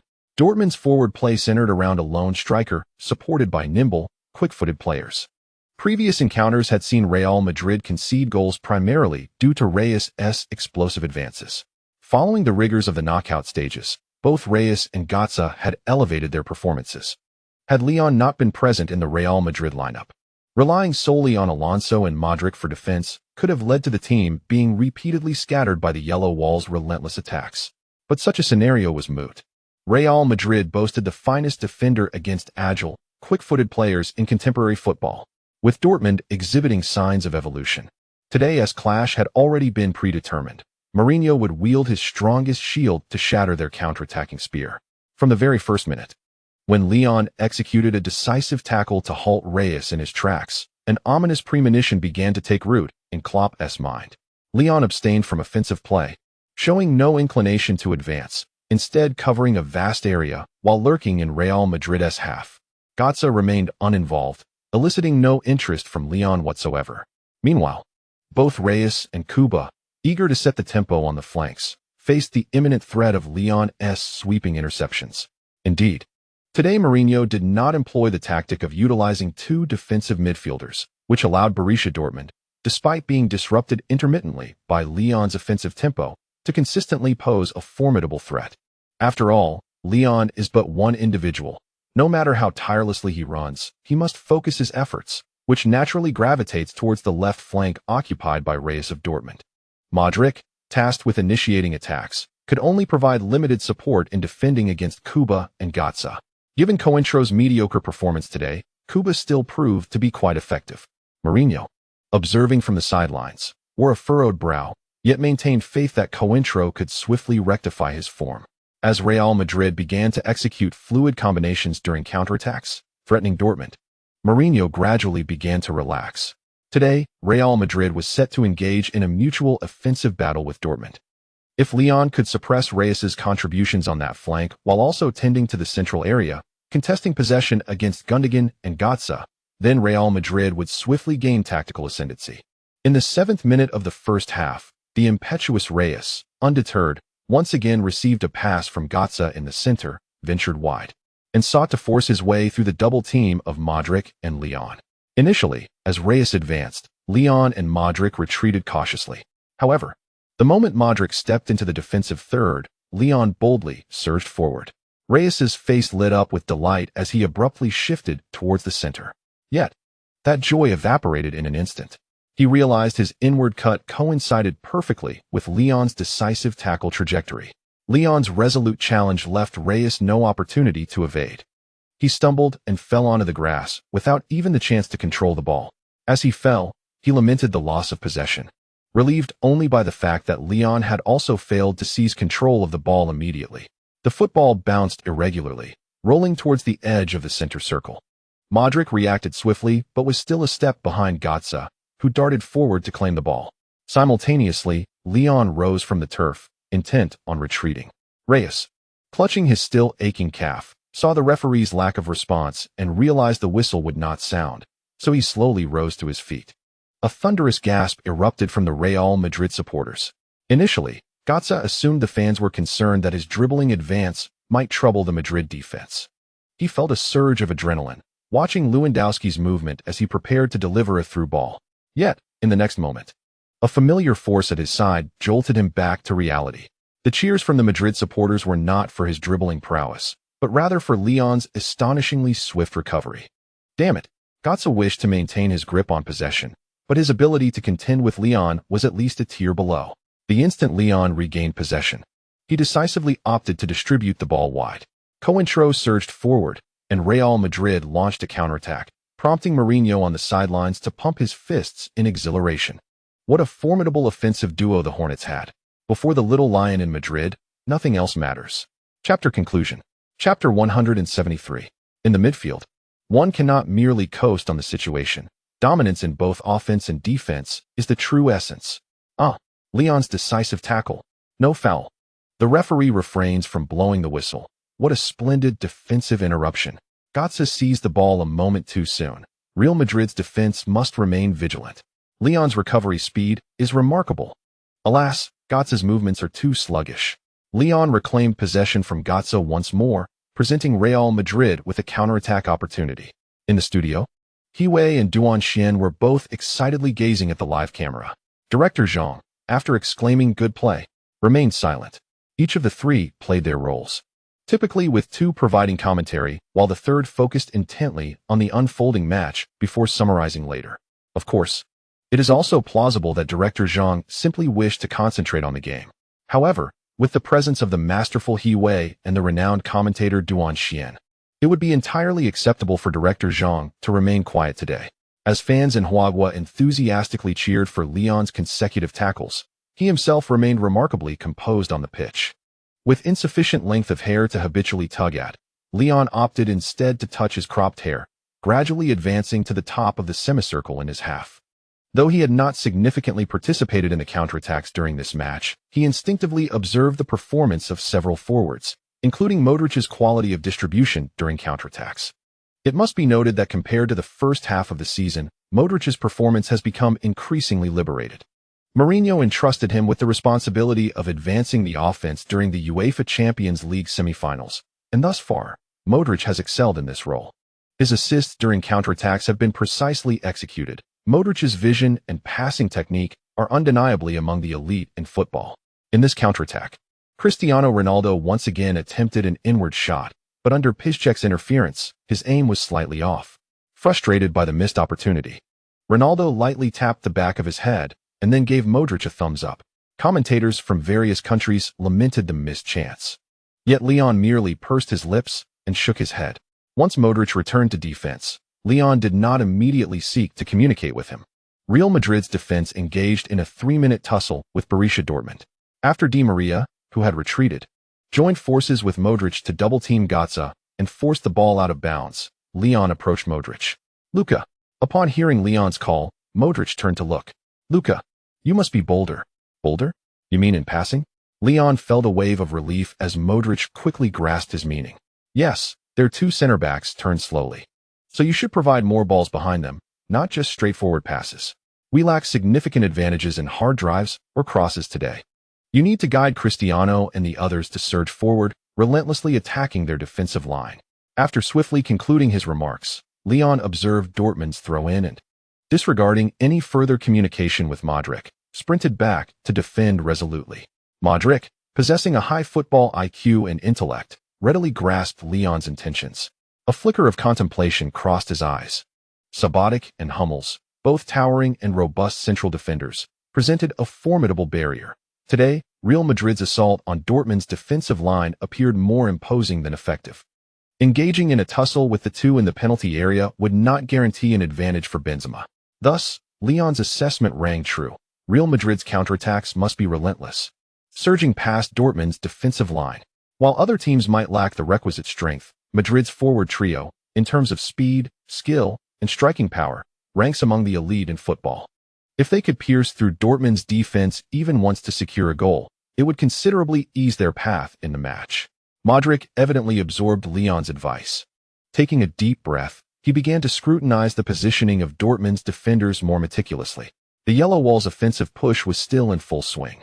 Klopp, sensing a tactical shortcoming, was hesitant to halt his players' momentum. The truth remained. In a positional battle, Dortmund lacked the upper hand to secure a favorable outcome at the Bernabeu. They must press forward unrelentingly and aim to score early. Previous encounters with Real Madrid had clearly demonstrated one critical lesson: never allow Madrid to dominate the latter stages of a match. Engaging in such folly was tantamount to courting disaster.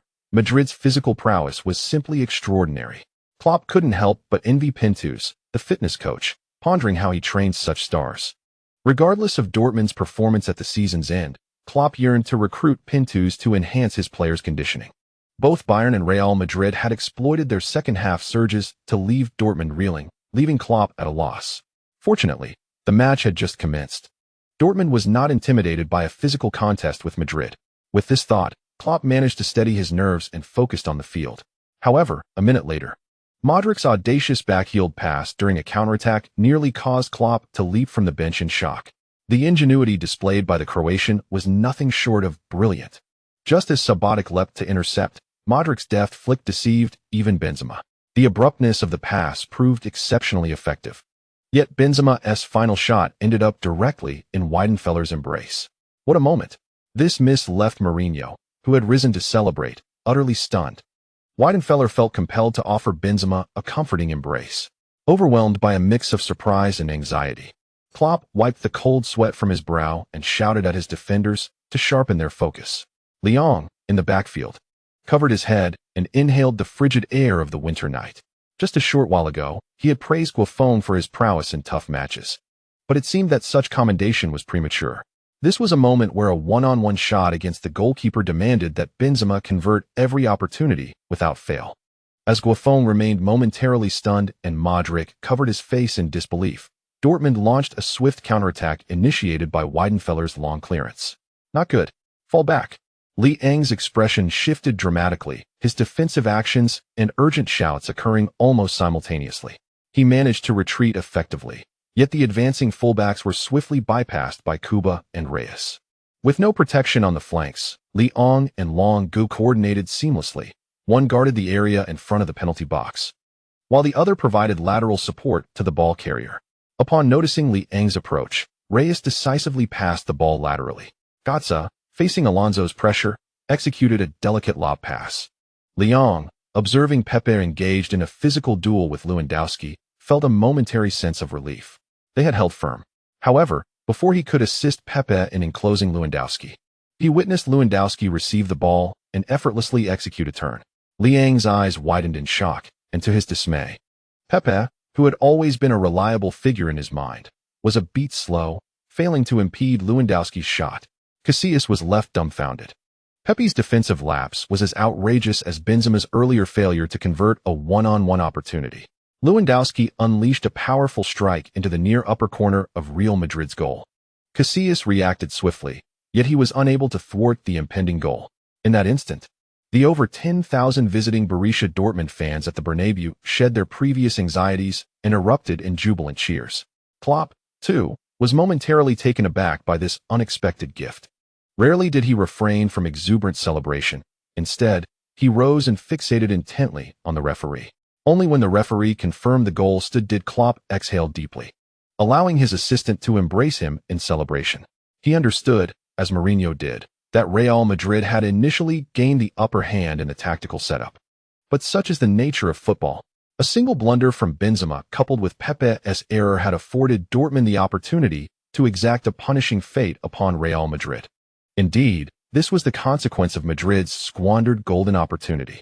Visions of familiar scenarios flashed through Liang's mind. Pepe and Ramos being thoroughly exploited, repeatedly faltering, while Lewandowski scored 4 goals against Real Madrid in a single match. How ironic that at this crucial juncture, Pepe's slump coincided with Lewandowski's explosive performance. Initially concerned, Liang reflected and realized he did not believe Pepe's recent form to be problematic.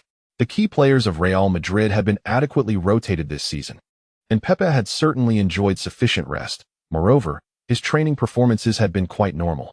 Having steadied his emotions, Liang raised his voice and shouted. First, he aimed to soothe, then to uplift his teammates' spirits. After completing these tasks, he even sought out Pepe to inquire about his situation. Damn it. I barely stepped on the turf and it was a bit slippery. Otherwise, how could I have let that kid turn around? I will undoubtedly keep a close watch on him for the remaining time of the match. Upon sensing Pepe's fervent determination behind his expletive, Leon chose to remain silent. Since Master Pepe possessed such confidence, it was imperative that he first believed in himself, especially on the defensive front. Trusting one's teammates is a fundamental principle for any defender. They form an integral line of defense, and it is perfectly acceptable to voice one's struggles. Teammates will naturally provide support. Leon had faith in Pepe's professionalism in this regard. After bolstering the team's morale, he turned his gaze toward the Dortmund players who had just concluded their celebration. The errant Benzema and the Real Madrid players who had failed to track back in time were now far too late for self-reflection. Once the match resumed, their only recourse was to compensate for their mistakes with more vigorous movement and a positive attitude. Mourinho stood on the sidelines, arms crossed, silently observing the unfolding situation with a serious demeanor. Leon did not take it upon himself to frequently push forward into the attack. He continued to focus on fulfilling his responsibilities. Dortmund, having taken the lead, surged with momentum, relentlessly attempting to seize the ball from Real Madrid for counterattacks. This was a typical scenario, yet for the stars of Real Madrid, witnessing this unfold at the Bernabeu was a source of disgrace. Having cast aside unnecessary burdens, they shed their superficial glamour. The entire Real Madrid squad seemed to recall what had propelled them to the pinnacle of the Champions League last season. Fueled by anger, these superstars forsook their dignity, transforming back into ravenous beasts. For the sake of honor and victory, they were willing to lower themselves to fiercely claw at their opponents. Strangle, and yet more strangle. Dortmund wished to continue seizing possession for counterattacks, did they? How fortuitous, for Real Madrid no longer sought possession. Real Madrid desired space. As this familiar pressure descended, the Dortmund players felt as if they had returned months back, to a time when they were powerless in the struggle for possession against Real Madrid. Leon, in this moment, threw caution to the wind. His frantic pursuit in midfield rendered Dortmund's attacking organization fragmented. This somewhat irrational fervor led Leon to receive 2 verbal warnings from the referee within a mere 6 minutes. Yet Leon understood that he could not relent. Momentum is an enigmatic force. Sometimes, when it surges, an underdog can dominate a stronger team. And a team already in a position of strength can thrive even more in such an atmosphere. His passionate outpouring would undoubtedly come at a cost, perhaps even earning him a yellow card before halftime. Nonetheless, he had to act this way, igniting his teammates' fervor and zeal. Seizing the opportunity to equalize before the end of the first half, Mourinho, at this point, clenched his palms. He was uncertain whether Real Madrid's pressing could consistently disrupt Dortmund's counterattacking attempts. Perhaps the worst-case scenario had arrived, with Real Madrid commencing the second half at a disadvantage of 0-2 against Borussia Dortmund. Nevertheless, Mourinho was determined to give it a try. He had never lacked the courage to take bold risks. Klopp had previously dared to gamble, so why should he hesitate? In high-stakes matches, it is essential to combine strength with valor. He firmly believed that the players of Real Madrid, his disciples who had triumphed over all adversities last season to secure the treble, would not disappoint him. The entire midfield and forward line of Real Madrid, bolstered by the aggressive flanks, had already pushed past the halfway line. At this moment, Modric reveled in the exhilaration of the moment, yet his mind remained lucid. His ball control and distribution, including incisive runs into space, remained sharp and deliberate. He was waiting for the opportunity to suddenly alter the tempo and penetrate the heart of Dortmund's defense. As he contemplated this, he glanced at Leon behind him. Coincidentally, Leon was also looking at him. After exchanging knowing smiles, they averted their gazes. In the 34th minute of the first half, Götze evaded the press from Modric and intended to send a long pass to Lewandowski in Real Madrid's half. However, he was completely unaware that Alonso, who had previously lingered in his own half, had now advanced into Dortmund's territory. Götze, initially reassured by Leon's absence on his side, found himself at a disadvantage against the imposing presence of Dongen. Without raising his hand, Leon began his forward run the moment Götze lost possession, and Dongen's pass was instantaneous. Their seamless collaboration caught the Dortmund defenders off guard.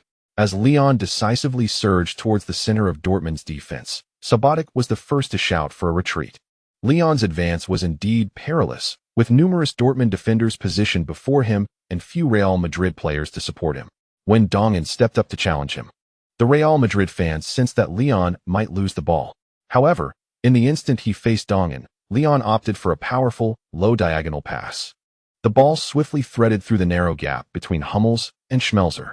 Reacting quickly, Schmelzer attempted a sliding tackle, yet his toes fell just short of the ball.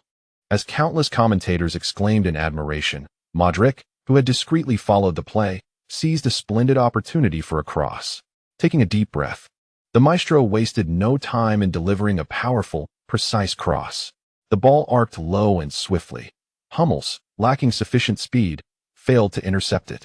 In the center, Subotic could only watch as the ball slipped past his outstretched foot due to Benzema's interference.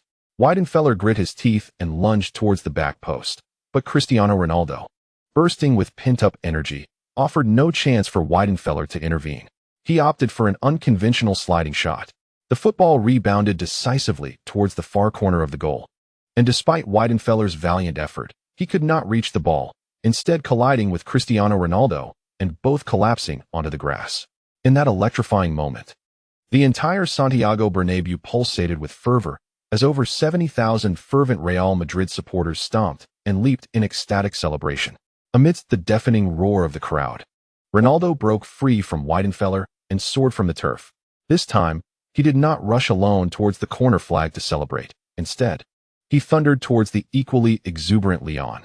The two embraced passionately, arms outstretched, right on the edge of Borussia Dortmund's penalty area. Modric rushed in, followed closely by Benzema, who had just performed the crucial dirty work, while Di Maria held off the defenders. This exhilarating goal ignited a wave of excitement among the Real Madrid players present. In stark contrast to Klopp's subdued demeanor, Mourinho's celebration was exuberantly animated. The special one dashed towards the jubilant south stand of Real Madrid, sliding on his knees while continuously raising his fists in triumph. This was the unmistakable passion that defined Mourinho's Real Madrid. The five commentators in the studio were equally overwhelmed with excitement. Although Leon did not register personal statistics, he once again dictated the flow of the match. Standing firm against Borussia Dortmund's offensive onslaught was Leon. It was he who orchestrated the counterattack, penetrating the central defense and delivering a brilliant assist. Coach Zhang, no longer silent, laughed heartily as he offered his commentary. The midfield must adapt to the rhythm of the game, but cannot merely ride the momentum. Dominating both offense and defense is essential. This is the essence of being the core player. Today's update volume of 15,000 has been achieved. There is a slight pain in my wrist, but it is nothing serious. Tomorrow, I aim to restore the update schedule to normal, with updates at noon, 6 in the afternoon, and around 10 in the evening. Furthermore, I will strive to maintain tomorrow's update volume at 15,000. As for the explosive updates at the end of this month and the beginning of next month, I must remember that I owe 25,000 words. Today, I have delivered 5,000, leaving a deficit of 20,000. Finally, I recommend my brother's new book, which you may wish to bookmark if interested. The title is Max Level Passing. Please call me the spokesperson of the Three Lions Legion. This chapter concludes. Chapter 174. Tactical cunning yet effective. The Real Madrid Cannonade. Coach Zhang's remarks subtly avoided any direct comparison between Leon and Götze, yet they invariably highlighted the disparity between the two. To be candid, Götze fulfilled his expected role in the first half. He adapted to the game's flow, refraining from dominating possession excessively, and successfully linked up to assist Lewandowski in breaking the deadlock. Had it not been for Leon's subsequent performance, Götze would have likely earned a commendable score of at least 80 in the first half. However, with Leon's dominant contributions on both ends of the pitch, discerning fans no longer felt the need to assign scores to the two. It was indeed unnecessary. Those who usually claimed that Leon merely benefited from Real Madrid's strength to perform well now hesitated to voice such opinions. Today, Leon stood resilient against adversity, first fortifying the defense before launching an offensive, successfully completing the most arduous tactical assignment, and ultimately creating ample scoring opportunities for his teammates. The appraisal by Coach Zhang, describing him as a dominant force in both attack and defense, is undoubtedly well-deserved. Observing Cristiano Ronaldo and his fellow Real Madrid players instinctively celebrate their goals today reveals the depth of their camaraderie. They all rushed towards Leon, embracing him tightly, expressing their unwavering trust in him. If there were an option available online for all Real Madrid fans worldwide to vote for the most pivotal player in the first half who helped equalize the score, Leon would undoubtedly secure the majority of votes. The fans watching the match are acutely aware that the key figure who turned the tide of this game was none other than Leon. It could only be Leon. The Real Madrid players, having accomplished the equalizer on home soil, were invigorated. As they dispersed and returned to their half, they waved their arms, rallying the home supporters. Meanwhile, Leon was fervently encouraging his teammates and brothers. The passion subdued, Mourinho's demeanor once again turned serious. He and Karanka were on the sidelines, adjusting their tactical board. As soon as the Real Madrid players returned to their half, they received tactical directives from the coaching staff with a sense of assurance. They were instructed not to retreat nor to concede. Mourinho demanded they remain anchored at the midfield line, severing the connection between Dortmund's midfield and forward positions from that point onward. The exhilarated Real Madrid players eagerly rolled up their sleeves, vowing to execute the tactical mission. Conversely, Klopp, with a grave expression, set aside his frustration over conceding a goal and paced to the sidelines to implement his tactical adjustments. The fullbacks surged forward. The Yellow Submarine would not retreat either, determined to pierce through Real Madrid's midfield defense swiftly. The faster the pace, the more liberated Dortmund's young attackers would perform, preventing them from falling behind in tactical execution. Yet, Klopp's confidence in his strategy waned as time ticked away, even if he was reluctant to acknowledge it. This was the reality he feared. As halftime approached, Klopp reminded himself to remain vigilant. On the field, the match dynamics shifted towards a more chaotic and unpredictable direction following Dortmund's restart. Real Madrid's midfield press was not merely a straightforward defensive stance. Dortmund's fullbacks advanced, and Real Madrid's two wingbacks also surged forward, becoming part of the suffocating midfield press. Benzema's retreat, alongside Ronaldo and Di Maria's inward positioning, combined with Modric, formed the first line of interception pressure. Leon, along with the supporting Modric, Cointreau, and Eschen, established the second line of interception. Beyond that, Dortmund might not even catch a glimpse of Ramos and Pepe at the base of Real Madrid's defense.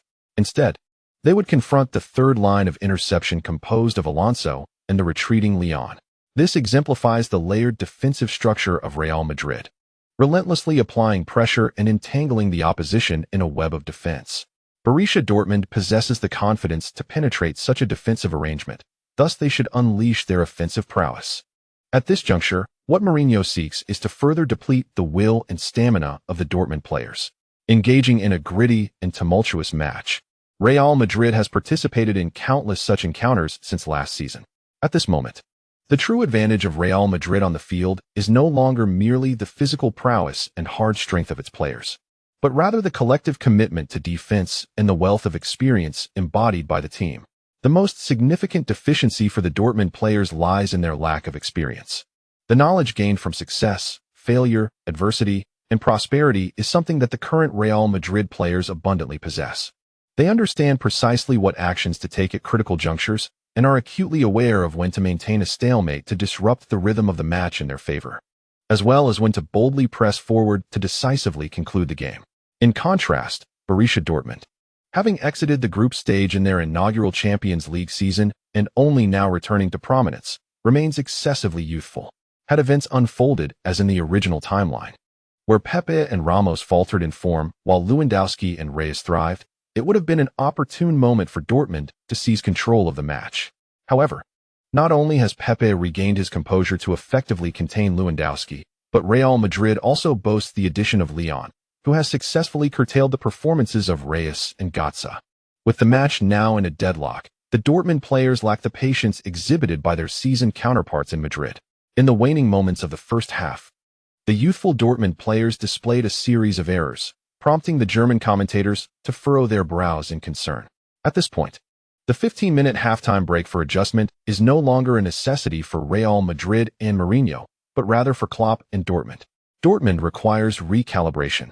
The mentality of the young players must be tempered and their thoughts streamlined so they can re-engage with Real Madrid in the second half. Meanwhile, the Real Madrid players, relaxed and actively communicating, returned to the players' tunnel. Mourinho did not invest time in psychological adjustments. Upon arriving in the dressing room, He first instructed his players to seize the opportunity for rest. Only after 5 minutes did he approach the tactical board, calmly outlining the strategies for the second half. Having successfully completed their emotional recalibration, the key players of Real Madrid regained their focus, directing their attention to Mourinho's tactical board. According to our pre-match strategy, we aim to decisively conclude the game within 70 minutes. However, in the second half, we require more movement to limit the effectiveness of Dortmund's flanks. The tactical shift today hinges on Borussia Dortmund's wings. I want you to closely mark Reyes, denying their little rocket any chance to soar again, forcing him to engage with us on the ground, thereby exhausting their remaining stamina. Mourinho's directives resonated deeply within each Real Madrid player. As the second half commenced, Real Madrid, resolutely intent on a war of attrition, swiftly transformed Dortmund's aspirations for acceleration into a nearly unattainable hypothesis. Yet, Klopp and Dortmund remained steadfast. Should they alter their tactical approach and retreat to a half-field defensive posture, the situation might very well change once again. After all, today they are the away team, and they still hold an away goal. It is irrelevant if they lose by 11 or even 12, Dortmund still holds a slight advantage. Upon returning to Westfalen, they may well face Real Madrid once more. If Mourinho were to put himself in Klopp's shoes, he would undoubtedly substitute Götze for Kagawa, fortifying the midfield and employing a tactic of staunch defense coupled with counterattacks from the flanks. Yet, Klopp remains true to himself, choosing not to retreat and steadfastly adhering to the tactical philosophy he painstakingly crafted at Dortmund. Dortmund must win through offense. Whether in this match or in securing a place in this season's Champions League final, they must triumph through their attacking prowess. This fervor is palpable, and Dortmund's youthful attackers have garnered the admiration of many neutral fans with their audacious play. However, the desire for victory burns just as fiercely in the eyes of the Real Madrid players. Their experience and patience anchor them firmly in defense. Dortmund's attackers feel they are on the brink of penetrating Real Madrid's midfield line. Consequently, they become increasingly aggressive, pushing their physical limits in an attempt to create yet another miracle. Yet, despite their relentless efforts, they still fall just short. In this back-and-forth struggle, the pace of the match inevitably slows. Dortmund's players need to catch their breath and recover some stamina. At this juncture, in the 71st minute of the second half, Real Madrid suddenly transitions from defense to attack, ramping up the tempo. The cunning Portuguese player, Klopp's heart sinks. The scenario he dreaded has unfolded. With a whispered curse, he moves to the sidelines to assess the evolving situation. Initially, he intended to observe the effectiveness of Real Madrid's assault, but to his astonishment, this is no mere offensive attempt. Real Madrid has committed all their physical advantages to launch a full-scale counterattack. They press on. Xavi joins in. Sergio occupies the center circle. Press them down. Mourinho's impassioned roar invigorates every Real Madrid player. Press them down. No more chances for Dortmund. They are determined to show these youngsters what the correct approach to a forward-pressing offensive truly entails. The intensity in the Bernabeu reignites. The clarion call for Real Madrid's full-on assault comes as a surprise, yet it is an inevitable development. Half of the match is spent wearing down the opponent's stamina, and their most tenacious will to resist, only to reap the rewards thereafter. This current style of play from Real Madrid may be considered cheeky, but it proves undeniably effective. After a half-hour of restraint, Cristiano Ronaldo is now brimming with energy. Mourinho's preferential treatment in defense ensures that he always retains ample reserves of stamina for when it is time to seize the game. At this moment, Real Madrid's bombardment strategy is remarkably coherent. Modric orchestrates play around Ronaldo, who, alongside Di Maria, charges forth, aiming to breach Dortmund's backline for a powerful strike or a coordinated attack from the wings. Should the pressure prove ineffective, let Benzema retreat to draw defenders, creating further opportunities for Modric or the advancing Leon. Initially, it seemed that Dortmund could withstand the onslaught, as Leon needed to coordinate with Modric to stretch the defensive line. However, the opponent's lack of concentration led to critical mistakes. Under Real Madrid's relentless assault, the composed Hummels made a rare error, allowing the retreating Benzema to seize an opportunity to intercept and surge forward. The pursuit of Ronaldo has never disappointed the team. A splendid diagonal pass, combined with Ronaldo's timely run, culminated in a striking goal. Real Madrid dramatically pierced Dortmund's defense for the second time, reminiscent of Lewandowski's earlier goal. Surprisingly, the true hero was not the scorer, but rather the defender. Overjoyed, the Real Madrid players congregated in celebration before Dortmund's penalty area. Weidenfeller shot a disapproving glance at Hummels, perhaps contemplating the implications of his partner's blunder. Klopp, observing the clock tick to the 77th minute, shook his head in dismay. It seemed that luck would not favor him today. The earlier fortune had to be repaid. The morning's updates were merely a prelude. The afternoon and evening chapters promised over 5,000 words each, plenty to savor. A plea for votes and subscriptions. Chapter completed. Chapter 175. If you hand over Lyon, it will be Real Madrid's defeat. Klopp learned a lesson in tactics today. He did not gamble wisely. He could not blame luck, for Dortmund had taken the lead through fortune in the first half. However, that luck was fleeting, and his hopes for a stellar performance from Lewandowski remained unfulfilled. Consequently, Klopp found himself with limited tactical options, feeling trapped. He had neglected to defend when he could, and now he faced a dilemma. Meanwhile, Mourinho decisively maintained pressure, as Real Madrid sought to score more goals, aiming to secure a greater advantage for the second leg of their encounter. At a critical juncture, the assistant coach's reminder jolted Klopp back to reality. This was not the group stage, nor a decisive final match. He needed to approach his tactical decisions with greater calm and prudence, as it directly impacted Dortmund's chances of advancing this season. The first leg's defeat at the Bernabeu still left them with a chance to turn the tide in the second leg. They held the advantage of an away goal, with the score at 1-2. Was it truly shameful to tighten their formation and defend resolutely in the final moments? In contrast, should Real Madrid score again, altering the score to 1-3, that would be the real disgrace. Thus, Klopp's moment of confusion was brief. In the 82nd minute, clarity dawned upon him, and he began to make substitutions to tighten the formation. Kell and Grosskreutz entered the fray. Götze and Kuba took a breather, while Dortmund adopted a 5-4-1 formation, with even Reyes retreating to the left side of his half. In Real Madrid's territory, Klopp opted to leave Lewandowski as the solitary forward, hoping to seize any opportunities for a counterattack against the Spanish giants. This tactical shift elicited a sense of regret within Mourinho, who silently wished for Klopp's stubbornness to hold firm. If Klopp remained obstinate, Dortmund would surely concede a third goal to Real Madrid today. Fortunately, the introduction of Kell and Grosskreutz revitalized Dortmund's defense. Otherwise, the visibly fatigued defenders would have succumbed to Real's relentless attack, with their offensive line still brimming with energy. It was only a matter of time before they breached Dortmund's defense. As Klopp restrained his approach, Mourinho observed for another 3 minutes, signaling his players to gradually withdraw from Dortmund's half. The fiercely contested match, which had been underway for nearly 80 minutes, was drawing to a close. Neutral fans were thoroughly entertained. Although the scoreline was modest, the intensity of the game was palpable, setting aside Real's aggressive midfield dominance. The clash between two teams that favored fast breaks was exhilarating. Yet, the supporters of both teams did not immediately express joy or despair. Instead, they collectively exhaled in relief. Yes, it was a sigh of relief. Neutral spectators found the match thrilling, experiencing emotional highs and lows that left their hearts racing. The game was marked by unexpected setbacks, a seemingly precarious defense, a determined equalizer, and dramatic errors in the second half. For the fans of either side, it was a challenging experience. Fortunately, the final score was one both teams could accept.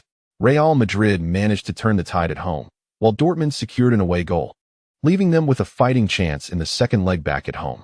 It may not have been a jubilant conclusion, but it was a compromise, with both sides having something to take away. The referee did not extend the match significantly, blowing the final whistle just half a minute into stoppage time. At that moment, Dortmund's players either leaned on their knees, gasping for breath, or slumped onto the grass to recuperate. From the group stages to the current Champions League semifinals, every encounter with Real Madrid had drained their energy and resolve. The players of Real, though slightly better off, were not in much better shape. Leon took a few deep breaths, lifting his shirt to wipe the sweat from his brow. Today had been exhausting. Mourinho had been relentless, refusing to substitute Matuidi even until the end to alleviate defensive pressure. In the last 10 minutes of the first half and the start of the second, he had run himself ragged to shield Long and the backline from the opponent's direct assaults. Yet, despite the fatigue, he emerged from this fierce battle with clarity and pride, knowing he had ample reason to feel proud of his performance today. Inquire around. How many players in the current football scene can dominate the midfield single-handedly, while simultaneously making impactful late runs to alter the course of the game as a defensive midfielder. At present, he stands alone in this regard. Even in the coming years, the peak performances of Matic and Canny may not reach his level. One is slightly slower, while the other struggles with aerial challenges. However, he possesses none of these deficiencies. His absolute speed may be considered merely mediocre within the elite ranks of football. Yet his acceleration is undoubtedly at the pinnacle of the sport. The explosive acceleration talent reminiscent of Kaká is not merely a product of chance this season. His acceleration ability has reached a commendable rating of 87, merely 2 steps away from the coveted threshold of 89. It can be asserted that aside from a few explosive acceleration behemoths in football, such as Messi, Robin, Bale, Ronaldo, and Reyes, he may occasionally be outmaneuvered by a single step. Nevertheless, he can consistently hold his ground against the majority of standard speed-oriented forwards. This is because, for him, defending against such players does not necessitate outrunning them throughout. Rather, it hinges on matching their initial 5-meter burst of speed. If he can keep pace, he can engage in close combat, compelling his opponent to decelerate, thus creating opportunities to intercept the ball.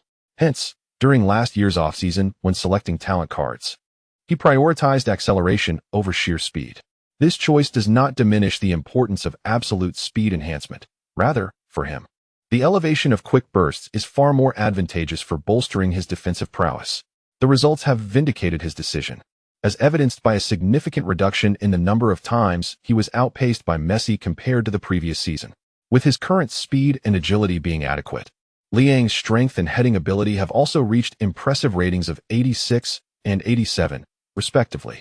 Alongside these commendable statistics, Liang exhibits exceptional positioning skills and decisive combat awareness, making him quite adept at defending against aerial threats.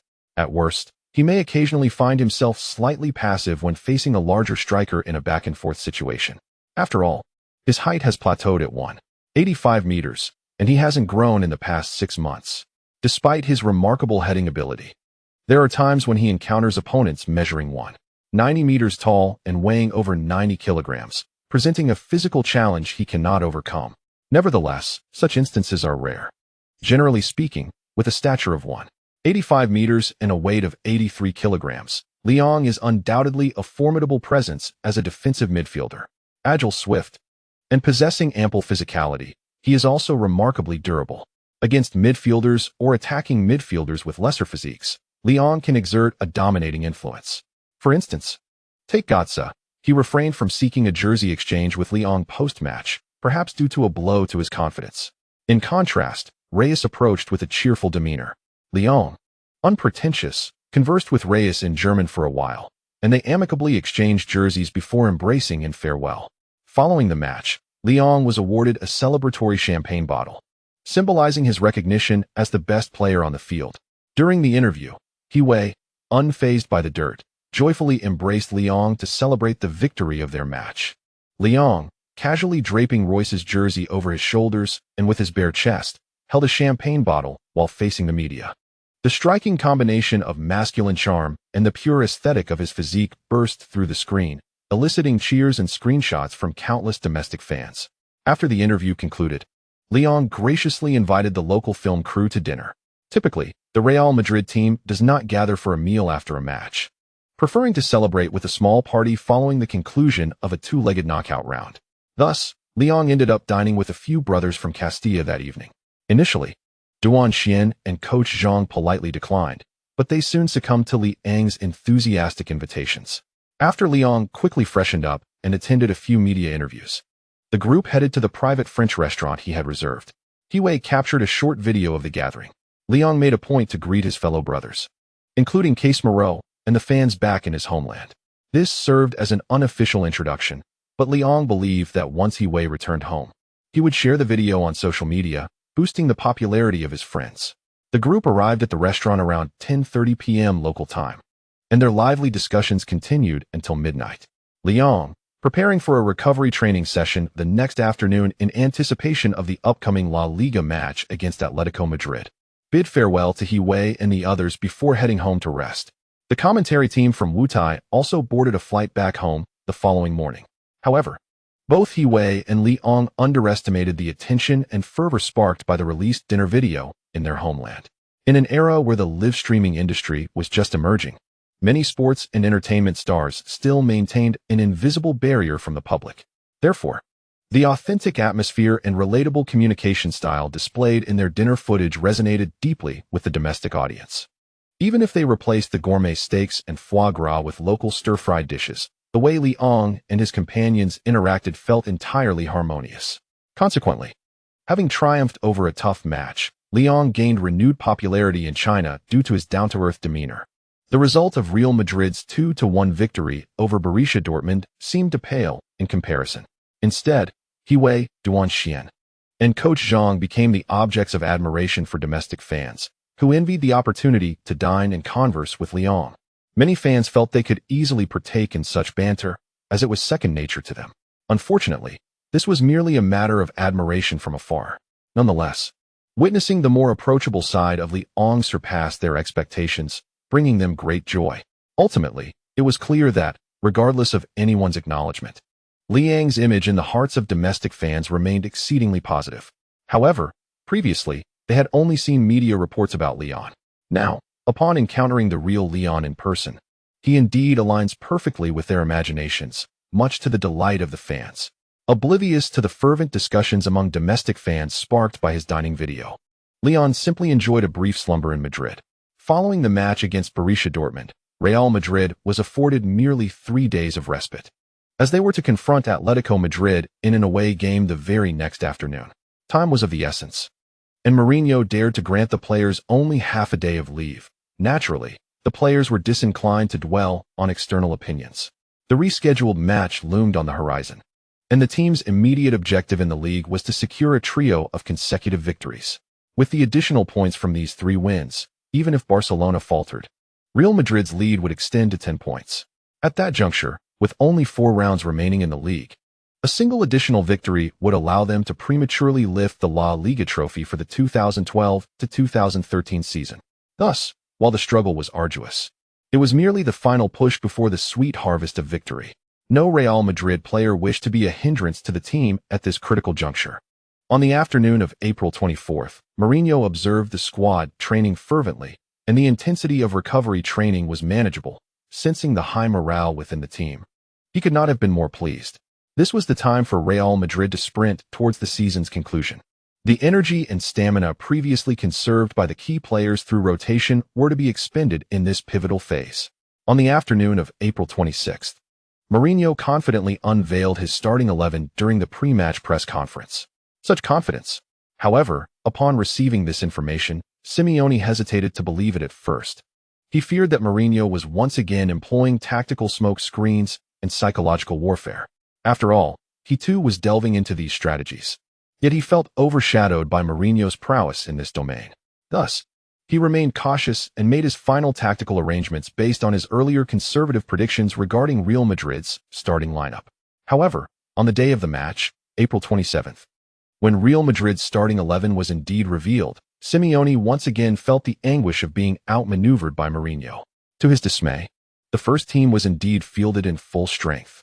Did Mourinho intend to reserve no energy for the second leg of the semi-final against Borussia Dortmund? It was no surprise that Simeone expressed his frustration, for any rational coach would opt for prudent rotation. The prospect of fielding the first team for 3 consecutive intense matches? Simeone could only conclude that Mourinho had lost his mind. Anticipating that Real Madrid would implement some player rotation, Simeone's opening tactical plan was relatively aggressive. This decision left Atletico Madrid ensnared in a reactive tactical setup from the outset. Confronted with the full-strength Real Madrid, the aggressive Atletico struggled to gain control in the midfield. Nonetheless, on the defensive front, Atletico managed to maintain a strong presence in the center, as the quartet of Raul Garcia, Mario Suarez, and Coke proved remarkably resilient. Raul Garcia found himself at odds with Leon today, as the two engaged in a fierce contest from the very outset. Their similar physiques and aggressive natures led to mutual disdain, prompting the referee to intervene nearly 10 minutes into the match. After separating the two midfield warriors, the referee issued a verbal warning to each. It was a home game for Atletico Madrid, and it was not surprising that the officiating leaned slightly in their favor. Leon, however, remained composed, his mind remarkably clear. The previously effective strategy of brute force against Atletico was rendered ineffective today, compelling Leon to swiftly adapt his approach. In the offensive phase, he began to accelerate the rhythm of ball circulation in tandem with Modric. Atletico's tactical layout remained assertive, intent on creating threats through their offensive maneuvers. Consequently, there was ample space in their defensive half for Leon and Modric to exploit, to counter Atletico's pressing defense. Quickening the pace of passes and maintaining movement on the field proved to be the key. This strategy necessitated a high level of technical skill from the attacking midfielders, particularly in short to medium-range passing. However, for Leon and Modric, precise short passes were their forte, and executing while in motion was second nature. Their abundant stamina and agile positioning sufficiently supported this tactical approach. Mourinho, observing their seamless collaboration from the sidelines, nodded in approval.